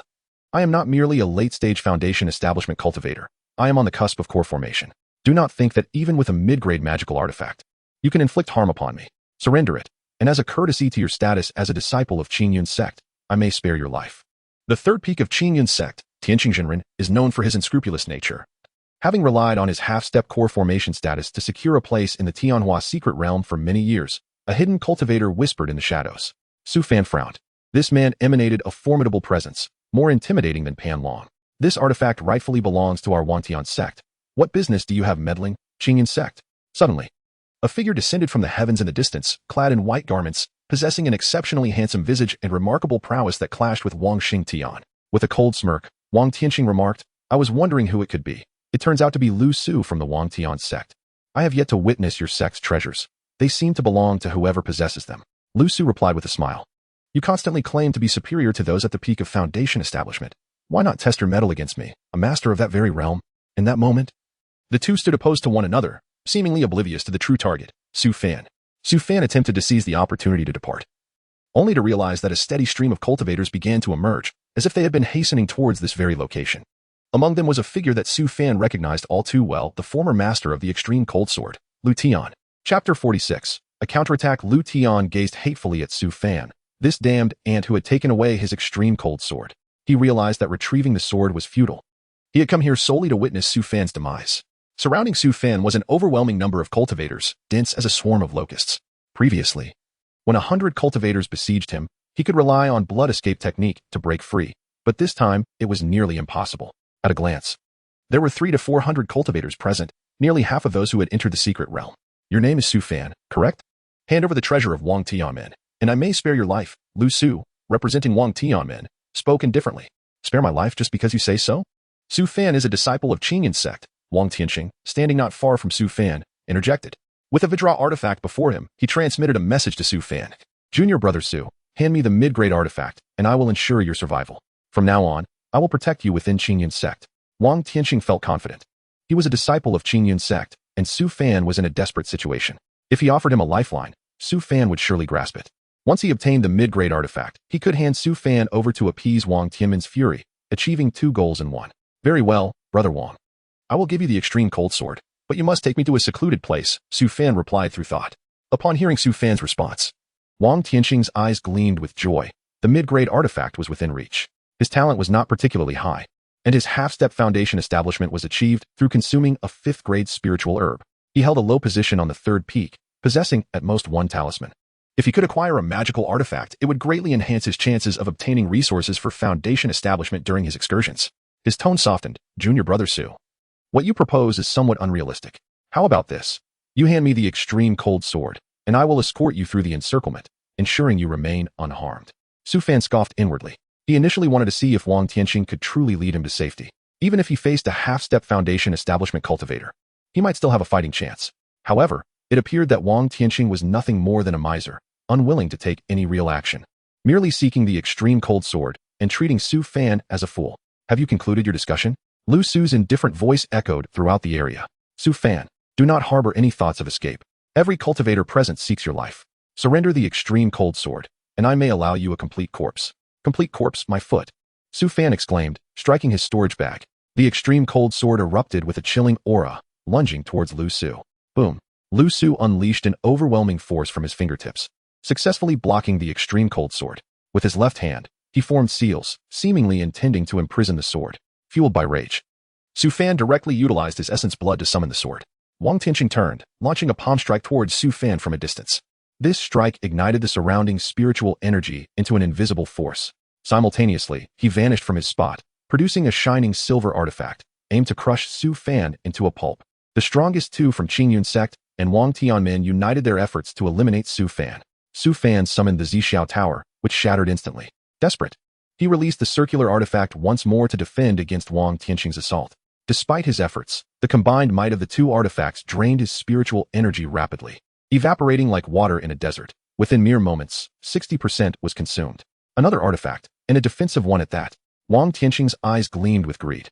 Other disciples also exhibited envy. How could one person possess 2 artifacts? They surged forward, attacking Su Fan relentlessly. You seek death.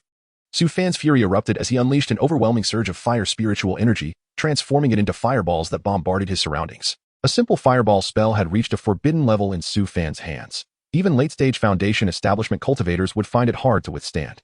While Wang Tianqing and Lu Su managed to block a couple of fireballs, other cultivators pressed their assault against him. Some early to mid-stage foundation establishment cultivators could withstand the onslaught, while a few late-stage and perfected cultivators relied on spells and talismans to fend off the fireballs, relentlessly attacking Su Fan. In an instant, Su Fan was covered in wounds, his exterior stained crimson with blood. Kill, kill, kill. Su Fan found himself in a desperate situation, his powers surging uncontrollably. His eyes turned icy. Having never faced such a perilous predicament, death seemed imminent. Thus, he would fight to the bitter end. As his injuries multiplied, so did the bodies falling from the sky. Many cultivators who had survived the fireballs gazed at Su Fan in horror, as if he were a vengeful spirit. Half of his form engulfed in flames, resembling a demon risen from hell. Seeing this, Lu Su furrowed his brow. Su Fan's strength was likely on par with his own. How could someone in mid-stage foundation establishment exhibit such power? Moreover, the abnormal fire attribute spiritual energy he wielded suggested an extraordinary innate talent, perhaps a rare variant of a celestial root. Yet, it did not entirely fit that description. He manipulated his techniques to restrain the extreme cold sword and personally charged at Su Fan. Boom. He kicked a fireball away, instantly arriving before Su Fan, observing. You are indeed impressive, but your journey ends here. A flying sword surged towards Su Fan's face. Su Fan's expression changed as he summoned the circular artifact to defend himself. But even that proved challenging. Crack. The protective spiritual barrier shattered under the onslaught. Boom. The flying sword aimed to pierce Su Fan through. At the moment of life and death, Su Fan trembled, not from fear or trepidation, but from fury. Was he to perish here? He refused to accept this fate. He had come from the distant stone kingdom to prolong his existence, yearning for freedom, not this demise. In that instant, his rage reached its zenith. Azure Dragon Banner, rise. Extreme Cold Sword, emerge. The Azure Dragon Banner transformed into a blue dragon, which instantly morphed into a fire dragon, colliding fiercely with the flying sword, producing a deafening clash. The extreme cold sword also appeared before him, ready to protect its master. At this moment, the surrounding cultivators surged forward. As disciples of their respective sects, they understood the need to eliminate threats. With Su Fan cornered, on the brink of demise, the flying sword, circular artifact, and storage bag became coveted prizes. Very well. You all wish for my life. I shall oblige. Su Fan laughed heartily, his eyes brimming with icy intent. The murderous aura he emitted had reached unimaginable levels. Arrogant fool. Kill him. Many cultivators, seeing Su Fan at his limit, felt emboldened. Kill. Su Fan's eyes blazed with fiery determination, his body transforming into fire elements. With a mere strike, he could send late-stage Foundation establishment cultivators flying. He no longer cared. Even if he transformed entirely into fire elements, he would break free from the encirclement. In that moment, the area within several miles became a realm of flames. Su Fan felt as though he had regained his senses, soaring amidst the flames like a king of fire. Roars of fire beasts echoed from afar. Sensing their leader in peril, they rushed to assist. Even if they were not from the extreme heat region, they came forth. The cultivators attacking Su Fan were momentarily stunned. How had these fire beasts emerged from the extreme heat region? This is bad. The fire beasts have come.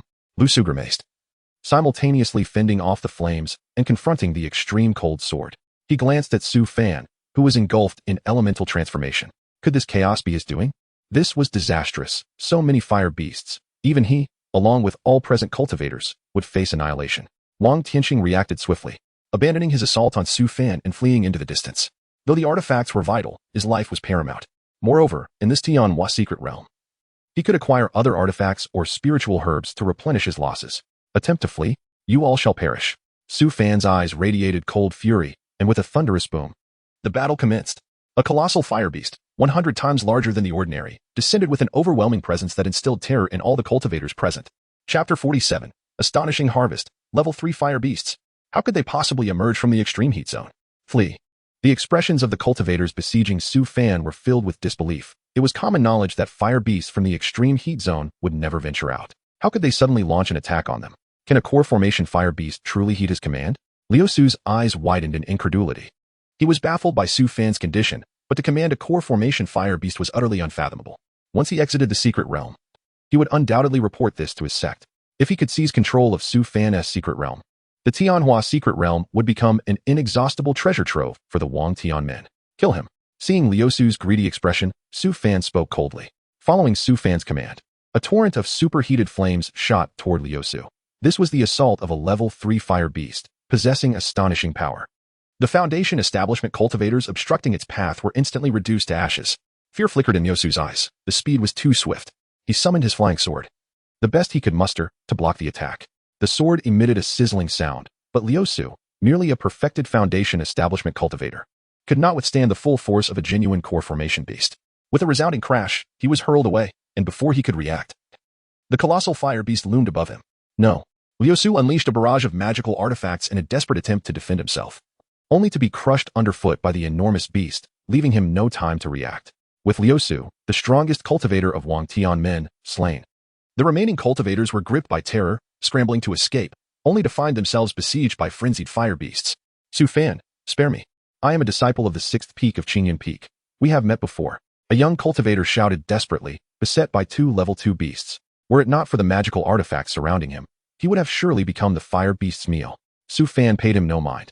Regardless of whether he was from the 6th peak, Qingyan sect, Wang Tian men, or Fenghan sword sect, as long as they participated in this ambush, he would not show mercy. In an instant, the situation took a drastic turn. Lu Tian, who had been observing and awaiting the opportune moment to strike, turned to flee but was intercepted by Su Fan. You cannot kill me. My ancestor is Lu Nianyo. If you slay me, it will be recorded by the Guardian Spirit Token. Is your Guardian Spirit Token still of any use? Su Fan retorted with a cold laugh. He had learned from Shiryu that the token could indeed record events, but it required energy to activate, energy that Lu Tian had already exhausted. Lu Tian, filled with resentment, had to die. How do you know? Lu Tian exclaimed in shock, but before he could process the situation, he was slain by the extreme cold sword. Su Fan retrieved his storage bag and glanced toward the battlefield, where fire beasts continued their assault. This time, none would survive. He had learned his lesson previously. He had allowed Ling Kuan and others to escape, only for them to seek revenge with perfected Foundation establishment cultivators. Su Fan, I was wrong. I should not have brought others to ambush you. Please, spare me. I possess 4th-grade spiritual herbs, 3 of them. I beseech you. Ling Kuan was cornered. Surrounded by 3 fire beasts, his body burned all over. Su Fan, my ancestor is a senior elder of Qingyun sect. If you dare to kill me, you will await death upon your return to Qingyun sect. A handsome young man glared fiercely, his flying sword pushed to its limits, only to be swatted down into a pulp by a peak level 2 fire beast. Such words were plentiful, but Su Fan had no inclination to listen. Half a day later, the entire forest lay desolate, transformed into a charred wasteland. Su Fan collected over 400 storage bags, with some in the chaos reduced to ashes. He led the remaining fire beasts back to the extreme heat zone. This battle sent shockwaves throughout the Tianhua secret realm. A single individual had annihilated 300 to 400 cultivators, a feat beyond imagination.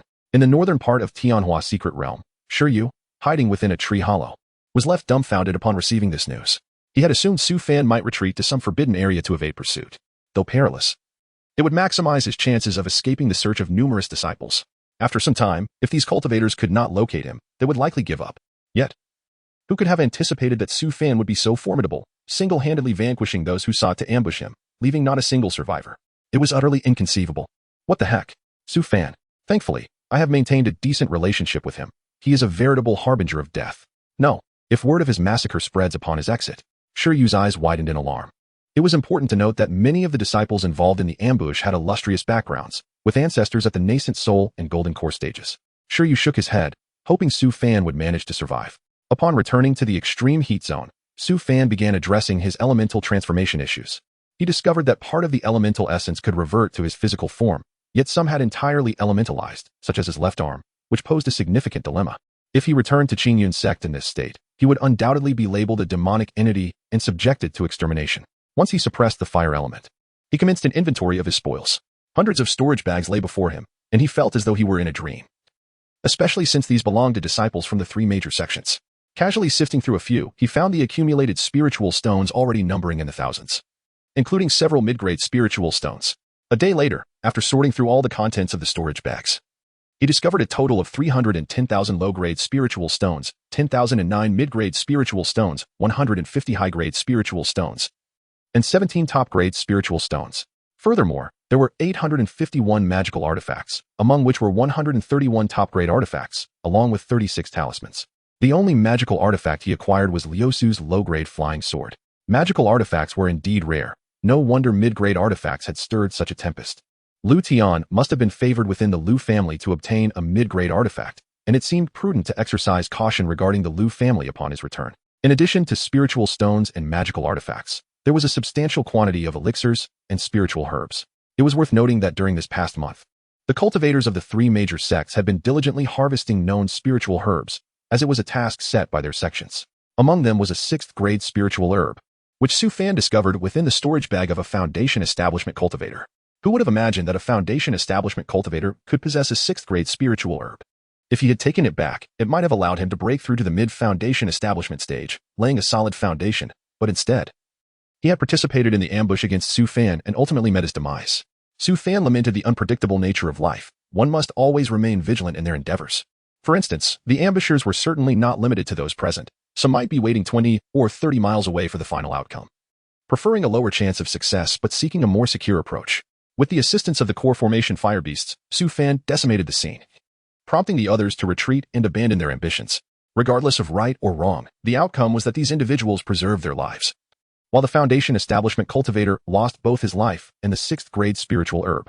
Su Fan cataloged the spiritual herbs: 1 6th-grade herb, 26 5th-grade herbs, 108 4th-grade herbs, 1,500 3rd-grade herbs, 7,800 2nd-grade herbs, and over 10,000 1st-grade herbs, the quantity staggering. As for elixirs, he acquired 5 5th-grade elixirs, 61 4th-grade elixirs, 780 3rd-grade elixirs, 4,600 2nd-grade elixirs, and 1,600 1st-grade elixirs. The remaining talismans totaled in the thousands. In summary, this haul elevated him to the wealth of a nascent soul cultivator. Once he completed the inventory, Su Fan organized several particularly useful talismans, one of which was a double-wing talisman, capable of manifesting wings that would amplify the user's speed. Notably, this talisman required minimal spiritual energy, making it ideal for travel, escape, or pursuit. Chapter 48. How many were killed? Another treasure of concealment allows one to veil their presence, including their cultivation level, making it exceedingly difficult to detect even if one possesses a higher realm. However, the owner of this concealment treasure met their demise due to a widespread and indiscriminate fireball attack. Su Fan secured this treasure upon his person. The final treasure was rather unique, a beast sealing ring, capable of containing a contracted spirit beast though it could only hold one at a time, with a maximum level of 3 peaks. This discovery filled him with joy, as he had been pondering how to carry the core formation fire beast with him. He donned the beast's sealing ring and recited the incantation, prompting the core formation fire beast to enter the ring from a short distance away. Since you will accompany me from now on, I shall bestow upon you a name. Henceforth, you shall be called Xiao Yan. As if acknowledging the name, Xiao Yan within the beast's sealing ring let out a gentle roar in response. Su Fan felt elated. Not only had he resolved a dire situation, but he had also discovered a means to transport Xiao Yan. After all, items like beast-controlling bags were rare in the territory of Wang Tianmen. His earlier search through numerous storage bags yielded only a handful suitable for placing Foundation establishment beasts, which were of no use to him. Next, Su Fan retrieved a 6th-tier spiritual herb of the wood attribute. He summoned the stone orb momentarily, eager to observe whether it would absorb the energy of this herb. Knowing that the wood elements of a 6th-tier herb were nearly at the nascent soul level, the stone orb paused before the 6th-tier wood herb and suddenly absorbed it into its being. Good, Su Fan thought, a glimmer of joy in his eyes. After consuming the herb, the stone orb returned directly to Su Fan's consciousness. Half a day later, Su Fan furrowed his brow, sensing no immediate change until a day later when he felt the elemental transformation gradually dissipate, realizing it had taken effect. He promptly sensed his wood spiritual root, confirming it had indeed strengthened compared to before, likely reaching the limits of a 4-root level. This validation also enlightened Su Fan on the efficacy of attribute neutrality. Elevating the wood attribute to the level of a heavenly spiritual root would likely prevent any further elemental transformations. Over the past couple of days, Su Fan had gleaned the reason behind the stone orb's ability to elementalize him. It was excessively extreme, resulting in a spiritual root that lacked the stability of naturally occurring roots. Henceforth, he would strive to avoid continuous absorption of the same attribute at the nascent soul level. Su Fan then immersed himself in cultivation in the scorching lands, resolved to train until the secret realm concluded. He dismissed any notions of exploration, treasure hunting, or seeking spiritual herbs, as the spoils acquired from the disciples he had subdued were sufficient to mitigate any risks. Perhaps due to his fire attribute heavenly spiritual root, he cultivated rapidly in the intense heat, and with the aid of abundant spiritual stones, his cultivation continuously progressed. In a mere 20 days, he not only stabilized his foundation establishment mid-stage, but also reached the threshold of a breakthrough to the late stage. However, this obstacle was not as formidable as the one he had faced transitioning from the 6th to the 7th layer of Qi refining. Su Fan consumed a copious amount of fire attribute beast cores, combining them with the elixirs and spiritual herbs he had acquired, thereby obliterating the barriers and advancing to the late foundation establishment stage. Instantly, his spiritual power surged exponentially, effectively doubling his overall strength. Though it may seem like a mere doubling, the augmentation of speed and consciousness was indeed significant. Should he find himself besieged by those cultivators, he could rely on his extreme cold sword to carve a path to safety without needing to summon the fire beast. Seated on the ground, Su Fan stabilized his late foundation establishment cultivation. 2 months had passed, and today marked the day when the disciples of the 3 sects would emerge. The entrance to the Tianhua secret realm was bustling with people. Unlike the initial barriers at its opening, the higher-ups of the 3 sects would not obstruct the myriad of smaller sects and factions from observing, as it was imperative for the disciples to establish their authority based on the merits garnered from their exploits within the Tianhua secret realm. The reason for the congregation of various sect cultivators near the Tianhua secret realm was due to the mystical patterns and unique energies that would manifest upon its opening, all of which were invaluable to them. In the windless desert, the scorching earth radiated heat. Suddenly, a flicker of ghostly light emanated from the entrance as Lun Yanyo, Lan Shan, and Feng Han performed their incantations to unveil the entrance. Before long, individuals began to emerge, their faces adorned with expressions of excitement. One of them exclaimed, having harvested 5 4th-tier spiritual herbs, a tremendous windfall. Gradually, more individuals stepped out, yet their numbers were dismally low. In previous years, one would see around 300 to 400 emerge, yet after half an hour, only a few dozen had made their way out. Could it be that merely 1 or 200 remained inside? Lun Yanyo frowned, noting that only a dozen from Wang Tianmen had emerged, despite 400 having entered. To his surprise, he noted that Xian's son had yet to exit. Could something have delayed him? However, it was evident that the Fengyan Sword sect had dispatched a considerable number of disciples, their faces betraying a trace of annoyance. Those wretched disciples of the Qingyun sect spread false rumors about 6th-tier spiritual herbs. Otherwise, I could have harvested another 4th-tier one, lamented one disciple of the Fengyan Sword sect as he exited. Yes, they claimed it was some sword grass that drew us all in. Humph. If I find that disciple who spread the rumors, I shall not spare him. They hurried to Feng Han, respectfully greeting him. Greetings, ancestor. Feng Han replied indifferently, though a smug smile graced his lips as he glanced at Lan Shan, remarking, the disciples of the Qingyun sect are indeed tenacious, with 20 or so emerging. Unlike our Fengyan Sword sect, which only has over 50. Lan Shan ignored him, pondering why the Tianhua secret realm harbored no formidable creatures, and with generations of exploration, the mortality rate had significantly decreased. Why, then, were the numbers so sparse this time? At the sixth peak, Shiryu returned to the flying vessel, cautiously approaching Jiang Yushi. Elder Jiang, I have some news regarding Su Fan that may be quite shocking. He could be in danger upon his exit. Jiang Yushi, seated at the front of the vessel, slowly opened her eyes, a flicker of confusion crossing her gaze. What do you mean Su Fan could be in danger? He is here. What threat could he possibly face? Moreover, Ancestor Lan Shan is also stationed here. Could it be that Su Fan has slain cultivators of significant backgrounds? No matter. The rules of the Tianhua secret realm dictate that backgrounds do not matter. If one kills another, the ancestor will exact revenge, otherwise the three sects would descend into chaos. That is indeed the case, but Su Fan has killed quite a number, and they possess formidable backgrounds, Shiryu cautioned. Jiang Yushi replied coolly. Very well. Then tell me, how many has he killed? A dozen? Approximately 300 to 400, Shiryu stated. 300 to 400? What did you say? Jiang Yushi's eyes widened in disbelief as she hurriedly sought confirmation. Indeed, Elder Jiang, it is 300 to 400. Chapter 49. The ancestor has arrived. Jiang Yushi could no longer maintain her composure. With only 1,000 disciples from the three sects entering the secret realm, and considering the various reasons for fatalities within, it was evident that the others had all been slain by her disciple. The gravity of the situation escalated. She hastily activated a communication jade talisman, hoping her master would arrive in time. At that moment, the cultivators emerging from the Tianhua secret realm had been trickling out for nearly an hour, yet the total number was still just over 100. Lu Nianyo's eyes glinted with coldness as he fixated on the entrance, anxiously awaiting the return of his great-grandson. He swiftly moved to the flying vessel with the most remaining disciples of Wang Tianmen. Greetings, ancestor. The disciples, led by a core formation cultivator, knelt in reverence to welcome their ancestor. Lu Nianyo scanned the crowd and fixed his gaze on the most accomplished disciple. Step forth. I have a question for you. Yes. The disciple responded, a flicker of joy in his eyes. Being acknowledged by the ancestor would surely pave a smooth path ahead. Outside the vessel, he respectfully addressed Lu Nianyo. Greetings, ancestor. Whatever questions you have, I will answer without reservation. Lu Nianyo patted his shoulder appreciatively. Your performance in this secret realm has been commendable, achieving great perfection. Upon your return to Wang Tianmen, seek me at the third peak. I shall take you as my true disciple. The disciple was overwhelmed with joy, hurriedly expressing his gratitude. Thank you, ancestor. Thank you. Do you know why my great-grandson has not yet emerged? Lu Nianyo pressed on. However, Ancestor Lu, I was exploring an ancient tomb in the western part of the Tianhua secret realm when I vaguely heard that a disciple of Qingyun sect had seized Lu Tian's mid-grade magical artifact. Many had surrounded him to kill him, and after that, there was no further news, the disciple replied with a cupped fist. A chill swept through Lu Nianyo's eyes. Who possessed the power to snatch a mid-grade magical artifact? Even a perfected Foundation establishment cultivator could not forcibly take it from his great-grandson, as the restrictions were inscribed by him. Could it be that Lu Tian feared his wrath and dared not emerge, or had he perished? The very thought ignited a furious blaze within Lu Nianyo. His great-grandson was the most gifted among his direct lineage, with the potential for advancement to the nascent soul stage under the Lu family's full support. Who is that disciple of Qingyun sect? He demanded coldly. I believe his name is Su Fan. He should not have emerged yet, the disciple quickly informed. Su Fan. A wave of murderous intent surged within Lu Nianyo. He proceeded to question several more disciples, ultimately arriving at the most unwelcome conclusion. His great-grandson had likely met his demise within. None of the three sect cultivators who had besieged Su Fan had survived. How ruthless is this Su Fan?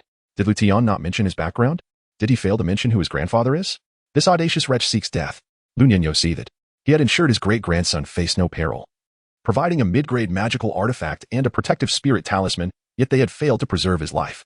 Su Fan, you shall pay for this. Lu Nianyo refrained from acting impulsively. He would wait for the moment Su Fan revealed himself to seize him, denying Qingyun sect any time to respond. He intended to bring Su Fan back to Wang Tianmen, to refine him into a vengeful spirit, torturing him for a century to honor the soul of his great-grandson. At that moment, a figure appeared at the exit, eliciting gasps from numerous disciples of the three sections. It was Su Fan, rumored to have slain hundreds within. Fortunately, I was hunting a second-tier demonic beast at the time, or I might have perished as well. He does not seem like such a ruthless individual, a female disciple remarked. Puzzled. Just because he looks harmless does not mean he is, someone scoffed. Boy, you have killed my great-grandson. You shall die. Suddenly, a thunderous roar reverberated throughout the area as Lu Nianyo vanished from his spot, his killing intent palpable, as he extended a hand towards Su Fan. You wretched child. How dare you slay my great-grandson? I shall ensure you suffer a terrible fate. Not good. On the first peak's flying vessel, Jiang Yushi was reporting to Elder Lan Shan. The gravity of her revelations had left Elder Lan Shan in deep contemplation, yet at that moment, Su Fan had already emerged. She vanished from her position to intercept Lu Nianyo. Elder Lan Shan's eyes flickered. A hint of nascent soul power emanated from Jiang Yushi. She had reached this level within merely 2 centuries since entering his disciple's tutelage. Such talent was enviable. However, Lu Nianyo was just a step away from achieving the transformation stage, making him a formidable opponent. As Su Fan stepped out of the Tianhua secret realm, he immediately sensed the overwhelming killing intent directed at him. Without hesitation, he retreated a step back into the secret realm. Jiang Yushi, who had only just taken to the air, sighed in relief. Su Fan was quite astute. Damn it. Damn it. Lu Nianyo's furious spiritual energy caused the entrance to tremble. Senior Lu, there are still disciples from my Feng and Sword sect inside. Please show restraint. Feng Han quickly interjected with a cupped fist. The exit of the Tianhua secret realm could remain open for 6 hours. At that moment, at least a dozen disciples from Feng and Sword sect had yet to emerge, and those who remained were the elite of their sect, who could not be allowed to remain trapped within. Though the realm would reopen in 10 years, the space would descend into chaotic turbulence, making it impossible for Foundation establishment disciples to endure. Senior Lu, regardless of what Su Fan has done, there is an agreement among our 3 sects. Any disciple emerging from the secret realm cannot be pursued. Are you not afraid of being penalized by the ancestors for violating this rule? Jiang Yushi spoke with unwavering composure from a distance. You must be that wretched child's master. His misdeeds are partially your responsibility. Come here. Lu Nianyo coldly commanded, his spiritual energy surging as he prepared to strike her. In an instant, Jiang Yushi summoned her lifebound treasure, the Zixiao Tower, activating it to its peak to block the incoming attack, spitting out a mouthful of blood. Oh, you can harness a sliver of nascent soul power before achieving it. However, do you think I am just any ordinary nascent soul? Even your master would not dare to be reckless before me, Lu Nianyo sneered, pulling a soul flag from his storage bag, clearly prepared to engage seriously. Elder Lan Shan from the first peak instantly vanished, positioning himself in front of Jiang Yushi. Senior Lu, are you truly going to bully my Qingyan sect, as if we have no one, attacking our esteemed elder without cause? I will report this to the ancestral master. Simultaneously, a large bronze bell formed around Elder Lan Shan to shield Jiang Yushi. Lan Shan, do you think your mid-nascent soul self can withstand me? Today, not only will I slay that boy, but I shall also eliminate his master to honor my great-grandson, Lu Nianyo declared. I dare you. A voice rang out from afar. As an ethereal figure astride a celestial crane approached with incredible speed, exuding immense authority, he arrived before Jiang Yushi. Elder Lan Shan breathed a sigh of relief. His senior brother Meng Changhai had finally arrived. As a mid-nascent soul cultivator, he had been under tremendous pressure facing Lu Nianyo. But Meng Changhai had recently advanced to late nascent soul and should be able to contend with Lu Nianyo. Chapter 50, Weighing Choices Master. Not only does this elder of Wang Tianmen seek to slay my disciple, but he also intends to kill me, Jiang Yushi spoke solemnly.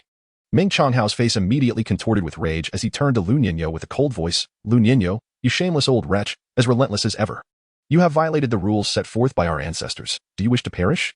Lu Nianyo snorted dismissively. Meng Changhao, you have indeed grown formidable. Rules are for the weak. If I cannot even kill a mere core formation cultivator, then what is the point of my pursuit of divine transformation? Very well. If you dare to harm Yushi, I shall annihilate every young member of your Lu clan's current generation, Meng Changhao retorted coldly. You dare.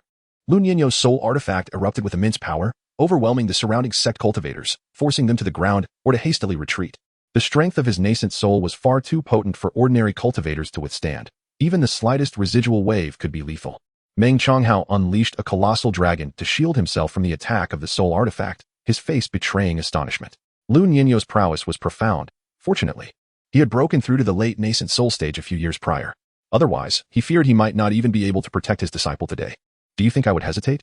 If you kill my disciple today, then I shall have an unending feud with you and the Lu clan, he declared with determination, unleashing multiple treasures in succession, though he found himself at a disadvantage. However, discerning eyes could see that Lu Nianyo could not easily subdue Meng Changhao. Lu Nianyo frowned, taken aback by how troublesome this had become. A mere Foundation establishment disciple had escalated to this level of conflict. His gaze shifted to Jiang Yushi. It was she who had informed Meng Changhao that Su Fan had killed his great-grandson. Lu Nianyo realized that killing Jiang Yushi today was no longer feasible. Thus, he retracted his attack, collecting his soul flag, and coldly stated, I shall spare your disciple today. But the Foundation establishment cultivator who killed my great-grandson shall die by my hand. No one can hinder me. Otherwise, you will be my enemy. On the day of my transformation, I will seek retribution for all. Upon hearing this, Meng Changhao frowned, hesitating. He would unhesitatingly protect Jiang Yushi. But a disciple he had never met before held no emotional weight.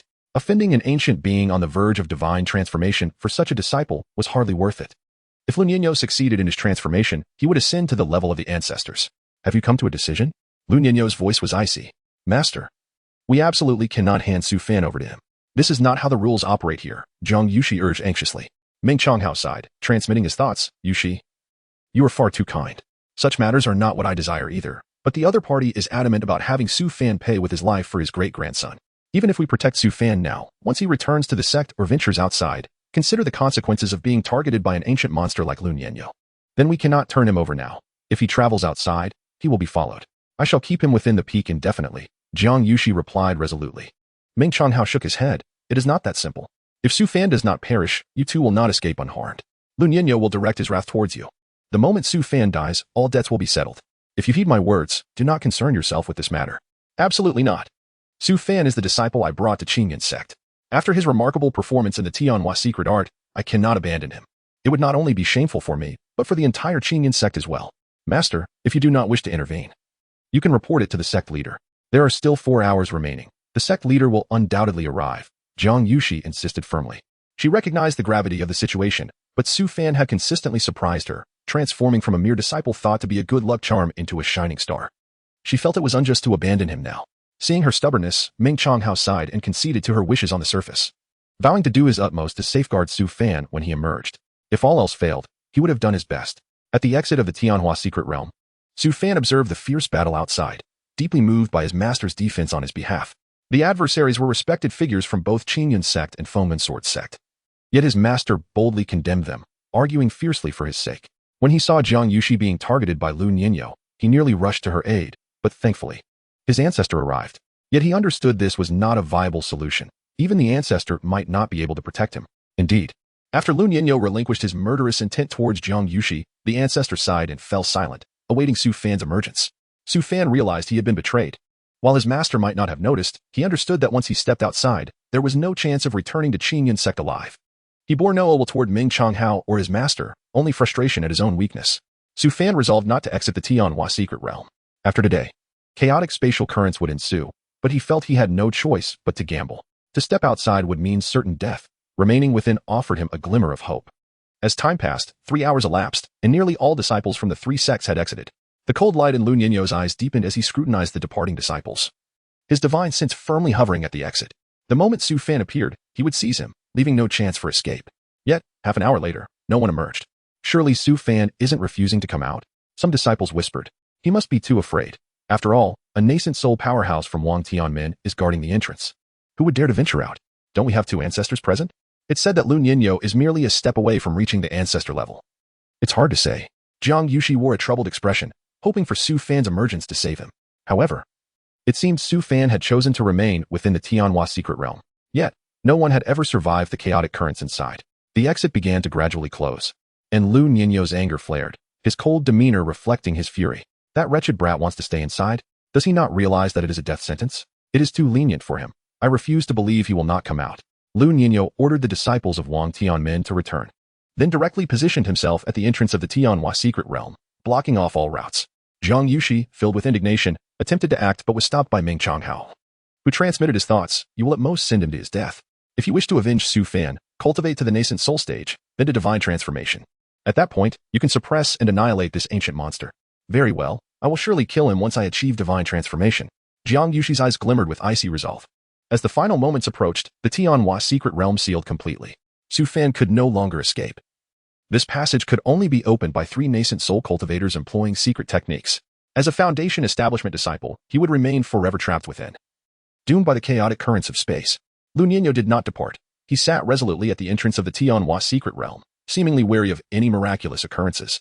It was not until a day later, when the Tianhua secret realm emitted no more traces of life, that he finally chose to leave. Chapter 51. The Land of Slumbering Beasts. It is said that a remarkable individual has emerged from the Tianhua secret realm, having slain hundreds of disciples from the 3 sections. I know him. His name is Su Fan. Alas, he has already met his demise, for he was audacious enough to challenge even the great-grandson of the Venerable Lu. Not only that, but the nephew of Master Li was also among the fallen, as well as the grandson of Master Qiu. Truly impressive. I would not dare to offend those descendants of the ancestors and masters, let alone kill them. What a pity for such a valiant man. Su Fan's name has spread throughout Wangtian City, as he single-handedly incapacitated the disciples of the 3 sects, forcing the elder of Wangshenmen to set aside his dignity and personally seal him within the Tianhua secret realm.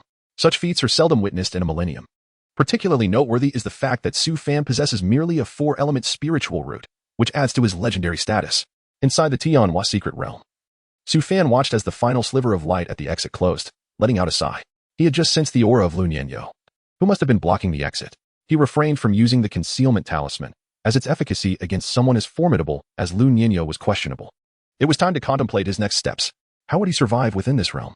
He surveyed the surrounding forests and rivers, which bore no signs of spatial tiers. Yet he did not doubt the validity of such claims. However, it was evident that these beasts had managed to exist within the Tianhua secret realm without being torn apart by spatial rifts, suggesting there were secrets to uncover. With a thought, the beast sealing bracelet on his right wrist glimmered, and a colossal, fearsome fire beast materialized before him. Its eyes reflected a hint of fear and unease, as if something dreadful were about to descend. Su Fan gently stroked its head.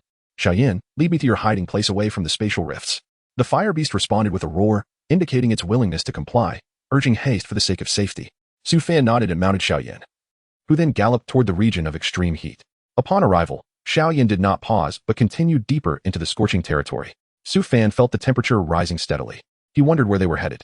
Nevertheless, he placed his trust in Xiaoyan, bolstered by his own high resistance to fire elements. After approximately 3 hours, they finally reached a vast, profound passage that stretched 1,000 meters wide. Within this corridor, numerous fire beasts and other flame-based creatures congregated, curiously coexisting without any signs of aggression. Suddenly, a violent spatial rift tore open not far away, its ferocious pull astonishing. In the instant it closed, it seemed capable of severing everything in existence. As the rift fluctuated, the surrounding space continuously opened and closed, transforming the previously tranquil air and ground into a desolate wasteland. Su Fan's eyes widened in alarm. What lay beyond that rift? Thankfully, he had followed Xiaoyan closely. Had he delayed even a moment longer, he might have been sucked into the void. Observing the mysterious passage, he noted that nothing seemed amiss, compelling him to venture inside. As he entered, many beasts turned their attention toward him, their eyes glinting with predatory intent, yet no attack was forthcoming. This surprised him. He had expected hostility among the beasts, but it appeared that all creatures within the passage adhered to a non-aggression principle. Xiaoyan growled softly. It dawned on Su Fan that any act of aggression would incur an unknown punishment. Narrowing his eyes, he pondered whether someone governed this Tianhua secret realm. He followed the beast further, soon discovering additional passages inhabited by tree demons, insect demons, and humanoid creatures, indeed, a grand assembly of beasts, all abiding by the rule of nonviolence. After wandering for some time, he finally spotted a glimmer of light. Suddenly, the surrounding beasts transformed into luminous orbs, soaring toward the source. To his astonishment, he too was enveloped by one of these orbs. Reacting instinctively, he attempted to dispel the unknown force, but this only angered the orb, amplifying its grip on him. And in an instant, he was transported. The other orbs gradually arrived at the innermost core of the Tianhua secret realm, where they settled like dormant eggs. After a considerable time, Su Fan groggily surveyed his surroundings. Where was he?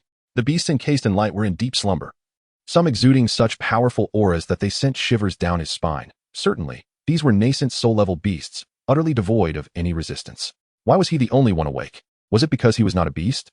Rising to his feet, he wandered further, discovering a vast expanse, akin to a sanctuary for slumbering beasts. It stretched endlessly. And as he traversed it, he encountered numerous unfamiliar creatures, winged wolves, tusk-boar demons 10 times the size of a regular pig, and bizarre entities that resembled both human and monster. No wonder the beasts had not been exterminated by the spatial rifts every decade. They were all gathered here. Su Fan continued onward for nearly half an hour until he encountered clusters of fire beasts ensconced in orbs. He sought Xiaoyan among them, relieved to find that Xiaoyan was one of the few fire beasts present, given his cultivation level. 2 days later, he located Xiaoyan, but cautiously refrained from severing the orb. Previously, he had freed himself and the orb, storing it within the beast sealing bracelet. He pressed onward, wandering for nearly half a month until he had explored the entirety of the land of slumbering beasts. He discovered that this realm formed a triangular shape. From his initial awakening point, he could only traverse to the end and return, with no exits in sight. After several attempts to find an escape route, he resorted to using spiritual energy to excavate the walls in areas with fewer beasts, but each attempt was met with fierce backlash from the barriers embedded within the walls. Beyond his capacity to unravel, was he destined to be trapped here for 10 years? Anxiety gnawed at him, compounded by the possibility that when the decade concluded, the beasts might exit with the luminous orbs while he remained ensnared. He suspected that these orbs could be the key to departing this realm. Yet they had vanished the moment he arrived. Days passed, and Su Fan sighed. Rather than languish in despair, he resolved to focus on enhancing his cultivation. If he could not break through the mid-stage of foundation establishment, he would strive for the late stage. If that proved futile, he would aim for the golden core stage. Finding an open area within the realm of beasts, he sat cross-legged to meditate. The speed of his 5-element technique's operation increased significantly, though this place was isolated. The concentration of spiritual energy was quite commendable, far superior to his cave at Yufeng. Were it not for the inability to leave, this would undoubtedly be an ideal retreat for seclusion. Thus, day after day, Su Fan diligently practiced, armed with an ample supply of medicinal pills. And with the enhancement of his spiritual roots, he found himself growing significantly stronger, even if not as naturally gifted as those with celestial roots. After 5 months, he finally broke through to the late stage of foundation establishment. Chapter 52. The great perfection of foundation establishment. After Su Fan's breakthrough, his aura became increasingly stable. He did not cease his cultivation, dedicating half a month to solidifying his newfound power. He aspired to achieve the great perfection of foundation establishment. However, after a fortnight, he discovered his progress was sluggish. Previously, transitioning from mid to late foundation establishment had been facilitated by his enhanced spiritual roots, accumulated combat experience, and the vast reservoir of fire attribute energy he had absorbed, allowing him to leap through realms in mere months. Now, attempting to ascend from late foundation establishment to great perfection proved daunting. Many cultivators spent their entire lives without achieving such a feat, as each step in cultivation was akin to crossing a chasm, requiring immense effort to overcome. A flicker of realization crossed Su Fan's mind. He had nearly forgotten. He retrieved 200,000 low-grade spirit stones and 5,000 mid-grade spirit stones from his storage bag. The sheer mass of spirit stones encircled him like a spiritual mine, with the 5,000 mid-grade stones glimmering with exceptional clarity and purity. Su Fan was resolute. Under such a resplendent supply of resources, he would not falter in breaking through to great perfection. He promptly closed his eyes and resumed his cultivation. The spirit energy emanating from the mountain of spirit stones was so dense that it transformed into wisps of mist, swirling towards Su Fan. This bounty of spirit stones was meant solely for cultivation, and even an infant soul cultivator would feel a pang of reluctance to waste them. Thus, Su Fan proceeded, believing that the strength he could harness in the present was of utmost importance. The spirit stones in his storage bag were mere waste unless they could enhance his power. Day by day, the spiritual energy enveloped him, gradually forming a cocoon. His dantian was continuously flushed by the energy from the spirit stones, refining his internal spiritual power, which flowed through his meridians, expelling impurities from his body.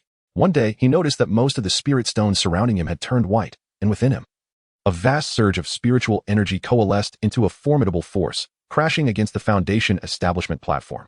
Boom. Time and again, the platform expanded relentlessly. In that moment, he comprehended the nature of the bottleneck he faced in his pursuit of the great perfection of foundation establishment. He extracted 100 high-grade spirit stones and 1 top-grade spirit stone. Instantly, the immense spiritual power surged forth, relentlessly bombarding the foundation establishment platform until, with a resounding crack, he shattered the barrier that had confined him, achieving a flawless state of great perfection. Su Fan continued to absorb and refine the pure energy, solidifying his newfound power. 3 months later, he abruptly opened his eyes, having reached the pinnacle of his physical capabilities and attained the perfect state of great perfection in foundation establishment. At this point, 3 years had elapsed since he entered the realm of slumbering beasts. The speed with which he transitioned from mid to great perfection of foundation establishment would seem unfathomable to outsiders. Yet only Su Fan was aware of the cost he had incurred. The plunder of the storage bags belonging to hundreds of disciples from the 3 sects had nearly depleted his resources, including the use of a top-grade spirit stone.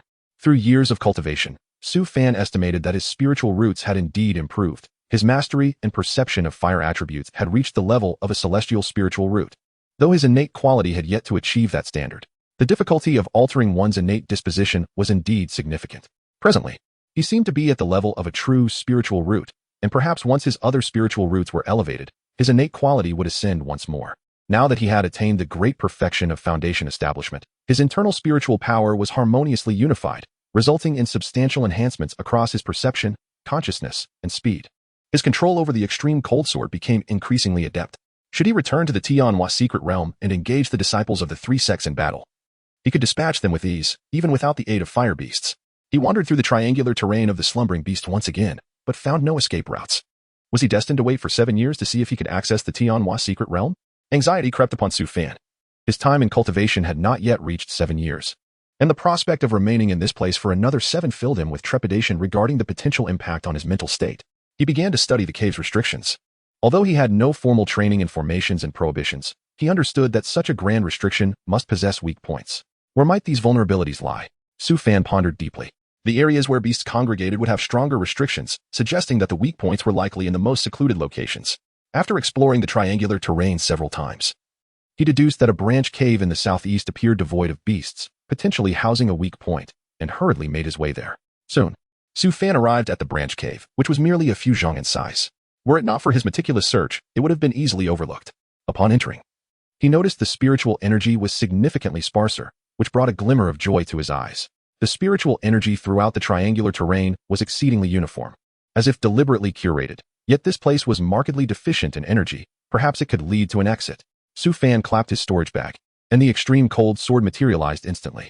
He infused it with vast amounts of spiritual power, and the sword transformed into a streak of light, striking the cave wall. Such an assault would inflict considerable damage even to a core formation cultivator who failed to evade. Bang! The cave reverberated with a thunderous sound, yet unlike before. The extreme cold sword did not rebound as if it were exhausted. Excitement surged within Su Fan as he rapidly channeled more spiritual power into the sword while biting his finger to let his essence blood flow onto it. In an instant, the extreme cold sword erupted with a resonant cry, fervently attacking the cave's restrictions. Buzz! The clash between the extreme cold sword and the restrictions reached its peak. Witnessing this, Su Fan no longer held back and summoned a circular magical artifact to strike the restrictions. He was determined to escape this place. Who dares disturb the peace? A grand, merciless voice resounded throughout the triangular realm of slumbering beasts. Upon hearing this, Su Fan hurled various talismans and treasures from his storage bag toward the weak point. Realizing that a guardian spirit akin to a cave spirit must exist here, otherwise, how could such a realm of slumber be formed? To his astonishment, the voice bore intelligence. It could think, unlike mere beasts, and as a human, he was likely to be obliterated.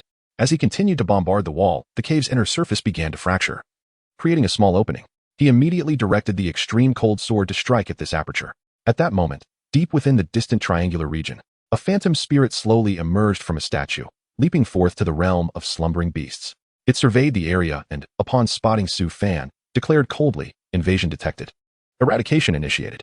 A colossal hand descended from above, enveloping the entire realm of slumbering beasts. Strangely, it passed through the luminous barrier without hindrance. Su Fan sensed the impending disaster and unleashed the Zixiao Tower, launching it at the hand, but it was instantly obliterated, as fragile as paper. This revelation caused his expression to change drastically. He understood that his adversary was beyond his comprehension. Such artifacts, forged from the most resilient materials and imbued with various restrictions, should not be so easily annihilated, even by an infant soul cultivator. At that moment, the small fissure within the cave had expanded to 2 feet, wide enough for passage.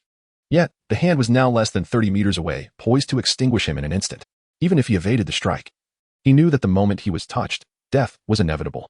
With a fierce glint in his eyes, he shouted, "Extreme cold sword." Buzz! The extreme cold sword emitted a deafening roar, its cry resonating throughout the realm, achieving unparalleled speed as it soared into the sky. Boom! Chapter 53, Song Yuan, A Fool and Appo's Quest for Death. The spirit of the underground sculpture appeared to be enraged.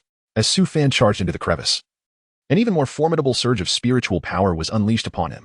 At that moment, the extreme cold sword shattered into countless fragments. Su Fan coughed up a mouthful of blood. The sword had been refined with his essence blood, and any damage inflicted upon it would also severely wound him. He gazed at the incoming attack and hurled a golden brick in defense. Though it could not block much, he utilized the recoil to swiftly leap into the gap. Tom slipped away unnoticed. In a thicket, Su Fan suddenly awoke, coughing violently as he struggled to rise. A sharp pain coursed through him, revealing myriad wounds across his body.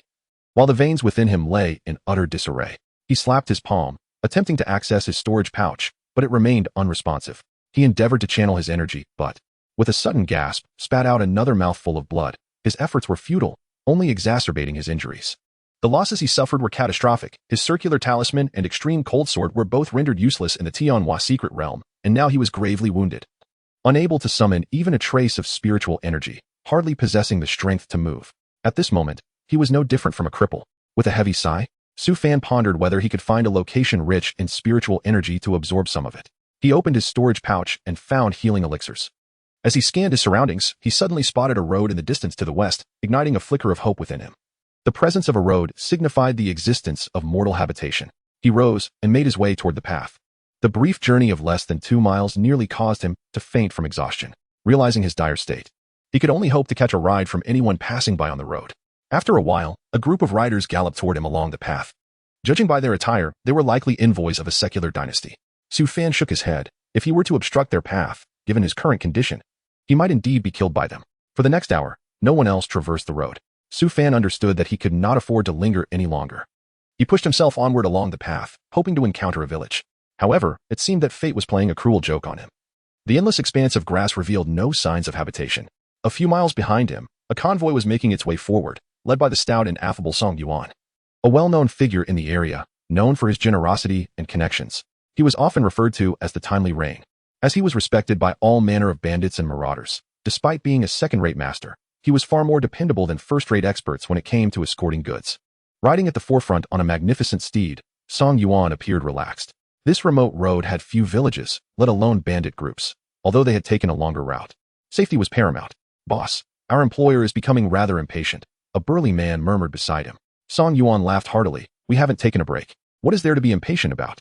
Isn't it because we took the long way around? We should have arrived today, but now it will take us 3 more days. The man replied with resignation. The detour was for her safety. Deshawn, go tell her that we may reduce our escort fee by 10% for the inconvenience. He instructed. All right, I and Oppos. LL go inform her. Deshawn nodded, suddenly spotting a youth staggering towards them. Boss, it seems someone is ahead. Song Yuan immediately straightened, cautiously observing his surroundings. Realizing there were no ambush points nearby, he felt relieved and approached the youth with warmth. Brother, why are you so gravely injured? I am Song Yuan of the mighty escort agency. Deshawn examined Su Fan and exclaimed, You must have been robbed by bandits to be in such a state. Today's bandits are utterly unscrupulous. Are you from an escort agency? Su Fan replied weakly, his consciousness fading, relying solely on sheer will to continue. Help me, and I shall reward you greatly. With those final words, he collapsed to the ground. Song Yuan hastily dismounted, checking for signs of life. He sighed in relief. He still breathes. He must have fainted from hunger. Bind him and take him back to eat and drink. Understood. Deshawn hoisted Su Fan onto his shoulder. Coughing and spluttering, Su Fan regained consciousness to find himself bound and laid across a horse's back, while a guard from the escort agency rode ahead. Upon noticing Su Fan's awakening, the guard galloped to the front where Song Yuan was. Boss, this young brother has regained consciousness. Song Yuan called out cheerfully, Young brother. You really can sleep. It has been a whole day. Deshawn, untie him. All right. Deshawn swiftly loosened the ropes. Since the escort agency had traveled far beyond the location where they found Su Fan, there was no longer a concern of him being a bandit infiltrator. Thus, binding him was unnecessary. They even procured a horse for Su Fan to ride. Although Su Fan felt his spiritual energy still would not recover. His physical strength had improved. Given his current state, ordinary mortals could no longer pose a threat to him. Young brother, may I inquire your name? Song Yuan asked with a smile. Su Fan, I am deeply grateful for your life-saving assistance, esteemed escort leader, he replied with a respectful bow. Just a small matter. Who doesn't encounter difficulties when traveling? A bit of kindness today may yield assistance in the future. Song Yuan waved dismissively, then curiously added, You appear robust. You must be a martial artist. Who has done this to you? An enemy. It is best left unspoken. Su Fan shook his head. Very well, Su brother. If you prefer not to divulge, I shall not pry. Everyone has their untold pasts. However, while you are under the protection of my mighty escort agency, even if your enemies pursue, they shall not harm you, Song Yuan declared confidently. Su Fan expressed his gratitude. I am truly thankful, Song leader. Boss, our employer wishes to rest here for the night, Deshawn interjected. Song Yuan frowned. Wasn't she in a hurry? Why the sudden desire to rest? If we take a break now, it will take at least another night, and this area is becoming increasingly populated, raising the likelihood of bandit encounters. Song leader, is it possible to rest for the night? A gentle voice emanated from the rear of the carriage. Song Yuan sighed, responding aloud, Of course, esteemed employer. In our escort agency, the employer and Oppos' wishes take precedence. Everyone, prepare to head to the foot of the nearby mountain for rest. With the mountain at our backs, we can better defend against any wild beasts. Song Yuan's voice resonated through the escort team. The other guards quickly acknowledged. However, Su Fan gazed at the carriage, his eyes narrowing slightly, sensing something unusual about that voice. Yet, due to his weakened state, he could not ascertain if it was merely his imagination. He urged his horse forward slightly and quietly inquired, What is the background of that employer? How could a frail woman travel such a long distance? Chapter 54. What are you? The individual you speak of, the esteemed client, hails from a noble family in Lake Mountain County. She is en route to Sanjiang City on matters of great importance, although the specifics are beyond our inquiry. Nevertheless, the remuneration offered for our escort is remarkable, being thrice that of others. One could easily suspect that she has incurred the ire of formidable adversaries, which prompted me to alter our route, though it required additional time. It ensured our safety, and the rewards from this journey are indeed substantial. Song Yuan spoke softly, treating Su Fan as a familiar companion. He shared all he knew, displaying a generosity that earned him the moniker the Timely Rain. Such a demeanor naturally garners respect from various factions, aside from the most malevolent individuals. Su Fan pondered his words carefully. It was not unusual for a noble lady to remain concealed during the journey. By the way, Brother Su, what is your vocation? Are you also an escort? You might consider joining our mighty escort agency, where we offer a monthly wage of 5 taels of silver. What do you think? Song Yuan proposed with a smile. He sensed that Su Fan possessed exceptional vitality, and even if he were not a second-rate expert, he certainly reached third-rate status. Having someone of that caliber would bring him joy, eclipsing the earnings from this escort mission. Su Fan shook his head gently. Captain Song, I am but a wandering knight, and I have no intention of joining an escort agency at this moment. That is understandable. Your age is indeed the perfect time to roam the world. However, Should you decide against it in the future, you may seek me out at the mighty escort agency in Lake Mountain County, and I shall still offer you 5 taels of silver, along with a share from each escort mission. Song Yuan replied cheerfully. Very well, I shall remember your offer. Su Fan nodded in acknowledgement. Soon, the escort team reached the foot of the mountain, securing their horses and setting up tents. They ignited a large bundle of firewood, providing warmth throughout the night and serving as a deterrent against potential wild animal attacks. The dozen or so guards from the escort agency indulged in food and drink before retreating to their tents for rest, leaving a few sentinels to patrol the perimeter, ready to sound the alarm at the slightest disturbance. Su Fan, however, did not succumb to slumber. He sensed that the flames flickering in the fire stirred his own internal energy. Drawn to the warmth, he edged closer to the fire. Song Yuan, having completed his rounds, noticed Su Fan and approached him. Brother Su, why do you not retire for the night? There will be someone to stoke the fire, so rest assured it will not extinguish. I wish to warm myself by the fire, Su Fan replied. Indeed, this weather is quite frigid. It is rather comforting. Song Yuan concurred, taking a seat beside him. In truth, sleeping by the fire is quite pleasant. I recall the days when our escort team comprised only 4 or 5 members, all of us resting before the flames. Su Fan was not attuned to his words. His focus was entirely on his internal energy. The fire seemed to invigorate his spirit, and as he attempted to consolidate his energy, a wave of pain coursed through him. Yet, in that moment of suffering, he felt a flicker of joy as he sensed strands of energy beginning to coalesce. In haste, he summoned a healing pill from his storage pouch. Due to the limited quantity, he could not afford to be choosy, and a third-tier pill soon appeared in his hand. To him, it was like a long-awaited blessing. He swallowed it and sat cross-legged to recuperate. After finishing his conversation, Song Yuan noticed Su Fan in meditation and exclaimed, Brother Su, you truly are diligent. Your internal energy is remarkably potent. I wonder what discipline you practice. Suddenly, a shriek pierced the night. A guard, panic-stricken, burst from a tent, missing an arm. Captain, Captain, the client. He shouted, scrambling towards Song Yuan, his face a mask of terror. Do not panic, speak slowly. Song Yuan said, his experience allowing him to calm the distressed guard. Once the guard managed to collect himself, he explained, Captain, the client is a demon. I was about to sleep when thoughts of my family kept me awake. Suddenly, she appeared and lunged for my throat. I dodged, but she bit off my arm. Song Yuan's expression shifted to shock. Such bizarre occurrences were rare in his decades of escorting. He turned to see the client, clad in a flowing white dress. Her fingers sharpened like blades, blood smeared around her mouth, and her eyes glowing with malevolence. A chill ran down Song Yuan's spine, even if she were not a demon. She clearly practiced dark arts. The other guards, roused from their slumber, emerged from their tents, gathering around the fire, their eyes wide with disbelief as they beheld the once gentle client transform into a bloodthirsty fiend. Curse it! How can the others sleep so soundly? One guard complained. Why is Brother Dashin still asleep? Another guard, spear in hand, aimed at the client while casting glances at the still-occupied tents. Sadness edged across Song Yuan's face. How could Dashin have failed to hear the commotion? You cursed creature! You have slain Dashin. I will avenge him.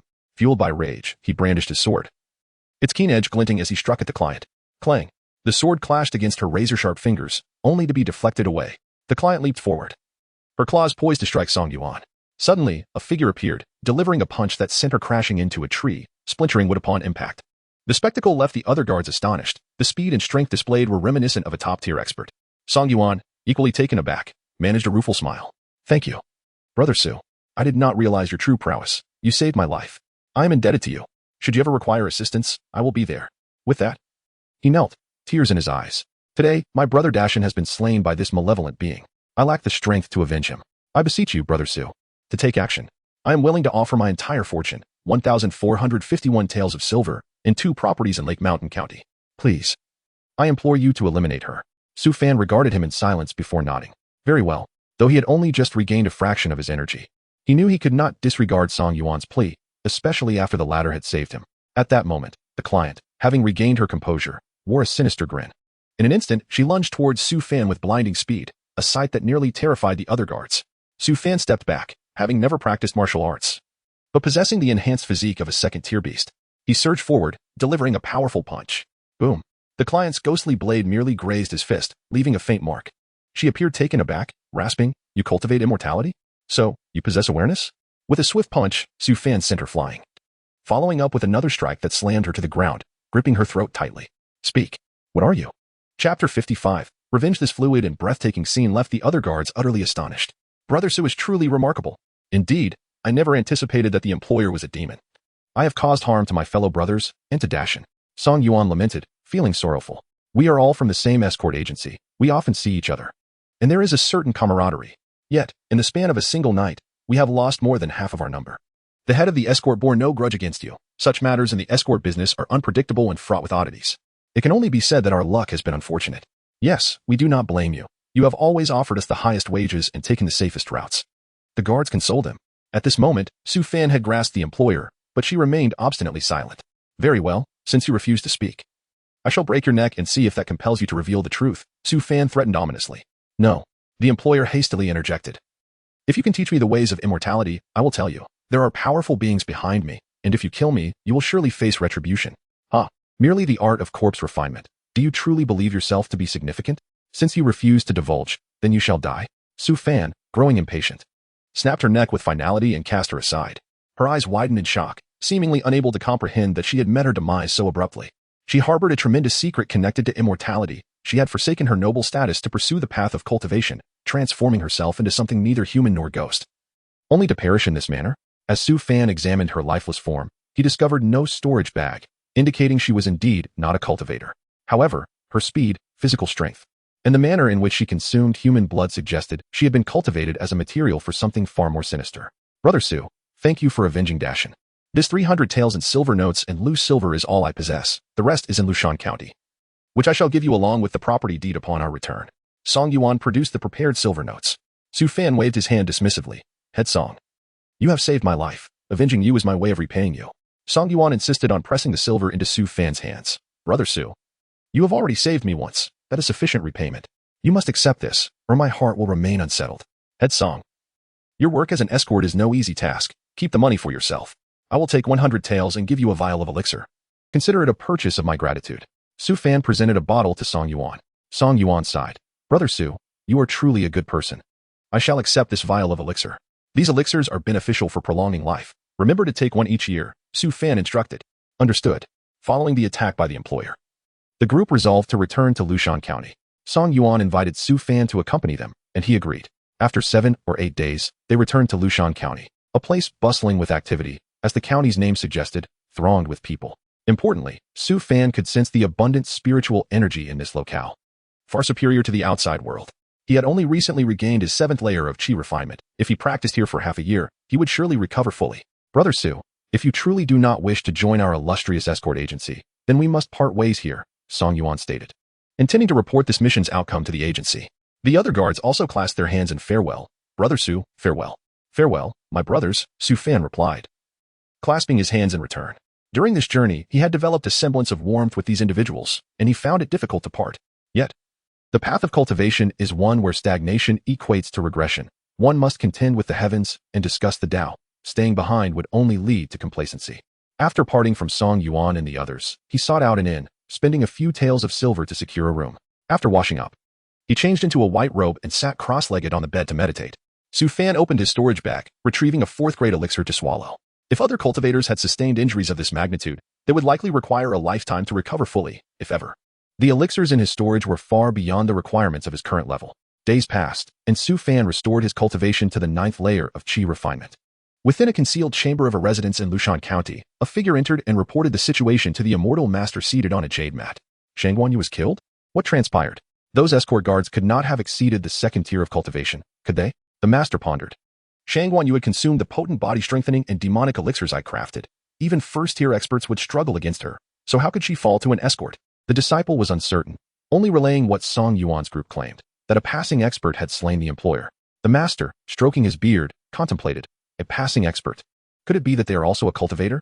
Master, since Shang Guanyu is dead, should we seek another girl with the Yin bloodline to cultivate into a living corpse? One disciple inquired. Do you think such a girl is as common as a radish? The Yin bloodline is rare and precious. Go investigate the story told by those escort guards. Didn't 5 or 6 of them survive? By whatever means, be it threats or monetary persuasion, extract the truth from them. I want to see which fool dares to steal my materials for corpse refinement. Understood, master. The disciple promptly exited. Su Fan remained in the inn, dedicating his time solely to cultivation, progressing to the initial stage of foundation establishment. His physical and spiritual energy gradually replenished, and his meridians healed significantly. This recovery exceeded his expectations. He estimated that within 2 to 3 months, he would be fully restored. He rose, opened the door, and stepped outside. Realizing his lodging fees must have run out after so many days of training, he approached the front desk to settle the bill and then strolled into the bustling street. observing the lively crowd and vendors selling various wares, a delightful change of pace. You there? Did you kill Shangwan Yu? A cold, sinister aura suddenly emerged from behind him. With a swift motion, Su Fan distanced himself and dashed away without looking back. Anyone capable of approaching him so closely without detection must possess exceptional cultivation. Initial foundation establishment? Humph. The assailant scoffed, pursuing Su Fan rapidly. This scene caused a stir among the crowd, prompting many to hastily retreat to the sides. While a few bold souls knelt before the figure, calling out, "We welcome the immortal master. Please impart your celestial teachings." Insects. The pursuer unleashed a surge of demonic energy, killing several individuals instantly as dark clouds swirled beneath his feet, propelling him in pursuit of Su Fan until they reached the outskirts of the city. How can one at the initial stage of foundation establishment move so swiftly? Zhao Yu observed in astonishment. He, at the pinnacle of foundation establishment, could hardly close the gap. When did such a figure emerge in Lushan County? However, whoever dares to steal my materials for corpse refinement shall meet their end. Zhao Yu's eyes gleamed with cold light as he employed secret techniques to enhance his speed, swiftly narrowing the distance. Chapter 56. The map. Su Fan cast a cold glance at the pursuing cultivator behind him, finally emerging into the wilderness. He came to a halt. You think you can outlast me with your spiritual energy? You dare to seize my corpse refining materials? Hand her over, and I shall spare your life. Zhao Yu, fixated on Su Fan like a predator, sneered at the sight of him. A mere early-stage foundation establishment cultivator, he thought. While he himself was a perfected foundation establishment master hidden within this mundane county. Until now, he had never faltered. Many high-level chi refining cultivators had sensed the presence of demonic cultivators and sought them out, presuming them to be low-level demonic practitioners of the third or fourth chi refining stage, only to be crushed underfoot by Zhao Yu, who reveled in such memories. Little did he expect that Su Fan was merely at the early foundation establishment stage, which only heightened his amusement. Who are you? Su Fan inquired coldly. Zhao Yu scoffed disdainfully, facing death. And you still ask who I am? Very well, I shall indulge your curiosity. I am the esteemed Upper Yu. Have you not heard of me? Not at all, Su Fan replied with calm indifference. You insolent wretch. Fury flickered in Zhao Yu's eyes, but vanished just as quickly, replaced by a chilling smile. Indeed, I have been away from the cultivation world for quite some time, and many have forgotten my name. However, you shall soon learn of my infamous reputation as you approach your demise. Is Wantian City far from here? Zhao Yu was almost amused to the point of laughter. A grandmaster of foundation establishment being questioned by a dying early-stage cultivator. You are not afraid of death, are you? Wantian City is an immeasurable distance away. Even if you were a disciple of the three sects within Wantian City, you would still meet your end today. Without giving Su Fan a moment to inquire further, he summoned a puppet corpse of the late foundation establishment stage, which roared eerily and charged towards Su Fan. To die at the hands of this late-stage zombie is an honor you should cherish, Zhao Yu mocked. Is that so? Cheyenne, come forth, Su Fan declared. Having received news from Wantian City, no longer inclined to waste words, a deafening roar erupted from his beast-sealing bracelet. Shattering the surrounding stones as a fearsome fire beast materialized, its overwhelming presence instilling dread. With a single claw, it tore the late-stage corpse in half. Not good. Terror flashed in Zhao Yu's eyes. This was the aura of a core formation beast. How could it be? An early-stage foundation establishment cultivator possessing a core formation beast. He immediately turned to flee, only to be swiftly pursued by Xiaoyan. A perfected foundation establishment cultivator was still but an insect before a core formation practitioner. A torrent of flames engulfed him, and in an instant, Zhao Yu was obliterated, his soul extinguished.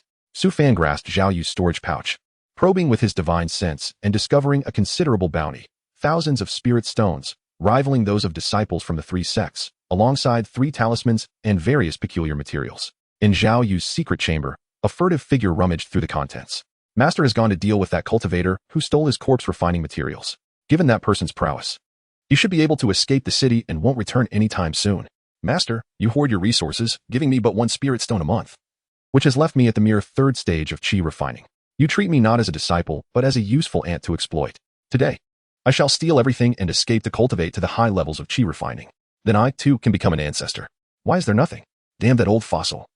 Leaving only some scraps, all crammed into the storage pouch. Curse it, curse it. The figure vented furiously yet refrained from breaking anything in the room.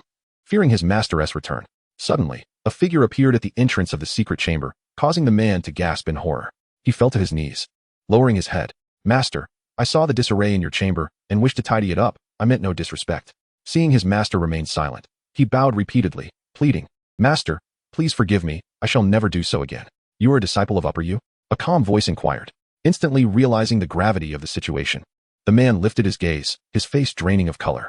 Wasn't this the cultivator his master was pursuing? Could it be? His eyes widened in disbelief. This was his master, and even in theft, He had never imagined opposing him. He had witnessed too many high-level qi refining and even foundation establishment cultivators perish at his master's hands. How could his master be slain? Yet, the evidence was undeniable, and he had no choice but to believe. He hurriedly bowed. I am a disciple of Upper Yu, but I was coerced into submission by him, always seeking an opportunity to rebel. Su Fan chuckled coldly. Rebel? A mere third-stage qi refining cultivator against a perfected foundation establishment master? Yet he spared the man's life, for he still held value.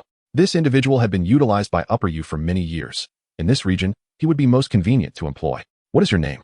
He asked casually. My name is Yu Zitsong, the man replied. An admirable name. Hand over your soul blood, Su Fan commanded. Yu Zitsong's face turned pale. As a third-stage qi refining cultivator, he too would have to part with his soul blood, which was stored in his consciousness and posed a significant burden for any cultivator. His master had never demanded it from him before. What? You hesitate? Su Fan's voice turned icy. Absolutely not. This is my soul blood. Yu Zitsong quickly relinquished it.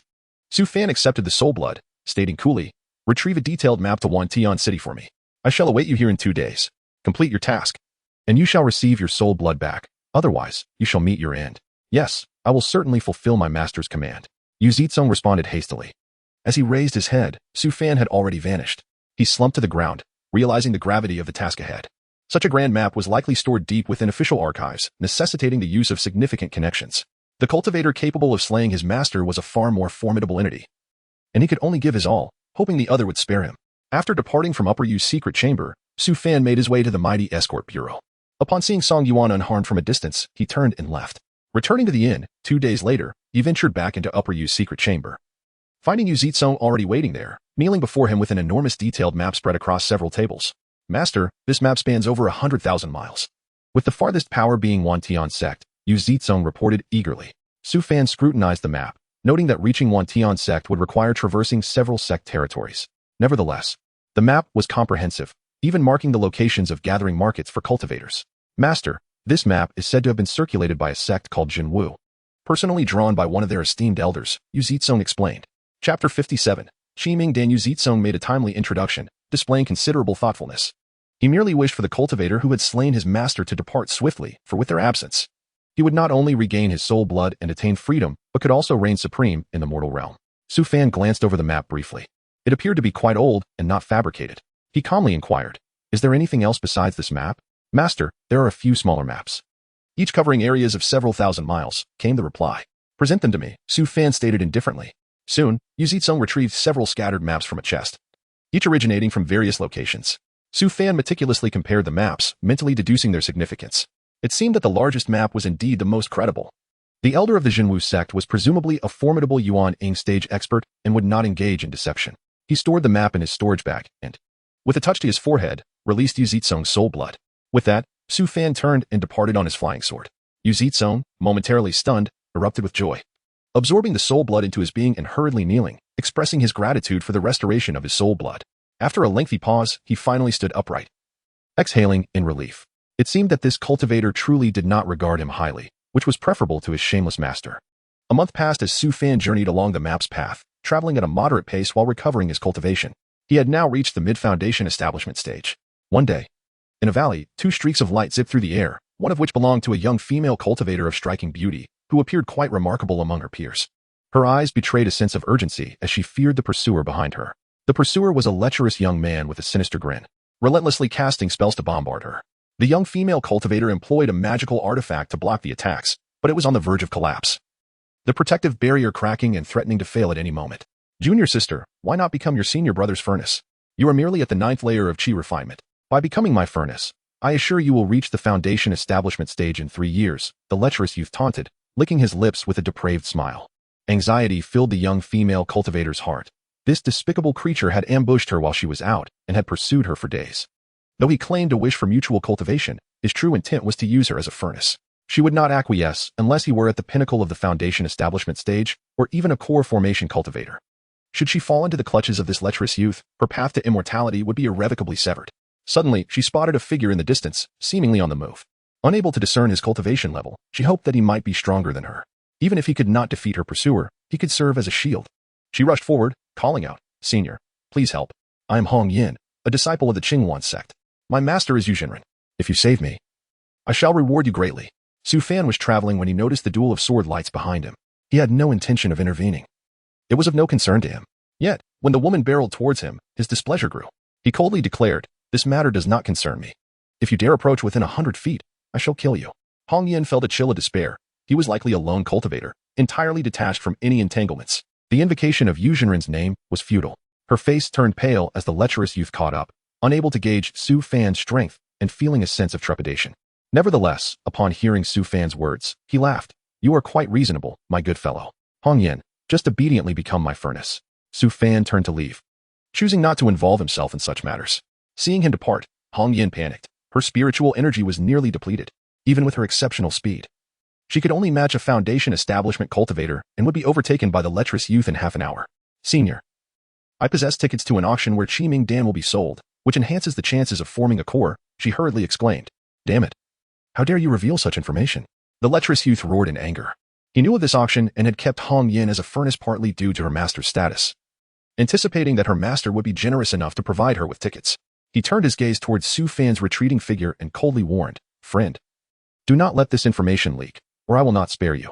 Having already distanced himself by several hundred feet, Su Fan abruptly halted, turning back. "Oh, do you wish to contend with me? You are but a first-tier loose cultivator, while my master is by Yu Jinren, an elder at the core formation stage of the Qingwan sect. If you do not fear for your life, then feel free to challenge me." The lecherous youth revealed his own backing. However, without knowledge of Su Fan's strength, he hesitated to strike and instead attempted to intimidate Su Fan with his connections. "Hong Yin, if I assist you this once, will you grant me those auction tickets?" Su Fan inquired calmly. Hong Yin's heart soared with joy as she replied eagerly, "Of course, senior. I will make it happen." "Very well."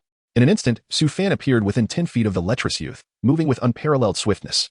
The lecherous youth was taken aback, realizing Su Fan was at the late foundation establishment stage. Suddenly, it dawned on him why Su Fan exuded such confidence. He hastily produced a high-grade magical artifact gourd from his storage bag, unleashing a torrent of vapor that could both attack and obscure his presence. Before attempting to flee on his sword, Su Fan, however, summoned a flying sword talisman from his storage bag, swiftly slashing through the vapor and effortlessly dispatching the lecherous youth. The entire confrontation unfolded with fluidity, akin to swatting an ant. This scene left Hong Yin trembling. The lecherous youth had only recently reached the foundation establishment stage. How could he have been so easily defeated? Was Su Fan truly that formidable? A sense of dread crept into her heart, fearing he might demand more from her. Su Fan approached Hong Yin, who dared not evade his gaze, bowing her head. He calmly stated, "Your enemy has been slain. Now, the auction tickets are due." In a hushed tone, Hong Yin replied, "Senior, those tickets belong to my master, but he dotes on me. If I ask him, he will undoubtedly provide them. Please wait a few days, and I shall deliver them to you personally." Su Fan's eyes darkened with intensity. "You did not mention needing to ask your master. Do you think I would hesitate to kill you for deceiving me?" His chilling aura instilled fear in Hong Yin, and she trembled as she pleaded, "Senior, I assure you I will obtain the tickets from my master. Please spare me." Su Fan remained silent, his gaze fixed on her. After a moment, he commanded, "Surrender your soul blood, or die." A chill coursed through Hong Yin. The senior was pushing his advantage too far. Soul blood was akin to one's lifeblood, turning her into a puppet. Yet, facing Su Fan's murderous intent, she realized that any hesitation would likely lead to her demise. Reluctantly, she relinquished her soul blood. Chapter 58. Golden Wind City. Su Fan collected her soul blood into his consciousness sea. Observing this, Hong Yin felt a pang of bitterness in her heart. The other party had claimed that once she acquired the auction ticket, her soul blood would be returned to her. But controlling her soul blood was akin to holding her entire being hostage. She found it hard to believe that a mere auction ticket could grant her freedom. "Let us proceed to Qingwan sect," Su Fan stated calmly. "Yes, master," Hong Yin replied respectfully, fully aware that she had lost her freedom and dared not provoke Su Fan's displeasure. Along the way, Hong Yin took the initiative to explain about Qingwan sect, which spanned several hundred miles and housed numerous primordial infant ancestors, making it a prominent sect in this region. 5 days later, upon nearing Qingwan sect, a glimmer of joy appeared in Hong Yin's eyes. She was finally returning. She clasped her hands and said, "Master, I must first meet my esteemed teacher to dispel any suspicions. I need to stay in the sect for at least half a month before I can request anything from my teacher. Half a month is too long." "I shall wait for you here in 10 days, Su Fan replied calmly. Hong Yin gritted her teeth and nodded. "Yes, master." With that, she summoned her flying sword and swiftly left. Su Fan turned away, heading toward a distant mountain cave where he swallowed a medicinal pill to continue his recovery. During this time, his cultivation had progressed to the late stage of foundation establishment, nearing the perfection he originally possessed.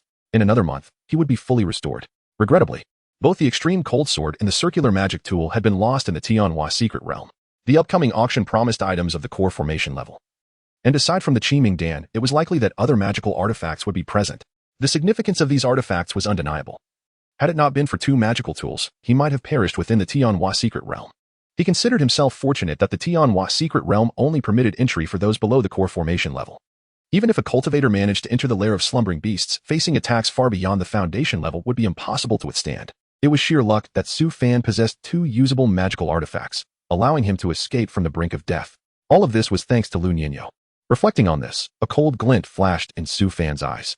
He had not provoked Lu Tian. It was Lu Tian who sought to kill him upon seeing him pass by. After he had seized the extreme cold sword, Lu Nianyo had recklessly trapped him, even attacking his master. Once his cultivation matured, he would ensure Lu Tian's demise. Su Fan continued his recovery. After Hong Yin returned to the sect, she met with her master but refrained from mentioning the matter of the sinister young man, as he was already dead. Moreover, her master was a respected elder within the sect, and it was wiser to keep the matter quiet. She expressed her desire to witness the auction, and her master provided her with a ticket, cautioning her to only bid on items suitable for foundation establishment, warning that greed for items above that level could lead to disaster. The attendees included a small portion of core formation cultivators, a majority at the foundation stage, along with some disciples of core formation cultivators, an eclectic mix. Hong Yin acknowledged this but pondered whether to inform her master. However, retrieving her soul blood would require a primordial infant cultivator to confront her directly, forcing her to yield. If her master, being only at the core formation stage, failed to subdue the opponent, she would be doomed.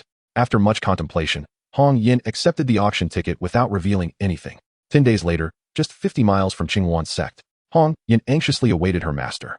A streak of light approached from the distance. It was Su Fan, standing not far from her. Master, here is the auction ticket. Hong Yin presented a white jade pendant. With a wave of his hand, Su Fan drew it closer. There was indeed an intricate layer of anti-counterfeiting seals upon it. If he could decipher this seal, attending the auction under an assumed identity would pose no issue, given his strength. Very well, but I cannot ascertain that this is indeed the auction ticket. You must accompany me, and once we confirm its authenticity, I shall allow you to leave. Su Fan stated indifferently. Hong Yan's expression shifted, and she whispered, Master, the auction is still several days away, and I obtained this ticket strictly as per your instructions. Hong Yan was reluctant to go. It was not that she feared wasting a few days, but rather that even if she reached the auction venue, Su Fan might still refuse to return her soul blood, leaving her utterly powerless. After a moment of contemplation, Su Fan retrieved her soul blood. I shall return your soul blood. You need only guide me and verify the ticket's authenticity. Instantly, Hong Yan's face lit up with joy as she hurriedly collected her soul blood back into herself. Esteemed senior, you truly uphold your word. I will lead you. This jade token is undoubtedly the ticket. With Hong Yin guiding the way, the two traveled for 3 days until they arrived at Golden Phoenix City. The city sprawled across the land, appearing vast and majestic, constructed entirely from colossal stones, a clear testament to the craftsmanship of cultivators. Senior, this is Golden Wind City, where the auction will take place. In fact, there are several auctions here, but most are internal trading events where many items do not circulate widely. The ticket in my master's possession grants access to the largest internal auction, which features the Qiming Dan due to the fame of one particular alchemist who periodically presents his wares for auction. Hong Yin elaborated. An alchemist capable of refining Qiming Dan. Su Fan narrowed his eyes, recognizing that exceptional talents existed everywhere. The Qiming Dan was a 7th-grade elixir, beneficial even to primordial infant cultivators. The alchemist's ability to produce it consistently was remarkable. As they approached the entrance of Golden Wind City, they were met by cultivators guarding the gates. This was a city for cultivators, where entry required spirit stones. There was an anti-flying formation overhead, necessitating entry through the gates. To enter, one had to pay spirit stones and receive a Golden Wind token, which recorded the duration of their stay in the city, 5 spirit stones per day. Hong Yin explained, paying 100 spirit stones to acquire 2 Golden Wind tokens. The guards then permitted their entry. Once inside, Su Fan observed the broad streets bustling with shops selling various items necessary for cultivation, creating a lively atmosphere. Senior, the auction is still 3 days away. I wish to explore Golden Wind City and purchase some essentials. If you disapprove, I can return the soul blood, Hong Yin said respectfully. After pondering for a moment, Su Fan replied, you may return the soul blood. Hong Yan's complexion turned pale, and seeing Su Fan's serious demeanor, she reluctantly surrendered her soul blood with a mental command. Go ahead, Su Fan instructed. Hong Yin, somewhat flustered, departed. She had assumed that Su Fan, who so easily returned her soul blood, was a relatively gentle cultivator. Given her earnest efforts throughout their journey, she believed he wouldn't make things difficult for her. She contemplated finding an opportunity to leave, having genuinely provided him with the authentic ticket, yet she still hesitated to place her life in another's hands. Ultimately, her soul blood was once again reclaimed. Su Fan observed her retreating figure, realizing that her cleverness had backfired. He had returned her soul blood because she had fulfilled her task without ulterior motives. He had initially intended to release her upon confirming the ticket's validity. Hong Yan's actions indicated that without some form of sacrifice, she would not easily regain her freedom. Chapter 59. The Sale of Magical Artifacts. Su Fan found a tavern and paid for 3 days' lodging before settling down to meditate and recover his cultivation. In addition to his training, he was also refining a flying sword talisman and a misty rain mirror. His previous magical artifacts had been destroyed, leaving him reliant on talismans as his primary means of offense.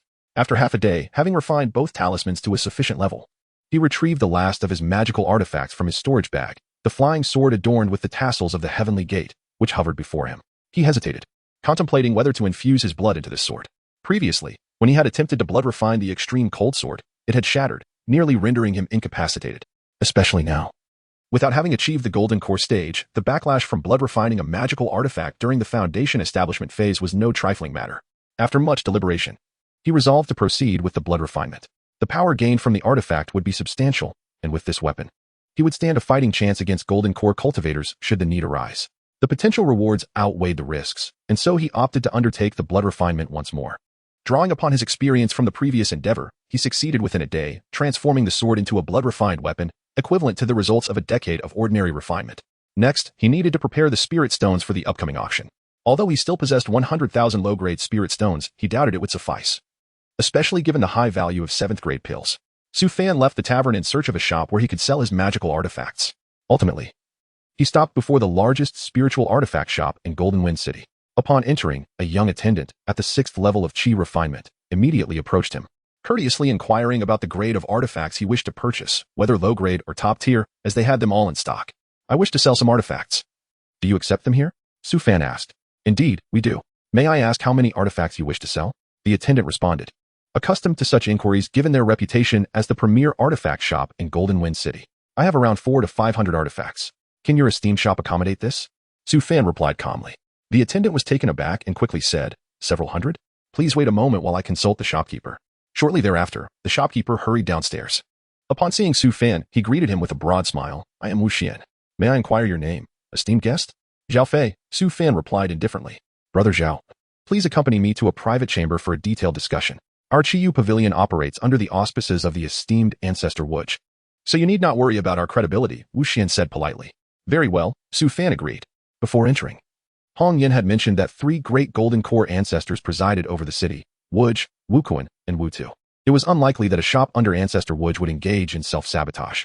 This was one of the reasons Su Fan had chosen the largest spiritual artifact shop. At least within the city, they would be cautious not to overstep. Inside the private chamber, when Su Fan revealed the vast array of artifacts, Wu Xian's astonishment was palpable. The quantity was overwhelming. Even though their shop sold more artifacts monthly, the sheer number of top-grade artifacts, over 100, was staggering and rivaled their usual turnover. Esteemed guest, I must assess these carefully and may need to summon a resident elder for evaluation, Wu Xian said respectfully. That is acceptable, Su Fan nodded. Before long, an elder clad in a sturdy outfit entered. His hair was grizzled, yet his gaze was sharp. He surveyed the hundreds of artifacts without displaying much emotion. Su Fan felt a slight tightening in his chest. This elder was a golden core cultivator, and his aura felt distinctly perilous. Wu Xian followed closely behind, respectfully addressing him. Elderly, please examine these artifacts and assess their value. Elderly disregarded Su Fan, approaching the artifacts to examine them one by one. Not bad, decent, quite good, indeed. This one is somewhat special. It appears to be embedded with a unique mineral. Although it is a top-grade artifact, its functionality rivals that of superior-grade artifacts, justifying a price akin to the latter. This top-grade artifact has some damage. At most, it may fetch a bit more than a mid-grade artifact. This one's average, standard. And this too is just average. In no time, Elderly had scrutinized all the items and handed a list to Wu Xian before striding out without so much as a glance at Su Fan. Wu Xian smiled awkwardly. Brother Zhao, Elderly is often absorbed in his cultivation and lacks social graces. Please forgive him. It's nothing, Su Fan replied, unconcerned, as long as the transaction was completed. Now then, Brother Zhao, I shall not prolong this. Your artifacts are indeed quite impressive and show minimal wear. Thus, I can offer you 30,000 mid-grade spirit stones for the lot. What do you think? Wu Xian stated earnestly. That is acceptable, Su Fan agreed. Although he suspected he could fetch a higher price if sold individually, it would entail unnecessary complications. Wu Xian's offer was reasonable enough. Very well, Brother Zhao. I shall procure your spirit stones immediately, Wu Xian declared with a smile. Not long after, Wu Xian returned with a storage bag, beaming, Brother Zhao. Here are 20,000 mid-grade spirit stones and 100 high-grade spirit stones, totaling 30,000 mid-grade spirit stones. Su Fan accepted the storage bag, verifying its contents with his spiritual sense, confirming the amount was accurate. He bowed respectfully and exited the private chamber. As Wu Xian watched Su Fan's retreating figure, his previously cheerful demeanor darkened, a cold smile forming on his lips. A mere late Foundation establishment cultivator possesses so many artifacts? Perhaps he has uncovered some ancient relic. Shopkeeper. Should I follow him? A nearby attendant whispered. Your cultivation is insufficient for such a task. I have already reported to Elderly. He will take action. Wu Xian replied solemnly. He had initially considered keeping the artifacts for himself, especially since he was at the peak of Foundation establishment, while Su Fan was merely in the late stage. However, in the world of cultivation, one could never underestimate the hidden depths of others. He was unwilling to risk a misstep. Elderly, a mid-stage golden core cultivator, would easily handle a late Foundation establishment cultivator unless the latter possessed extraordinary talents then. It would be a different story altogether. After leaving Qiyu Pavilion, Su Fan returned to the tavern. The following day, he made his way to a street where Hong Yin awaited him. She scanned the surroundings anxiously but did not spot Su Fan. Suddenly, a cloaked figure approached her. Speaking calmly, let us proceed. Yes, Hong Yin understood immediately that the cloaked individual was Su Fan. She refrained from questioning why he had not given her the soul blood and obediently led the way through a brick wall. Su Fan followed closely. Entering a hidden realm akin to a tower, guards flanked both sides of the entrance, with golden core cultivators concealed in the shadows observing. Admission ticket. One of the guarding cultivators murmured. Su Fan presented his jade token, and the guard inspected it carefully, all in order. A fee of 30 mid-grade spirit stones is required for access to the private auction on the second floor. Su Fan chose not to enter the private rooms.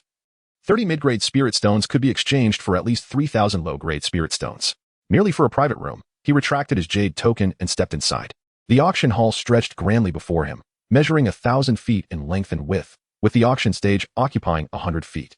Scattered throughout the first floor were various cultivators concealing their identities, clearly opting for the main hall to partake in the auction, as few were willing to be taken advantage of.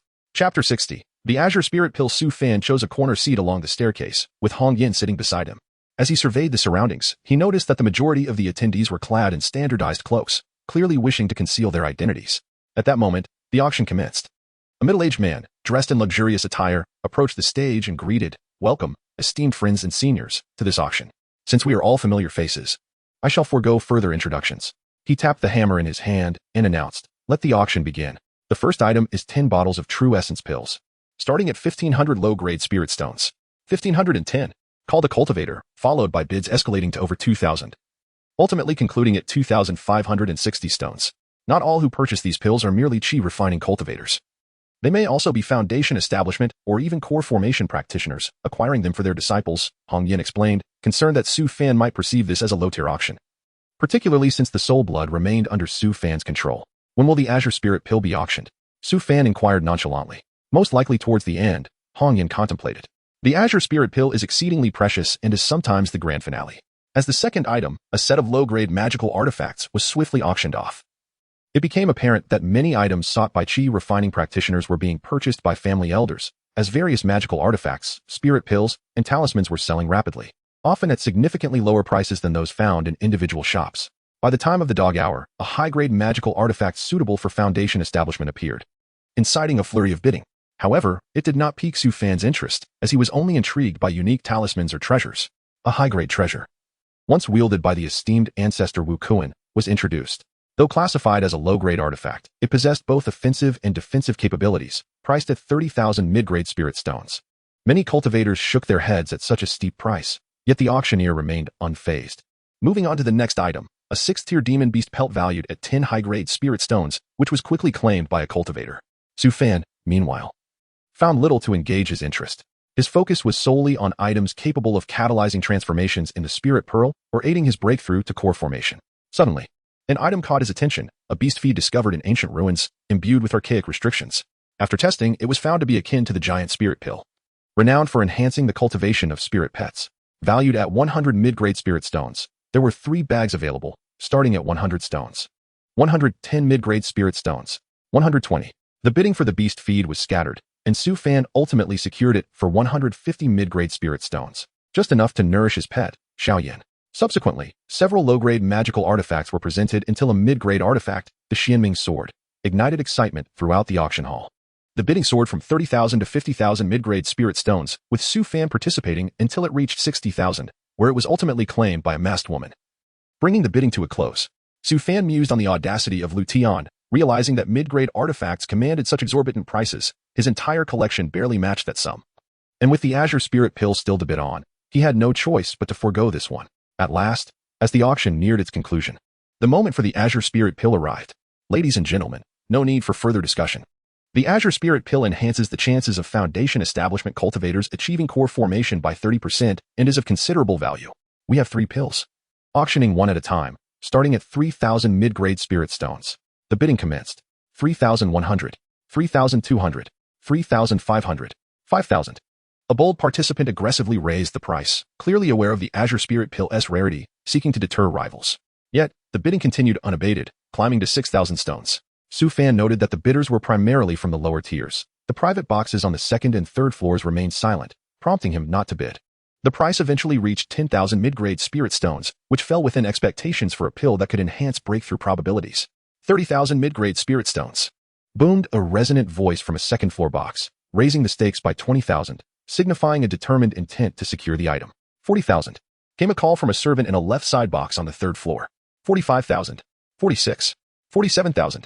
60,000 mid-grade spirit stones. Declared a cloaked man in a corner of the hall, causing an immediate hush to fall over the auction. Such a steep increment was unprecedented. Leaving the boxes on the second and third floors in stunned silence, this price alone could purchase a mid-grade artifact. The middle-aged auctioneer was momentarily taken aback as he turned to Su Fan and asked, 60,000 mid-grade spirit stones, is there any higher bid? No one dared to respond. The price was exorbitant, and concerns lingered that Su Fan might be a ringer. The first Azure Spirit Pill is claimed by this esteemed cultivator. The auctioneer confirmed with a decisive strike of his hammer. Hong Yen, observing from the side, was astonished. She had assumed Su Fan might retreat in the face of such competition, yet he had successfully secured the first pill. Upon winning the bid, Su Fan promptly proceeded to the backstage for the exchange. Greetings, I am Lu Dong, the auction steward. May I inquire your name? A middle-aged man smiled amicably. Zhao Fei. Su Fan replied with calm assurance. This is your Azure Spirit Pill. Are your spirit stones prepared? Lu Dong inquired politely. Su Fan handed over a storage bag, saying, here are 100,000 low-grade spirit stones, 40,000 mid-grade spirit stones, and 100 high-grade spirit stones. Is this sufficient? After a brief examination, Lu Dong beamed. Quite sufficient. This Azure Spirit Pill now belongs to Brother Zhao. The substantial spirit stones garnered a handsome profit for the auction house. And Lu Dong promptly presented the Azure Spirit Pill to Su Fan, who then took his leave from the auction hall. Hong Yin awaited outside. Su Fan transmitted a message. I have returned the soul blood to you. You may leave. Thank you, senior. Please exercise caution. Valuable items you have acquired may attract the attention of many cultivators. It would be wise to delay your departure from the city. Hong Yin cautioned via transmission. Su Fan nodded and vanished into the streets, unaware that he was being followed by several individuals. Clearly, his acquisition of the Azure Spirit Pill had not gone unnoticed. However, he remained unfazed. With 3 nascent soul ancestors present in Jinfeng City, they would not dare act recklessly. Once he consumed the Azure Spirit Pill and achieved core formation, he would have no reason to fear them. Chapter 61. Assassination within the inn. Su Fan, having acquired the Qiming Pill, refrained from consuming it immediately. He was still a distance away from fully restoring his foundational cultivation, and forcibly ingesting the Qiming Pill could potentially diminish his chances of achieving the Golden Core stage. Instead, he retrieved a top-grade spirit stone and a 5th-grade elixir. Originally, he intended to utilize the 5 5th-grade pills for his breakthrough into the Golden Core stage. But the urgency of restoring his cultivation took precedence. He swallowed one of the 5th-grade pills and subsequently absorbed the essence of the spirit stone. 5 days later, Su Fan had completely restored his cultivation to the peak of the Foundation Establishment stage. He sighed in relief. Indeed, the top-grade spirit stone proved to be exceptional, allowing him to recover with minimal strain. It was now time to attempt to form his Golden Core. Su Fan took out the Qingming Pill from his storage pouch. Noting a 40% chance of success, and with the addition of 4 5th-grade pills and several top-grade spirit stones, he estimated his odds could reach 60%. Which was sufficient for him. Suddenly, a series of knocks echoed at the door. Su Fan waved his sleeve to conceal the Qingming Pill and extended his divine sense. Outside stood a tall, slender man, smiling and patiently awaiting his response. What brings you here? Su Fan inquired. Brother Zhao, might you invite me in for a moment? The young man outside replied with a gentle smile. We are not acquaintances. If you have business, speak. If not, leave, Su Fan stated coolly. It is not a grave matter. I have heard that Brother Zhao has acquired a Qingming Pill. Might you consider parting with it? I am Li Xiu, the 3rd descendant of the Wutu ancestor, and I would be willing to purchase your Qingming Pill for 40,000 mid-grade spirit stones. The young man outside proposed with a smile. A chilling glint filled Su Fan's eyes. This was a blatant attempt at coercion. He had purchased the pill for 60,000 mid-grade spirit stones, and now they sought to reclaim it for a mere 40,000. Moreover, it was evident that Li Xiu intended to leverage his lineage to intimidate him. Being the third descendant of the Wutu ancestor placed him in a similar bracket as Lu Tian. And if I refuse to sell? Su Fan retorted coldly. It would be understandable if you chose not to sell, as it would mean incurring a loss of 20,000 mid-grade spirit stones. I would be willing to compensate you with a 5th-grade elixir, the Yang Pill. To cover that value, Li Xiu maintained his polite demeanor. Allow me to consider it overnight, Su Fan replied calmly. Very well, I shall await your favorable response. Li Xiu said, a glimmer of mockery in his eyes as he turned to leave. It was clear that he regarded Su Fan as a prime target. A lamb waiting to be slaughtered. Inside the room, Su Fan's expression darkened. The casual manner in which Li Xiu addressed him as brother Zhao made it evident that the Qingyu Pavilion could not be trusted. The Qingyu Pavilion operated under the auspices of Wuji, and Li Xiu's claim of being the third descendant of the Wutu ancestor suggested a close relationship among the 3 Yuan Ing ancestors. It seemed that Jinfeng City was not as secure as he had anticipated, and he resolved to leave that very day. After making preparations, Su Fan exited his room. As he traversed the streets, he sensed several faint divine senses monitoring him. He was indeed being closely watched. Should he attempt to flee the city, they would likely kill him and seize the Qingming pill, treating him as if he were a mere soft persimmon. With a steely glint in his eyes, he made his way directly to the city gate, encountering no resistance. The guards at the gate paid no heed to his expired Jinfeng token and allowed him to leave. Once outside Jinfeng City, he tapped his storage pouch and summoned his flying sword, soaring swiftly into the distance. Suddenly, a dark-hued artifact transformed into an enormous hammer, hurtling towards him from an ambush. Su Fan quickly summoned the Qinglong banner, which morphed into a blue dragon, colliding with the dark hammer, allowing him to slip past and head in another direction. You won't escape. Leave the Qingming pill, shouted a Foundation Establishment stage cultivator as he executed a spell, sending a beam of sword light hurtling towards Su Fan. Su Fan immediately unleashed the flying sword talisman to counter the attack, but soon 4 or 5 more Foundation Establishment stage cultivators surrounded him, unleashing their artifacts and talismans in a frenzied joint assault. In an instant, Su Fan retrieved his flying sword from his storage pouch, slicing through the nearest Foundation Establishment cultivator with a swift stroke. He then directed the sword towards another opponent. The remaining Foundation Establishment cultivators were taken aback, hastily retreating from his flying sword. Su Fan chose not to pursue and instead mounted his flying sword, departing from the scene, leaving behind several hesitant pursuers. One of them sighed. No wonder he dared to purchase the Qingming pill. There's little hope now. Let us disperse. With that, he returned to Jinfeng City. The others, too, displayed signs of hesitation, recognizing that Su Fan's possession of a magical artifact rendered him a formidable foe. A moment's inattention could lead to their demise. And ultimately, they followed suit in retreating. Su Fan continued his flight, remaining vigilant. Those who sought to take advantage of the situation posed no real threat to him. Brother Zhao, what remarkable skills you possess to have evaded the pursuit of several Foundation Establishment cultivators. A calm voice suddenly broke the silence. Su Fan halted midair, turning to face Li Xiu, who appeared to have been waiting for him, accompanied by a silent middle-aged cultivator. Li Xiu smiled smugly and said, Brother Zhao, if you hand over the Qingming pill along with your storage pouch, I might consider sparing your life. Is this how transactions are conducted in Jinfeng City? Su Fan replied coldly. Jinfeng City is one matter, I am another. Have I ever laid a hand on you within Jinfeng City? Li Xiu retorted dismissively. So, you intentionally called me Brother Zhao to lure me out. Precisely, I didn't expect you to be so astute. But even if you were in Jinfeng City, do you think I lack the means to take action against you? So, do not overthink it. Surrender the Qingming pill and your storage pouch, and you may yet live. Li Xiu stated flatly. Enough, I am weary. Yuan Zilong, seize him, he commanded, and the middle-aged cultivator behind him sprang into action, leaping forth and executing a spell to conjure a pair of golden scissors aimed directly at Su Fan. This was no mere magical artifact, but a true treasure. The power of the artifact, driven by a golden core stage cultivator, stirred the winds and illuminated the ground with golden light. Su Fan's pupils contracted. He felt as though his very being was being suppressed. The flow of his internal spiritual energy significantly slowed. So, this is the might of the golden core stage? Roar. Xiao Yin erupted from the beast's sealing bracelet, unleashing a fireball that collided with the illusory golden scissors, dispersing its form. A golden core stage spirit beast. Li Xiu's eyes gleamed with excitement. This was a coveted creature he had always dreamed of possessing. He quickly shouted, Yuan Zilong, do not harm my spirit pet. At that moment, Xiao Yin unleashed a barrage of fireballs, while the middle-aged cultivator countered with earth spells, erecting formidable walls to defend against the onslaught. Both parties were of the golden core stage, and for the time being, neither could gain the upper hand. Li Xiu and Appo's cold gaze remained fixed on Su Fan. He was ready to strike. The fire beast would certainly not be a match for Yuan Zilong, and he planned to wear it down before attempting to subjugate it. The idea of possessing a golden core stage spirit pet was utterly enticing. However, he suddenly observed Su Fan manipulating a flying sword talisman, directing it towards him. An ant-like wandering cultivator, Do you truly believe yourself to be the chosen one? Allow me to demonstrate the depth of a well-bred scion, Li Xiu scoffed. Disdain etched across his face. He swiftly executed a spell, casting a colorful ribbon that ensnared the flying sword talisman. Chapter 62. The demise of the golden core. Su Fan commanded his flying sword talisman to strike against the colorful ribbon, only to discover he was ensnared as if trapped in a quagmire. Young man, this is a secret treasure of mine. Do not think that your flying sword talisman can compare. Even if you had 2 more, I could still subdue them, Li Xiu boasted, a smirk gracing his lips.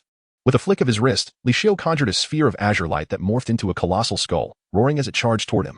Yet, Su Fan remained unperturbed by the predicament of his flying sword talisman. He swiftly produced a mirror from his storage bag, which erupted with a radiant white light, obliterating the approaching skull entirely and redirecting its brilliance toward Li Xiu. Simultaneously, he gestured with his right hand, summoning forth the flying sword artifact. This was his most formidable assault to date, infused with immense fire spiritual energy, roaring forth like an enraged fire dragon. Li Xiu's eyes narrowed. The array of surprises this fellow possessed was astonishing. Even he, with no artifacts to his name and having expended all his spirit stones on cultivation, felt the urgency to act. He hastily revealed several defensive artifacts from his storage bag, hoping to shield himself from Su Fan's talisman.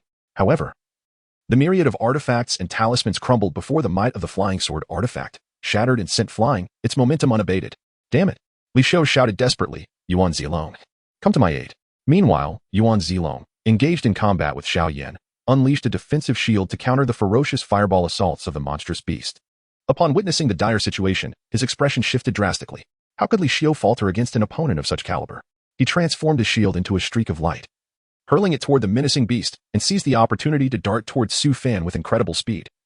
Wielding a pair of scissor talismans that loomed large as they descended upon Su Fan, Li Xiu's eyes gleamed with elation. Damn you, perish! Do you truly believe that possessing a spiritual beast in the Golden Core stage grants you immunity? Before a true Golden Core practitioner, you are but an insignificant insect. That flying sword talisman of yours will soon belong to me. In response, Su Fan unfurled a pair of wings from his back, the dual-wing talisman. A first-time use that dramatically amplified his speed, allowing him to evade the golden scissor talisman and swiftly catch up to Li Xiu, preparing to strike with his flying sword artifact. Li Xiu, taken aback, barely had time to ponder before the sword, imbued with overwhelming fire spiritual energy, cleaved through him. At that moment, Xiao Yan also caught up to Yuan Zilong, unleashing a torrent of furious fireballs, bombarding the earth like a meteor shower. Yuan Zilong, gritting his teeth, lamented the power of this beast. What kind of fiend was this? Its strength seemed to rival that of a mid-stage Golden Core practitioner. After slaying Li Xiu, Su Fan claimed his storage bag, casting a cold smirk at the defeated figure. Reminiscent of the numerous clan descendants he had dispatched in the Tianhua secret realm years ago, one decisive strike to obliterate their souls. Immediately, the colorful ribbon that had ensnared the flying sword talisman drifted away, losing its control with Li Xiu's demise. Su Fan flapped his dual-wing talisman to pursue it, exerting his will to erase the lingering consciousness upon it before claiming it as his own. He examined the ribbon closely. It appeared soft and fragile, yet it had managed to ensnare his flying sword talisman, leaving him astounded. He resolved to store it away for further study. As he turned his gaze toward the ongoing battle between Xiao Yan and the Golden Core practitioner, it was evident that Xiao Yan held the upper hand. Having entered the Golden Core stage merely a few years prior, he managed to suppress a practitioner with a century of experience. Su Fan realized he had underestimated Xiao Yan's talent, which was likely top tier among fire beasts. Coupled with his innate affinity for fire elements and fierce attacks, the Golden Core practitioner posed little threat. From the periphery of the battle, Su Fan urged his flying sword forward, spitting a mouthful of essence blood upon it. Go! With a whoosh, the sword surged forth, its power magnified, intertwining with fire spiritual energy, charging directly at Yuan Zilong. Startled, Yuan Zilong summoned a seal artifact, striking the flying sword. The clash resulted in a violent explosion, sending the sword reeling backward. Su Fan's brows furrowed. He had not anticipated such strength from a Golden Core practitioner. His blood-infused flying sword talisman had been repelled by a mere artifact. Yet this momentary distraction allowed Xiao Yan to capitalize, launching a barrage of rapid fireballs that confined Yuan Zilong's position, forcing him to withstand the blows. The ground trembled under the relentless assault, with Yuan Zilong's garments torn and his body riddled with wounds. Moments later, Yuan Zilong's expression soured. Had it not been for his years of refinement with the shield artifact, he might have perished at the hands of this beast. Furthermore, that wretched boy had been persistently seeking opportunities to attack. Although he posed no direct threat, the incessant harassment was debilitating, especially with the synergy between the fiery beast and the boy's potent fire spiritual energy. Desperate, Yuan Zilong resolved to eliminate the source of his troubles.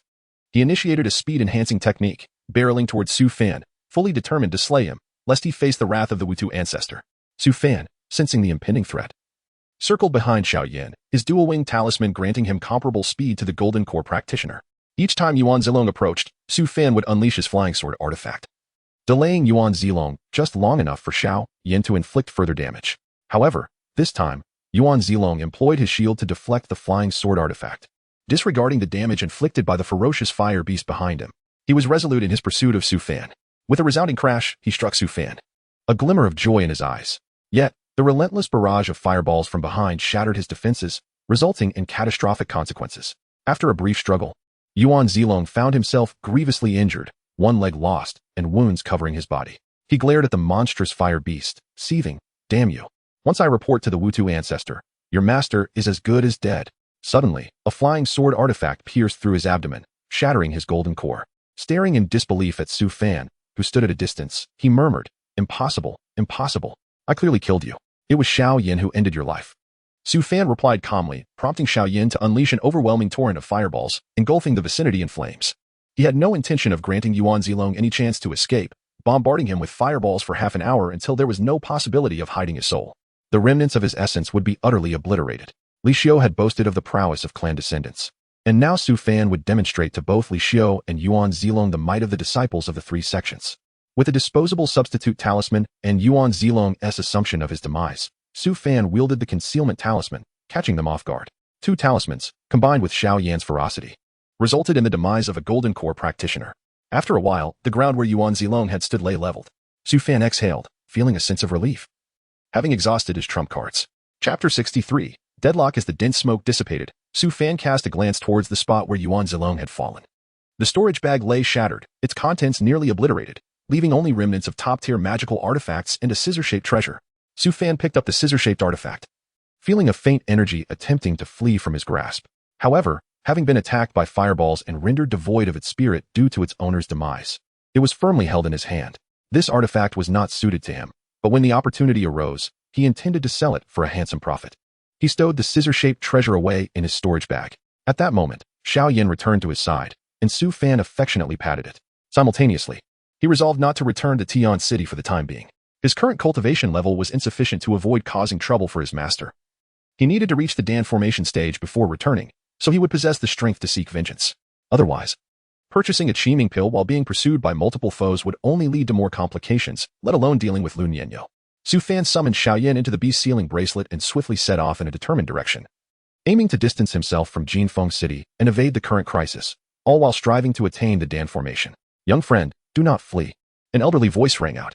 Su Fan's expression changed, and he activated his flying sword with all his might. Suddenly, a massive formation appeared in the sky, threatening to ensnare him. "This is bad," he thought, accelerating towards the edge of the formation. "You've managed to evade the previous 2 assassination attempts, making you a top-tier figure among scattered cultivators. And this flying sword artifact is indeed impressive." An elder materialized within the formation. It was elderly from Qingyu Pavilion, who had previously assessed Su Fan's magical artifacts. Ignoring him, Su Fan unleashed all his spiritual energy into the flying sword, hoping to carve out an escape route. "Brother Zhao, this formation can trap even those at the Dan formation stage for a short while. You needn't waste your efforts." Another figure emerged, watching Su Fan with a triumphant expression. It was Wu Xian, the manager of Qingyu Pavilion, who had intended to capture Su Fan immediately after he exited the city. However, upon hearing that Su Fan had obtained a Qingming pill at auction, he realized the situation had become complicated. Thus, he set up formations at 3 locations surrounding Jinfeng City, incurring great costs, and now reaping rewards. How could he not be pleased? Inside the formation, Su Fan's face darkened as he regarded the 2 men. He understood that the world of cultivation was rife with deception and survival of the fittest. Yet the allure of a single Qiming pill had attracted so many pursuers.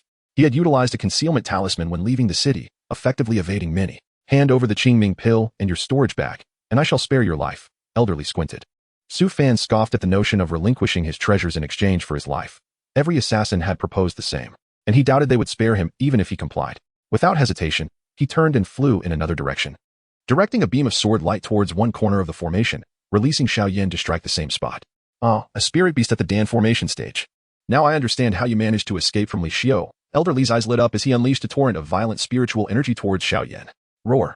Xiao Yan bellowed, spewing a barrage of fireballs that proved ineffective against the overwhelming spiritual force. The disparity between the early and mid-Dan formation stages was insurmountable. It was sent flying by the ferocious energy. Su Fan executed a hand gesture to direct the flying sword at Elderly, hoping to compel him to release Xiao Yan. Humph, a trifling effort, Elderly sneered, effortlessly pinching the flying sword with a massive hand of spiritual power. It seems you, an insignificant scattered cultivator, do not comprehend the significance of the Dan formation. In an instant, he closed the distance to Su Fan, attempting to seize him with a single hand. Su Fan summoned a pair of winged talismans, enhancing his speed enough to evade the attack. Impressive, impressive. You even possess such a rare speed-enhancing talisman? Elder Li's eyes sparkled. Such talismans were scarce, typically crafted by Dan formation cultivators with singular wind attributes, and were of considerable value. He accelerated further, pursuing Su Fan.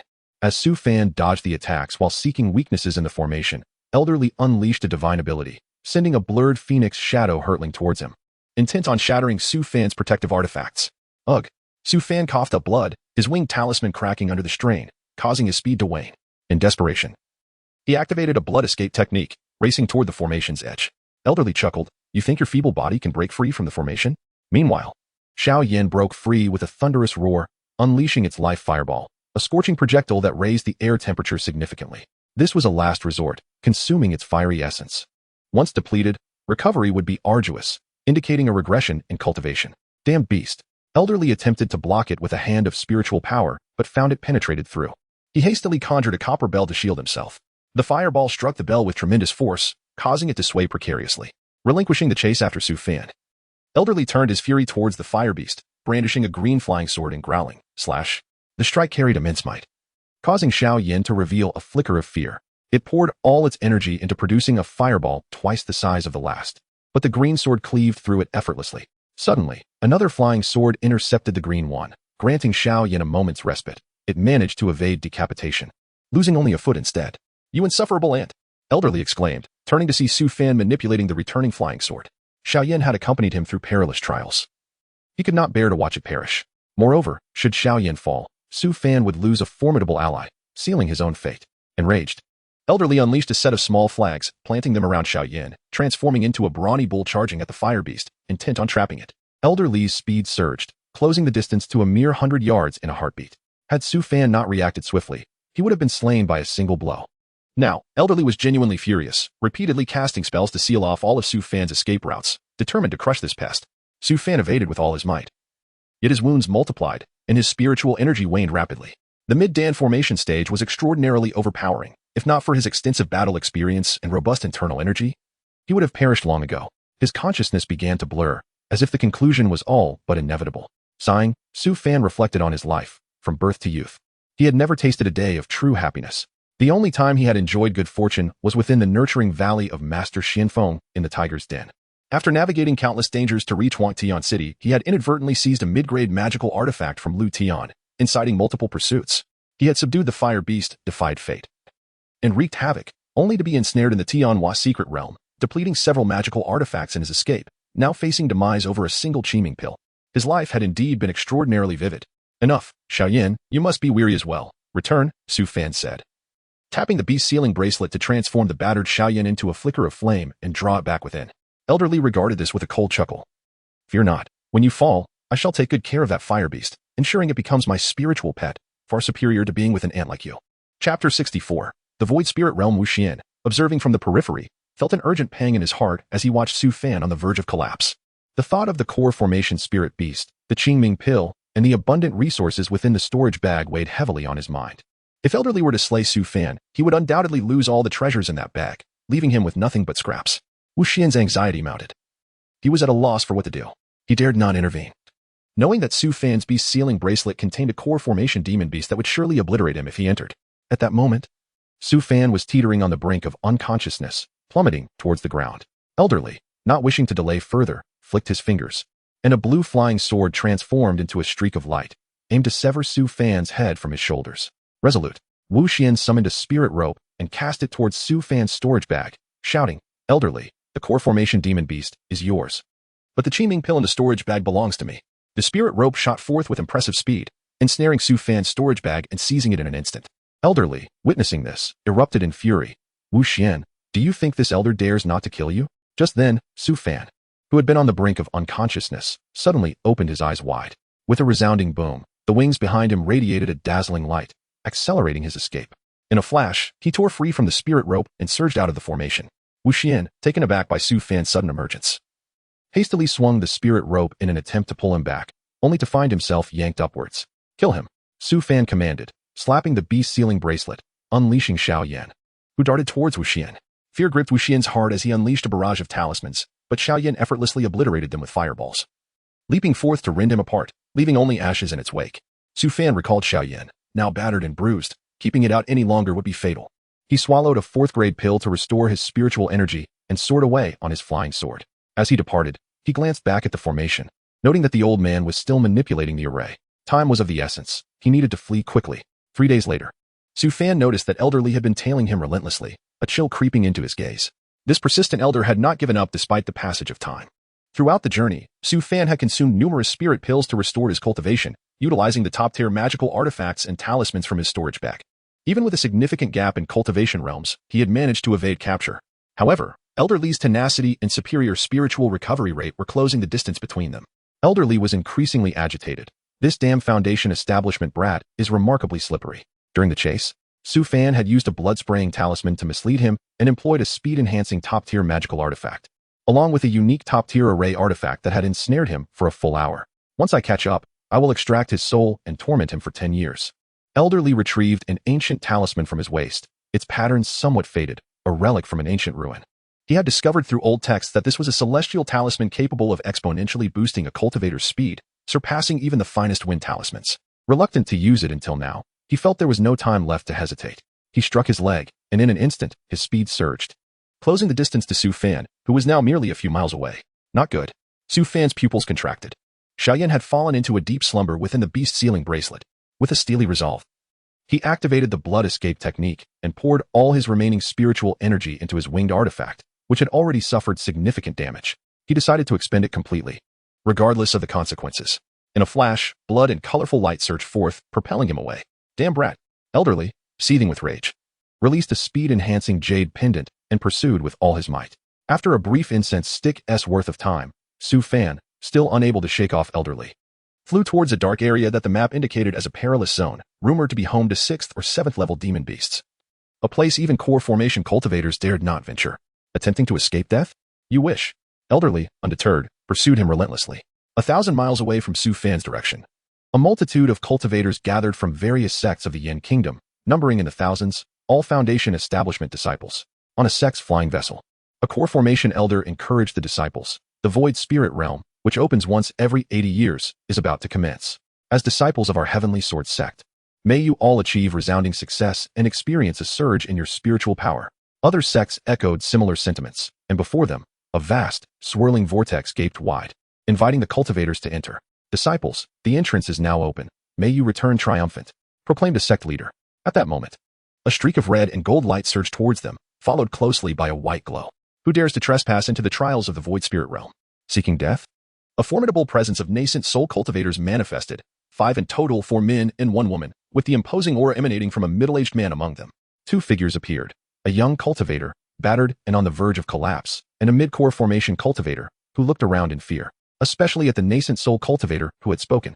He quickly clasped his fists and said, I am a disciple under the esteemed Wu Ji of Jinfeng City, here to apprehend the thief Zhao Fei who stole from Qingyu Pavilion. I humbly request a favor from the seniors. The nascent soul cultivator who spoke frowned upon hearing this. Wu Ji, Wu Tu, and Wu Kuan were friends, their factions comparable to first-rate powers, not to be trifled with. An elder among the nascent soul cultivators scoffed. This place belongs to the various sects of the Yin Kingdom. If you seek that thief, you should search outside. Does that old Wu Ji truly believe he can demand someone on Yin territory? Jinhun Daoist, do not drag us into this with your grudge against Wu Ji, said a middle-aged female nascent soul cultivator coolly. The elder ceased his retorts, recognizing the woman's connection to the speaking nascent soul cultivator. Though both were at the early nascent soul stage, their combined presence was far more intimidating than a single one. Very well. Let the young disciples take this scoundrel back to Wu Ji, the middle-aged male nascent soul cultivator concluded calmly. Elder Li's heart soared with relief. Thank you, esteemed seniors. Su Fan stabilized his injuries and spoke. I am a disciple of the Qingyan sect from Wangtian City, not Zhao Fei, but Su Fan. My master is Jiang Yushi, and my ancestor is Ming Changhai. I hope you will grant me the opportunity to enter the trials of the Void Spirit Realm. Chapter 65. The Cycle of Life and Death. Su Fan felt a twinge of anxiety. His master, a distinguished figure among the Yuanying practitioners, was situated over 100,000 miles away, yet the mere mention of him instilled a sense of assurance. Furthermore, they were not compelled to confront the old immortal directly. which would spare them from incurring the wrath of Jinfeng City, a prospect that seemed feasible. Young man, how can I ascertain the truth of your words? Do you possess any evidence? The middle-aged Yuanying practitioner inquired, his brow furrowed. After a moment of contemplation, Su Fan retrieved a token from his storage bag, levitating it with spiritual energy. This token, bestowed upon him upon entering the sect, had been preserved all this time. The middle-aged Yuanying practitioner examined it closely, nodding in acknowledgement. It was indeed the token of the Qingyun sect. However, he remained uncertain about the veracity of Su Fan's claims regarding his master. For an ordinary disciple of the Qingyun sect held little significance. An elder clad in Taoist robes narrowed his eyes and transmitted a thought to him. Meng Changhao is the supreme elder of the Qingyun sect, and is rumored to have reached the late Yuanying stage. If this young man is truly his disciple, it would be perilous for him to perish before us. I have heard that one of his disciples emerged from the Tianhua secret realm, obstructed by a Yuanying practitioner nearing transformation. His name is also Su Fan. Could it be this very youth? The middle-aged Yuanying practitioner frowned. He feared the potential consequences. If it were indeed Meng Changhao, a single individual could dominate all the cultivation sects of Yin country. Although he had considered the idea of offering Su Fan to Lun Yinyo, he dismissed it as an unwise decision to offend a late Yuanying master for mere trifles. After some deliberation, he calmly stated, "Young friend, while I cannot discern the truth of your claims, the Taishu spirit realm is inherently intended for foundation-building practitioners. If you wish to enter, you are free to do so." A flicker of hope ignited in Su Fan's eyes. Evidently, these Yuanying practitioners harbored some apprehension regarding his background, as it was unlikely they would resort to violence with so many sect members present, unlike elderly who had taken drastic measures. This granted him a sliver of opportunity. "Thank you, esteemed elder. I shall proceed at once," Su Fan declared without hesitation, directing his flying sword toward the Taishu spirit realm. His injuries were grave, and lingering any longer could lead to unconsciousness, the consequences of which would be uncontrollable. As Su Fan vanished into the entrance, Elder Li's face contorted with anger, though it quickly dissipated as he departed without uttering a word. Observing his exit, the middle-aged Yuanying practitioner remarked, "What are your thoughts?" "Humph. That impudent child wouldn't dare speak out, especially since this is our Yin country, not Jinfeng City," the sword-soul Taoist scoffed. "Very well. It is better than incurring the wrath of Meng Changhao. Even if these three combined their strength, they would only match a mid-Yuanying practitioner. They would not dare to engage us in battle," the middle-aged Yuanying practitioner sighed. Upon entering the Taishu spirit realm, Su Fan was surprised to find it was not the void he had imagined, but rather a tangible expanse of mountains and forests. Numerous disciples could be seen scurrying in various directions, seeking opportunities. He sought refuge behind a boulder and consumed a fourth-tier healing pill from his storage bag. Days passed, and his cultivation was fully restored. Rising, he sprinted into the distance, only to suddenly tilt to the right as a sharp whoosh sliced through the air. Two young men in black emerged from behind a tree. "Hand over your storage bag, and we shall spare your life," they demanded. Su Fan glanced at the two. Noting their identical attire, they were evidently disciples of the same sect. Observing his surroundings, he sensed more spiritual presences flickering nearby, prompting him to swiftly take flight. "Humph. Trying to escape? Leave your life behind," the leading young man shouted as he commanded his flying sword to assault Su Fan. Assessing the situation, the young man deduced that Su Fan's attire did not belong to any of the major sects in Yin country, leading him to suspect he was an intruding loose cultivator. Loose cultivators lacked backing, wielding weaker artifacts and lower-level techniques. Though the opponent's spiritual energy was slightly denser, he believed his superior artifacts and techniques could still vanquish him. With a swift motion, he summoned a trident from his storage, its obsidian body exuding swirling black mist, resembling a demonic artifact. "Go," he commanded, launching the formidable weapon towards Su Fan. Su Fan's gaze hardened. His flying sword erupted from his waist, swiftly deflecting the trident and then piercing the black-clad youth's skull, obliterating both his body and soul in an instant. The second black-clad youth, witnessing the swift demise of his companion, was immediately struck with terror and retreated hastily. But it was too late. Su Fan's artifact, having dispatched the first assailant, surged toward him, crashing through his defensive artifact and delivering a fatal blow. In the blink of an eye, both adversaries lay lifeless. The remaining spiritual presences recoiled in fear, unwilling to approach. Disregarding them, Su Fan took to the skies. Continuing his exploration of the Taishu spirit realm, he discovered the vastness of this place, rich in spiritual herbs. He also encountered many practitioners from outside Yin country, leading him to speculate that there might be multiple entrances, allowing him to exit safely without returning to Yin country, a far more prudent option. As he ventured deeper, the scenery became increasingly surreal, leaving him astonished, even as the spiritual energy around him seemed to warp. Yet upon closer examination, it remained undeniably real. Suddenly, he noticed a group of practitioners seated before a stone tablet. Upon closer inspection, he discerned at least a dozen disciples from various sects. Yet there was no sign of conflict. This place likely adhered to some form of regulation. Approaching, he too seated himself on the ground and directed his spiritual sense toward the stone tablet. In an instant, A thunderous voice resonated in his mind. I am the Taishu Taoist. In this life, I have cultivated countless methods of immortality, observing the birth and death of countless stars. Inspired by this, I have created a virtual law, inscribed upon this stone tablet for the destined to comprehend. Su Fan's eyes widened in astonishment. What caliber of practitioner was this, to witness the demise of countless stars? Was this not the stuff of legends? Was this Taishu illusion not a sanctuary? No wonder so many practitioners were drawn here. After a moment of contemplation, Su Fan focused intently on the immortal techniques inscribed upon the stone tablet. Days passed, and he finally discerned the name of the technique, the cycle of life and death, primarily cultivating spiritual consciousness and mind. At its theoretical pinnacle, it could manifest worlds with a mere thought or obliterate them, an unparalleled celestial art. The fact that such a profound technique was accessible to so many practitioners was indeed remarkable. Perhaps for the Taishu Taoist, it was merely a casual creation. He continued his study. Half a month later, Su Fan frowned deeply. Why was he unable to cultivate this technique? According to the instructions, condensing spiritual consciousness should suffice to gain entry. The requirements were not particularly demanding. Looking around, he noticed that none of the others had succeeded either. Suddenly, he recalled a phrase he had encountered upon first engaging with the stone tablet. For those with destiny to comprehend. Did this imply that they did not qualify as the destined ones? Or perhaps there were additional requirements for cultivating this technique? Unbeknownst to Su Fan, he had inadvertently stumbled upon the truth. Such immortal arts were not simply attainable through mere desire for cultivation. Chapter 66. Insights on Success. The celestial techniques devised by the Taoist of the Void can only be comprehended by those at the transformation level or higher.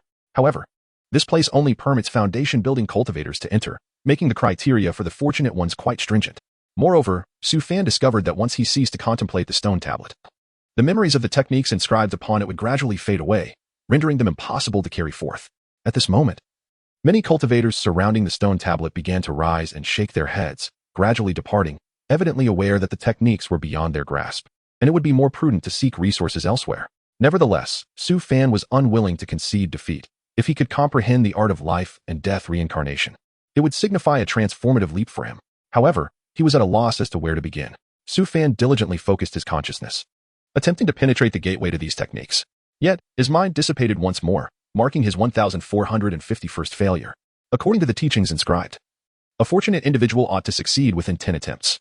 He remained obstinate, believing that once he found his entry point, he would be able to memorize the techniques, even if he had to continue his cultivation after reaching the transformation level. To abandon his pursuit now would mean relinquishing access to a pinnacle technique. Another month passed, and several groups of individuals had cycled through the area around the stone tablet, with only a handful remaining alongside Su Fan. Today, they too departed, clearly having given up. Su Fan sighed. If he could not glean any insights after 3 more days, he too would have to concede. Once again, he closed his eyes and immersed himself in contemplation. This time, as he concentrated his consciousness in an effort to break through, it shattered yet again. In that fleeting moment, however, the stone pearl within his sea of consciousness stirred, soaring upward and reconstituting his dissipated mind into a vibrant azure orb of light. What is this? A flicker of joy ignited in Su Fan's eyes as he sensed azure matter merging with his spiritual energy, circulating throughout his body via his meridians. With each cycle, the spiritual energy within him became tinged with azure. This intrigued him. For the art of life and death reincarnation was not solely a mental technique. How could it intertwine with his spiritual energy, seemingly altering its attributes? He could distinctly sense that the transformed azure spiritual energy differed from the fire spiritual energy. The latter could be effortlessly converted to ordinary spiritual energy with a mere thought. In contrast, the azure energy required a forceful separation of its inner substance to revert to ordinary energy. Su Fan was uncertain whether this was a boon or a bane. Yet having already gained entry into the technique, and recognizing its stature as the highest cultivation method he had encountered, he resolved to pursue it further. Days passed, and through relentless practice, the spiritual energy within Su Fan was entirely infused with azure. However, he realized that only about 1% had been permeated. Full transformation would be arduous. He began to compress the azure spiritual energy, discovering he could consolidate it into a more profound azure orb. Even without releasing it, he could feel the immense power emanating from this energy, likely surpassing that of certain magical artifacts. He glanced around, noting that others were still engrossed in their own contemplation, oblivious to his actions. He continued his meditative practice. The art of life and death reincarnation was intricate, and he was merely grasping a fragment of its vastness. To depart now would be a grave loss, as he would miss the subsequent cultivation methods. 2 days later, the previously tranquil stone tablet began to tremble. What was happening? The surrounding cultivators gazed in astonishment. Their cultivation levels had been suppressed to that of mere mortals, relying solely on their consciousness. With the stone tablet shaking, their constraints lessened, and they regained their chi refining levels. Suddenly, a young cultivator unleashed a gourd, which erupted with a pulling force directed at the stone tablet. Seeking death, someone roared, launching a black beam toward the young cultivator. The young man's expression shifted as he hastily retracted the gourd, retreating. Yet, he noticed that over a dozen cultivators were charging toward the stone tablet, intent on seizing it, with chaos imminent. Su Fan furrowed his brow. Most of these individuals were late-stage foundation builders, nearing perfection. It would be challenging for them to forcibly claim the stone tablet. Thus, he could only bide his time for an opportunity. Suddenly, his pupils constricted as the encircled stone tablet, disregarding various magical artifacts, hurtled toward him.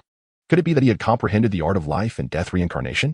Su Fan, seeing this, attempted to collect the stone tablet using his storage pouch, only to find it unyielding as it barreled toward him. His expression shifted dramatically as he retreated, but the tablet transformed into a radiant streak of light, striking his head and plunging into his sea of consciousness. Stunned, Su Fan immediately turned to flee. Catch him. He has taken the stone tablet. Notify the sect. Damn it. After millennia of stillness, the stone tablet has been claimed by someone, echoed the voices of disciples from various sects behind him. Su Fan's demeanor turned icy. He felt increasingly helpless. He had not provoked anyone. All he had done was meditate on the technique, yet he had become a target. Utilizing his flying sword artifact, he swiftly distanced himself from the pursuers and descended into a hidden cave, activating his concealment talisman. In the following day, numerous flying swords buzzed overhead as cultivators searched frantically. Yet they failed to locate him. Gazing at the jade pendant transformed by the concealment talisman, he mused, I underestimated you. It seems your efficacy is not to be dismissed.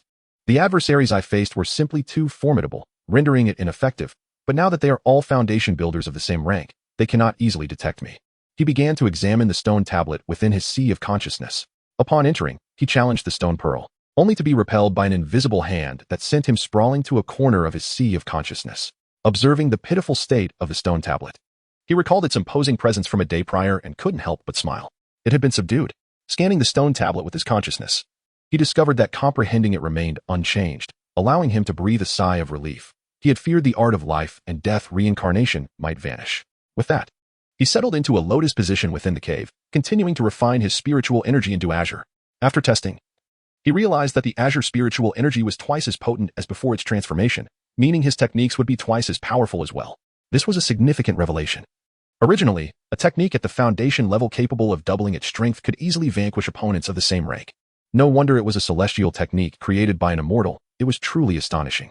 Su Fan endeavored to compress the azure spiritual energy further, condensing it into a sphere the size of his arm. As he reduced it by half, its potency continued to escalate. When he compressed it to a quarter of its size, he nearly lost control, but he managed to maintain his focus, eventually forming a small azure orb before him. He hurled the azure orb outward, and instantly, a large mountain collapsed into rubble, leaving a substantial crater in its wake. The power derived from the transformed spiritual energy was astonishing, rivaling that of mid-grade magical artifacts. Su Fan's eyes lit up. He resumed his efforts to coalesce azure orbs. After several days, he succeeded in forming 5 azure orbs, reaching the limit of his control. Any more, and he would lose control, resulting in an explosion. Chapter 67. The enormous power of divine consciousness. In addition to the azure orb, Su Fan organized several talismanic treasures for refinement. As the previous dual-wing talisman had nearly been rendered useless, he crafted a talisman that could enhance speed, shaped like a jade pendant, capable of continuously storing spiritual energy during periods of non-use. Upon activation, it could augment the user's speed by 50%. Su Fan adorned himself with it, alongside a flying sword artifact, a concealment talisman, and the azure orb. In terms of lethality, the flying sword artifact and the azure orb were the most formidable, with the orb possessing even greater power, though it was a one-time use. He considered it a trump card. At that moment, he noticed the surroundings beginning to distort, the cave he occupied warping into an illusion. A chilling scream echoed from outside, startling Su Fan. A quick sweep of his divine consciousness revealed a cultivator being devoured by a mass of twisted white soul energy, unable to harm it with either magical artifacts or spiritual attacks, which merely passed through without inflicting any damage. This phenomenon was not isolated, as he discerned other cultivators in the distance suffering the same fate. Frowning, Su Fan pondered the nature of this entity. Was it a malevolent spirit or a demon? His understanding of the Taishu spiritual realm was limited. Suddenly, he detected a larger malevolent presence, twice the size of the others, barreling toward his cave in a direct line. Showing no signs of slowing down, a chill ran through his eyes. He realized he had been discovered but refrained from making any hasty movements. As the entity approached within a few hundred yards of his cave, Su Fan erupted outwards, unleashing a flying sword from his storage pouch. He leaped atop it, transforming into a streak of light as he sped away. The demon, however, was relentless, pursuing him without relent. Azure Dragon Banner, activate, Su Fan commanded. summoning the Azure Dragon and Apos' Phantom to charge at the demon, but it merely passed through, inflicting no harm whatsoever. Taken aback, Su Fan questioned the nature of this phenomenon. Was it immunity to spells? No, even his flying sword and other artifacts were ineffective. Could it be that the foe was purely a manifestation of divine consciousness? If that were the case, it presented a grave dilemma. Divine consciousness was a cultivator's most vulnerable aspect. In life or death battles, direct confrontations of consciousness were seldom employed, as the repercussions could take decades to mend or, in severe cases, lead to the disintegration of the soul. As the demon drew nearer, Su Fan attempted to utilize the spiritual power cultivated through the cycle of life and death, releasing it in a brilliant flash. With a resounding impact, he obliterated the pursuing demon, scattering it into wisps of divine consciousness. Suddenly, he realized he could absorb this divine energy. Extending his hand, he drew the dissipated essence into himself, enhancing his own consciousness. In an instant, he felt his perceptive range expand from 3 miles to 5, and with focused concentration, he could extend it to 10 miles. His eyes glimmered as he observed the roaming demons around him. Instead of retreating, he charged toward them, and the demons, sensing his formidable presence, lunged at him as if he were a bountiful feast. Days passed, and Su Fan's divine consciousness grew to an alarming degree. With a mere glance, he could survey a 20-mile radius, and his consciousness manifested as a sword, capable of annihilating demons with a single strike. Wherever he ventured, the demons fled in terror, instinctively avoiding confrontation with him. Yet this posed a new challenge for Su Fan, as concealing his divine power proved difficult. The demons, driven by instinct, seemed to possess an innate fear of him, perpetually retreating. Why were there so many demons?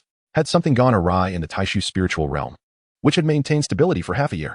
In a secluded valley, several disciples clad in sect robes hid within a grove of bamboo, observing the demons that occasionally passed by, too frightened to expose themselves. "Senior Lu, what should we do next?" a timid girl inquired, her delicate figure and graceful demeanor evoking sympathy. "Song Junior sister, rest assured, reinforcements will surely arrive. If we endure a little longer, we will undoubtedly eradicate these demons," Lu Yonan replied solemnly. However, Song Qin's face darkened. Lu's reassurances had been repeated multiple times, yet the demons had ravaged the area for several days without abating. In fact, their numbers seemed to swell. She dared not take to the skies. Recalling how the 10 or so disciples who had previously underestimated the threat had been discovered and devoured by the demons. She was still young and had many years ahead of her. She did not wish to perish here. Suddenly, her gaze caught a figure soaring through the air. Clearly not a demon, but rather a pursuer who swiftly dispatched a demon with a single strike. This sight filled Song Qin with a glimmer of hope. A circular flying artifact appeared beneath her feet, and she called out to Su Fan, "Senior, please save me." Seeing someone approaching, Su Fan paused, recognizing the potential for bait. "I am Song Qin of the Silver Moon sect. It is an honor to meet you, Senior." Upon witnessing Su Fan halt, Song Qin's face brightened, feeling a sense of pride swell within her. Her beauty garnered preferential treatment even from elders and stewards. She spoke sweetly, "Senior, let us depart quickly, lest other demons come upon us." "Patience, there are others," Su Fan replied calmly. Song Qin's initial delight faltered, only to be replaced by a radiant smile, albeit tinged with a fleeting glint of coldness. Lu Yonan and the others soon realized the situation, hastening to approach Su Fan, clasping their hands in respect. "Junior Lu Yonan of the Silver Moon sect pays his respects to you, Senior." "Junior Dong Jinkao of the Silver Moon sect pays his respects to you, Senior." "Junior Jin Jigging of the Silver Moon sect pays his respects to you, Senior." 6 disciples bowed in unison, displaying utmost courtesy in such dire circumstances. Having a savior amidst their peril inspired profound respect. They would not hesitate to kneel if necessary. "Follow me," Su Fan instructed coolly, allowing the group to encircle him. He endeavored to suppress his divine consciousness. Before long, a demon arrived, exuding a fearsome purple aura. "Ah!" Song Qin gasped involuntarily. Su Fan's brow furrowed as he condensed his divine energy into a sharp blade, piercing the demon with a resounding crash, absorbing its dissipated essence. The surrounding disciples were awestruck. Having witnessed Su Fan's previous feats from a distance, they were now in close proximity to the instantaneous annihilation of such a fearsome demon. Their reverence reached new heights, understanding that they could not afford to offend the senior. "Let us proceed," Su Fan remarked, satisfaction evident upon his face. Having absorbed the essence of a demon, his divine consciousness strengthened further. If this continued, could his consciousness not ascend to the level of the nascent soul? The very thought exhilarated him. Chapter 68, Protection Fee. Relying on these few decoys, Su Fan had dispatched more malevolent beings in half a day than he had in the previous 2 days combined. This left Lu Yonan and the others around him utterly astonished. Could this truly be a Foundation establishment cultivator? It would not be an exaggeration to liken him to a gold core practitioner. Was he perhaps a formidable figure concealing his true cultivation to participate in the Taisu spirit realm? They dared not speak out or inquire about Su Fan's background, fearing that knowledge might lead to their demise. "Which territory does your Silver Moon sect belong to?" Su Fan asked calmly. This marked his first inquiry regarding their information in the half-day they had spent together. Lu Yonan promptly responded, our Silver Moon sect is affiliated with the Zhou Kingdom, which is adjacent to the Demon Sea and lies at the forefront of defending against demonic beasts. Zhou Kingdom? Su Fan had not heard of it before. Perhaps you are unaware, Senior. Our Zhou Kingdom is classified as a Tier 3 cultivation nation on Xuanwu Star, which is quite numerous across the entire planet, Lu Yonan explained. Su Fan's eyes widened slightly in realization. Xuanwu Star, his current location was indeed a planet, and there existed a classification system for cultivation nations. He refrained from voicing these questions and instead asked, are you familiar with the White Tiger Alliance? The White Tiger Alliance, I have some knowledge of. It is an independent force that operates outside of the cultivation nations, comprising countless sections. Its founder is said to be a human immortal of immense strength, which is why it has managed to maintain its independence on Xuanwu Star, Lu Yonan replied truthfully. After a moment of contemplation, Su Fan produced a piece of paper inscribed with prohibitions. This was something he had previously confiscated from an enemy, capable of recording various techniques and spells, preserving them for hundreds of years. Write down all that you know about the White Tiger Alliance and the cultivation nations on this. Lu Yonan, though puzzled, accepted the paper. As he wrote, he speculated whether Su Fan was an ancient cultivator who had been dormant for a long time and was unaware of current affairs, especially since Xuanwu Star had only been recognized by the Immortal Alliance for nearly 1,000 years. He did not dare to consider the possibility that Su Fan was a novice in the realm of cultivation, as his ability to vanquish malevolent beings was vividly etched in his memory. Half an hour later, Lu Yonan had penned all the information he knew regarding the Xuanwu Kingdom. The Xuanwu Kingdom is a member of the Immortal Alliance, having been granted recognition a millennium ago when it produced its first human immortal in the late stages of cultivation. The Immortal Alliance designated this nation as a 6 Extremes cultivation star, governed by the Xuanwu Kingdom. A dynasty possessing nascent soul cultivators is classified as a Tier 3 cultivation nation, while one with transformation stage cultivators is a Tier 4 nation. Those with void-cutting cultivators fall under Tier 5, and only one Tier 6 cultivation nation exists, the Xuanwu Kingdom itself. The White Tiger Alliance, however, exists independently, founded by a human immortal. Though it cannot rival the Xuanwu Kingdom, it possesses destructive power, allowing it to remain autonomous until now. In an instant, Su Fan gained clarity regarding the structure of Xuanwu Star. No wonder there was a lack of knowledge about cultivation stars within the White Tiger Alliance, by this reckoning. The city of Wangtian should belong to the Tier 4 cultivation nation, home to multiple transformation stage ancestors. This was merely a corner of the White Tiger Alliance, which could rival the Xuanwu Kingdom. As Su Fan pondered, a collapse began in a certain area of the Tai Su spirit realm. Malevolent beings surged forth, ravenously consuming cultivators and annihilating already battered groups of practitioners in an instant. They rushed frantically towards the exit, heedless of their fellow sect members being captured and devoured. For each moment could mean the difference between life and death. A multitude of malevolent beings began to swarm towards Su Fan as well. Senior, save us! Lu Yonan and the others cried urgently. Su Fan's gaze shifted as he hurled a green orb into the fray. With a resounding explosion, the surrounding void trembled, and countless malevolent beings were obliterated, their spiritual essence absorbed by him. He also conjured 2 colossal hands of spiritual energy, striking fiercely on either side, like swatting flies, causing malevolent beings to continuously fall and dissipate. However, the sheer number of surrounding malevolent beings was overwhelming. One managed to slip through and devoured one of the disciples. Seeking death, Su Fan's spiritual essence transformed into a small sword, slaying the malevolent being, but the disciple had already been consumed, resulting in instant death. The faces of the remaining disciples turned pale. It was terrifying. They had not even lasted a single breath. The malevolent beings were stronger than before. Senior, I beg you, protect me. I am willing to serve you like a beast. Song Qin, delicate and vulnerable, stepped forward and clung to Su Fan, her face a portrait of despair. Su Fan recoiled, forcefully pushing her away. If you wish to die, I can easily cast you aside right now. Had he not intended to keep a few of them alive to return to their sect, he would have instantly eliminated Song Qin. He grew increasingly vigilant. Should these individuals attempt to hinder him during battle, it would not bode well. He had previously believed their lives were in his hands, but human nature was complex, and unpredictable actions could arise. Su Fan released a portion of his spiritual essence to guard against them while focusing the rest on slaying malevolent beings. As he vanquished more of them, his spiritual essence grew more formidable, even taking on a hint of green. Typically, spiritual essence is formless and devoid of color. His had undergone a transformation. Once more, he unleashed his essence in the form of a small sword, decimating several malevolent beings. Seeing the terror in their eyes, they began to flee. Could it be that after his elevation, they now feared him? With a sense of resignation, Su Fan detached himself from the Silver Moon sect disciples and pursued the retreating malevolent beings. They were a treasure trove of spiritual essence. If he left this place, he would find no means of rapidly enhancing his essence elsewhere. Lu Yonan and the others exchanged glances, realizing this could mean abandonment. Their only hope for survival lay with Su Fan, Otherwise, they would have been consumed by the overwhelming tide of malevolent beings long ago. Senior, wait for us.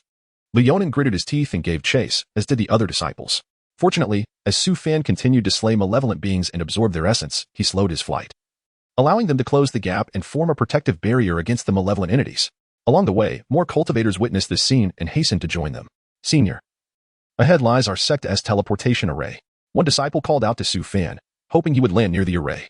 Su Fan glanced back to memorize the location and continued his pursuit of the malevolent beings. This caused the disciples trailing behind to grow anxious. Some chose to take a risk, activating their flying swords to reach the teleportation array at maximum speed.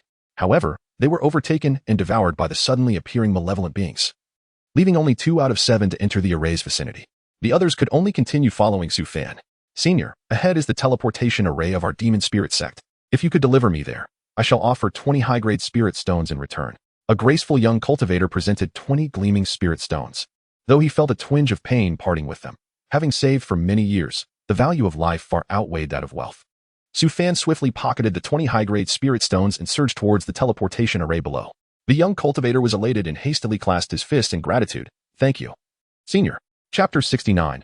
A bounty of spirit stones. Before long, Su Fan arrived at the teleportation array. The graceful young man rode his flying sword and leapt onto the array, followed closely by fellow disciples from the same sect. From death to rebirth. In an instant, many cultivators were stirred by this spectacle. Su Fan lingered for a moment before turning away, heading into the distance. For him, it was merely a matter of a few breaths to earn 20 high-grade spirit stones, equivalent to 200,000 low-grade spirit stones, a surefire profit he could not refuse. The remaining cultivators continued to trail Su Fan, their eyes revealing a mix of intrigue as they exchanged glances. Previously lacking experience, one cultivator had borne the full cost alone. Now, emboldened by this precedent, the disciples of the same sect began to communicate telepathically. As they approached their sect's teleportation array, a few disciples grew increasingly vigilant. Senior. Ahead lies the teleportation array of our Tianhao sect. I offer you 2,000 medium-grade spirit stones. Please, protect us this once, a tall, thin cultivator said, bowing respectfully. Su Fan waved his hand, collecting the 2,000 medium-grade spirit stones, slightly altering his course to drop off a few of them. The group rejoiced, expressing their gratitude to Su Fan before hastily jumping into the teleportation array. As a result, many cultivators began to gather spirit stones, and even those lacking sufficient funds offered magical artifacts in exchange, rapidly reducing the number of followers behind Su Fan. The power of the spiritual consciousness he consumed surged, gradually enhancing its might as it took on a bluish hue. Previously, his consciousness resembled a sword of water, capable of coalescing to strike swiftly. Now, it had become unfathomable, as if it had brushed against the tangible, capable of inflicting real harm. For him, these malevolent creatures were akin to a nourishing supplement. Thus, Su Fan's cycle of life and death cultivation flourished, soon reaching the peak of the first layer, a speed that would be astonishing even in ancient times, especially considering he was merely at the foundation establishment stage. After sweeping through the region, only 1/5 of his disciples remained behind. Their sect's teleportation array lay to the rear. Yet they could not return, compelled to follow Su Fan further ahead. What shall we do? Should we implore the senior to turn back? One disciple sighed from behind. Turning back would cost 2,000 medium-grade spirit stones just to land. To escort us back, don't even think about it without at least 20,000 medium-grade spirit stones, replied a cultivator clad in light blue robes adorned with sword patterns. Perhaps we could pool our resources, suggested another disciple, noting that there were still 100 cultivators remaining, making the 2,000 medium-grade spirit stones a feasible goal. Each of us could contribute 200 medium-grade spirit stones. I will approach the senior to negotiate, the light blue-robed cultivator proposed. That seems feasible. I concur. Most of the sect's disciples nodded in agreement, realizing that even without spirit stones, they had magical artifacts, and survival took precedence over material concerns. Only a small number of disciples genuinely struggled to gather spirit stones or had artifacts of insufficient value, finding themselves at a loss. They attempted to borrow from their fellow sect members, but acquiring such resources was simple, while returning them proved difficult, as these items held utmost importance for the disciples. Ultimately, this small group of disciples displayed their storage bags publicly, revealing their lack of resources. The others deliberated on how much they could contribute, vowing to pool their resources, knowing that internal strife at this juncture would be ill-advised. Incurring the wrath of the senior would spell disaster. Su Fan dispatched a mutated malevolent creature, absorbing its spiritual consciousness, causing the spiritual energy within him to deepen in hue. He assessed that he could easily annihilate Foundation establishment cultivators with his consciousness, and even hold his own against core formation practitioners. Truly, the cycle of life and death cultivation was a celestial art, immensely powerful. Senior. I am Yang Hao from the Duanhuan sect. After consulting with my fellow sect members, We are willing to offer 20,000 medium-grade spirit stones for you to escort us back to our sect's teleportation array. A light blue-robed cultivator declared as he approached Su Fan, bowing in anticipation of his response. Very well, Su Fan acknowledged, glancing back at the disciples of the Silver Moon sect. He had initially intended to return them to their sect before heading to the nearby demonic sea. Thank you, Senior. Yang Hao rejoiced, having feared Su Fan might find their offer inadequate and require further negotiation. Su Fan replied nonchalantly, let us all proceed together. With that, he turned around and retraced his steps, having discerned the pattern of the teleportation array, which seemed to follow a straight line, a weak point in space where many sects had established their teleportation arrays. At this point, the malevolent creatures had diminished significantly. Though it was unclear whether Su Fan was responsible or if their numbers had naturally dwindled, the return journey was far swifter than the initial approach, and they soon reached the first teleportation point, where the cultivators eagerly exchanged their spirit stones and leapt into the array. Upon arriving at the teleportation array of the light blue-robed cultivator S sect, he bowed and said, Thank you, Senior, for saving my life. I, Yang Hao, shall be eternally grateful. He then jumped down, followed by 10 or so of his fellow disciples. One by one, the remaining cultivators returned to their sect's teleportation arrays. In the end, only Lu Yoshang and a few others remained.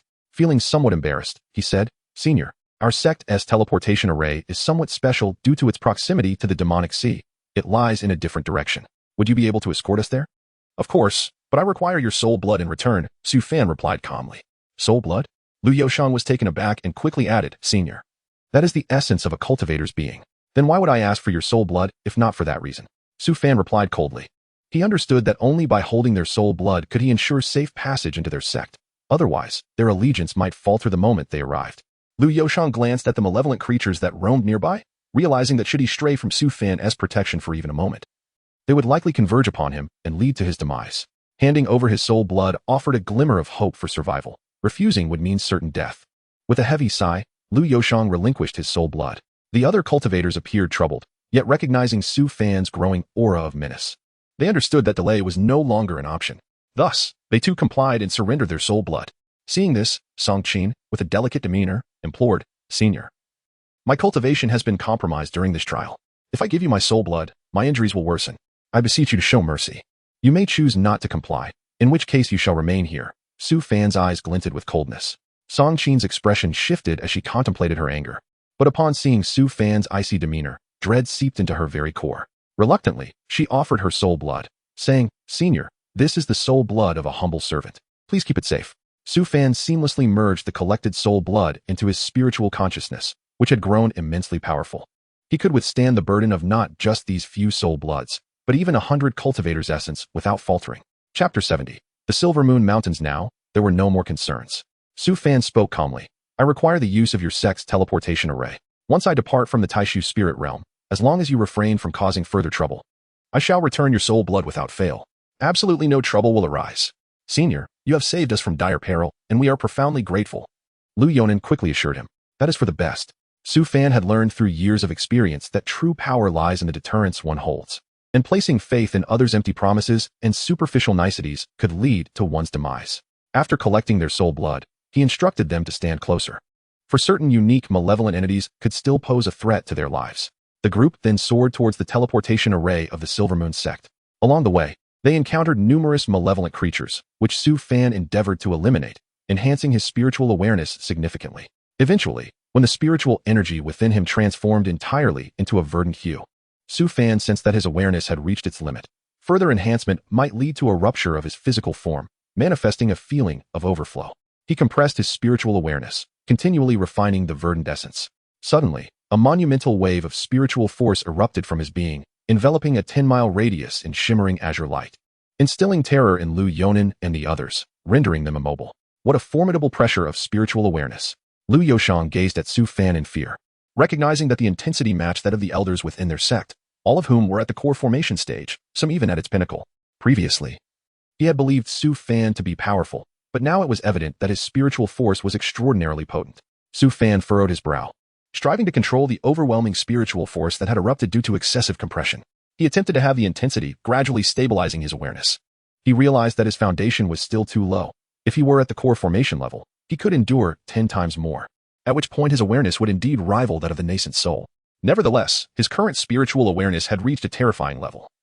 allowing him to perceive everything within a 20-mile radius with clarity, rendering fog, caves, and rocks before him almost transparent. In contrast, an ordinary cultivator at the peak of Foundation establishment could typically only sense within a 3-mile radius. If Su Fan fully released his awareness, he could vaguely detect spiritual fluctuations within a 60-mile range, vastly surpassing the reach of a typical Foundation establishment cultivator. Before long, they approached the teleportation array of the Silvermoon sect. Lu Yonen's eyes brightened. Senior, just ahead is our sect's teleportation array. It requires only 4 high-grade spirit stones to activate. As Su Fan landed with them, he noticed 4 depressions surrounding the array. With a flick of his wrist, he placed 4 high-grade spirit stones into the recesses, causing the array to illuminate with radiant light as ethereal energy surged within it, signaling the commencement of the teleportation process. Finally, we can leave this accursed place. Lu Yonen sighed, reflecting on the meager gains from this expedition, which had cost them dearly, including their soul blood. The other Silvermoon sect cultivators shared similar sentiments, troubled by the peculiarities of the recent malevolent entities. Typically, disturbances in the Taishu spirit realm occurred during stable periods, with such malevolence confined to a specific space. It was unusual for them to emerge prematurely. Su Fan adjusted his cultivation, achieving peak condition, preparing himself thoroughly for the unknown environment ahead. The Silvermoon sect, located on the eastern side of the Demon Sea, was one of the 2 major sects within the Tier 3 cultivation nation of Shou. Due to recent upheavals in the Taishu spirit realm, the Silvermoon sect had suffered significant losses, particularly with the complete emergence of malevolent beings, leaving no disciples to return to their base in the realm. The leading nascent soul ancestor concluded that all remaining disciples of the Silvermoon sect had perished within the Taishu spirit realm, in a world beset by such malevolence. Even those at the core formation stage could not self-destruct, leading to the decision to leave one elder outside to guard while the others returned to the sect. This elder, named Chi Yu, was at the peak of core formation, merely a step away from breaking into the nascent soul stage. Yet he had remained stagnant at this level for 300 years and had reached an advanced age. He gazed towards the teleportation array with a sigh, lamenting that the Silvermoon sect had recognized the troubles in the Taishu spirit realm too late, resulting in the loss of most of their disciples. Among those who returned, many bore damage to their souls, rendering them incapable of further advancement in this lifetime. The losses were devastating, borderline catastrophic. Foundation establishment cultivators were the bedrock of any sect, as nearly all golden core cultivators rose from this foundational level, fostering a sense of belonging within the sect. Forcing a golden core cultivator from the ranks of wandering cultivators to feel at home would require an exorbitant price. In stark contrast, the Blood Demon Palace, another sect within the Zhou nation, had returned with 80% of its members intact, causing Chi Yu considerable distress. He had stood at the teleportation array for quite some time. Previously, a few disciples had returned sporadically, but now 5 days had passed without any sign of life.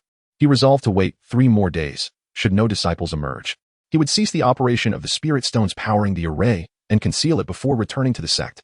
A day later, unexpectedly, the teleportation array suddenly illuminated, and a brilliant white light surged forth, revealing figures emerging from the array. Lu Yonen, witnessing the familiar scene of their entry into the Taishu spirit realm, felt a weight lift from his heart. They were finally free from the accursed malevolence. Song Qin's face radiated joy. They had returned. She was alive. However, a sudden thought struck her. Her soul blood remained in Su Fan's possession. Her fingertips involuntarily reached inward, vexed that her life was now in someone else's grasp. Yet, she dared not express her displeasure, for Su Fan was right behind her, observing. She resolved to devise a plan to reclaim her soul blood upon returning to the sect. Intent on dealing with this rogue who had disregarded her allure, Su Fan scanned the group with his spiritual awareness, fixing his gaze on Song Qin and a late-stage Foundation establishment cultivator from the Silvermoon sect. Their emotional fluctuations were too pronounced, both emanating negative feelings. Once they exited, he planned to crush the soul blood of these two to instill fear in the others. 1, 2, 3, 4, 8 individuals had returned. Chi Yu, witnessing the illumination of the teleportation array, felt a rush of joy. This was a remarkable haul. He proclaimed, I, Chi Yu, the peak master of the 3rd peak. Welcome your return. Greetings, Elder. Lu Yonen and the others responded promptly. However, Chi Yu's brow furrowed upon noticing one individual who did not appear to be a disciple of the Silvermoon sect. This person is the cultivator who escorted us. He has granted us a second chance at life, Lu Yonen quickly explained, fearing that the elder might detain Su Fan, which could jeopardize his own soul blood. Chi Yu scrutinized Su Fan, then smiled faintly. Thank you, young friend, for aiding my sect's disciples in their escape. Might I inquire which sect you hail from? I am a wandering cultivator, Su Fan replied nonchalantly. Understanding the power dynamics on Xuanwu Star, he refrained from mentioning the Qingnan sect, affiliated with the White Tiger Alliance. Any conflict with the sects of this cultivation nation could lead to complications. Chi Yu's eyes brightened, and his smile deepened as he remarked, young friend, your spiritual awareness seems to approach the core formation level. No wonder you managed to evade those malevolent beings. Why not consider joining our Silvermoon sect? Su Fan was momentarily taken aback. He had hoped that as long as the other party turned a blind eye, he could swiftly depart. After all, he had saved 7 members of the Silvermoon sect, and they would likely not push him too far. Furthermore, with the soul blood of 7 individuals in his possession, he maintained a degree of leverage. However, Chiyu's words presented a new opportunity. With the Silvermoon sect controlling the Taishu spirit realm, once he reached the core formation stage, he could venture into the realm to absorb the spiritual power of malevolent beings. Additionally, he indeed required a faction for recuperation. What must I do to join the Silvermoon sect? Su Fan inquired calmly. Chiyu smiled reassuringly. Fear not, young friend. Upon joining our sect, with your capabilities, you may become a true disciple and choose a core formation elder as your master.